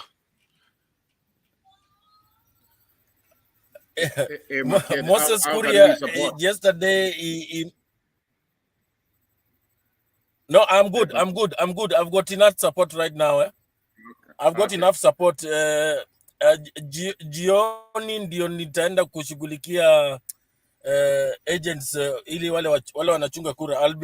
I want to at least take them some food and water. But for now, my boys, I have already oiled them in terms of logistics, fuel. So I'm good on that. Thank you very much. Very encouraging. Makiadi, allow me to Cheers, tell you guys. one. Safi Bopapa, siku njema, we tutaongea jioni. Asante. Makiadi, allow me to tell you just one thing then. Yeah, thank you. Duke, you are saying that Chebukati has said there was nothing wrong on the forms on the portal. I do not know whether you are aware of the affidavit by the Commissioner Nyang'aya. You know, he has specifics and he has named the interferences that took place. Hold on. Kuseo, I did not want us to go down that path, but I want just to, for the sake of moving this debate forward. Duke, okay. Have you read the affidavit by the first respondent? Duke. I've read all the affidavits. Have you read the first? I'm specifically. Who is the I'm asking. Yeah, I'm asking specifically. Let's ask him if you know who the first respondent is. Can you mention? No, do you know that's like trying to. No, Duke, we are asking. Have you read the affidavit? Who is the first? You know, I know there are nine. Is it? I know. Can you mention the person by name? I think it must be IPC or Chipkate. Is it Chipkate the second respondent or the first one? Could have just said you don't know. Okay, let me explain this to you. So I was reading this. In fact it's my friend Elkana who sent this to me, and I read the affidavit by the first respondent. The first respondent is the independent. I don't know how independent it is. It is the Independent Electoral and Boundaries Commission. You know, sometimes when we come here and we try to split the commission into dissenters and what do we call those? We call them the breakaway. There's a name the media has given them. I don't know, the breakaway or whatever. You should go and read that affidavit, and towards the end, look at the reliefs that are being sought by the that particular affidavit. And when you come to defend Chebukati here, you should be telling us who Chebukati is working for, Because if these people represent what the position of the IBC is, then it means we had no election in Kenya. I don't know why we want to justify what Chebukati did here every day, every night here. But the IBC itself is saying that the court should revoke the certificate, and there are so many. There are A, B, C, D, E, F, and the first. Let me read the first one. It says an order for the scrutiny and forensic audit of all systems, technology server databases, technology security, firewalls, and access control, and the website portal used by the commission in the presidential election. Such audit should include the role and access rights of all officers, including contractors, the KIMS kit turnout reporting logs, KIMS results transmission logs for the polling station, KIMS results transmission logs for the constituency tallying centers, and KIMS results transmission logs for the national tallying center. And then it says an order that the result announced by the second respondent on 15th August 2022 is unverified and therefore invalid. That is the position of the commission. Not Chebukati, the commission. So what are you telling us about Chebukati and doing a good job? You see, are you trying to talk about the response of the 4 commissioners, or can an affidavit entail an organization? Let me make this simple for you. Mute your mic so that there's going to feedback. There was an affidavit that was supposed to be produced in the Supreme Court by the IEBC Commission. Yeah, in response to the petition. What I'm reading to you is the response that IBC commission. This is not about the 4 commissioners that like you want them to sound. This is the position of the IBC with relation to the petition that was presented before the Supreme Court. Yani wanasema hii kitu yenye chairman wetu alitangaza ni invalid, kwa hivyo cancel the whole thing. So I don't know what position you don't understand here. Because if you have 3 commissioners on one side and you have 4 commissioners on the other side, they don't agree. We are looking at the majority. And the majority are the ones that wrote this affidavit. They said they do not agree with what the chairman said. And they are asking the Supreme Court to nullify everything and they are also asking the Supreme Court to order a forensic audit of all the IEBC logs and everything so that they can know what happened on that very day. So wewe unatakana utuambie which side of the IEBC unakubaliana now, because that is the position in the IEBC. You see, we have 7 commissioners. And 4 already took a different position. So it's not a surprise. If it is what the majority says should be an affidavit, then it's like the 4 commissioners are giving their opinions. Because the fact that they are majority, it doesn't mean that what they are saying is right. And as per the provisions of the Constitution. You are boring us. Sasa hata kama saizi mimi naona tuko wangapi kwa pana. How many are we? Sasa tuseme watu 5 wamekataa na watu 4 wa chini. Nani watachukua mantle? Nani watachukua? Megi, ngoja Duke nikuulize swali lingine. Nikiongezea tu kwa hiyo ndio tusonge mbele. Saa hizi Supreme Court iko na judges 7. Nikupatie tu example 7 judges. Supreme Court ikipelekewa kesi kwa koti, idecide ya kwamba 4 judges waende pande hii, CJ aende pande minority, because there are 7, 4 of them on one side, 3 of them on one side. Alafu wapitishe ruling. unataka kuniambia hiyo ruling haitakuwa binding kwa sababu CJ amekuwa on the dissenting side? No, you can't compare the same because the functioning and the structure of the IPC and the Supreme Court are very different. Duke, So they are not the same. So you can't compare what's compared. Also, for instance, don't be an idiot.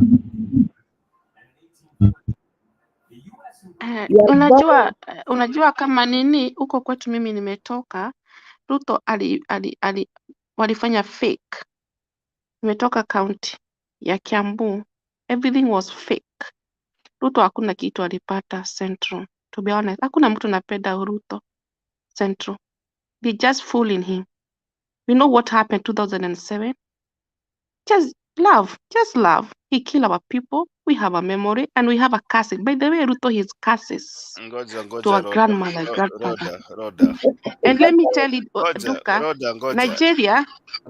Nigeria have the same situation we are going through. Roda unatutoa mahali tuko. Hey, na hii weekend imekuwa mrefu. Ladies and gentlemen, hii weekend imekuwa mrefu sana. Stone PK, ulikuwa na kitu ya kusema kwanza kabla niende kwa Daudi? Roda, ngoja. Hey, mimi nakwambia hii kiti inaitwa ya moderator, unaweza toka hapa kama umeenda kulala bila kuongea na mtu. Watu wanakupiga kwa comment section huko, akina PK ndio hawa wanakulima hapa na unaambia Duke majority hata iwe kwa commission iko na kupiga kura. For example, hata kama chairman atapiga na minority, wale ambao watakuwa na majority, hiyo decision yao ndio itabind. Na uwezi tuambia ati IBC sijui si kama Supreme Court.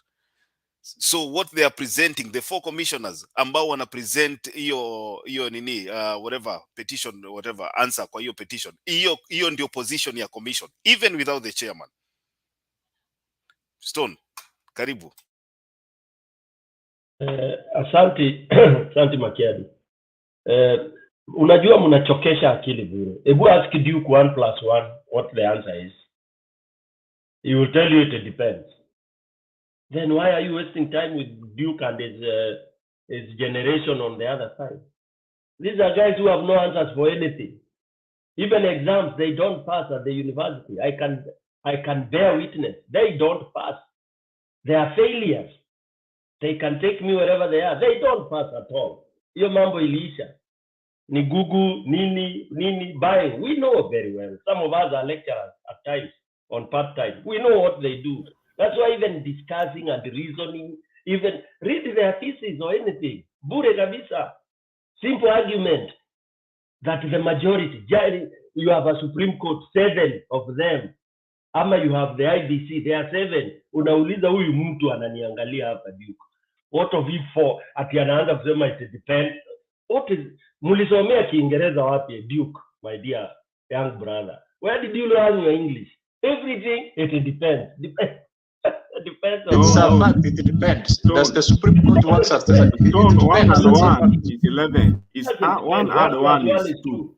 1 add 1 is 2, but 1 and 1 is 11.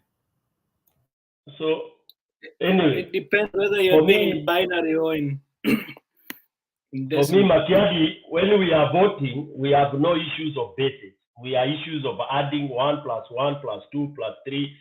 Stone PK amepata kura 20. Duke Mareba amepata kula 30. Nani mshindi? Duke Mareba. Kuna science hapo. The rest is science ni waizi wanaleta. What is so difficult with the election? Election is so difficult in this country because of the likes of Duke. Watu wameleta form, unaanza kuingiza ingine chini. You start erasing. Hey man, please don't. I even don't have time for them. It is simple. A polling station, one stream does not have more than 700 voters.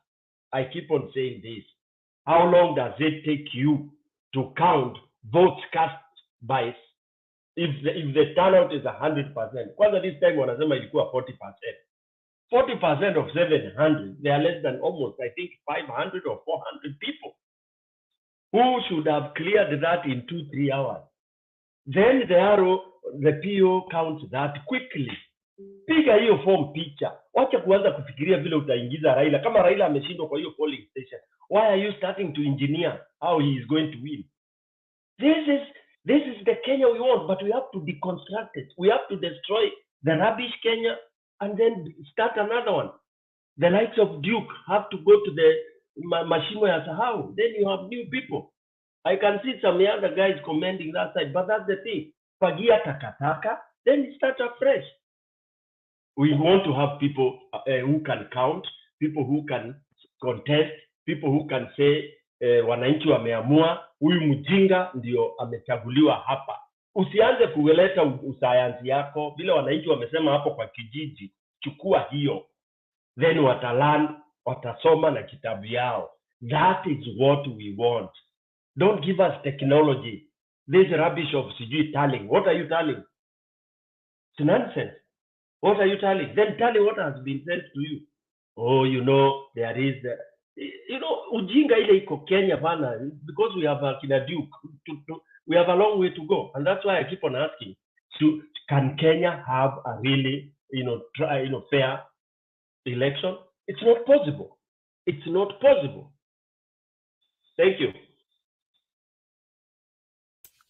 Ngoja kwanza tuende kwa Daudi, alafu naona Mwika. Yeah, thank you so much, Makiadi. Stony PK, it's good to see you today. Simba, Duke, Sel, Mwika, Maggie, Rod, and Roba.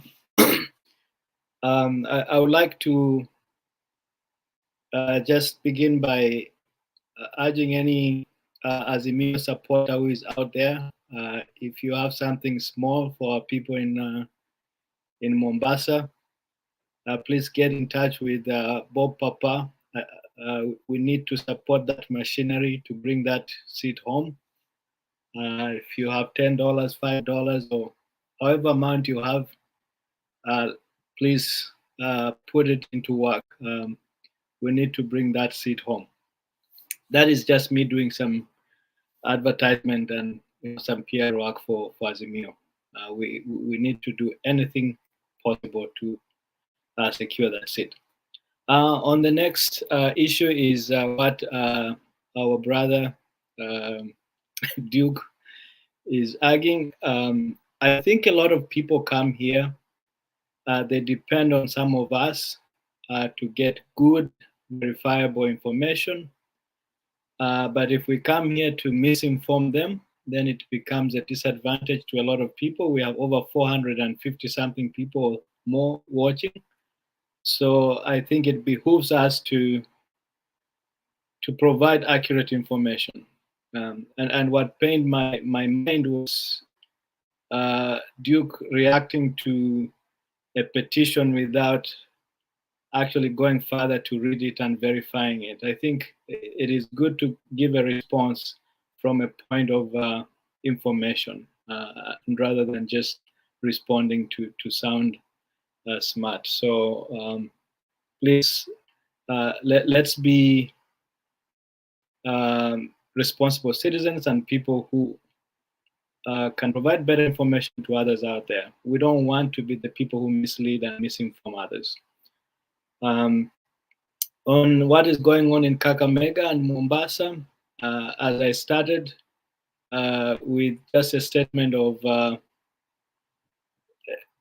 motivating people to contribute and help those who are on the ground to bring these seats home. We're in a difficult situation right now. There's the court case going on, but that should not deter us from the bigger cause. And one of the things that we should be doing is making sure that we remove detractors from this bigger picture of bringing freedom and good governance in Kenya.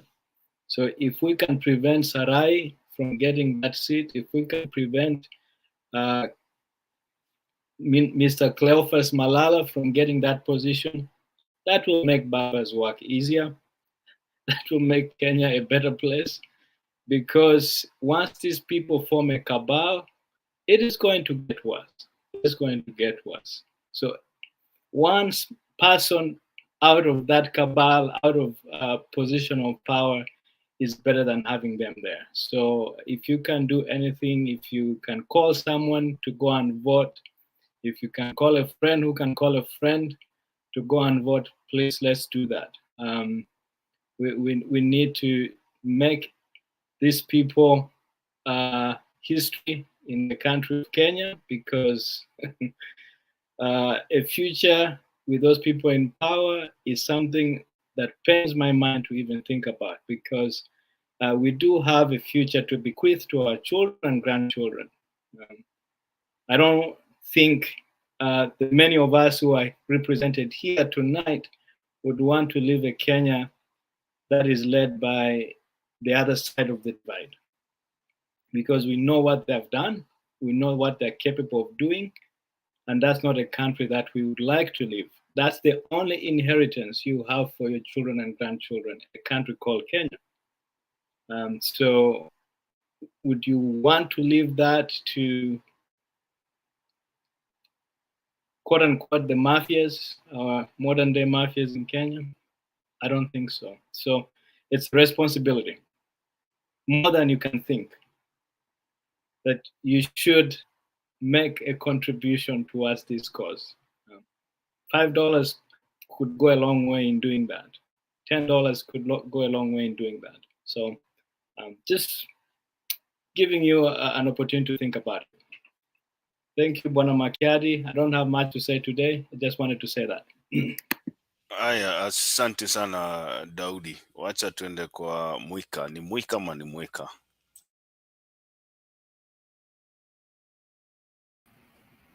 Habari zenu? Salama sana. Ni hivyo tu umesema. Naitwa Cecilia Mwikali.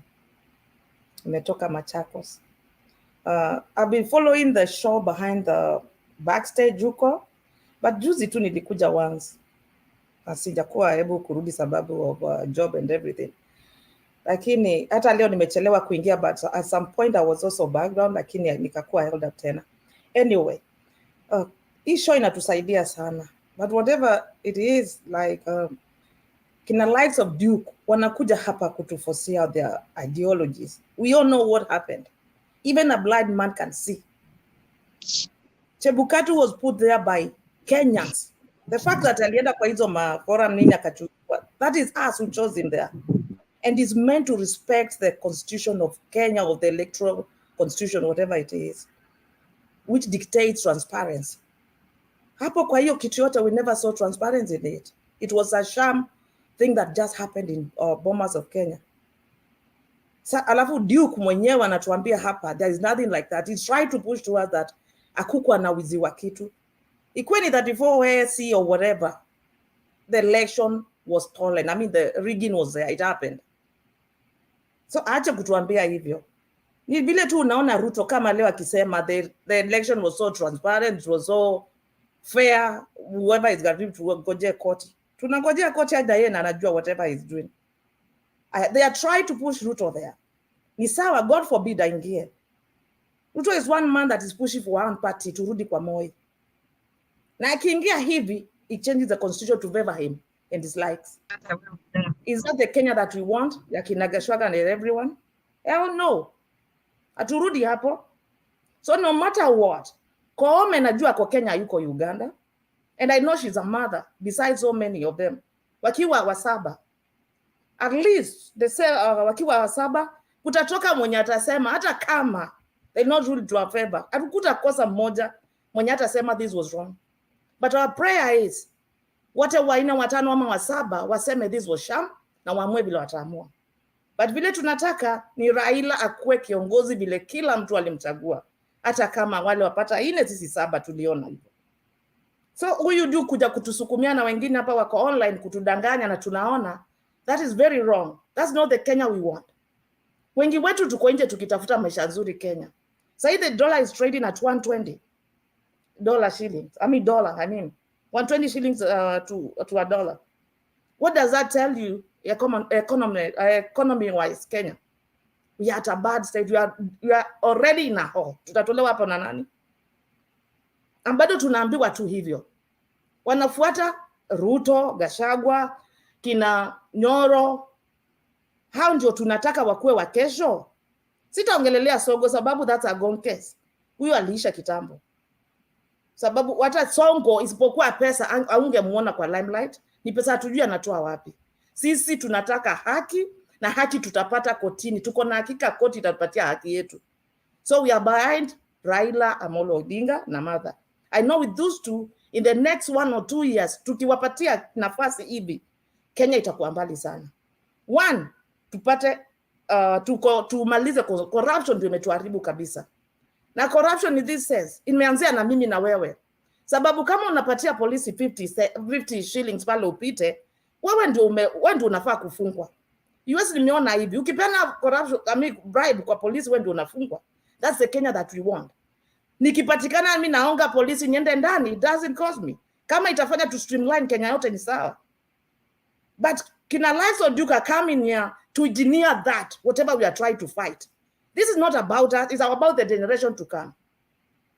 But he doesn't see that. Si yeye peke yake, ni so many of them hapa naona wakitukanana kwa Facebook, wanaita watu majina yote. But it's okay, let them have their right now. Hatuna shida. But the thing is, where is the truth? That's what we want to know. Sawa sawa, mimi sina mengi, nitaachia hapo. Sababu naona ni late, tuendelee na mtandao, niko bado hapa. Asanteni. Sawa, umesalimiwa sana na Martin Dero. Mkedie munoketheka.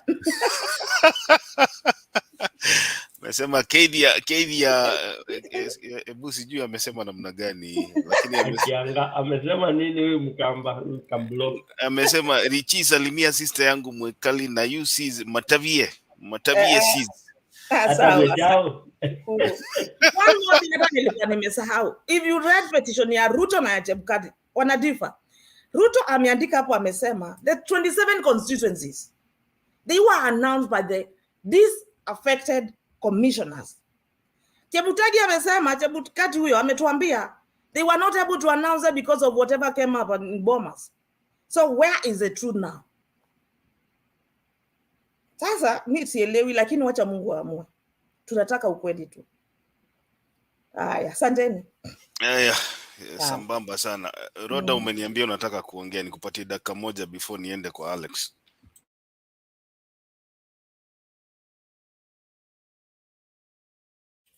Roda, are you there? Unasema nilikuwa nasema hivi, tuwe tunarespectiana kwa sababu uchaguzi is not everything. There is another life. We love one another, but we are fighting for our democracy. Actually, I'm really proud of Kenyans. Oh my God, I think Kenya will be like India. You know, India is democracy country whole world. I think if Kenya become really unity, we love one another, we can do a great. You know, people like this guy was fighting with us. He will understand, wow, but we must love one another. Even him, we don't hate him, but you know, maybe he's young, he doesn't understand. You know, as we are old, we understand life. You know, this election about hacking, this election was not real, to be honest. It was not real. That's a fact.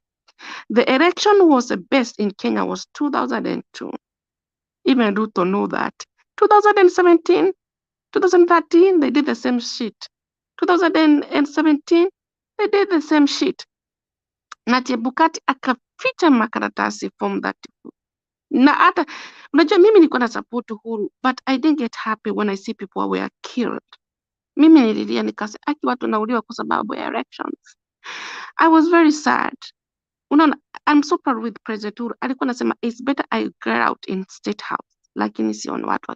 Siku ile Raila alienda kujipisha wewe mwenyewe kwa Uhuru Park. Akasema, it's better I get out in State House instead of kutuma jeshi wa mapolisi wa wane. Unaona, kwa sababu election was not free, fair and credible elections. So this election was not real, free. Hata Chebukati ye mwenyewe anajua it was not real, free. You know that. You know, the thing Chebukati, I understand with him, he is using a lot of force, weakness. You know, like Nigeria, there's a people who use a lot of force. You know me, I get a lot of emails, I win the money with Western Union. One time I went to Western Union to get money, and it was liars. Sometimes I call them, oh, you have won green card, pay for us $8,000. And my father told me, no, to win green card to go to US is free. So Africa have that name for liars. So Chebukati is a liar. He's using force. You know, wacha nikwambia, unaona wazungu uwezi wadanganya. Wazungu wanajua, unajua tu Afrika wanadanganya. Unaona kama Ugandans wakikuja huku kama migrations wanakuanga nadanganyana. Ati leo tumetoka kwetu nchi, wakikuja huku kutusika seal. Unajua mimi nimefanya na migrations, just helping people. Yani wakikuja huku anasema mimi nakaa Sweden, anasema mimi nimekuja kwetu, we don't accept homosexual gays, that's why we are coming here. You know, here they accept homosexuals, it's called LGBT community. And when they come here, you know, wazungu wanajua ni kuwadanganya. They know that. You know, mzungu, you cannot lie, mzungu. That's fact. But they don't get papers, but they have to find a way how to get papers. But they know they lie. I know many Kenya, they come here, they lie, blah, blah. So it's the same, this kind of Chebukati, trying to hide the papers that for B. And you know that we were win that elections. We were victory. That is African style lie. And that's so bad. A Kenya grown-up man like Chebukati, you have a grown-up kids. I don't know whether you have a grandchildren. Instead of he be there, for example, for the next generation, fusing for, it's so shameful, like Kenyans. So our name will be the risk like Nigeria. You know, if you ask somebody from here, which kind of country you fear Nigeria? Because Nigeria, they call name, sometimes they can talk like India, like Indians name, they behave, you know, they can write for you email fake. You know, we don't want to destroy our country, Kenya, that we are liar, we are scam, money in the internet, you know. Let us be really honest, because can you imagine for our children, and the children will, you know, me, I have a daughter, she's very honest, she doesn't like lies, because I have teacher, she have learned to the Sunday school. So Chebukati, I don't know, he need to be good, for example, for his kids, because I have seen his kids, and the generation he will get the grandchildren. If we go to the court, he need to tell them the election was not free, you know, he be honest. And then Kenya people I know he's a Kenya citizen, he's a man of Kenya, we'll be proud of him. But when he is using force, lying to these guys, like this guy of, what is his name? You to you, people are educated like Amos Wako is people we know, lawyers for a long time, even when I was young. It's not good to lie for the people who are educated. Those people are very educated. They study university, PhD in Scotland, America, you know. Kenya people have even like Odinga have been studying Scotland. Yeah, I don't know if Chebukati have been studying university. I don't, but I heard he is a lawyer, so he know the law. So our country, we need to be honest. We can make our country great, to not to be shamed. Now we feel ashamed. What Chebukati was lying, using false witness. Yeah, that's what I want to say. Thank you, Rhoda. Let me move on to Alex. First of all, I want to say, nataka nisalimie panelist, nataka kuanza na Stone PK, Kuseo, Daudi, all of us. We are fighting a war ambayo we know we are not going to lose. Some of us, we have been dwelling from morning. We have even sent money to Kakamega and Mombasa, just to make sure that we reinforce hii kitu tunashinda. And we are not joking. We are even using our own resources, because this is do or die, the way Papa said. We are even using our own resources. So nataka nisalimie watu kama DPP, wala watu ambao wako chini kama Favor. Tunawaambia kuwa sisi hii tunapigana mpaka mwisho, na sio kupigana rahisi, tunapigana na roho yetu yote. Tulipoanza show leo, I don't know kama wale wenye wanajua, tulianza show tulisema tunataka kichwa ya Chebukati kwa museum. Kuna mtu anakumbuka hiyo kitu? Tulisema tunataka kichwa ya Chebukati wapi? Museum. Kwa sababu Chebukati should be a person who should be shown katika Kenya that we don't need somebody like this in our country. Chebukati is playing with us. Hii mchezo we are not going to allow. Chebukati today just said kuwa sijui ABCD, na mnaelewa kitu amesema leo. I'm not going to repeat what he said. Nyinyi wenyewe mlisikia Chebukati kitu alisema. but nataka niwaambie Kenya, when Baba was in Kakamega, this is what he said. The UN Secretary General called him, not even Uhuru Kenyatta. He called him to tell him how the country is going forward. It looks like we already have a president who is called Raila Amolo Odinga. And hii maneno ya kina Ruto wanaongea, wachana nayo. If the Secretary General of UN Secretary General called Baba Raila Amolo Odinga today, it means that they are recognizing him. If we are going for Italian or we are going for anything, it is the UN that is going to do it. So far, and what he did was one thing. He told them that he is going to make sure that we use the democratic process to resolve the issue that is in Kenya. So just know that Baba has acknowledged that we are going for Italian, which we did not want. Leo Baba angeapishwa, hata majeshi ilikuwa inataka yaapishe Baba, Baba akakataa. Today majeshi ya Kenya ilikuwa inataka yaapishe Baba, Baba akasema unajua nini, let's go to the democratic process. It's okay, kwa sababu Baba ni Baba, tumekubali. But I want to assure Kenyans, Ruto will never and is not going. What kama akina Duke, they are sleeping. We will not, even if we are going to war, we will go. I am not fearing anymore. And I'm going to support Stone PK. Even if it means we are going to war, we will go to war. We will never allow William Samoei Ruto to become the president of Kenya. That guy has messed our country. In a few short time, you have seen, he thinks that money can buy anything. We are not going to allow that. Now, I want to assure you, Mombasa and Kakamega, we are winging it. Thank you very much, Makiati. Roba 1 minute alafu tuende kwa Mogoi. Thank you, Alex. I can see you, man. You're up there now. So let me say what Alex just said. I think it's people are not taking some of us seriously. Let me tell you something. I'm here in California, and I don't care. Ruto will not become the president of Kenya. And if he comes there, we want to fight him to hell. Take that one to the bank. Thank you. Mogoi.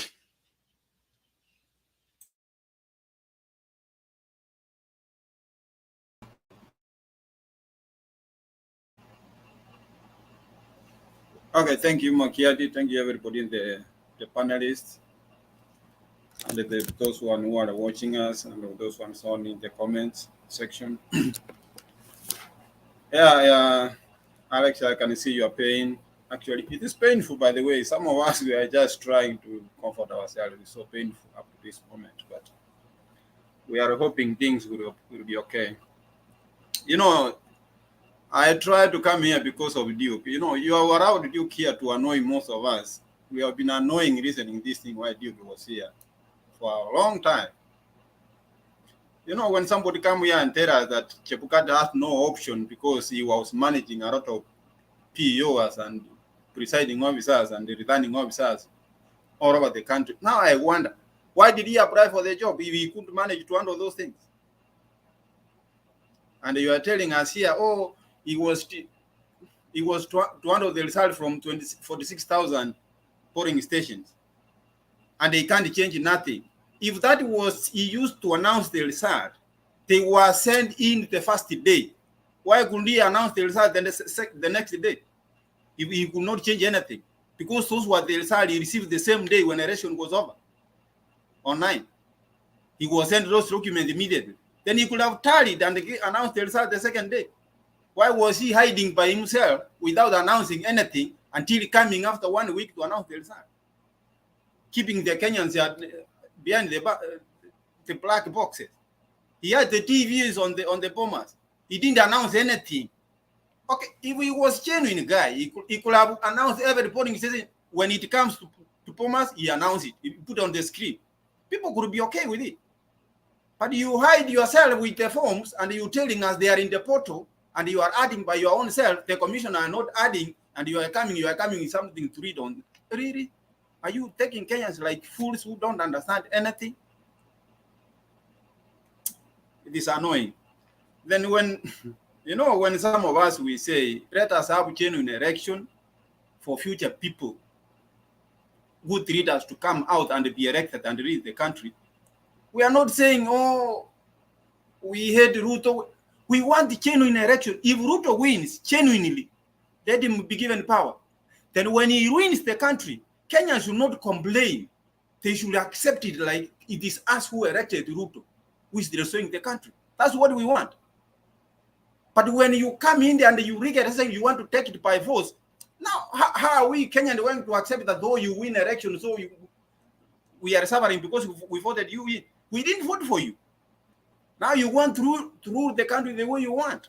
That is the problem. If we can win genuinely, that's okay. Then Kenyans will sit back and not complain when things go wrong.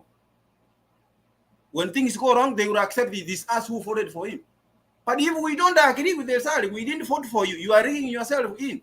How are we going to put you to be accountable? It is painful. And the Jebukati coming here and telling us, oh, we don't have money for repeat election. Really? Do you think you pango 2 elections and you want to run another pango election? Are you trying to annoy people or what? You know, if you run 2017 election, it was pango. You have run 2022 election.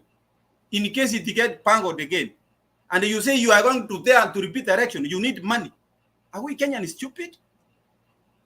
And the first case, you are supposed to be in jail because you have misused our money. And they're coming here with atrocity and telling us, oh, I don't have money for Iran. Why are we using your own money?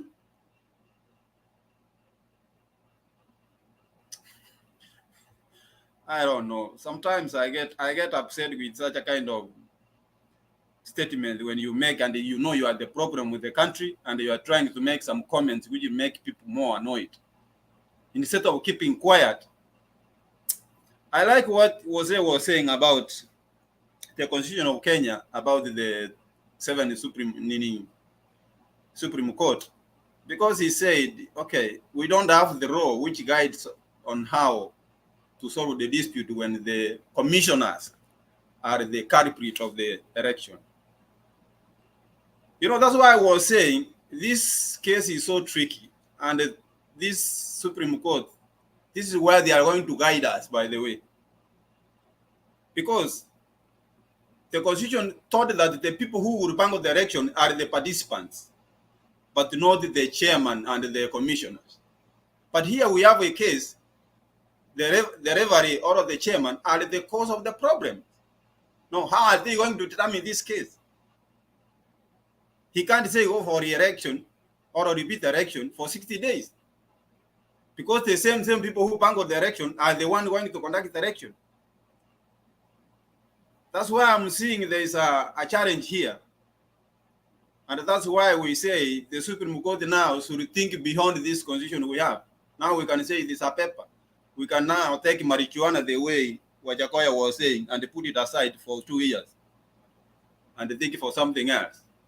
So that we can put these things together and say, okay, now because it is IBC, which is the cause of the problem, we can suspend these 60 days and extend it for 1 year.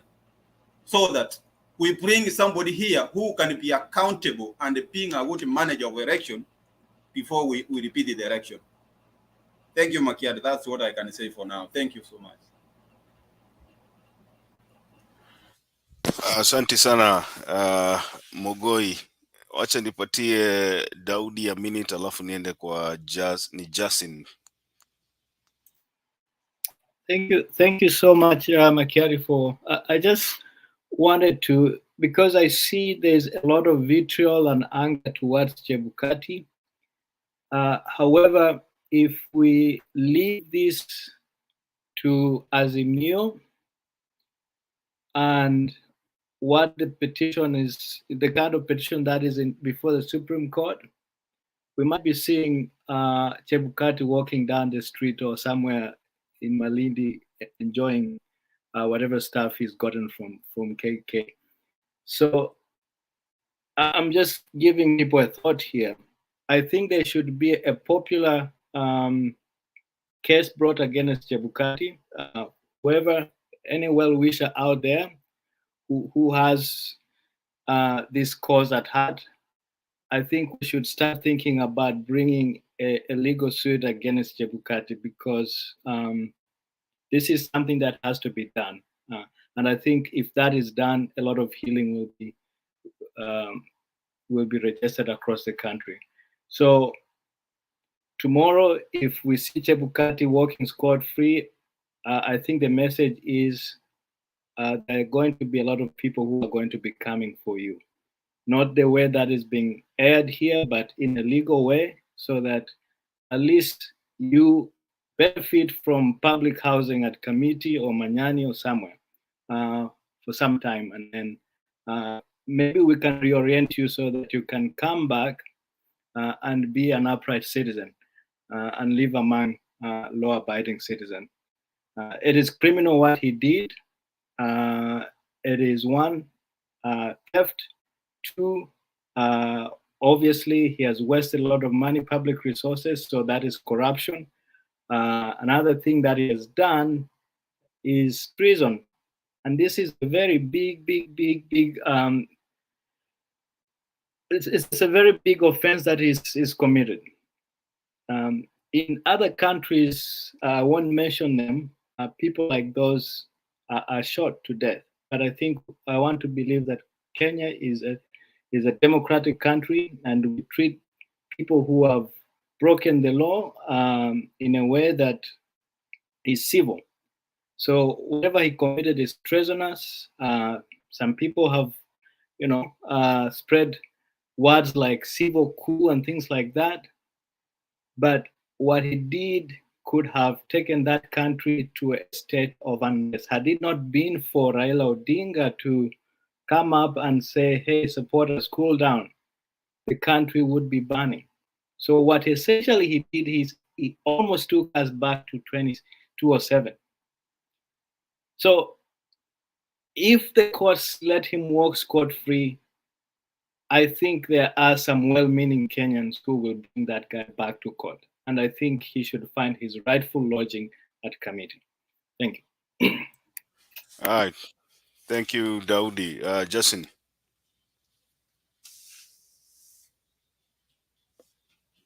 Justin, unanisikia?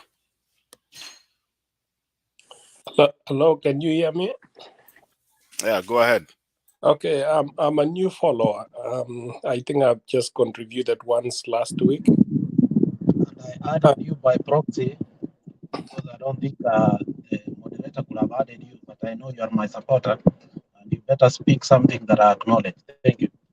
Okay, so mine is I listened to one of my sisters castigating the Kalenjins as primitive. That is not something that we should be doing in this day and age. Kalenjins are not primitive people. We have professionals from Kalenjins. I, for example, I live in the West, and I'm successful. I've led people, and I'm a businessman. So please, let's not make it tribal. One of the ladies that supports this forum, Mama Selina, is a Kalenjin. And I was in Facebook when she spoke, and I started following because of her passionate. So mine was to rebuke that let's not make it tribal. When Raila was campaigning, he went to Nandi, in Nandi Hills, and he had a good following. He went to Uasin-Gishu, and he had a good following. So I'm passionate when it comes to my tribe, Kalenjin. I'm a proud Kalenjin. To not make it a tribal issue. We the Kalenjin people, to not generalize the entire community. The next thing, I've lived in the West for a while, and I believe in the systems. Independence Commission, Electoral Commission is an independent body. They made their decision, and I keep I'm proud of the Azimio side because they did not cause chaos that we saw in 2000, or there was no chaos that in either side that we saw in 2007 that shows majority as Kenyans, as the entire Kenya. The case has gone to the Supreme Court of the land. And I applaud the contributions that everybody is making, because we in a democracy we cannot limit anybody. Everybody has to contribute, and let's allow the system, the independent. We have now the independent Supreme Court of Kenya that will make the decision based on the facts that will be provided. And we'll be seeing that play out this week. So in my opinion, let's allow the system to work out, because I believe in the system. In the US, where I reside, and I've resided for a while, the system works. If there's a stoplight, and even at night, and you pass that stoplight and there's a policeman seeing you, you'll be arrested or you'll get a ticket. So that is what we are getting closer to in Kenya. Kenya is making good progress. So let's allow our systems to work for us so that we can advance towards the first world that we need for our people. So mine mainly was that I enjoy listening to, I'm a Tibetan, but I don't get time to come in quite often. But I like listening to the voices of my fellow Kenyans. And I want a Kenya in future that works for all Kenyans, not one tribe. Even if the small, even a tribe, even if it's a smaller tribe, they feel part and parcel of our nation, Kenya. Trust me, some of us have been, even in the countries that I say they're the best in the world, but we still admire our country. We still come back home. And that is a Kenya we want. We want for everybody, not a few. We don't want Kenya to be in the wrong hands. It doesn't matter whether it's my Ballot tribesman or another tribe. I want Kenya to be in hands of people who would like to advance Kenya towards the first world. So those are my quick submissions, and I appreciate you giving me time to speak. Thank you. Okay, nameenda. Asante sana Justin mahali ulipo. We are always here to welcome everybody. And you know, sometimes my panelists wanasemanga usipite hiyo mipaka. So sometimes hata si mimi naona kuna mtu anasema moderator hapa akuwe careful asikose sijui nini. This guy sijui hata anaitwa nani Oijo ama. He's accusing me of something I have not even done. But anyway, hiyo ni anaitwa Chris Najo. Nasema the moderator should be careful not to cause clashes. Sasa hii Stone PK mimi ina cause clashes kama nimetoa wapi nguvu kama hiyo. Yes, some people wanakujaga hapa kurusha maneno tu. Bure kabisa. Haya. Hao ndio wanaitwa shenzi na nani na Atoli. Ndio ninashangaa ati sasa mimi nikuwe careful nisikose clashes. Mimi nimecause clash gani? Hakuna mtu mimi nimechochea hapa. What you are saying is tuko na difference ya opinion na ideology, but we are still Kenyans. We will allow you to talk, and then kama utapita mipaka uende kando, tutakwambia rudi hapo umeenda kando. And that is what we did with what Kemei was talking about. Now, Mwikali naona umeinua mkono. I'll give you 1 minute alafu niende kwa Anthony. Okay, asante. Kuongea kuhusu ukabila, hiyo ni kitu pia hiyo ni another old topic of another day. Sababu we got Sudi on record pia akisema wekeni Ruto hapa kwa kiti. Alikuwa anaongea na Kikalenjin, si Kizungu si Kiswahili, na anajua hizo lugha zote. Akiwaambia tukiweka huyu ndo atanyoresha Wagikuyu na Wajaluo. Sudi on record. Anasema Ruto ndio anajua vile atawanyorosha vizuri sana. Sasa if a leader like that anaweza tuambia kitu kama hiyo, where do we stand as citizens? It's not that I'm advocating for tribalism, sababu that's the worst thing that we saw 2007. That was my first time to vote. Even kukiuivi upige hiyo kura, it severs attention, a whole tension. Sababu ulikuwa naona hawa wanaongea na wote ni lugha tofauti, Wakikuyu, Wakamba, Wajaluo, Igbo. That's not what we want. Tunataka a peaceful Kenya. Pali naweza toka hapa nikwambie nipatie chumvi kama kitambo. Pali nitakupigia simu mtoto wangu ako mbali, please ameumia nisaidie.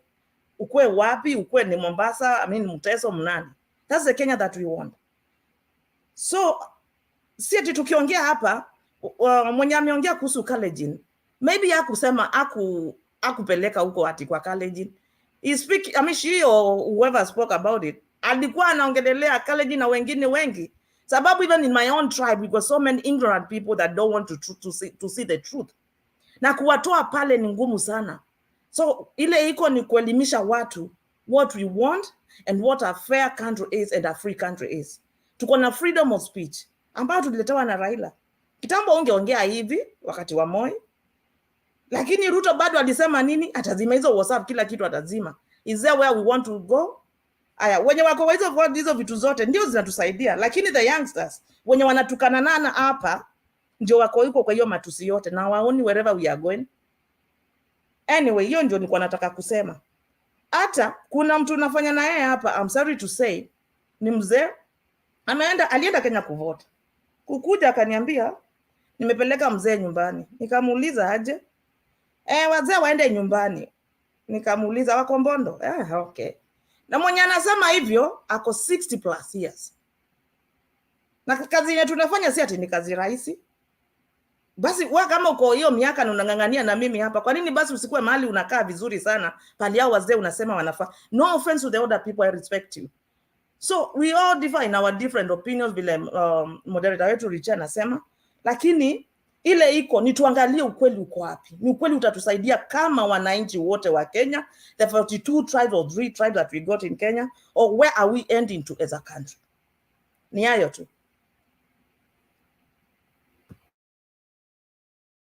Aya, let me just, I was looking at, in conjunction to what Mwekali is saying here, you know, is this new Embu governor, she's called the Honorable Governor, Her Excellency Cecily Mbarire, who is protesting the deployment of a county commissioner by the name of Kihara to Embu. He was transferred from Uasin Gishu, and she says that Fred Matiang'i and Kibicho used Kihara to cause fear, division, and tribal animosity in Uasin Gishu during the campaign. So she's telling the government, the current government, that Embu is not a dumping site for bad leaders. Na huyo ni newly elected governor anazuia national government kutuma a civil servant Embu, akisema ya kwamba hiyo si dumping site. It's the same thing yenye mliona, I think it's the same person last week ulisikia nani akisema, anaitwa nani? Sudi. This Sudi. Mwenye aliambia county commissioner, akamwambia ajipange, my friend, you must resign. These are the people we want to leave our country to. We have a long way to go. Alex, uko na kitu ya kusema? Yeah, unajua Makiadi, wewe ni rafiki yangu and we talk on a personal level. But it has reached a point whereby we are not going to fascistize our language to pembeleza wajinga. You see the problem mahali imefikia, and I want Kenyans to listen. You can't deal with fools by acting decent. That's the problem mahali imefikia. Earlier today, I questioned why Matiang'i has not been speaking. The only person who has been answering the so-called, this minion called Ruto, has been Raila. But you see, the government is keeping quiet. Kinoti and everybody in the security section is very quiet. And I've been questioning myself, why are they quiet? And looking forward, we need guidance, because what is happening, that's why people like Duke come here. I don't even know who allows Duke to come here. Duke should not even come here to tell us what we need to do in our country. Sisi ndio tutasema. Not that we hate or anything. This country, if you let it slip to Ruto, we will not have a future of our country. The steps we have made so far up to today, and sometimes, let me be very honest to you, Stone PK. I blame Uhuru Muigai Kenyatta because he was too democratic where he was not supposed to be. Unani understand, Stone PK? He became too democratic where he never used to be. So let's say this. The situation in Kenya, where it has reached, unasikia mpaka Chebukati is attacking the military. Chebukati is attacking the military. Who the hell does he think he is? So this issue imeenda beyond where we need to go.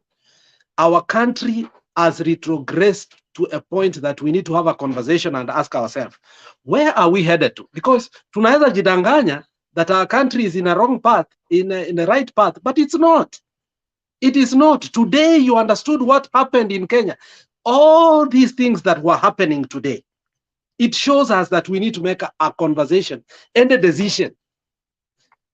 And Kenya, you need to come out, yani mukasirike. And I thank my brother, my brother here who is always sober, who is called Daudi. Daudi, we must speak larger and louder. Hii kitu mahali imefikia, we must let watu wa Azimio waache hii mchezo wanataka. Sifuna is not speaking, Mureithi is not speaking, Murathe is not speaking, and we are retrogressing. And we are allowing people like Sudi to speak on our behalf. Who is Sudi? Let us speak to truth of the matter. Ruto will not and is not becoming the president of Kenya. And I want you to speak louder than me. Hii maneno mnaogopa kuongea ya ukweli, we must start speaking the truth of the matter. Mbona mnaogopa? Stone PK is the only one who has been speaking this issue. Why are we refusing to talk the truth? We are allowing this country to go retrogressive. Nitatuma majeshi wakuje Kenya. Nitatuma majeshi wakuje Kenya. Sahi, utaona Kenya sahi. So, Stone PK, what we are saying is that we need to start to have a conversation, okay? Because people are listening to us. Today alone, I got more than 200 calls. Watu wanatusikiza Mtembei kutoka kando, lakini hawajui vile wanaongea na sisi. Wanatuuliza, sasa nyinyi, including politicians who cannot even make decisions because they are listening to us. They are listening to you. The only person who is replying these issues is Raila Amolo Odinga. My friend Matiang'i is quiet because he fears Ruto. We can't allow our country to degenerate that way. I want you to start speaking so that they can know we are the majority. Because we've let them speak as if they are majority. Unajua, the last few days, they have controlled the media until they feel like they are the majority. Yet we are the majority. Do you know how that hurts me? Do you know how many people say want to support Baba? They are in the government, everywhere. We are supporting Baba, but we are not speaking. My friend, we should start speaking. Let's talk truth to the matter. We need to save this country. Even Ruto himself knows that he is not going to become the president of the Republic of Kenya. So we must start speaking that language so that watu kama kina Sudi waache kuongea vitu wanaongea. Because we are letting them speak. Thank you very much. Yeah, I can say something. I think if Kenya we have nuclear weapon, I think it's good way.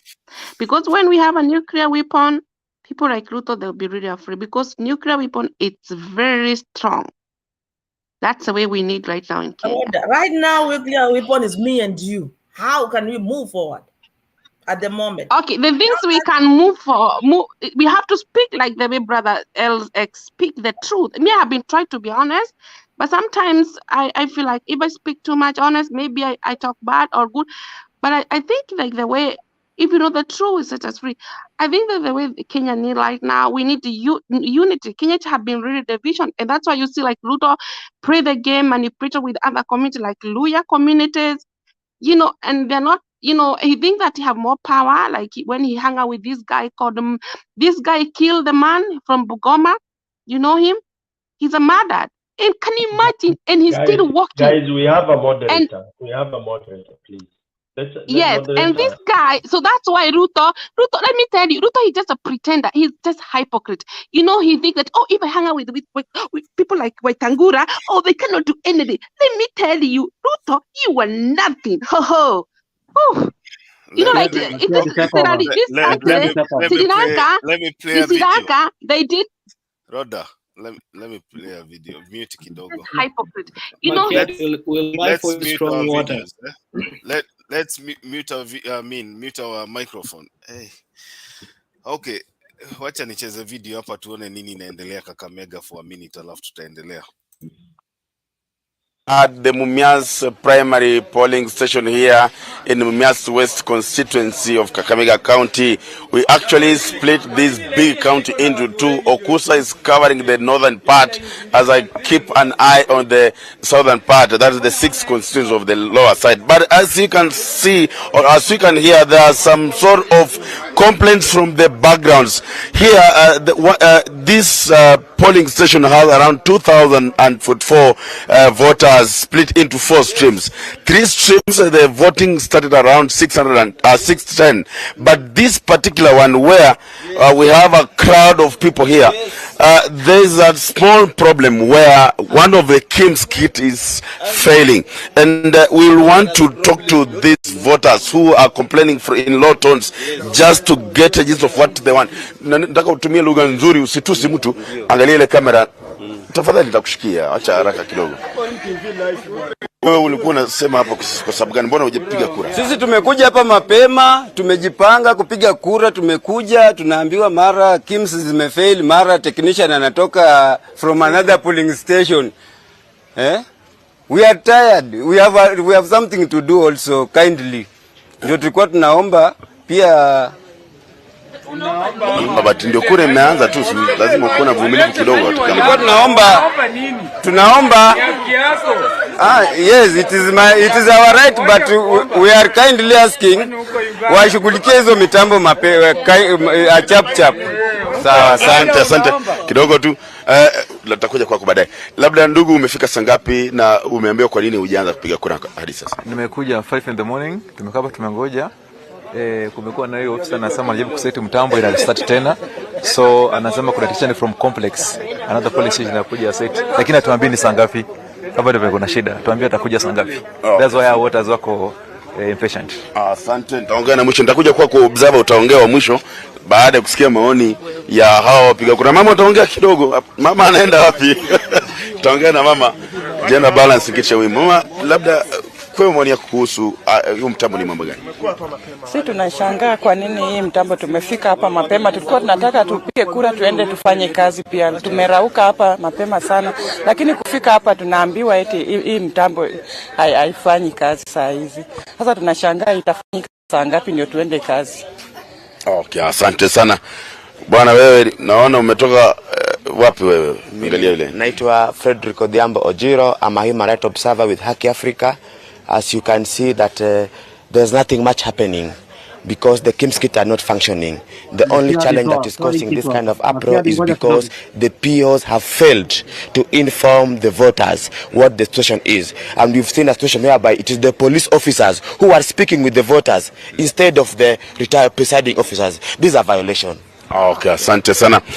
And therefore we we will be looking into this. Actually, is a small hitch that the officers inside have told us that they are trying to handle, because the Kim's kit has failed. They're telling us when they start it again goes to the sleeping board, and then they have to restart and restart again, and that has delayed the voting in stream 3 of Mumias Muslim Primary School, and therefore we will keeping an eye and just to also have a sample of other polling stations to look at the situation. Remember, last time Kakamega was one of the counties that was affected by the failing of Kim's kits, especially in Matungu, and maybe voters will not wish to have that situation repeat itself here.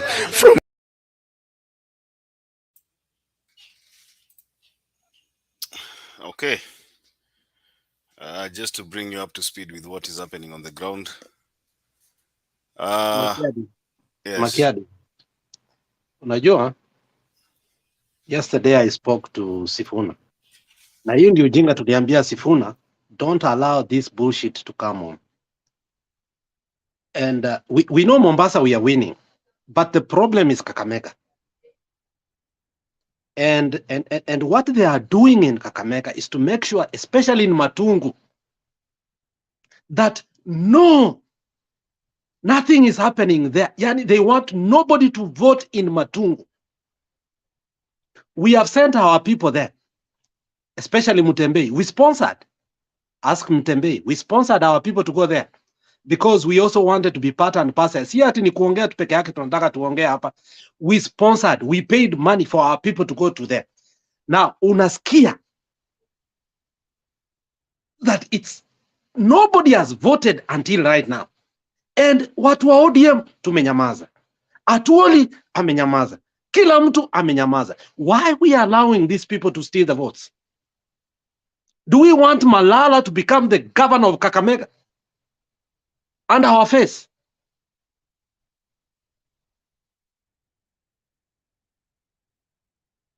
I don't know. I want to hear the views of people. We need to make noise right now because some of them are listening to us. I say big no, not Balala. I want Balozi to be the governor of Kakamega. He is man I love and I respect, and he's going to do amazing work. Rigging has already started. Please. Rigging has already started. Angalia Mumias East. There is a video, Makiadi, there's a video from Mumias East. Have you seen it? No, I saw it now. The CAMSA is not using, so we want free, fair, and credible. ODM is keeping quiet when everything is happening wrong. Why do you do that? People like Sifuna, you guys, contact cannot steal our vote. Where is they cannot steal our vote. We want that is them not now fair. on the ground. I'm What's angry wrong with them. Yeah. Does it mean there's nothing we can do? Honestly, what is happening? They cannot steal our vote. We will go Kakamega there and we just stop it. And we need to do it now. But how do we get there? Hold on. Take over. We need a way forward because we need a point of contact. Alex, how do you know they're keeping quiet? Hold on. I wanted to give Anthony an opportunity to contribute first. Tafadhali, mute your mics. Anthony. Thank you so much, Richie. You've been here for the longest and you're doing a good job. I applaud you and somebody like Stone PK. I've been watching and we need that kind of, we need that kind of leadership, that kind of, because last time I was here,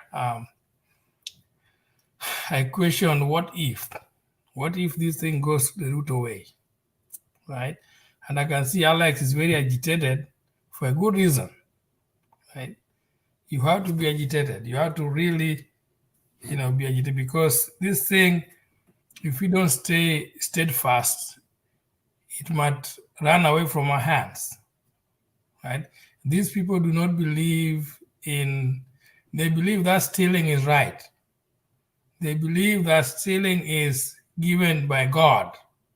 They use God for stealing. They use God's name in the wrong way, So you don't give them a chance. There are some other channels like these ones here where you hear them talking and whatever they say is totally believe that Raila is somebody who does not accept. That's the narrative. The narrative is that Raila does not accept defeat, right? But you can tell, if you look at the DCI report today, I mean, you look at it and you say Kenya is under siege. You look at the DCI report and you say Kenya is under security threat. Our national security is under threat. And if you let it go that way, Kenya is going to be infiltrated with all kinds of people who are going to destroy the system. They're going to destroy everything. And we won't have a country anymore. Right? So I do agree with Alex, Stone PK, right? Today you guys saw what the university students came up with, right? So I think that what we need to do is to talk about the vigil, stay around, continue to rally people and put pressure. We put pressure on the system. We put pressure especially so that the 7 judges who are going to take this case on can see that the country Kenya is a ticking bomb right now. If things don't go the right way, we might think we are peaceful, but I can tell you people are angry. You can see how Alex is so angry, right? He's not the only one, okay? So I think that making sure that we follow what the court is going to do, but at the same time, we need to rally people to continue to come out. Last time I was here, Stone Picker asked, what if? And somebody was telling me that we'll cross that bridge when we get there. If we use that mentality, it's going to go out, we're going to lose it. Let's not cross that bridge when we get there. The time is now. This is the time. Yeah.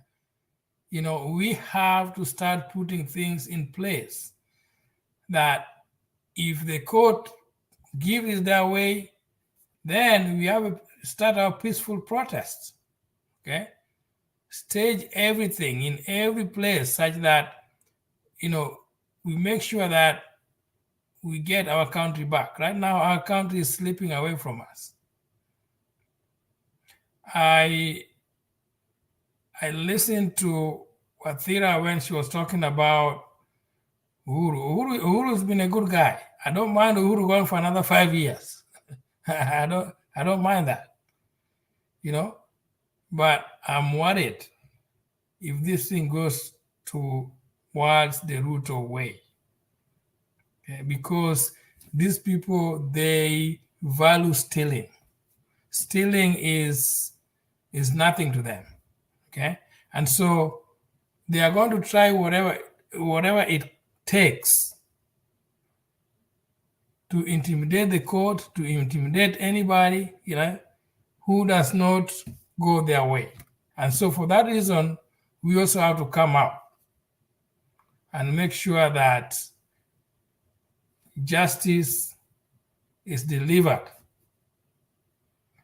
If Ruto won the right way, I don't mind. But you cannot tell us that you look at the DCI report and you look at 19 foreigners are accessing the system. And you want to tell me that our election is free and fair. Ladies and gentlemen, are we that dumb? We are not. So I call upon you that we rally our people and make sure that we stage protests in every corner of Kenya to make sure that victory goes to the right person. I can tell you in the last nullified election, right? Whatever happened where Ruto was supporting the military and the police killing people from house to house. They get into your house and they kill you. They kill the children. You know about baby Wendo, how she was killed. You know, this guy is ruthless, right? And we might say Uhuru did that. No, Uhuru is a very nice guy, right? But he was forced. And these things happened, and these things depressed him so much, right? So as much as he's quiet, we can blame him, but we know what he's doing in the background, right? But the guy has a good heart. The person that we have to make sure that doesn't take this thing is Ruto. That's it. So with those few remarks, I'm turning back to you, Richie. But Stone PK, please, let's keep moving. Thank you.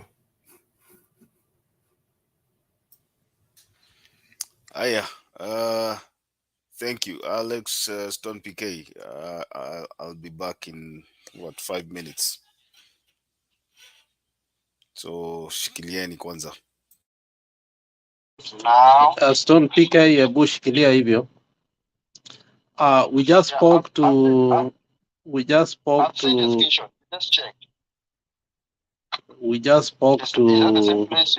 Babu Wino is in Mombasa.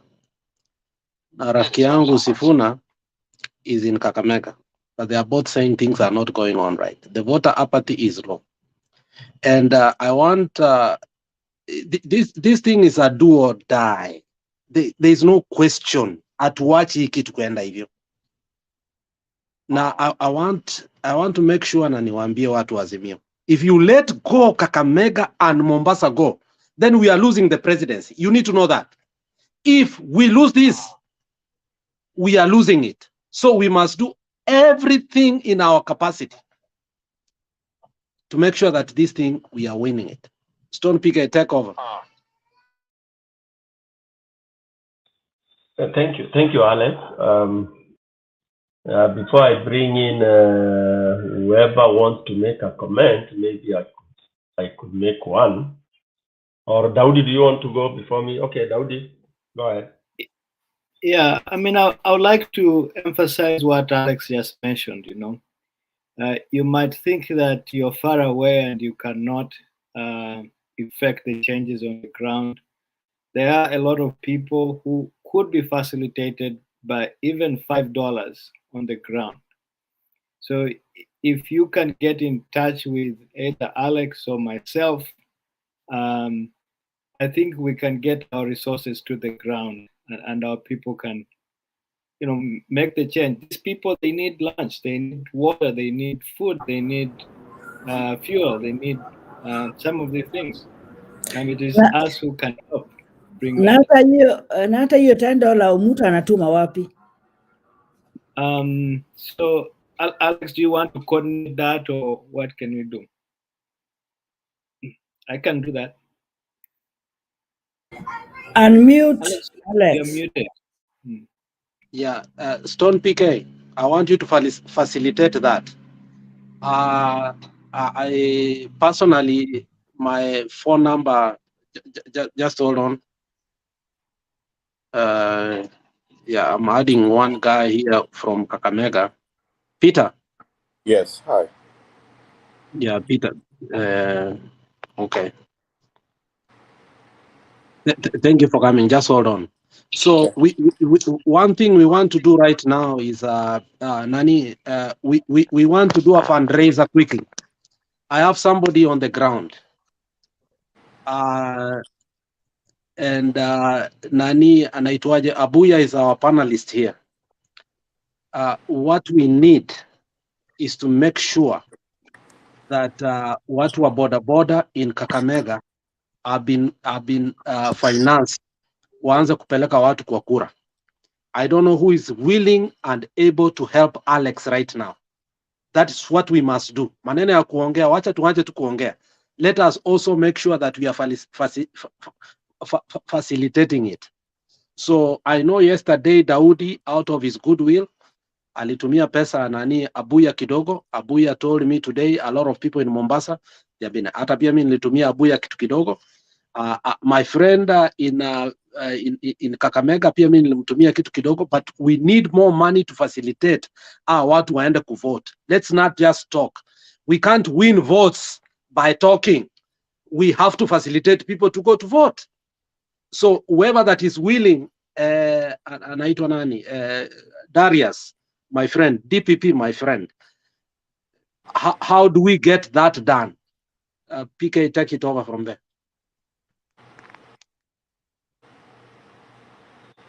Yeah, where is Darius? Is Darius on this panel, Alex?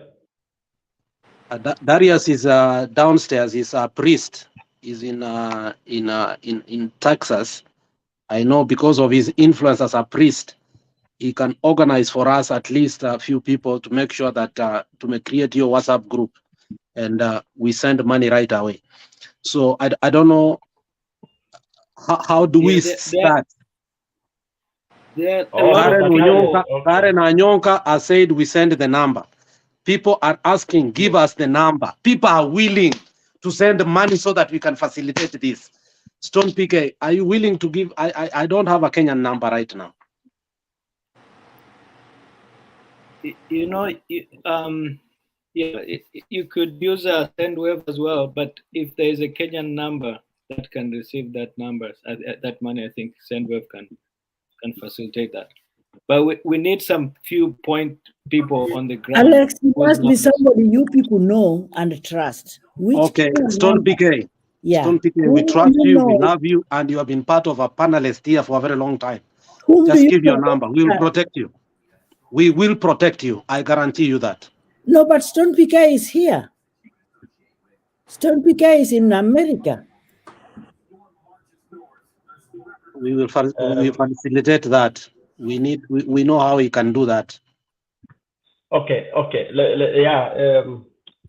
What we need to do is let's first get to what is it that we want to to kind of facilitate. How many borders? Let's have a quick structure. Then of course the number, I can give a number of somebody who can collect the money direct and then send it to whoever focal point we want to have in Kakamega, because I have somebody, my number is now with my family member.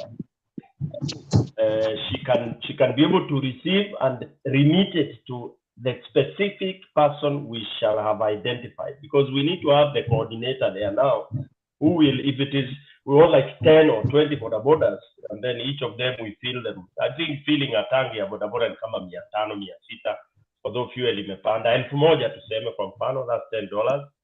So if we can have like 10 borders hovering around, that's what I did in my area, and it was so successful. Although UDA cornered us and turned our votes into theirs, but it is very effective.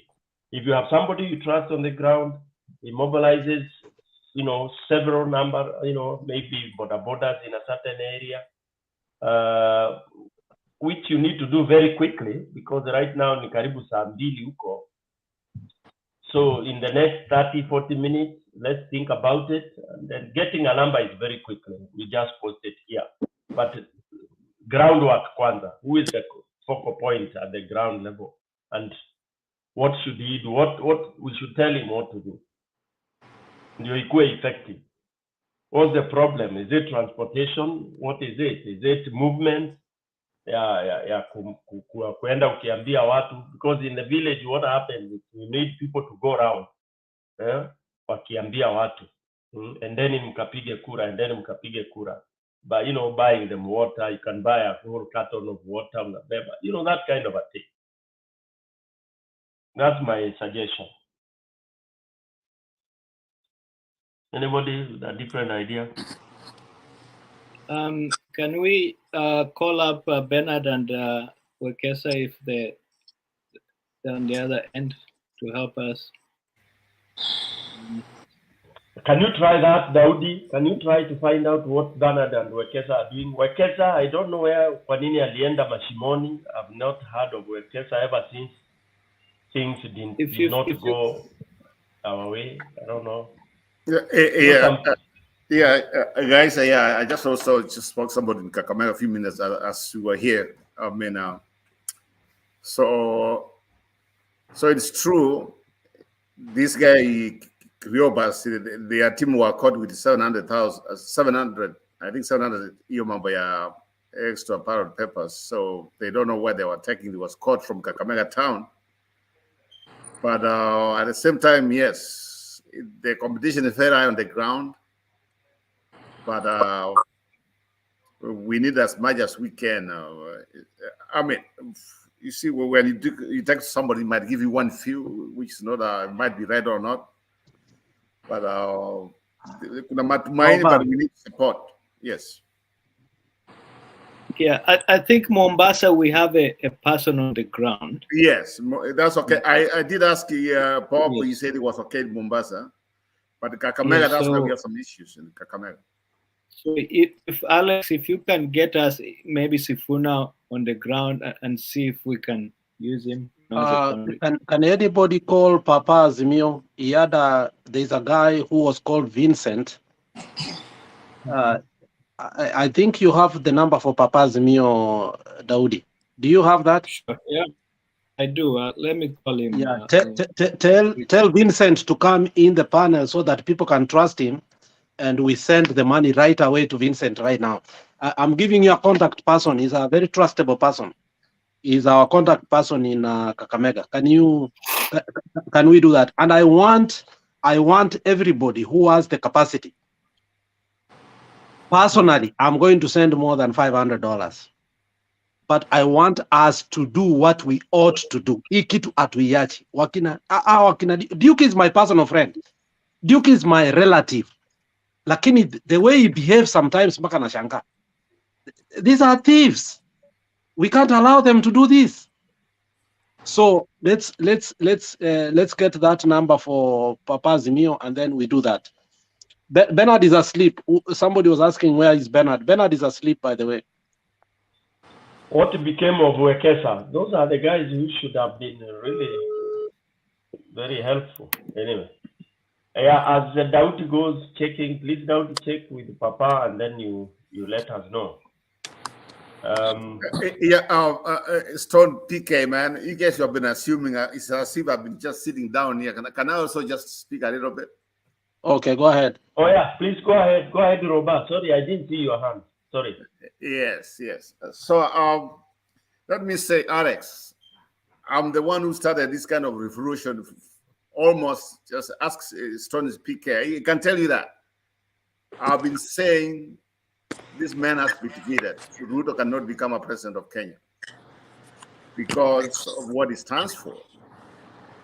But at the same time, we have always said, if somebody wins an election in a democratic way, we support them, regardless it's on the other side.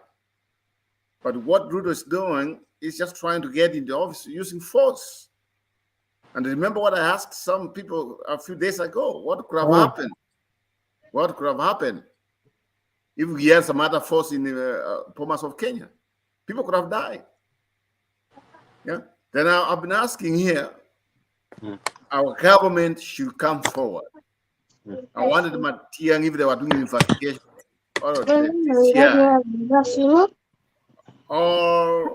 the president himself. They have to tell us what's going on. They can't just keep quiet as if now Ruto takes over. It's as if Ruto, they are scared of him. You know, there's a lot of things which is going on. We don't know. We keep on just comforting ourselves here. But we need someone to tell us what's going on. So I've just texted Bob Papa. He says he will call right back. So he might be somewhere busy, but he'll call back. Alex, you are not muted. Yeah, there was some noise just coming. So what I was just saying is, time has come when we have to stand for the truth. Like now, I also had some people in Kakamega. Like I know the 2,000 people I know. They went out like for them. They afforded. They are out. I just spoke there. I knew some people down there, but what they are telling me is, okay, things are going to make money, but they don't know the other part of Kakamega, what's going on. Yeah, but those guys are also trying to. There's some leaguing going on. I mean, they might want to do that. Just come on, and nobody's telling us what's going on. You know, that's kind of funny. So the thing is this is the way I feel. Time has come. Asimio walienda si walienda wapi. I don't hear from Muhammad Amanani. We don't hear nothing from them. It's as if we are still. Yeah, only the people who's coming out. Too much of silence can be a bad thing. We need. I mean, we are not scared. We are not scared of Ruto. We are not. Some of us have been since this 2007, 2013, 2017. Yeah? Now, tuliwaambia, if they want, waweke kwa katiba and say, it's only two communities which can rule Kenya forever. Then wakiweka hiyo kwa katiba, pengine tutaachana basi. Because that's what, that's the way I feel. But I also, there's somebody who came here, I think Justin or somebody there. I support him. We cannot provide any kind of community, because some people are innocent. We cannot do that. But at the same time, let's call a spade a spade. There are some things here we need to speak out. 60 years. Maybe that's why we have gone wrong. We need somebody else to step up. Maybe from Cumberland, maybe from Teso, yeah, Giriama, Mansai. Yeah. But we can't have two communities just like exchanging, just doing recycling. The recycling is too much for us, some of us. Time has come, we need some change. And the change will not come as easy as some people think. It's going to take a lot of lifting, talking, because some of MPs, they're the most useless people. Yeah, if somebody can be elected, not even 1 week, yes, that from Asimio, Adananda, whatever it is. I mean, I've never seen anything like this. We have the most useless politicians in the country. But at the same time, what we want is constitution, our constitution, Katiba. You be namua, let it be. That one, nobody can interfere with it. Na tukifanya uchaguzi, let it be fair. But he mambo ya kuambiwa, they have been rigging elections, the two whatever, paka sahi, even in front of our eye, and nothing's going to happen. No, we say no. We say no. And anybody who's trying to interfere, or anybody's going to tell us how the election was fair and free and fair. Free and fair how? Yeah.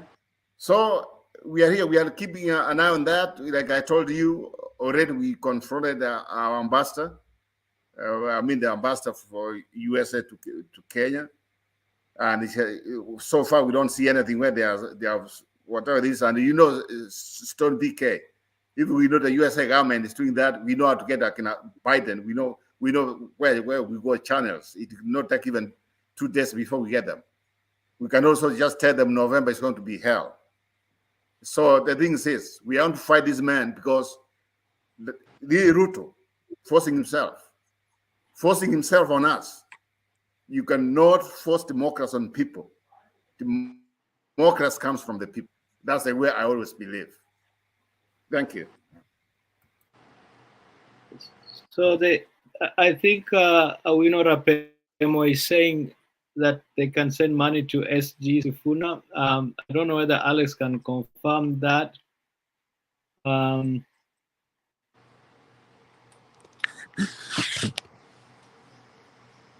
SG will not be able to organize the grassroots, what we are talking about. Him is dealing with other bigger things. Unahitaji mtu wa chini kabisa, huko chini. Hii kitu inafanyangwa chini kwa chini. That's where Azimio goes wrong. Wanaendanga kwa masuti. And if there will be a rerun, we will have to rethink. We have a very poor, weak system. I know, I'm first-hand experience for Baba. Our weakest point is we lack strategy on the ground. Grassroots hatuna strategy kabisa. That's why we are beaten by these guys. So we are just praying that if there is a rerun, we really need to plan again. But Let me bring in Peter. Yes. Don't PK, what I'm seeing with the rerun, kama itakuwa rerun without Chebukati, hiyo ushindi ni yetu. Chebukati hiyo tumeshachukua. Unajua kila mtu hata Wakikuyu sasa wanasema lugha ingine. Yeah, hiyo everybody are fed up with Ruto, by the way. Haya, wacha tusikize Peter Wainaina. Ngoja kidogo. Peter Wainaina. Hello, hi guys. Mnanisikia? Kabisa. Oh, hi. I've been on the show, and hi Alex, Stone PK, Matiangi, na wenye wako wote, Amakiandi alienda. I've been with you all along. Kwenye nafanya kazi, I'm not able to engage, but tuko in the same school of thought. It is an open society. Ya internet haina boundaries. Mimi ni Mkikuyu na watu wameongea sana about Mount Kenya. And what I will tell you is this. Mount Kenya never voted. Ruto alivote. He voted people out. Now this happened at the previous governor wa Kiambu County mwenye alifukuzwa. Alikuwa rigged in na Ruto.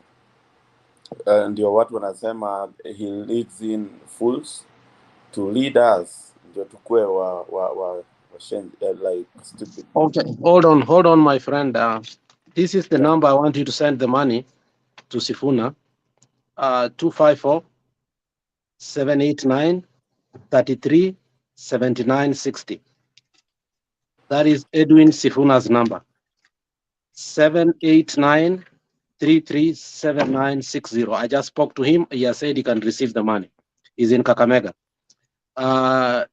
We need to mobilize, and less than 10 minutes, I want us to send more than probably more than 2 to 3 million. So mi mwenyewe nitaanza na 500 na nitamtumia. Okay, go on, my friend. Alex, I think you need to put the number on the chat because people are asking. Yeah, but anyways. Weka hapa kwa private chat, Alex. Okay, wacha niweke. Asante. Yeah, so what I was saying is that Kiambu County, Mount Kenya, they never voted. So I've talked to Bob Papai, and he's okay his number to be shared, but I think we have to do that in a protected way. So maybe whoever is willing to help could hop onto the studio, and then I think the number could be shared in private. And I think you are right, because even people, I didn't think Sifuna is the right person, because he's already disappointed us. What we are going to do, we are going to send the money to Bob Papa. Bob Papa has a friend called Vincent, who we have been speaking on the ground. Vincent is going, so I want Bob Papa to come to the. Can you tell Bob Papa to come to the? Yeah, he said it's okay to share his number, so we can share his number in the private chat, and whoever wants to. Just tell him to come. First of all, just tell him to come a little bit so that people can familiarize with him, and then to find hiyo kitu as soon as possible, because I'm seeing so many people writing me messages here private. They want to start sending the money, so mwambie aingie kwa, because this thing needs to be organized. We must win Kakamega. We have no option. It's hurting me. Okay, let me call him. Hello, can I go ahead? Yeah, go ahead, my friend. Yeah, okay. So ndio nilikuwa nasema watu wa Mount Kenya never voted. Walichaguliwa the leaders. They did not vote. And they really voted for Baba. And this will be a very confused decision yenye ilifanyiwa. Now, looking at the elections zenye zilipita, if the presidential election will be null and void, ni vile resources na time wasted you know, in consideration, yote inafaa ikuwe not valid, yote ifagiliwe nje, ifanyiwe ingine.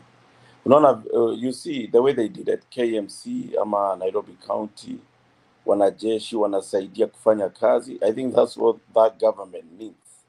Lakini juu tunataka kukua tu a normal country, we can go the harder way, but itakuwa okay finally. That's the way I think. Na freedom inakujanga na mashida nyingi. Hii ilikuwa a coup, civilian coup. Haikuwa na gunshots and all that. That's what happened. And then people asking, like Koroba, you're asking, why is Uhuru Kenyatta quiet? You guys should know. Hizi mashida zilianza kitambo. Ati paper ballots zinapita airport, all that. They've been looking at it. And the silence ndio inabother kina Ruto. Because sasa ndio wana realize wamewekewa mtego, wamejiingiza kwa every trap. And if you've been listening to this guy, Herman Manyora, he's been so particular on this issue. Yeah, watu wakienda uchaguzi ende differences, all that, alisema don't get surprised to find out that Uhuru Kenyatta atakuwa president going to January, February, and this was coming up. Some people are really laying this out clearly. Now I tell you, these guys, when you wako hapa kwa hii panel sana, Stone PK, Alex, Makiadi, Roba, our watu very familiar. A lot will happen. And what is happening is a clean out. Ile venye naona mnakasirika saa zingine kama PK, unakasirika, unateta from the heart. That's how so many people are feeling. Hata Wakikuyu. And then wale watu wenye wanajua reality, they do not keep talking. They listen.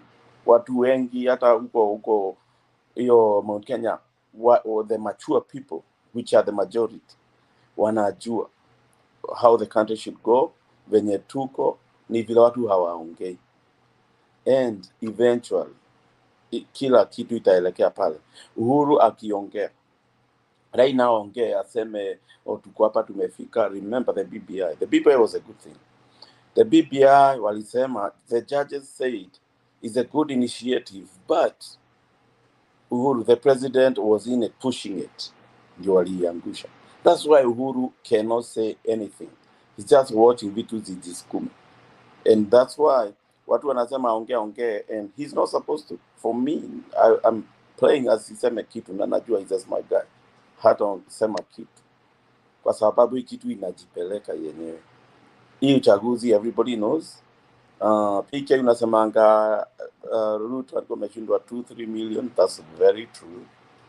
Hata ikarudiwa, it's gonna be that. And then the time ya uchaguzi ikuwe done again, that would take a whole time, na itafanya Uhuru akakaya. And this is a real cleanup. Mimi naona tukipata a very rejuvenated country yenye inaanzia juu. You remember wakati wa Kibaki, watu walikuwa wamebadilika sana. Wizi ilikuwa imepunguka. Things have really changed. Alafu hawa watu wanalipewa Mount Kenya. Hakuna watu wamefanyiwa mambo nyingi kama watu. They're very unappreciative. Kaona venye mabarabara, okay, he's been very generous to the whole country to say, but pale there's a lot of things zimefanywa huko ndani. Now I wonder why watu all over the country are not complaining. Sababu a lot has been done over there. But we realize how good the president was after he's gone. Nakumbuka Kibaki akitoka, Wakikuyu ndio walikuwa wamemchukia zaidi. Kwa anaitwa general wa uoga. Wenye watu walipigwa 207 all that.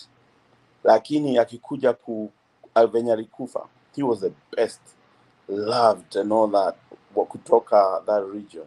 Now Uhuru, same position.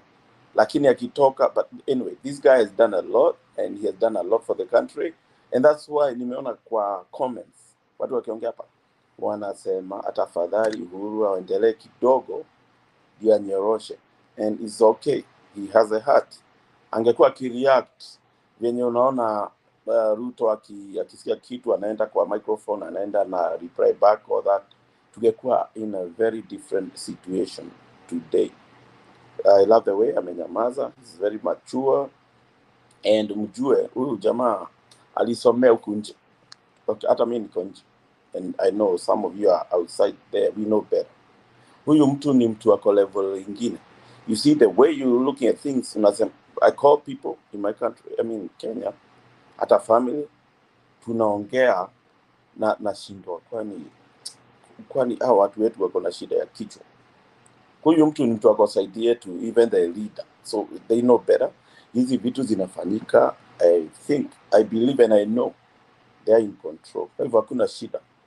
Mimi naona tu tusaidie kwenye tutaweza, but eventually everything will be in place. Thank you. Wow. Thank you, Peter.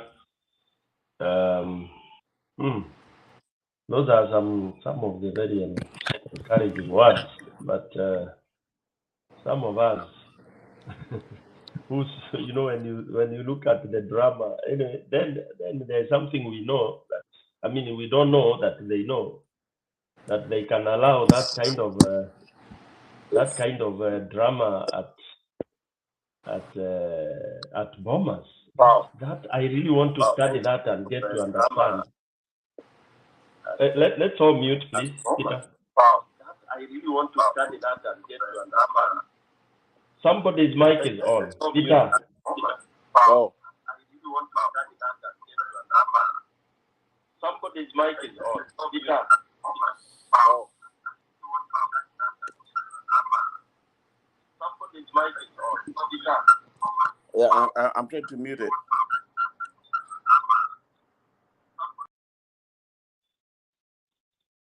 Yeah, really, I might be, maybe I look very far or something.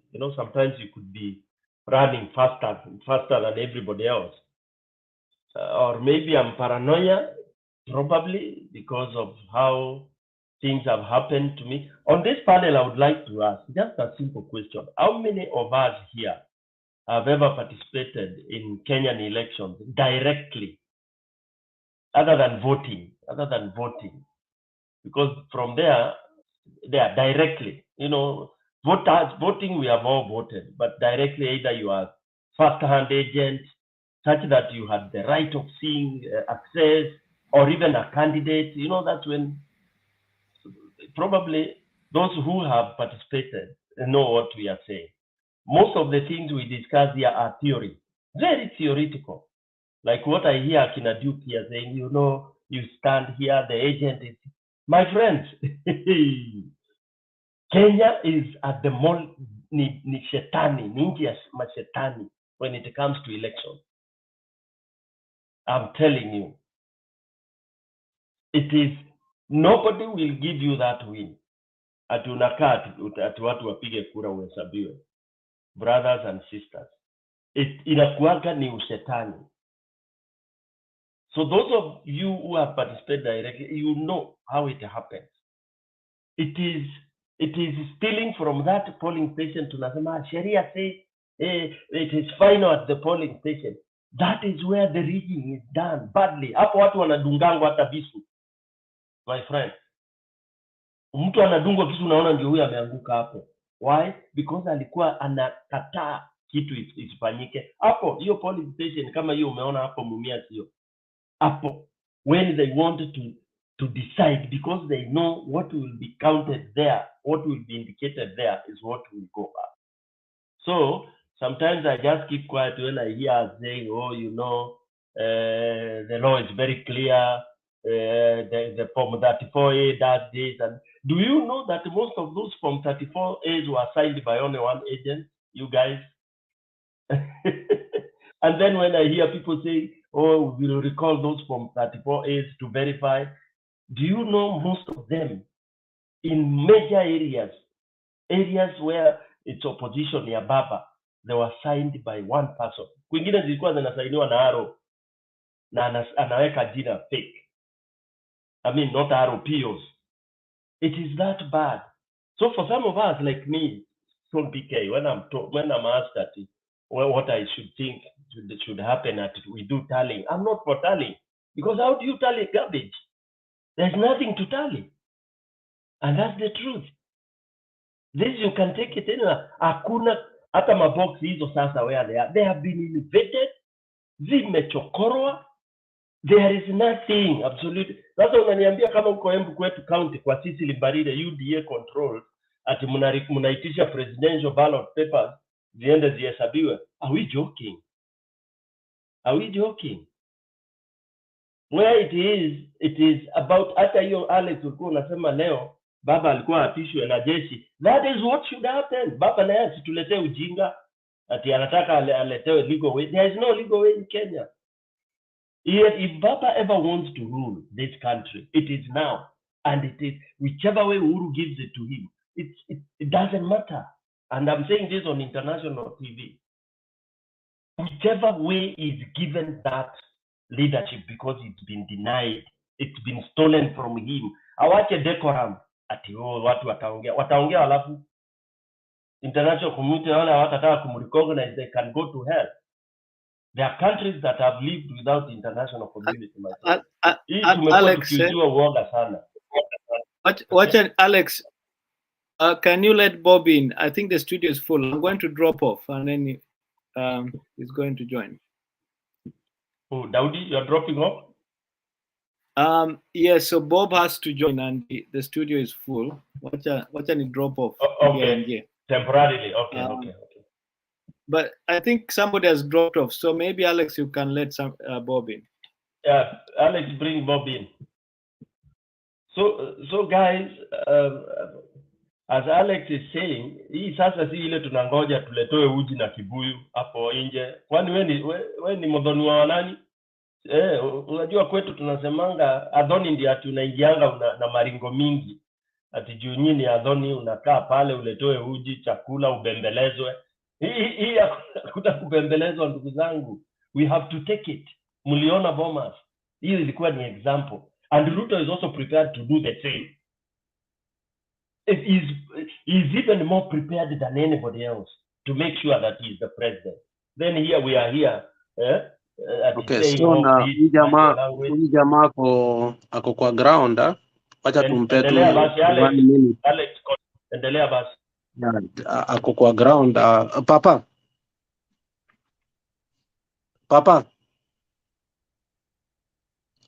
Azimio. Papa Azimio, tunaongea na wewe.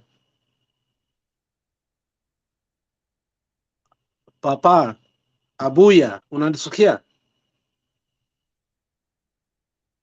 Can somebody speak to him? Maybe I'm not Bob, you are a speaker. Can you hear us? Hiyo simu yake ni namna gani? Bob.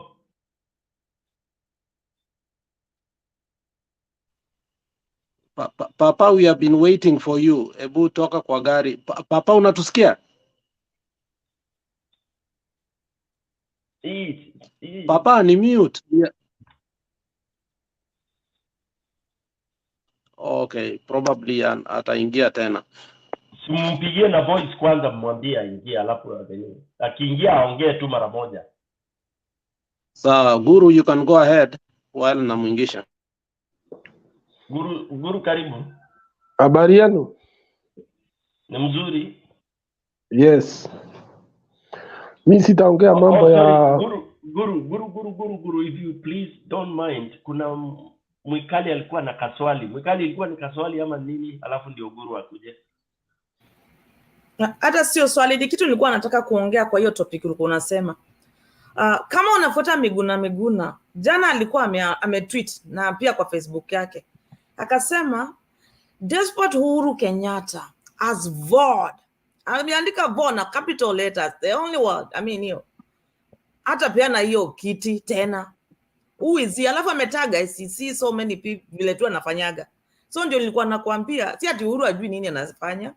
He knows. And everyone knows, hata au Matiang'i kunyamaza au kina Kinoti wanajua nini inaendelea. So let's not panic. Najua we are heading on the right way. Asante. Okay, Guru, come in. Habari yenu? Wacha niseme hivi.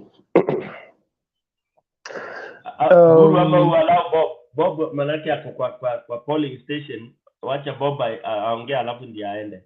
Bob gani Bob? Huyo Bob yako ground. Siaongee pa. Bob unatusikia? Yeah, nawasikia. Nimeshatoka polling station. Mimi nilimaliza 6:20. Na from there I met some young guys that mobilized yesterday. They were 34. So I have already dealt with them. They are mobilizing. We are supposed to review after 2 hours. But right now I want to drive to some 2 polling stations or wards where it is very popular in Nyali constituency. One is called Ziwalangombe, another one is called Freetown. That is where the votes are, and that's where I sent them. So I want to circle that place and ensure that they do their job well. How about the Kakamega issue ile Alex alikuwa anasema? Can you connect us to? Can you connect us to Vincent? Yeah, Vincent, by the way, he is having a rough time. Those border guys are almost, but he just told them that he's dealing with their leader. So I have told him to get into Mtembe. I'm not so sure. Tell Vincent we want him here so that we can start sending that money to him, now, because he's the one coordinating for us in Kakamega. And now, I want people to trust him. Yes. Now, what you do, because I told him to join using YouTube. Let me call him and ask him if he's been able. Maybe he tried, because I've also tried to come to the studio and it was full. Maybe he has been trying and he has not gotten the access. But let me just tell him to come to studio. Alex, you can get the number of Duke. You can get that number. Alex, coordinate that. The number for Vincent. Papa, why can't you put him? Just make sure that he comes here, because many of us are willing to do it right away. I mean, yani ni namba tu imetukosa. Unajua tumekasirika bwana. No. Let me, he has never been to studio. Let me just guide him on how he will get in, just right away.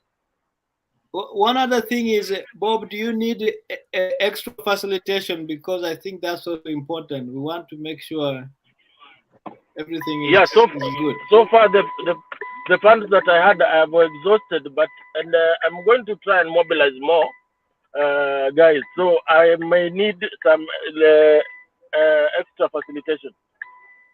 Okay, so I think we can share Bob's number in the private chat so that. Okay.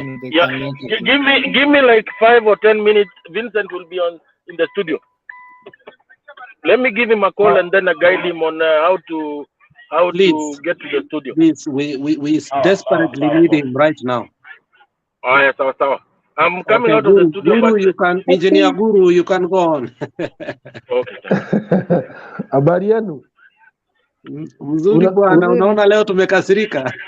Sijui kwa nini ninaenda kuongea mnaniambia nizime. Sijui kama ni baraka ama ni nini. Aya, sawa. Sasa wacha niseme hivi.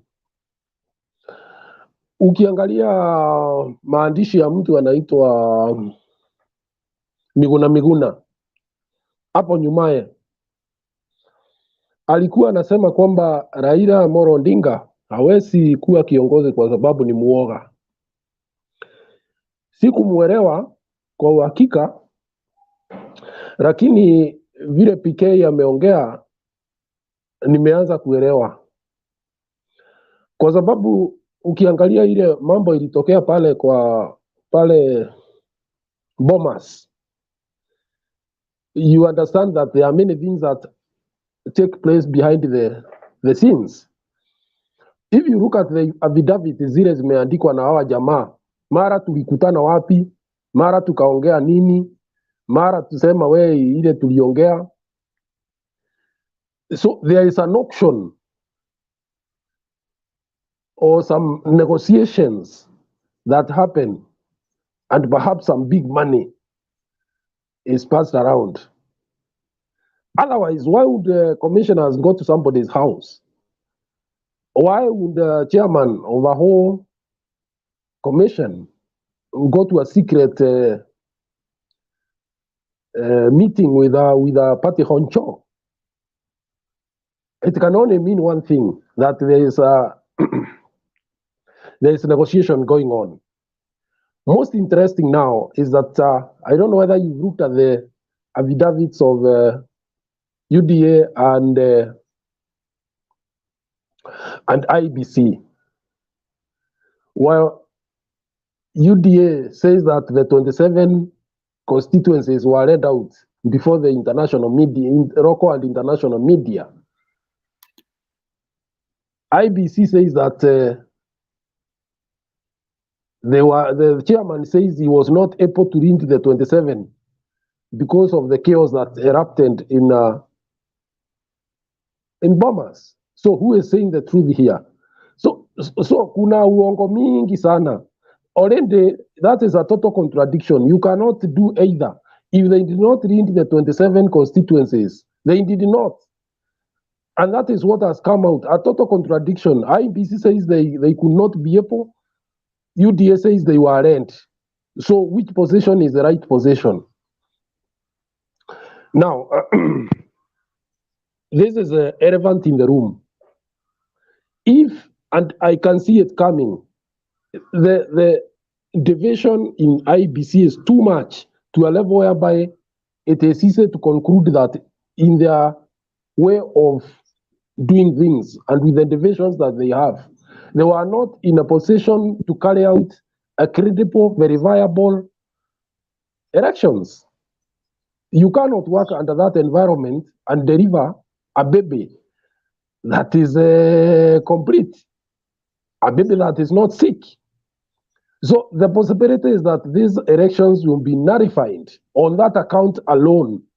These are people who could not work together. How then do they, how would you even come to imagine that the results were okay?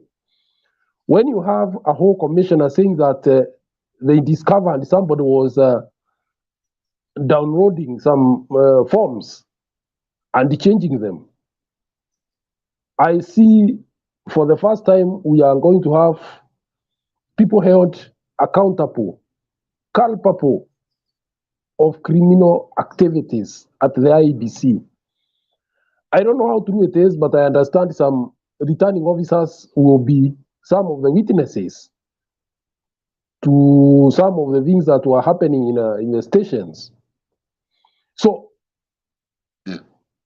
when you look at the whole setup, you see that there are people who are determined to do whatever it took to get power, even the most orthodox methods. And therefore, for me, I think this is my take. We cannot go to the next elections with the IEBC as it is. It will be actually the relation of duty on the part of the Supreme Court, if it was to order that we go back to do another election under the current setup, under the current IBC. It can't happen. On the other hand, to pronounce that the elections were held in a free, fair, verifiable way, it's out of point. It can't work. I don't think many Kenyans will take out that very easily. So in their wisdom, they have to find a middle ground that will make sure that this is the last backward elections in Kenya. I saw Baba yesterday, and he talked exactly my thinking.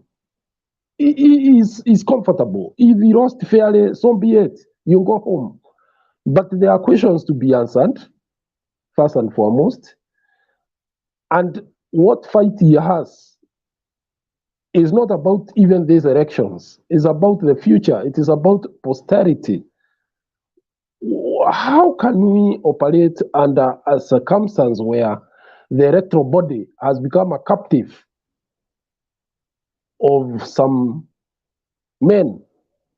Let me call it the men because I've not heard of women. Maybe Veronica Maina, I don't know. But it's risky because that is killing democracy in Kenya. We have no option but to find a way out of this situation. African politics, by their nature, are never refined. We are yet to make milestones, but I think Kenya, we are making very, very many strides in the sense that we are able to stand up and say, no, this is not fair, which does not happen to our neighbors. They just agree that this is it. We finish the elections, we move on. But Kenyans have refused. They will not move on until questions are answered. We cannot have a situation that is developing in Kenya today. You can imagine PK. There's already talk that it's a conspiracy of two communities, which is very risky for our country. We can't move on like this.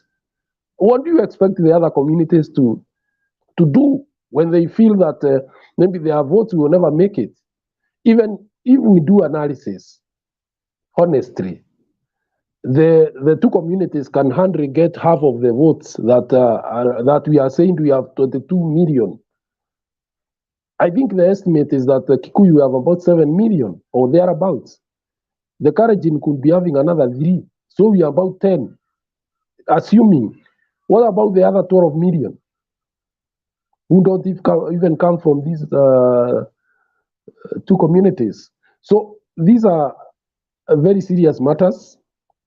We would want a country that is stable, that respects every community, every individual, and more so that respect must be reflected in the voting that we do every 5 years. Let the person who has won win fairly. I am sure. Hi guys, I'm Wekesa Eric, nimekuja hapa. Guys are telling me that I'm fake. I'm not a fake account. I'm one of the admins of Tembei. There's nothing we have discussed on the admin page or concerning raising money. So anything being done here is fake. Kindly, I'm closing this session. Thank you. So what I'm saying